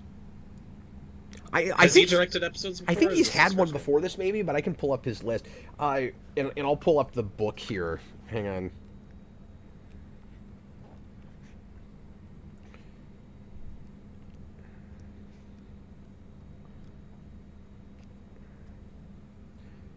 Yeah, this is a Tom Welling directed episode. Jimmy just said he has connections. The Watchtower thing makes sense. Yeah. Sure. Ren Davis says season 3 of Buffy wasn't a cliffhanger either. That's true. Oh, this is going to be the episode where Clark puts on the arrow suit. Oh. It's this episode. But according to this book, it's not the same. It's not actually the same suit that Justin Hartley wears. Because Tom Welling couldn't fit in his suit. That's funny. Oh god, that Photoshop. Sorry, I should watch this episode, but I'm just going to read this book. You immediately decided you don't like this one. I don't like the setup. I mean, the acting was god awful all the way around. It just feels like an extension of last episode so far. And then we're into this the Lana is accepting the proposal subplot. Okay. And I don't want to watch that. Yeah, here's some advice for anyone watching. Yeah.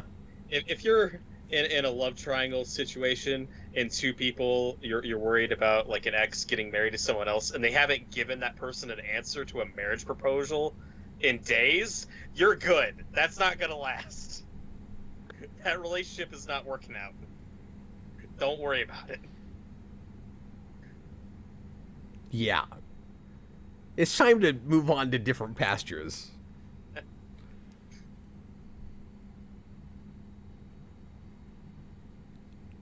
Well, there's no going back. What does that mean?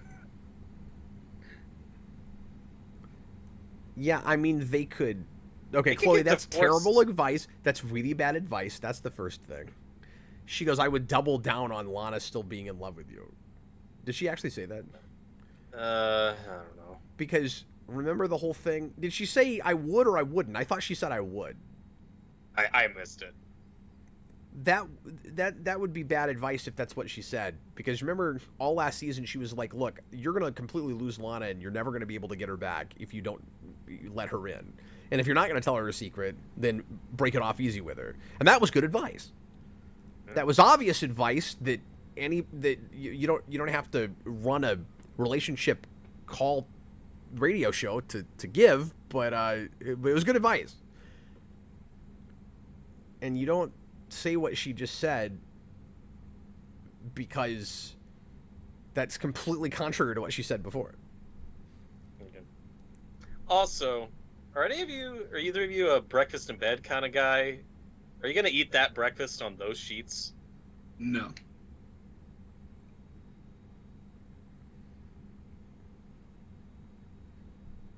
The waiting is the hardest part. Okay, well... This is creepy. Like, this is... We're back to this being creepy. Yeah. Okay, Lana, now we break it up now. That's when we're really done. Yeah. Oh, thank God, a cell phone. Like, this was already built on a horrible foundation. But to then be like, I'm still going to marry Lex, even after he found out that the reason I'm hesitating is because if Clark asked, I would have said yeah. And also, but there's various points in your relationship where that is not at all true. Also. Like, what does she mean? Just that little sliver of episodes at the beginning of 5 where Clark didn't have his powers so he could sort of open up to her? That's the only period in their entire lives where she would have said yes without hesitating. And I want to say that there was a place, I can't remember where. John, help me out. I want to say there was a place, John's got better things to do than watch this episode too. I want to say there's a place where she thought he was going to propose and was really worried he was getting a ring out. I think that happened somewhere. She would not have said yes there. Nicholas Bodo, is it Lex a creep to Lana? He sure is.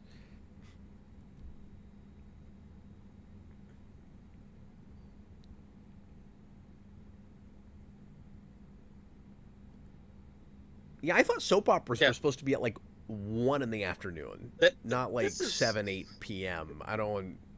Sorry. What, Robert? This is really contrived. Like, Clark, you don't need to be here. The days of him bursting into his house uninvited are over.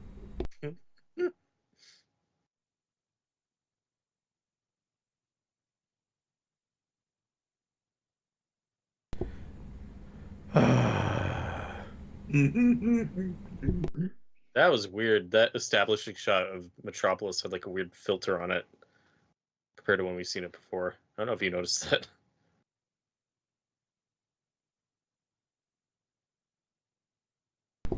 John, you know how there's usually like a lull part in the season? You know how very often it happens right toward the end before you get to the finale? Well, this is treating Justice like a finale. Yeah. Well, do you remember, were we doing, what was that, a mid-season finale? Was there a break after Justice? I think there was, yeah. Now, this was like 115 years ago, so I could be wrong, but I'm pretty sure there was. I mean, I can look at the dates here. I've got the textbook. Hold on. Does it not have You're so excited to be using this book. I know. Well, I never get to use these, and like they haven't come up as much as I thought they would. And then, this doesn't have the air dates. The hell? Now I have to use the internet. Okay. But they didn't make any of these past season 7, so I'm not even going to get to use them for the last 3 seasons. Oh, I have it up now. Yeah, it looks like we didn't really do a mid-season break. Weird. Yeah, we just go from one episode to the next, or 1 week to the next with after Justice. Boy, if I didn't know what her power was, I would think that this was going to be another woman that somehow seduces Lex into marrying him. You know, while Lana is... Because this show is not beneath this. It does this kind of thing. It'd be Lana's hesitating. Lex doesn't know if he trusts her and is afraid that she's going to go back with Clark because it's love triangle. And then Lex goes, and then this woman mind controls him, and then he gets married. I'm shocked that's not what this episode is. Okay, so there is a weird thing with this release date schedule, though, Cap. So they stop at episode 15, take a month's break, and then they only do 2 episodes a month until the finale, for like all of March and April. It's got a weird release schedule. So they put out 15 in a row? Yeah. Weird. No, it's consistent until episode 15. I don't think we've had any gratuitous shower scenes this season, but like we're getting close. Well, Learned that in we've vain. been making up for it with close-up makeout scenes, and they've had a quota for that.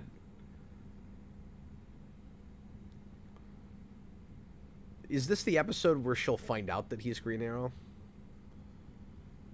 So we haven't seen him in several episodes, and then we bring him back so that we can forward that story. No, she doesn't find out this season, I don't think. Does she not? No, because that's why Clark puts on the costume. Wait, what do you mean? Oh, But that happens this So Clark episode. is going to put... Right, Clark is going to put on the outfit. So that she and doesn't find out. That classic Yeah, thing. so she sees Oliver. okay. And John, you were talking about like the weird release dates of this season. So the first 8 episodes air normally, and then the horrible episodes. So this airs normally through November, and then we jump a month to December for that horrible episode we didn't like, and then we jump another month to this episode. So imagine watching that episode and sitting on it for a month. Oh, can you imagine that? You give up. That might be what happened to me. I might have done that. Yeah, you had a month of no Smallville, and then that episode, and then another month of no Smallville. You know what? That release, I'm glad you looked that up. That release schedule could explain why I stopped regularly watching the show. Because I definitely watched at least like the first half. Yeah, we are in January of 2007 now. Dude, you figured it out. I think that's exactly what happened. Robert, you've almost redeemed yourself, like Oliver Queen. Thank you. And but also that just don't call me another racist question. Anymore. Sorry, what? Jury's still on to that. Oh no! I wanted to ask you though. I'm sure we've talked about this before. You're a but bigot when against captains. That's what it is. Yes, that's it. Yeah, I miss the hashtag bring back the Admiral phase. That was the best Geekvolution era. Yeah, where every episode I forgot to call myself Admiral because I couldn't remember that. I'm Captain Logan, and then oh wait a minute, I guess I'm Admiral Logan or whatever. Yeah. Anyway, yeah, sorry. Short-lived. That was that was as Deadpool might say a bit of a low point. What were you gonna say? Do you remember if you talked about Smallville at all, like the series finale or anything on the channel before you start doing Counting Kryptofreaks? Captain Kryptofreaks. Hi, I'm Captain Kryptofreaks. Because the show is in like its 9th season, I think, when you start doing Geekvolution. It is, yeah. I wasn't reviewing a lot of new stuff besides occasionally a movie when it came out. Like I was, it was really just at that point mostly GNN and comic reviews and Superhero Rewind. So I might have brought it up on Comic Book Late Night when I was doing that, but that's the only way I would have talked about it. I definitely watched it when it aired, and it made me want to murder people, but I didn't. No one in particular, just people. But I didn't do like a full-on review of anything. So what do you remember when you started Counting Kryptofreaks? Is that like 2012, 2013? Because I feel like it was an early one. Yeah, it was 12. Okay, cool. Almost positive. 12 years later. Yeah, I know.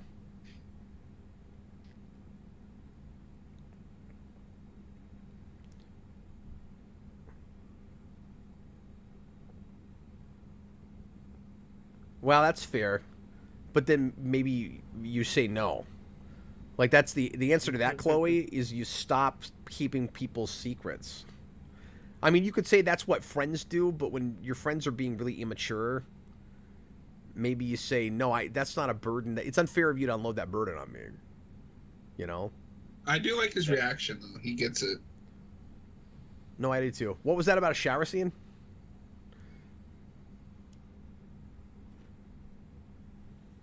We got a bathtub scene. It's just water, though, under a bathtub.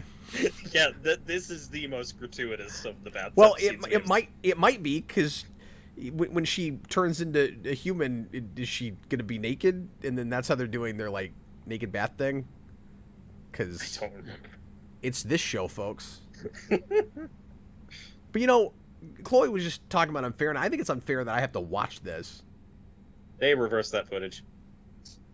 They absolutely did. Whoa. Her I face don't like that. is always in my face, and I'm really getting kind of sick of it. I don't like this episode. What's wrong with your face? Yep, I may never watch this show again. We got 4 more seasons. 4.5 more seasons to go. I hope I can make it.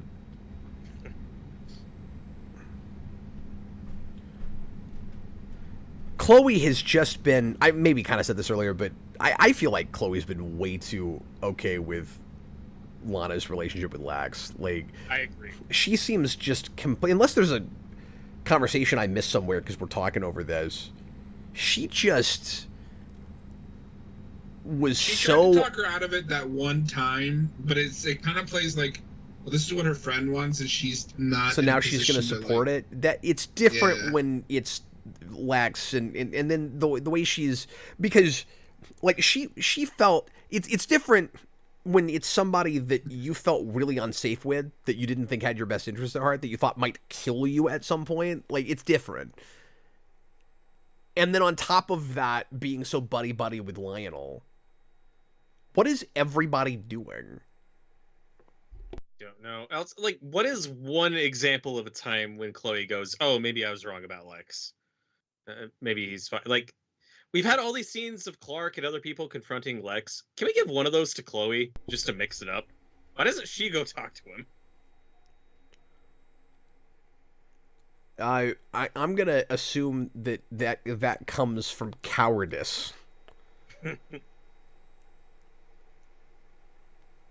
Or just intelligence. I mean, with some of the confrontations they had last season, like, she thinks he's might be a straight up murderer. She also knows Lionel is, but doesn't care anymore. Right?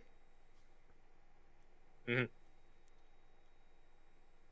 It's that lengthy TV show problem where the fact that Lionel murdered his parents has not factored into the story for several seasons, so the show has completely forgotten about it.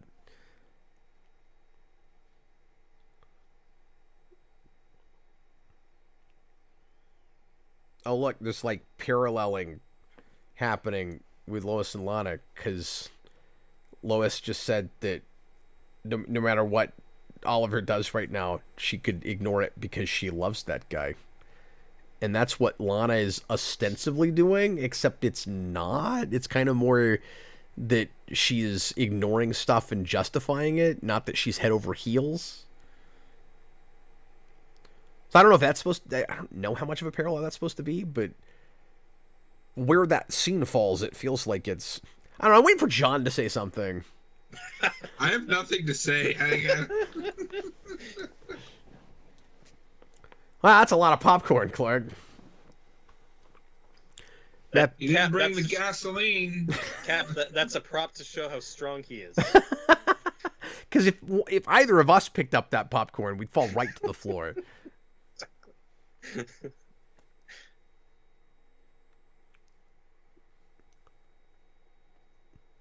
Why does she think Clark doesn't drink? Like, what? Because he's not 21. That's a Liar. That's an excellent point. Yeah.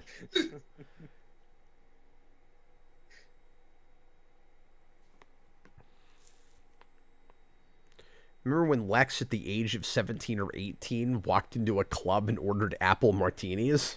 You remember that?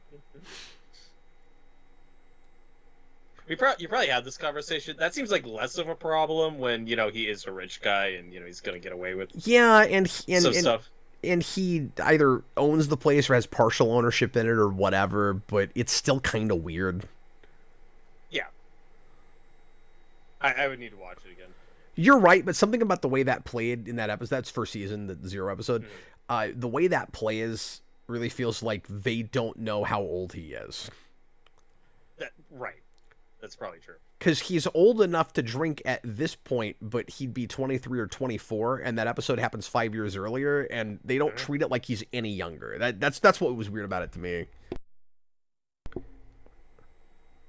Okay, see, the lighting there, where you can't see his face, isn't as cool, because it almost just looks like they put a black hood over his face so you can't see it. Like, It doesn't look like it's obscured. It's this man has no face.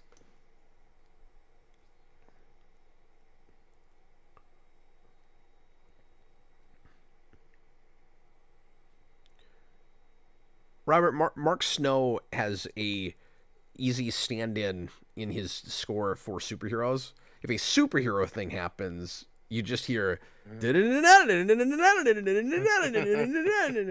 doesn't matter who it is. That's not like the Arrow theme or the Green Arrow theme. It's just if there's a superhero, we go, or a superhero situation. We did it all the way in season 2. Like the first time Clark jumps roofs in Metropolis is. So one thing I appreciate about that moment. So that's the first time Did you just Clark call will him kiss. Blob? Will kiss, and you can tell she's into it, but I don't know if it's just because she thinks it's Oliver or like there's actual chemistry there, and I think it's the latter. And Clark seems pretty happy about it. Now, okay, I He's don't know. like, wait a minute. I should have been into her all along. That was kind of hot. Cap, you're the expert. You know how consistent the show is with his I power don't set. like pressure like that. Her slapping him like that should have broken her hand, right? That's how that usually goes in Superman media, because she slapped him like full force. You're like, ow, or if you, the way it's usually played is if you punch him in the stomach, it breaks your hand. But if you hit him anywhere with soft tissue, it doesn't. It's like a normal person. Nicholas Bodo is being really cool and interacting with us. We will probably, if he's not one already, we'll probably make him an honorary Kryptofreak for this show. Oh yeah, for sure. He's been on a lot of this. He says, "Hey, Captain John." He doesn't care about Robert. Which Superman villain performance do you love more? Wait, did we already talk about this? Oh no, this is a different thing. Clancy Brown is Lex, or Michael Emerson is Brainiac. I don't want to compare those things. They're both great for what they're in. Mm-hmm. Who is Michael Emerson in Brainiac? What's he in? My Adventures. My Adventures with Superman. That Brainiac.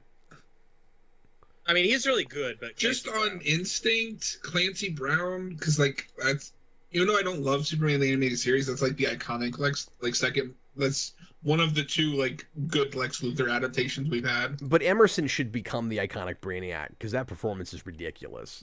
He's really good, but like his Joker, I think, is a little better. See, I don't want to compare those either. He's doing different things. I don't know.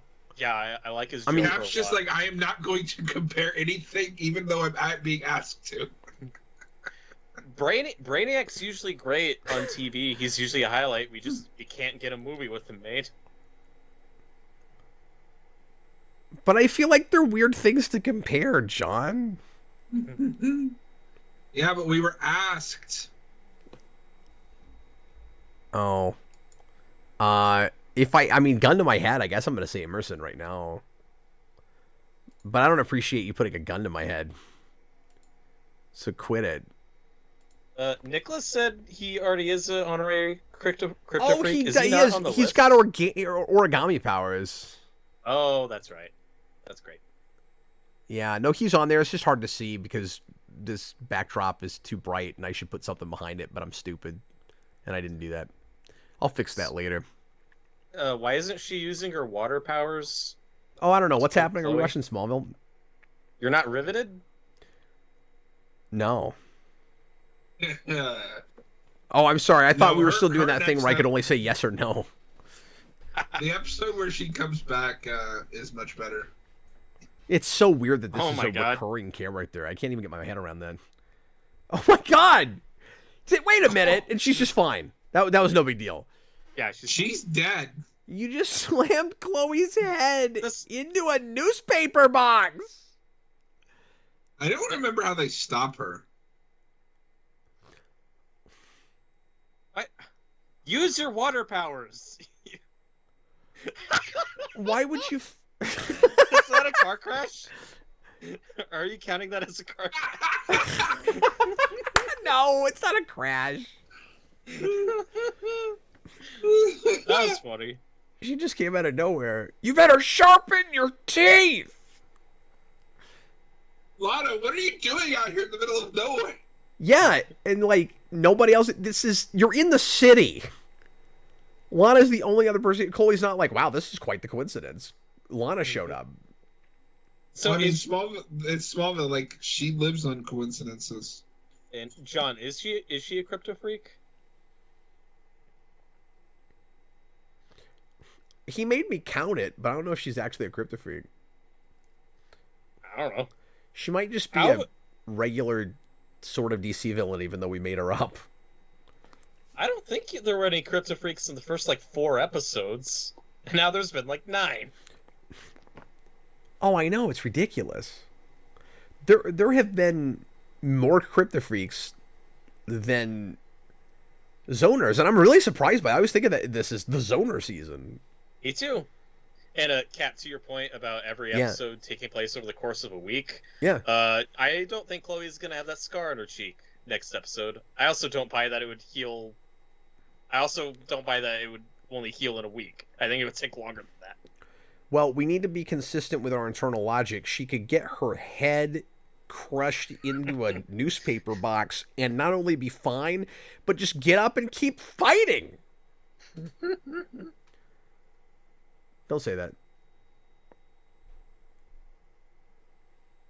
I'm back. I feel like this is how Jimmy should be used more. Everyone just gaslighting him and driving him insane by taking his pictures. And then it's gone like the 90s. It's gone like every decade that isn't with us anymore. I don't. Would it be? Should it just be like Gone with the Wind? Like, why is he gone? Why is he there 1 second? Then next is Gone with the Wind. And then it's gone, like the 90s, just in a flash. Cap, do you remember the 90s? I don't know what you're talking about, but like we haven't left the 80s in like 40 years. Yeah. I think. When are we gonna do the Gumby movie commentary? John, I want you to take this as the highest possible compliment. You're the only person I want to do the Gumby commentary with. We might invite Austin with that movie as a kid. or Robert, but if you're not there, I'm not doing it, John. I was obsessed with that movie as a kid. Did you really just ask me if we're going to do the Gumby movie? I'm still waiting for Cap and Austin to review Harold and the Purple Crayon. Waiting on it. That'll happen after the Gumby I have no interest in looking at that. I don't. I still want to do Brave Little Toaster. Oh, that's a good movie. I've never seen that. The music in that is dreadful.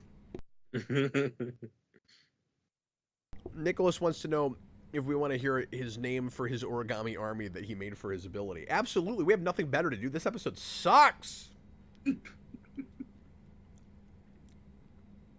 I'm going to be superficial, but Lois's eyebrows are nuts. Those reaction shots really, insane. Really painted on. I don't know.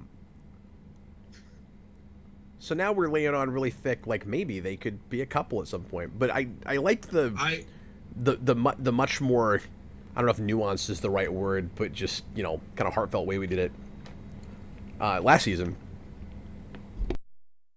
So we can agree that Lana Lang is the Hamlet of this show, right? Her indecisiveness is her downfall. I like that, like, she naturally Clark has just, like, that thinks... a lot early on, though. That's true. I like that she thinks Clark is a better kisser without knowing that it's Clark. To kind of set up, like, yeah, she could have feelings for this guy if she could get past her, like... It's fun. We just play it really goofy. I guess it's fun. It's also playing too much to that superficial, like, CW audience. It's like, love equals kissing well. Well, I mean, it's going to get insane when... That's what love is. That's how she figures out who the Blur is. And then we get into some Spider-Man 2 nonsense. But that's consistent, because that's Gotham Miller. As she kisses the unconscious Blur, it's like, oh, I've kissed these lips before. It's Clark. Wow, I didn't know that the Blur was Green Arrow all along. Wait a minute, that's Oliver Queen. Wait a minute, when I kissed him, I knew it wasn't Oliver Queen. I'm so confused! It's a madhouse. A madhouse. I'm sorry, John. I was still ranting. What were you saying? I think they bring that up, actually, in that season. Do they really? Yeah, I think so. Continuity. Oh, now she's on to Why him. is she back on this? Nicholas Bodo, what is the name of your origami army? Yeah, I thought he was going to tell us. He would tell us, but then there would be no survivors. I'm in suspense. I'm actually a little I can't scared of the say the same origami concept. army. I have a phobia about origami.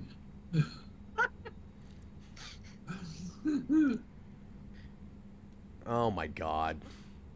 Seriously? Is this going to be the way we end this episode? No, we've still got, what, 10 minutes left? How is there 10 minutes left in this episode? Or 5? Or Yeah, 7? remember, there always has to be an epilogue at the barn. Wait, was that a Walking Away Angry? Yeah, I'll give it that. Man, that's rough. And then the music cue was so goofy there, where it's supposed to be like creepy and scary that Lana Lang is like Chloe's keeping Clark's secret, and now she's saying the same thing Clark says Clark when I and ask Lana him in about the his loft. secret. Are on the I'm loft. ranting. Okay, hang on. So we got that, and then walking away angry, and then where's the one for pissing me off? Where's that count? We should have considered that. That is Nicholas's the uncountable number. origami army is called Crimson Origami. He had to think about a name. That's pretty good. Is that really a menacing name though? Look, I'm scared of the color Crimson too. Crimson too. That's also a phobia of mine. So you You're put so Crimson and terrified, you origami can't say together, it right. and I'm just I know that's because I fumble it because I'm freaking out. Like I'm gonna go to a mental institution. I'm gonna go to a mental asylum. He's freaking out, man. I don't know. The Crimson Shin's pretty cool. He's not scary. Is it weird to anybody that she put all of her hair on one side to come up and have this conversation? Like, Yes. okay. Because you got to see the urine. No, but I really like to imagine her standing outside of his barn, like moving her hair out of the way for one side. She pulls out her mirror from her purse and she's like, how do I want to look when I come up here and get really menacing to Clark? Like, just tell her.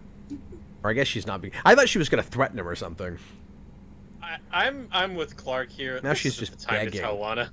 No, not even a little bit.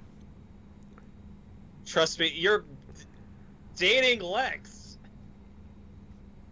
Well, yeah, and they're going to really play this as that's the reason this time he's not going to tell her, because he can't trust her because she's with Lex. I think that's what they do. It's almost like every season he has a different, like, prevailing reason not to tell her. Although very often it's just, I'm afraid she won't accept it, you know, that whole thing. Like, was it 4, John, that they have the hallucination episode where he imagines her not accepting it, and that's why he doesn't tell her then. And then 5... Yes, because that episode is weird because he just wakes up from it for some reason when nobody else can. And then 5, it's, I don't think I can have a relationship with her unless I don't have powers because I'm afraid of crushing her when we get intimate, and so I can't tell her about it. No, 5 is the time travel. Well, yeah, but it starts with that. When he gets his powers back, they start... But then he gets his powers back and he tells her, and they're happy. Oh, that's until right. He initially... the 100th episode. Yeah, but for a while he doesn't tell her, and that's the reason. And then finally he decides to. That's what it is. Got another walking away angry. Last season on Smallville. Cap, you have to rewatch season 5. You have to go to hell. That's... So... Oh, anyway. God. Every time we see that newspaper. Oh, boy.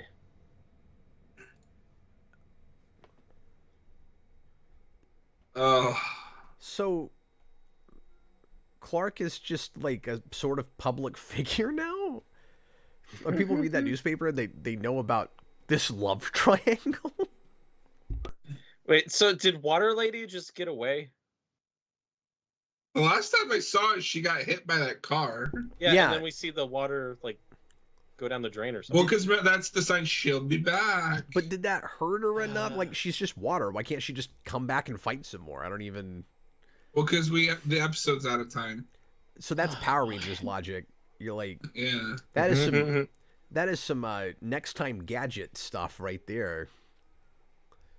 Which is not Power Rangers, but I also thought of that. I don't... Wait. What? Now she loves Clark again? I think she's going to do the whole, I'll always, like, some part of me will always love him. Is that... No, she just said, I love him. I love both of you. Yeah. And then I think she's going to still full on accept the marriage here, right? Oh, no. I don't remember what happens here. I know they will do this soon, so...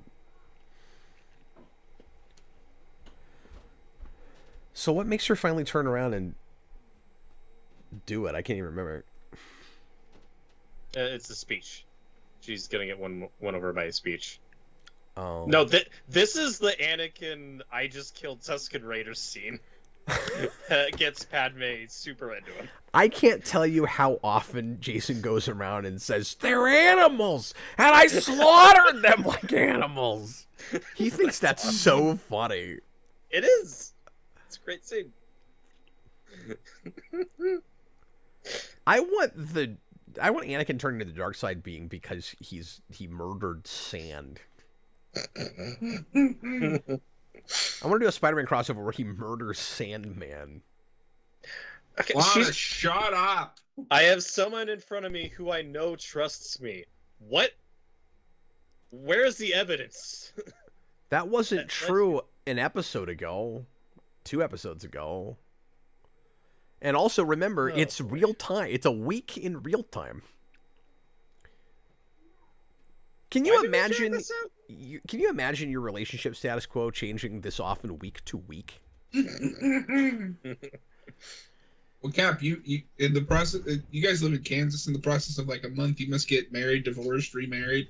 I can't believe. Yeah, that's none of your business. But I can't. I'm sorry.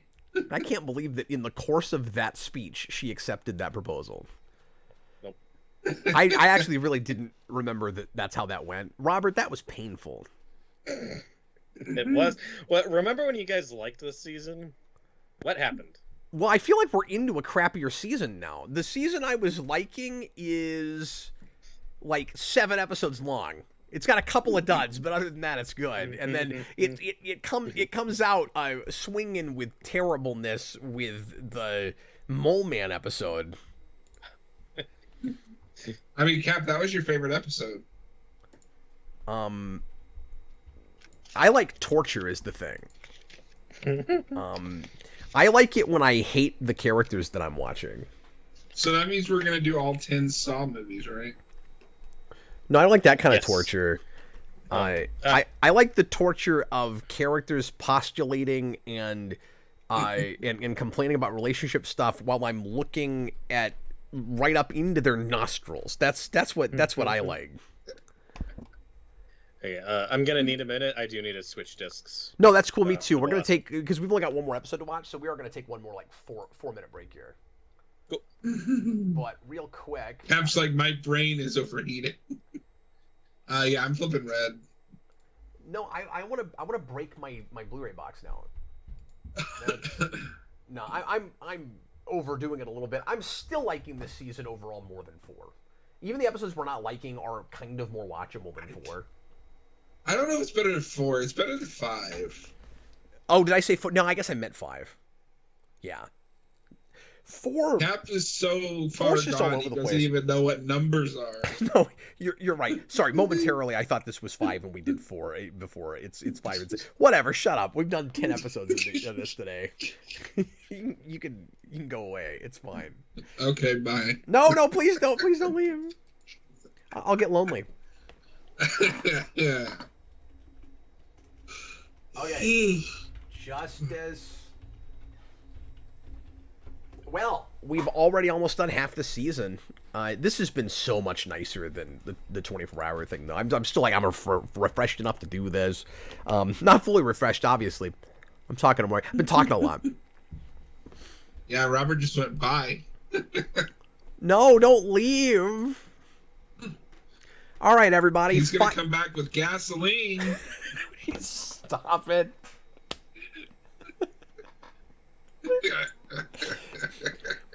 You don't have enough. You don't have enough money to put together 2 cents for Gamble's grandma. We're gonna have tryouts. We're gonna have tryouts. I think it's really funny that he put Spawn in his tryouts. All right, everybody. 4 or 5 minute break here, and we'll be right back to watch the last one. It's Justice. It'll be fun, especially after the 2 episodes we just watched, which were unfortunate. All right, see you in a little bit, folks.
Hey everybody, I am back. We've got one more episode to watch for today, and we will have watched an entire half of a Smallville season.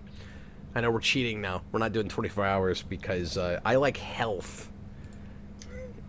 Oh, I thought you just said you like hell. Well, that's why I'm watching the show. But I like health enough that I take a break from the hell now. Well, that's good. That's why the next stream we're gonna do is 24 hours. The Spawn movie. You want to start that sentence over? You want to try that again? No? You good? Robert, thanks for hanging out with us this long, man. Oh, thank you for having me. I'm talking Smallville. It's funny. I almost said a couple episodes ago, unlike last season, you guys haven't really hit a wall where you have nothing to say. Yeah, I think that happened on the last episode.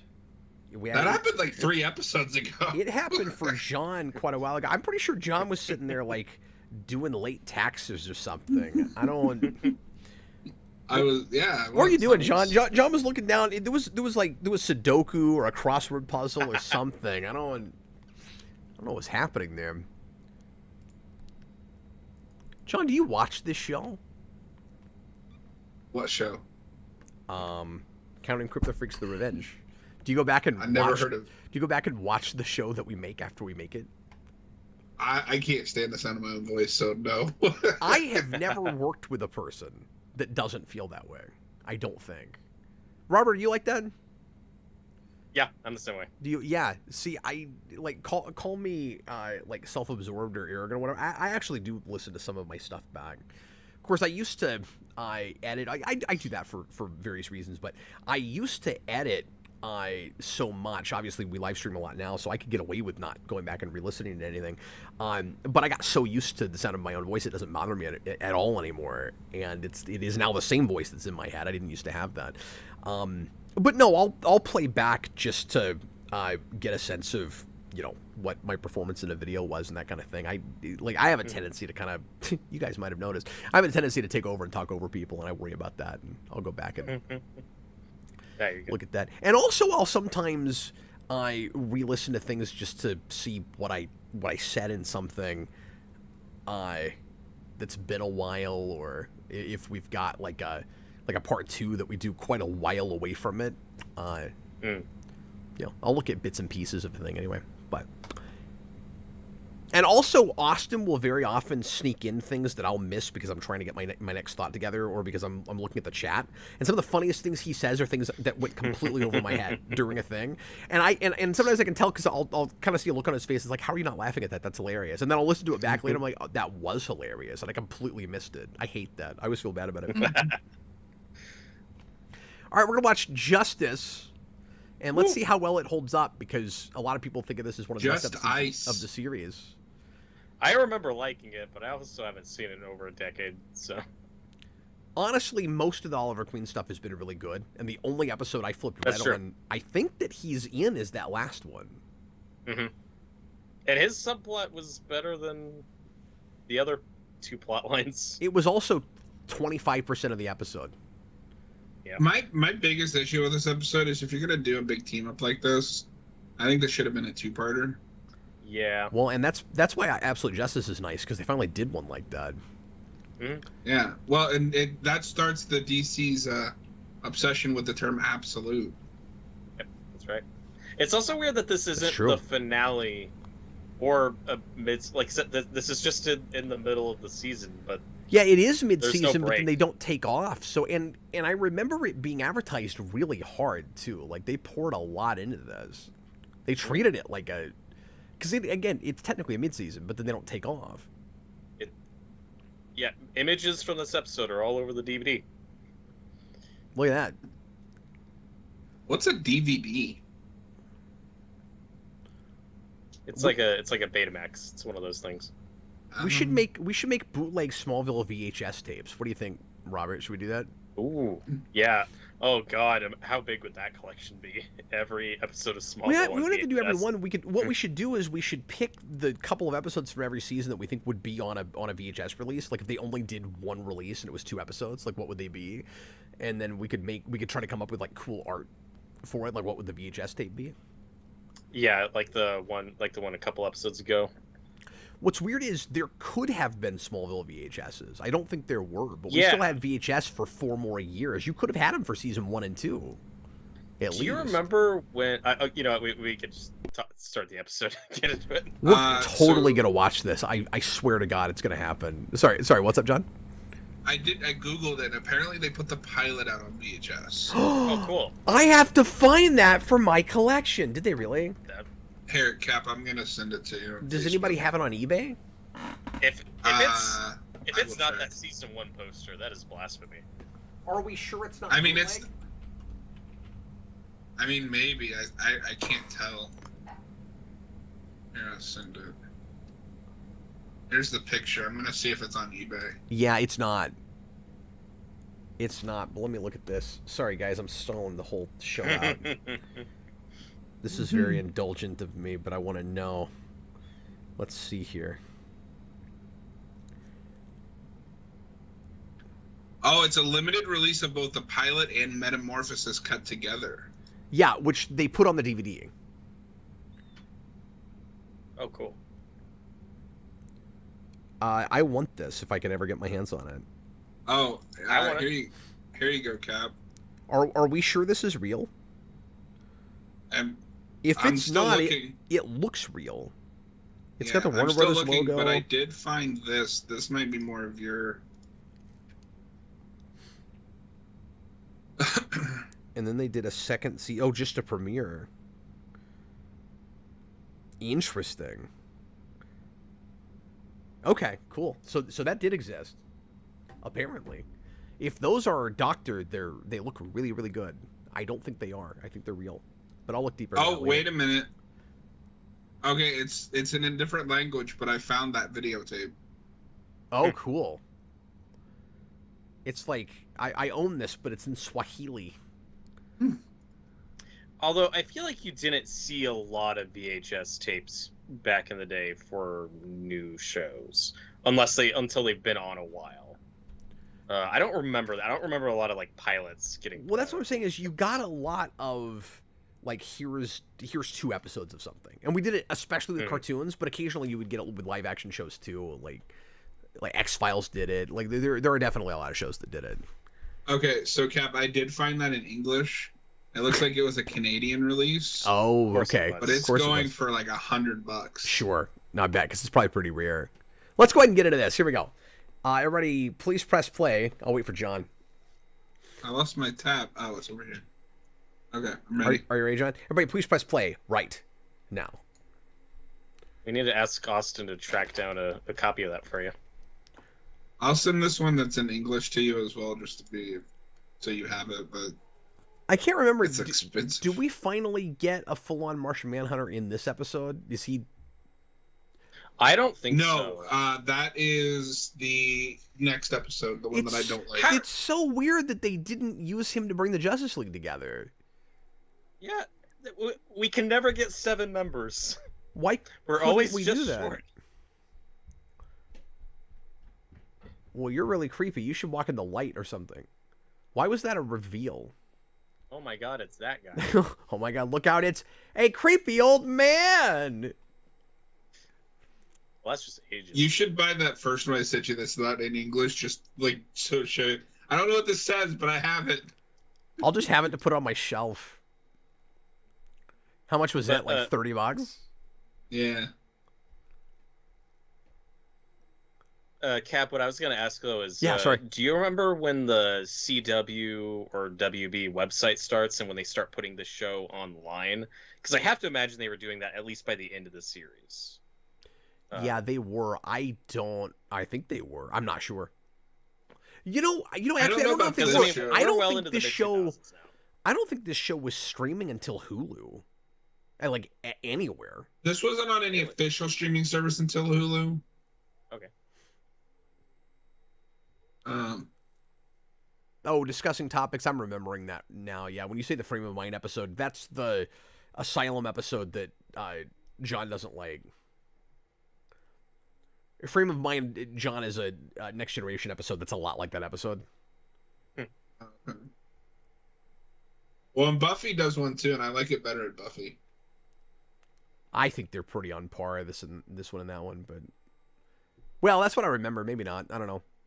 Also Ash versus Evil Dead does an insane asylum episode. Yeah. I mean, that's just the best one. Yep. It's a very tropish thing to do. It's an obligatory genre episode thing. But that was Bullet Time, so I gotta count that. Hey, look, it's the guy from A Nightmare on Elm Street. Yay.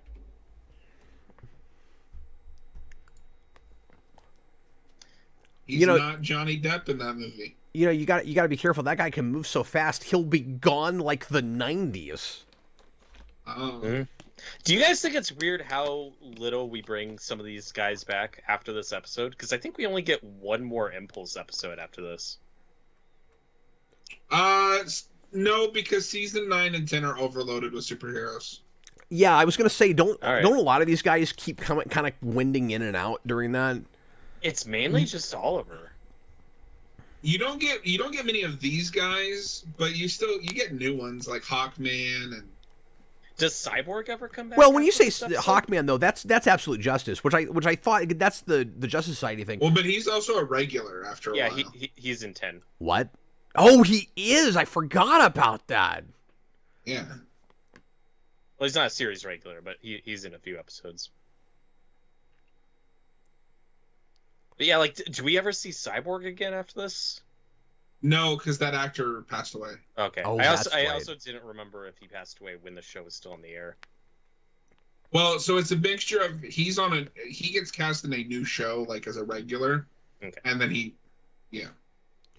So yeah, now Clark is just straight up having a kind of a regular hero villain relationship with Lex, where he has a very typical comic book plot, experimenting on people with powers.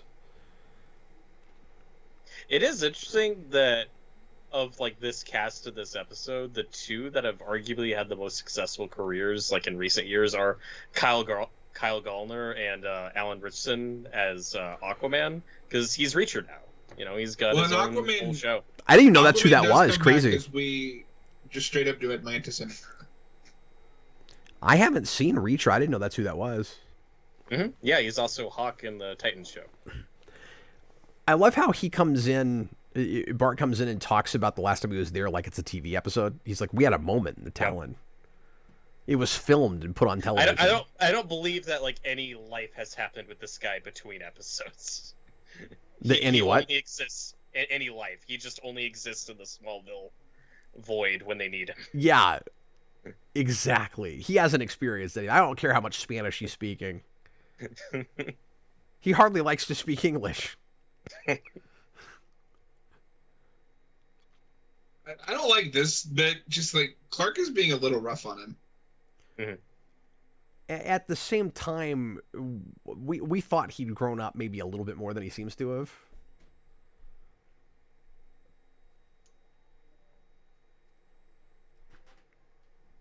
Unless he's just messing with Clark. Like, if he has actually still been stealing stuff, I don't know if I like that. He's talking ambiguously about it, like maybe I am, maybe I'm not.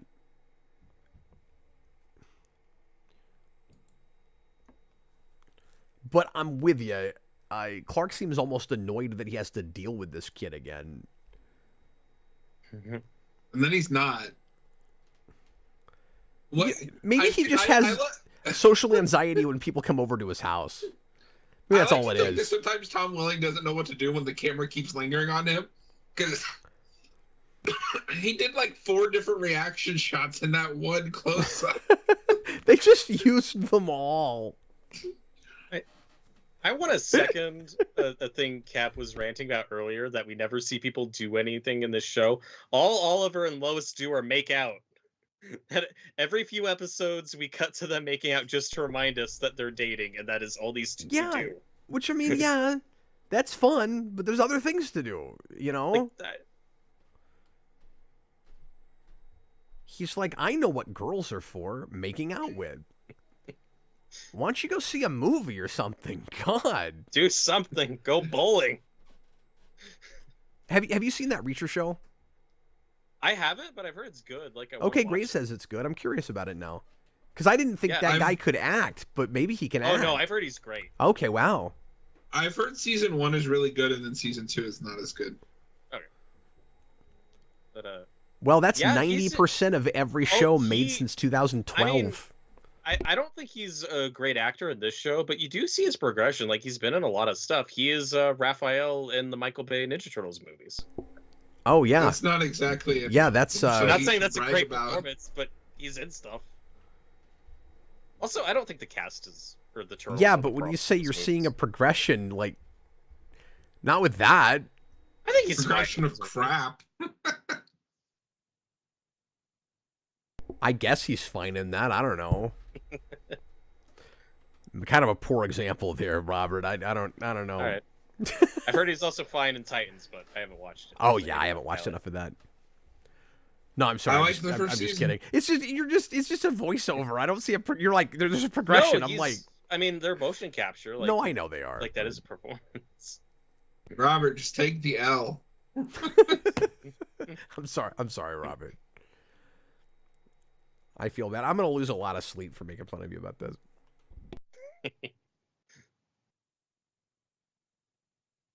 So has their relationship progressed much?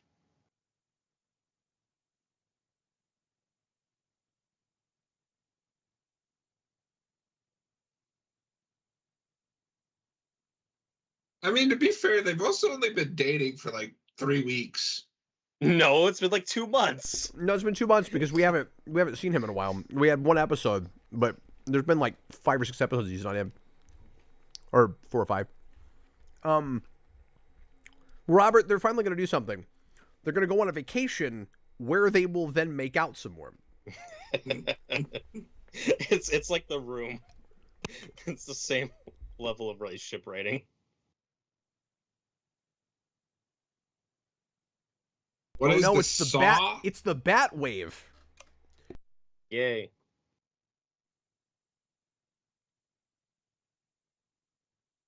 What was that? You alone? There's line? nobody else in There's the no room. one else here.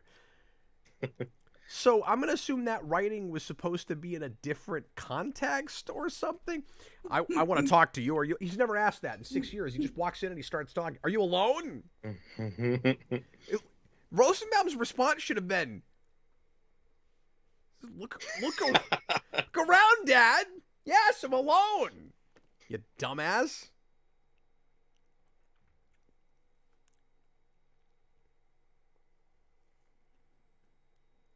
Except for the security that isn't here 90% of the time. I like how Lionel's freaking out because he just doesn't trust that Lex is competent enough to keep people from knowing he's experimenting on people. I keep forgetting where we're supposed to be with Lionel this season. That's a DC reference. Oh, well, yeah, they do that a lot, don't they? Okay. Faster than a speeding bullet. Yeah. Yeah, but I don't know if you know this, but the Flash is faster than the speeding bullet. Yeah, well, I'm going to put in 2 because we also had a Fastest Man Alive reference earlier. I think it's actually true in this show. It is. I think we'll be upping that category several times this episode. We like hoods. This Flash costume sucks. Impulse, put on some gloves. So it's always weird that they got stuck with Bart Allen, right? Yeah. I don't know the whole story behind that. I mean, he was like a recent popular character. I think they weren't allowed to use Barry or Wally. In 06?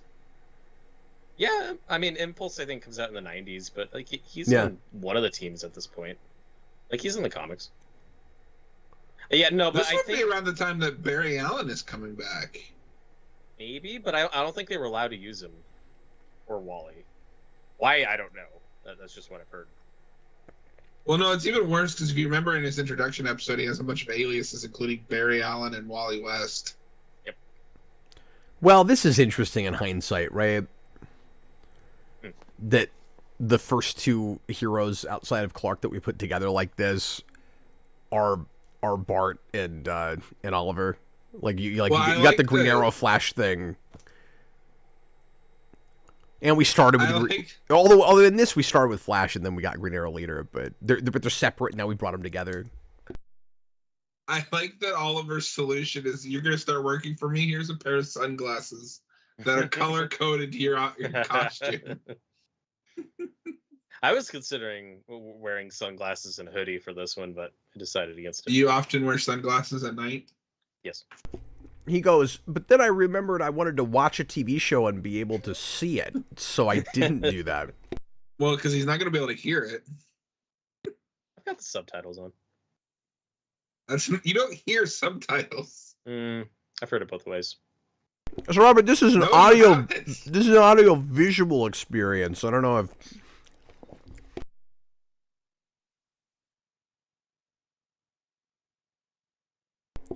Clark, stop trusting Lionel Luthor. He's actually working with Lex. Yeah, all of this is really awkward. Where it's like, is this like a triple cross thing happening? Because Lionel has teamed up with Lex, I guess, to spy on him or not. Does anybody know? Does anybody really care? It's yes. Does anybody know what time it is? 7. We haven't done any more wheel spins. Yeah. Yeah. We're not consistent with this, right? Like that he needs to keep eating. No. It's just sometimes you do that. We do it when we want to make a gag out of it. I really like this guy as an actor, but the most annoying thing about his Bart Allen is he always sounds like he's on the verge of whining. Yeah. Yes. When he looks like he might burst into tears sometimes. Yeah. I mean, this is kind of how he looks in most of the movies he makes now. He usually plays disturbed, Well, he's got this sad characters. He's got this frowny face that's great. Where it's just like he looks like a He's Muppet. in Scream 5 for a whole of 5 seconds. He is. I love the way you put that, though, John. You're like, I like that this guy is an actor.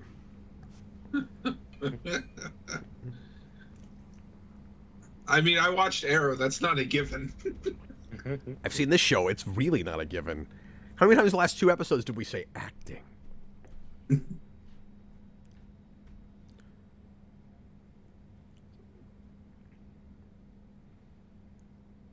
Unless you're just going to leave it there. Yeah, without Prince Charming. Look, now we're doing something. We're packing. All I've gotten from this show is like, look, you just date a rich guy and you'll be happy.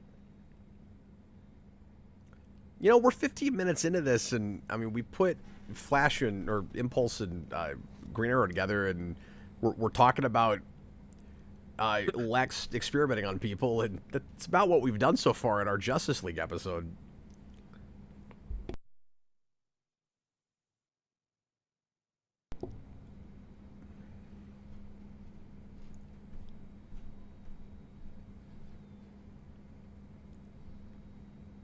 That's Wow. the best way you could think of to get her out of the room. Clark doesn't even know how to respond to the idea of a bikini. Not even looking at one. Just somebody said bikini, and just like he's just stopped dead in his tracks by imagining a girl wearing a bikini or owning one. He's already seen her in one. Yeah, or putting it in a suitcase. He can't even deal with it. Yeah. Do you buy that this Lois has a Clockwork Orange poster? I'm gonna go with yes. Okay. I'm not saying it's a problem. I just noticed it.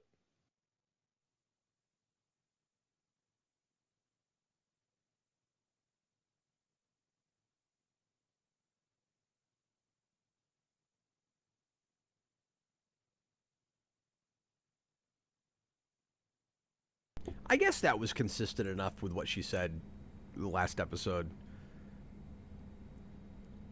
Yeah, Where no, I she's mean, like- she's past that, like, I need to know everything. Yeah, no, that's true. And she's keeping other people's secrets, so she's being very unhypocritical there. No, funnily enough, it was Lana the last episode. It was like, I want you Okay. to keep my secrets, but I also want you to tell me everything about Clark Kent. This confirms it. This website, they have retconned it. Metropolis is just in Kansas now. Wait, does that mean you can't rant about it anymore? Well, it ain't gonna stop me. Because I don't like it. I think it's stupid. Matthew Bass asks, is that Clockwork Orange poster in the background? Yes, there is one in the background. I remember noticing it. Metropolis, just talked about Kansas? What?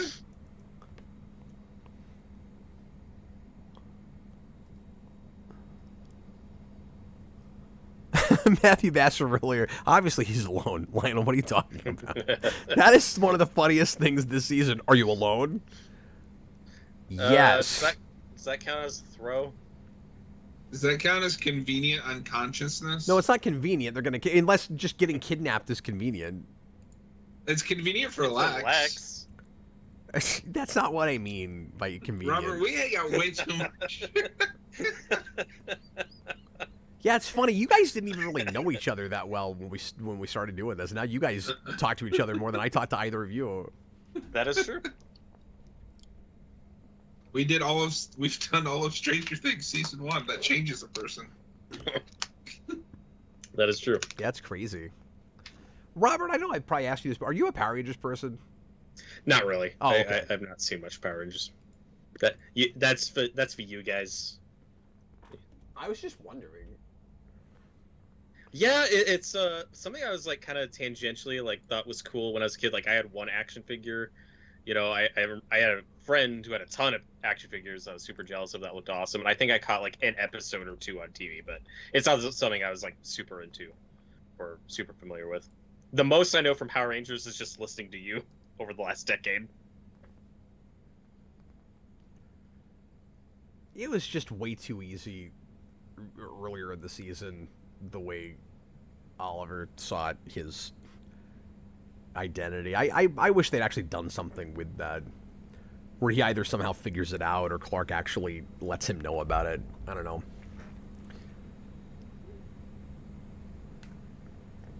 That guy brought the war to us. You know, there's a lot of clock imagery this season. Have you noticed that? You got this set, you got the Clockwork Orange poster. That'd be a theme. Yeah, I'm sure that's intentional. I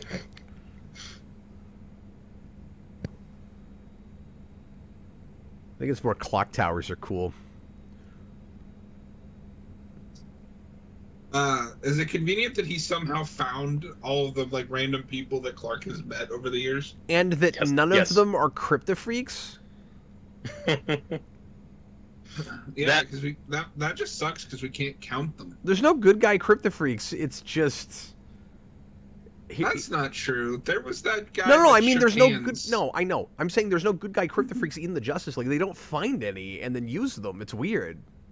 Yeah, they could have just done that with Bart. I don't know why they didn't. It's like we have to have this separate metahuman thing. In a world where we contrived a way to use every power known to man, and then some new dumb made-up ones. Sorry, what, John? There's the other big line everybody knows. I want a lawyer. I want a ponytail. Yeah, I know. It's so good. Oh, I'm sorry. I talked over it. It's so good. Yeah. And I want to... But we both know that's not going to happen.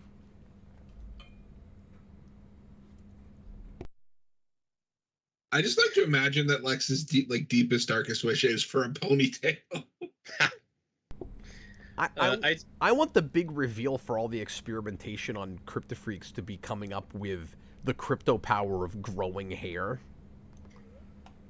Like, that's why he's been doing it all along. They could have done that. There is a mutant with hair powers in Dark Phoenix. That's not DC. Yeah, but it's a power. Yeah. And they'll do any power. I do like, though, how just comic book villain Lex we get to see in this episode. Just the scenario.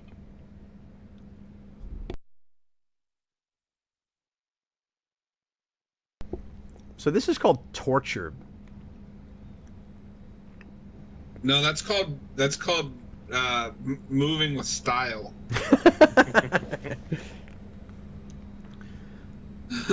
I think this is really supposed to be the moment that we're like, okay, Lex is totally off the rails and done. But there have been enough places before that we already kind of have that. I mean, he also tortured Aquaman. He did. That's true. But I remember this being the first place in the series where I was like, okay, he's like full on absolutely past redemption. Wait, does Cyborg need to eat? This cyborg is mostly human.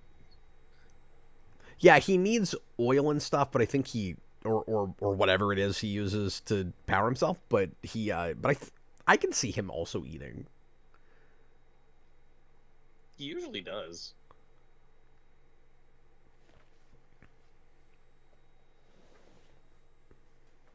So it's really weird, Cap. I don't know if you remember this, but when he comes back in season 10, he is just like comic book Aquaman. Like, they introduced Atlantis. He's got married to Mara. That's so weird. Because, yeah, they don't have any of that.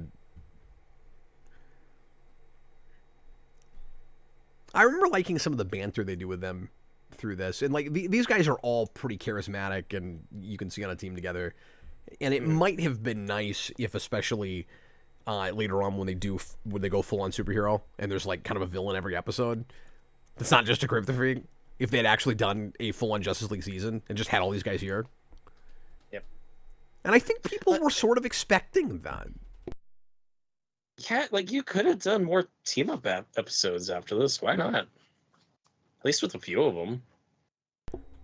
Yeah, I mean, look, before we have Clark Kent in a Superman costume, we even do Superboy. There's no reason he couldn't have a regular Justice League with a Justice League like building. Even before he's Superman, we did everything else. We're getting Supergirl next season, which sounds insane. Yeah, we'll do Darkseid before he's Superman. We've done everything. I don't think they do Mongol. I mean, That's what if the one? I mean, it would have been cool if they have their kind of makeshift, and like they don't have to be the full-on Justice League, but it's like kind of a makeshift thing that's not public and nobody knows about. It might have been fun if they had them show up and fight Doomsday. Yeah. Of course, then you'd have to have the budget to have a fight that's more than 5 seconds, but maybe one of them does. Like, I think Impulse is in like one episode of season 8. I just don't remember which one it was. Okay, great. Says, would you watch this Justice League in a spinoff? Yeah, I'd watch it. And I think they could have gotten away with the Justice League without Superman, where like Tom Welling doesn't have to stay with it, and he goes off and he's just Superman of Metropolis, and maybe he'll guest star every now and again. But you have Oliver lead that team, and then you maybe introduce a couple more. And if you brought Phil Morris back and you had Martian Manhunter as a regular, that would slap, man. Like that would have been cool. You could have also said Black Canary. Who's that? Maybe not. The Black Canary. Said Black Canary. Yeah, I mean, there you go.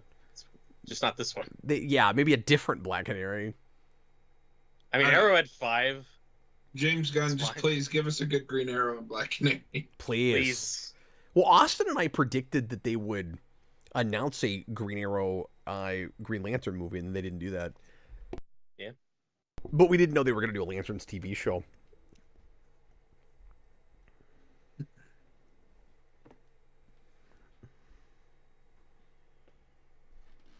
Roboters, I think I kind of like that. He says Doomsday and Darkseid, they should have cut their losses instead of bringing them in, because they just couldn't make that look good, and they didn't really try hard enough either. But he says instead they should have done Hank Henshaw Conduit. It's still bizarre to me that they didn't do Cyborg Superman in this. Now, that also probably would have looked really silly, but... Well, and it's funny you say that, because I don't know if you remember this. That's immediately where they go in the comics. Yep. No, I know.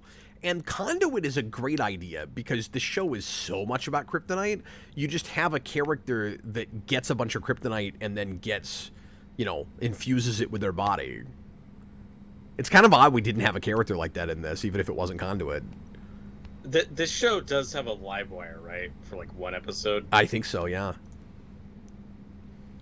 No, we do a lot of the Superman rogues. It's weird that this is like a team-up episode that Clark just goes off on his own. Well, and we make Don't open that door. We make a big deal starting here about how much of a loner he is and not wanting to really be on a Clark on team yet. Green K. Is this our first Green K? It is. This whole season? Yeah. That It is is. shocking. I feel like they don't rely on it as much going forward. Well, that's nice. I don't like the Doomsday writing, but I'm fine with the cheap costume because I think they hide it well enough in most places. Darkseid was a mistake. Yeah. Right. I'll take Smallville Doomsday over BVS Doomsday, and I will stand by that. Well, I don't disagree with that, I guess, but I think I might take the BVS one. At least it's like they can do action with it. That's the worst part of that movie, but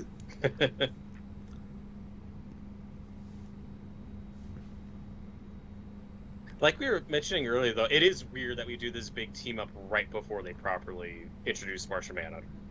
yeah. Never thought about that before. Why didn't you do it here? Wouldn't it be really funny if this whole thing was a mystery where they just follow Oreos? Like the Justice League is just going around.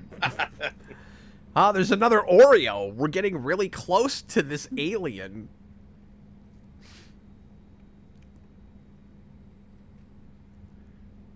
Does anybody else think that the cyborg suit is a little silly just because it's another kind of spandex thing and he's a robot man? He's a cyborg? And it also no, has like Oliver just like changed the color of his costume and gave it to everyone. Yeah, like it's got to be silver because he's a cyborg, but we can't like show cyborg pieces. I mean, I guess it would be weird to suddenly have that now. The only way we would do that is if he got in a big fight we didn't see and ripped off some of his skin. Like I don't really know why he'd have that, but Yeah, in his first episode, there's a scene when Clark X-rays him, and you see like the metal plating. yeah, no, I under. remember all that. It looks kind of comic booky. I'm fine with this on a TV. See, budget. now they've got their code names, so we're finally kind of a comic book show now. Well, I mean, we had the Green Arrow stuff earlier. I mean, AC. Yeah, AC. Well, I don't know why Aquaman's name is air conditioning. Why are you gonna give Cyborg a hood and not have him wear it? What purpose does it serve? You know what's crazy? I just was thinking about this. We have 3 live-action cyborgs now. This guy's amazing. Yep. That guy that comes in and he's like, "You're not supposed to be here." I just hope we finally get Cyborg in that Teen Titans movie. Is one of the live-action cyborgs in Titans? Yes. Doom Patrol. Doom Patrol. There you go. Well, he's in like a couple. I think he might have been in Titans. Because those shows cross over. Doom Patrol spins out of Titans, but like he stays on Titans or on Doom Patrol. Yeah, he's primarily on. Dang it, Robert!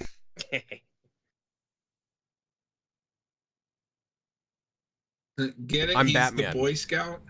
Oh no. Is this where the like voice modulator for the hooded vigilante start? Yeah. Yes. Which is part of why earlier I said this feels very prototype Arrow. Yeah. And then you berated me for it. You know, yeah. See, he's. I mean, he's, I still don't think it does. One thing in common does not make for a prototype. No, but we named like 5. We talked about several things, but yeah. You're Yeah, right. The voice characterization is different. And speaking of that, isn't it refreshing to see an Oliver Queen that's like enjoying what he's doing and smiles and stuff? Yeah. It's shocking.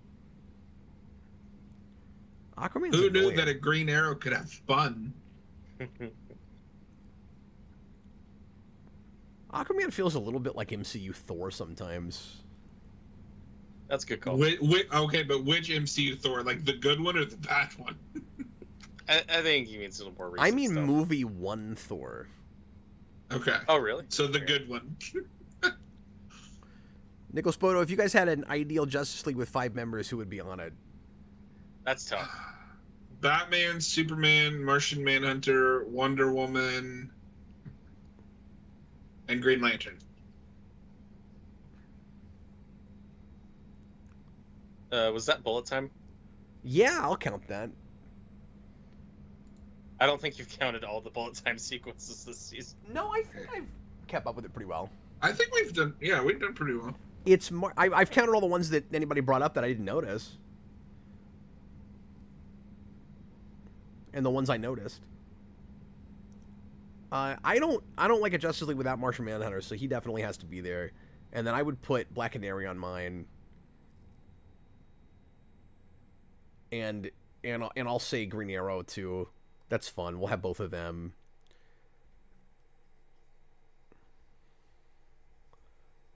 So Martian Manhunter, Green Arrow, Black Canary. That is 3 of 5. That's 3. I know. I'm thinking. I'm trying to. Well, because I'm trying to. I'm also watching this, but I'm trying to decide how unconventional I want to be with it.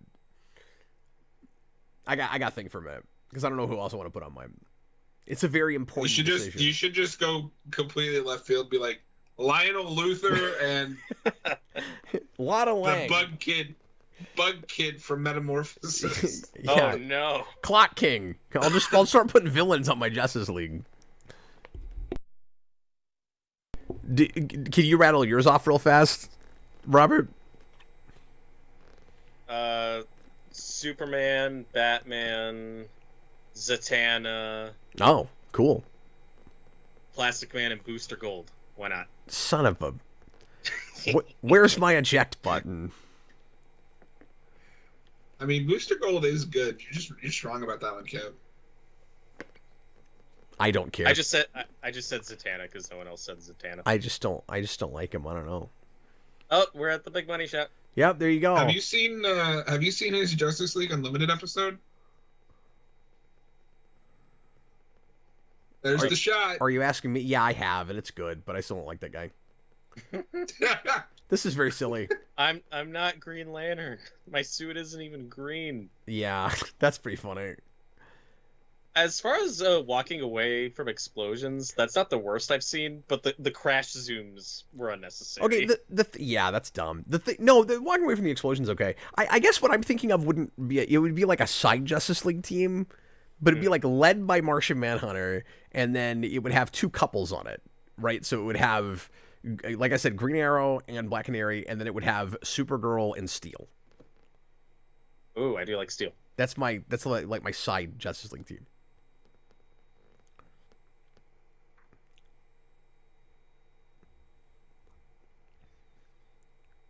This also really feels set up-y, where they're kind of promising there's a lot more like big actual superhero action to come, and we're just getting the team together here, and they just never do enough of that. Yep. So is this their breakup episode? Yes, because this will, I think, be the last episode he has this season, right? Yep. Yeah, this is how they write him out. They didn't go on their vacation, therefore their relationship falls apart. Well, but to be fair, like they set up that he's been bailing a lot. Yeah. It's the classic, he's a superhero and she doesn't know it, and he can't explain why not only they don't do anything together but make out, but also he's away a lot. I mean, honestly, Robert, if they just played one game of Scrabble together, they might have stuck together. Yeah.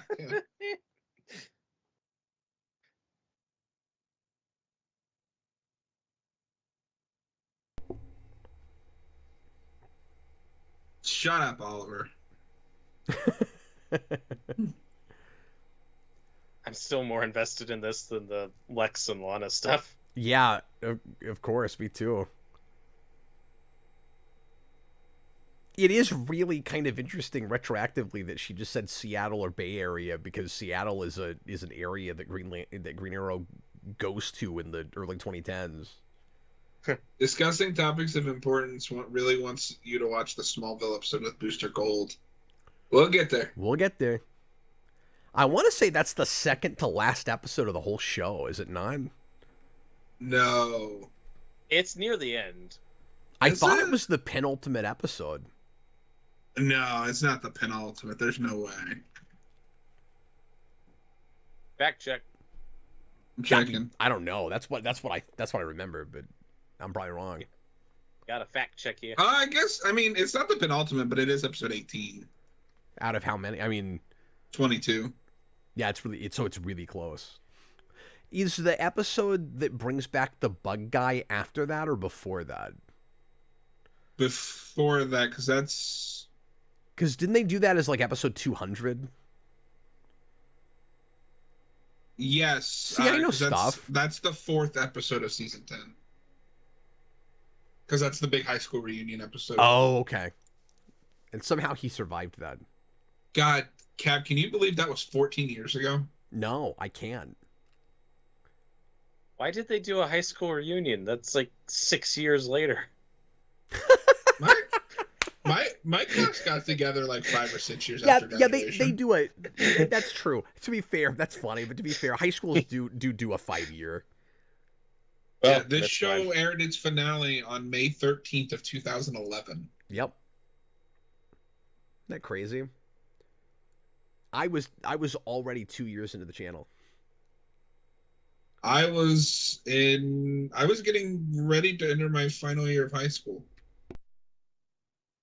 Did you say Jolly Green Archer? I really wish he had walked in and asked if anybody was there again. Should have been a running gag. I want him to do that every time. Is anyone here, son? No. Use your fucking eyes. Like, there's no one here.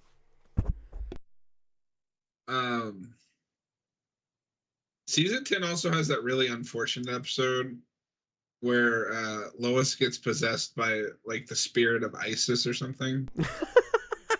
Yeah. Yeah, it's the ghost of Isis. Robert, I can't remember if it was you or John that was talking about this earlier, but this is the first time this whole season we've done anything in the office besides stand around. They're making drinks. There's no pool, but they're making drinks.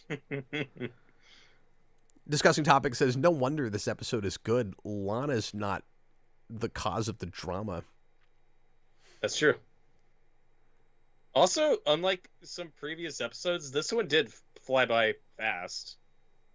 I like that Lionel is playing alibi for Clark.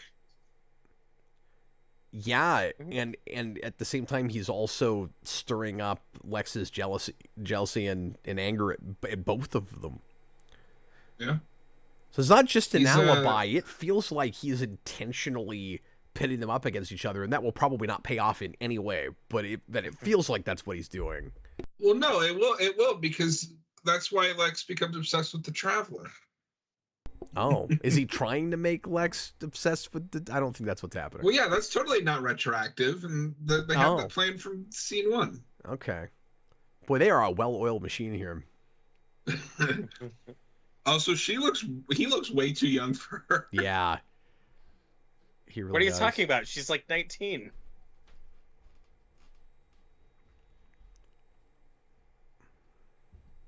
Some kind of league. He said the thing. Because you remember that part at the end of the Bart Allen episode where he's like a league? Is that a DC reference? What? Is something with justice in it? Well, yeah, I just counted it. Oh. There's a delay on the stream.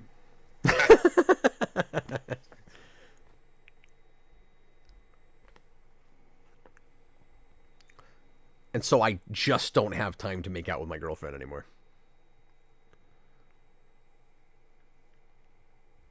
Cordo Maltese. Oh, another DC reference. And also a thing that Arrow will deal with. We just can't stop referencing Cordo Maltese. I didn't remember it was in this show. I didn't either. But because that's where the Suicide Squad takes place too, right? That's right, and it's brought up in '89 because Cordo Maltese is invented by Frank Miller for Dark Knight Returns, and so it is. Well, and somebody showed Tim Burton that page just out of context with no words. It is plausible. Well, they were definitely looking at that book when they made that movie, even though there's not. I believe they were looking at the pictures. How would he know it's Cordo Maltese if there's no words? Yeah, I don't know what John's talking about. But anyway, but the point I'm making, well, what you have to understand, John, is Sam Hamm, when he wrote that, was looking at Miller really hard and wanted to do like a year one kind of thing in the first place. and was also incorporating. So I mean, like that's there because Sam Hamm is reading that stuff, and he knows his comics very, very well. So like, no, I know. I was just talking about Tim Burton. I was just making a Tim Burton joke. Okay. I don't understand why we're making fun of Tim Burton when I'm talking about story stuff, but okay. But anyway, let me make my point, which is that this may be only the second time Corto Maltese is referenced on film. I'm not sure, unless it comes up at all in DCAU. I don't remember. I don't remember off the top of my head. Well, wait. I'd have to go back and look. In film, like just television and yeah, I just mean movies? on screen. I'm just saying like Corto Maltese is referenced here, and it's referenced in '89, which is why I brought it up. I don't know if in between there you ever get a reference to it. Yeah, John, this was shot on film. In case you didn't know. Yeah. Well, no, I just because you said second, it threw me off. I was like, there's been 4 now. It might be digital at this point. I don't know. No, I don't think so. But John, I'm just saying this might have only been the second time that we referenced. Yeah, I just misunderstood for a second there. I thought you said second, like ever, like even now. I was like, wait a minute, that doesn't make sense. Well, you can just pay attention to what I'm saying. Oh, John. Well, it's so funny. I feel like we're wrapping up early. I feel like we are too, because it's only 9:30. Yeah, we used to do a full 24 hours. I actually get to sleep tonight. That's exciting. We will come back as soon as we can for the second half. John and I are going to have to get dates together and figure out how soon we can come back, because I've got this coming weekend booked up because my wife's out of town, and we've got some film shoots and things here and there. But we will figure out a weekend soon. We might be able to do it in 2 weeks. It might be 3. I'm not sure yet. And I don't know what John's got going on either. So we'll get together and figure that out. And Robert, if you're around, come back and help us out, man. Oh, thank you. I had a great time. We did too. John, is that green? Oh, yeah, that is a green for me. Yeah. Is that green one? Did you still? That was a pretty good episode. Were you still pretty happy with that one, or was it at all disappointing? No, I think it's a perfectly serviceable superhero team up. They got all the leads have good chemistry. It's not bogged down in like a bunch of crappy human drama other than Lois and Oliver, but I find that compelling enough. It's not terrible. Yeah, especially compared to the other relationship drama we're doing this season. I wish it got a little bit more done in the first half. Yeah. It is one of those episodes that feels like it's wasting time a little bit trying to build anticipation for the big team up by the end, which works really well with like the first Christopher Reeve episode in a way it doesn't as well with something like this. Mm-hmm. Yeah, I almost think you needed. That's why I said I almost think you needed this to be 2 parts. I'm really with Get all the setup stuff out of the way, and then just do the big team up that everyone wants. Yeah, I'm with you on that, and like have them maybe feel like they're getting closer to totally shutting down 33.1, and then when you get to the end, it's like, oh no, this sucks. We've got all this other work we have to do. I guess I can't be with Lois right now. I have to leave, and a little bit more time to develop all of that might have made his leaving at the end a little bit more compelling, and we could have just done more fun, the superhero stuff. It's also fun that the first kind of Justice League episode, Lex is the bad guy. Like, I like that. Yeah, that's one of the highlights of the episode for me. It's just Lex has a superhero captured and he's torturing him, and it just feels like comic book Lex. Yeah, it's pretty fun. That's great. You just mentioned Christopher Reeves, though. Have you watched that trailer yet for the documentary? No, I haven't. Are you going to try to catch that in theaters? I think it's only going to be a couple days. It'll be 2 days. I'm sure that's a Fathom thing. But yeah, I'm going to go to that if I can. I'm going to try. I'll talk about it if I can go. At least on the Captain Logan show, if not a full-on review. But I'm excited to see that. Yeah. Well, guys, thanks for doing this with me. Any final thoughts? It's weird. We don't have a full season. This is still better than the last 2 seasons. It is. Yeah. Is it uphill from here or downhill? I don't remember. It's Did the season peak with this episode? Because we got no more Oliver, and that's been some of the best stuff this season. Yeah, that's a worry. No more Oliver. I think there's some like ironic enjoyment to get out of Crimson. Labyrinth. You've got another Lana Stalker episode. Oh, great. How much more do we actually do with the zoners is a question. The next Zoner episode is episode 17, which is the... That's the Underground Fight Club episode. Which is the Underground Fight Club. And then we don't do anything again until the 21 and 22, which is I'm You, but more bizarre. It sounds like this is going to be another mixed bag season, but it's front-loaded with enough nice stuff that we've got goodwill with it right now, because Discussing Topics says the second half of the season will not get better. Oh, and then the wedding episode, yeah. Aren't you excited to see yet another stalker of Lana Lang? Yeah, well, that's really the only reason I do this show. It sucks this first half we didn't have any of that. But when I don't know if you guys know this, but when Cap approached me this show, he's like, I really wish I could stalk Lana Lang. The closest I can get is to stalk vicariously through Lana Stalkers while watching the show. And I was like, whoa, dude, we just like started talking. I don't want to know that. But then he was, sad and lonely, and so he agreed to do it anyway. Yeah, I mean, that's just my life. Well, thank you guys for hanging out and doing this. Appreciate you. I have two things: Smallville and gasoline. Oh, John, you gotta think of something else, man. You gotta come up with a new shtick. I want you to try. Listen, that was the shtick for this one. I'll find something else for next one. That's a pretty good one. Good luck. And it can't be from Dark Knight again. We can't come back and you start going tryouts. I'll just pick a wrestling gimmick and just be a wrestling character for 12 hours. Oh, no. All right. We come in and just for no reason he's like 40 minutes and he's like, Bonesaw is ready, and I'm like, why are you doing that? John, my favorite thing to do from Dark Knight is when anyone says in any context they don't want to do something, I want to go, oh no, you do, Brian. You really do. You really do. You really do. Nicholas loves gasoline.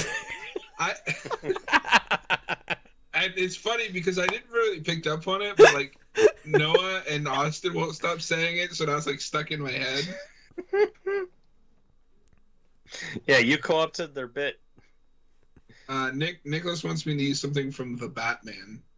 Ooh. Oh, okay. So like every time something cringy happens, oh come on! What are you showing me? What are you showing me? You could have said that about some of these episodes. I could have said that about the immigrant episode. What are you showing me? You know, I just had this thought. It's kind of sad that bear with me for a second. It's kind of sad that Harvey Dent in The Dark Knight doesn't straight up have split personalities, because he could have been in his in his like bad guy Harvey personality and said, "I only burned my half."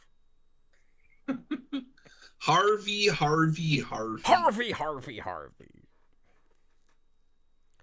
Does anybody know him? Has anybody seen him? He's just a guy chasing cars. And then you just cut to a scene of Aaron Eckhart chasing a car. I think at the point that we're just referencing Dark Knight constantly again, it's time to get going. Thanks for watching, guys. We'll see you next time. Hopefully it won't be too long from now. We'll do the second half of our cheating 24-hour stream. I was Captain Logan, and this was John. And Robert. And Robert stayed with us through more than half of this. Appreciate it, Robert. Yeah, no problem.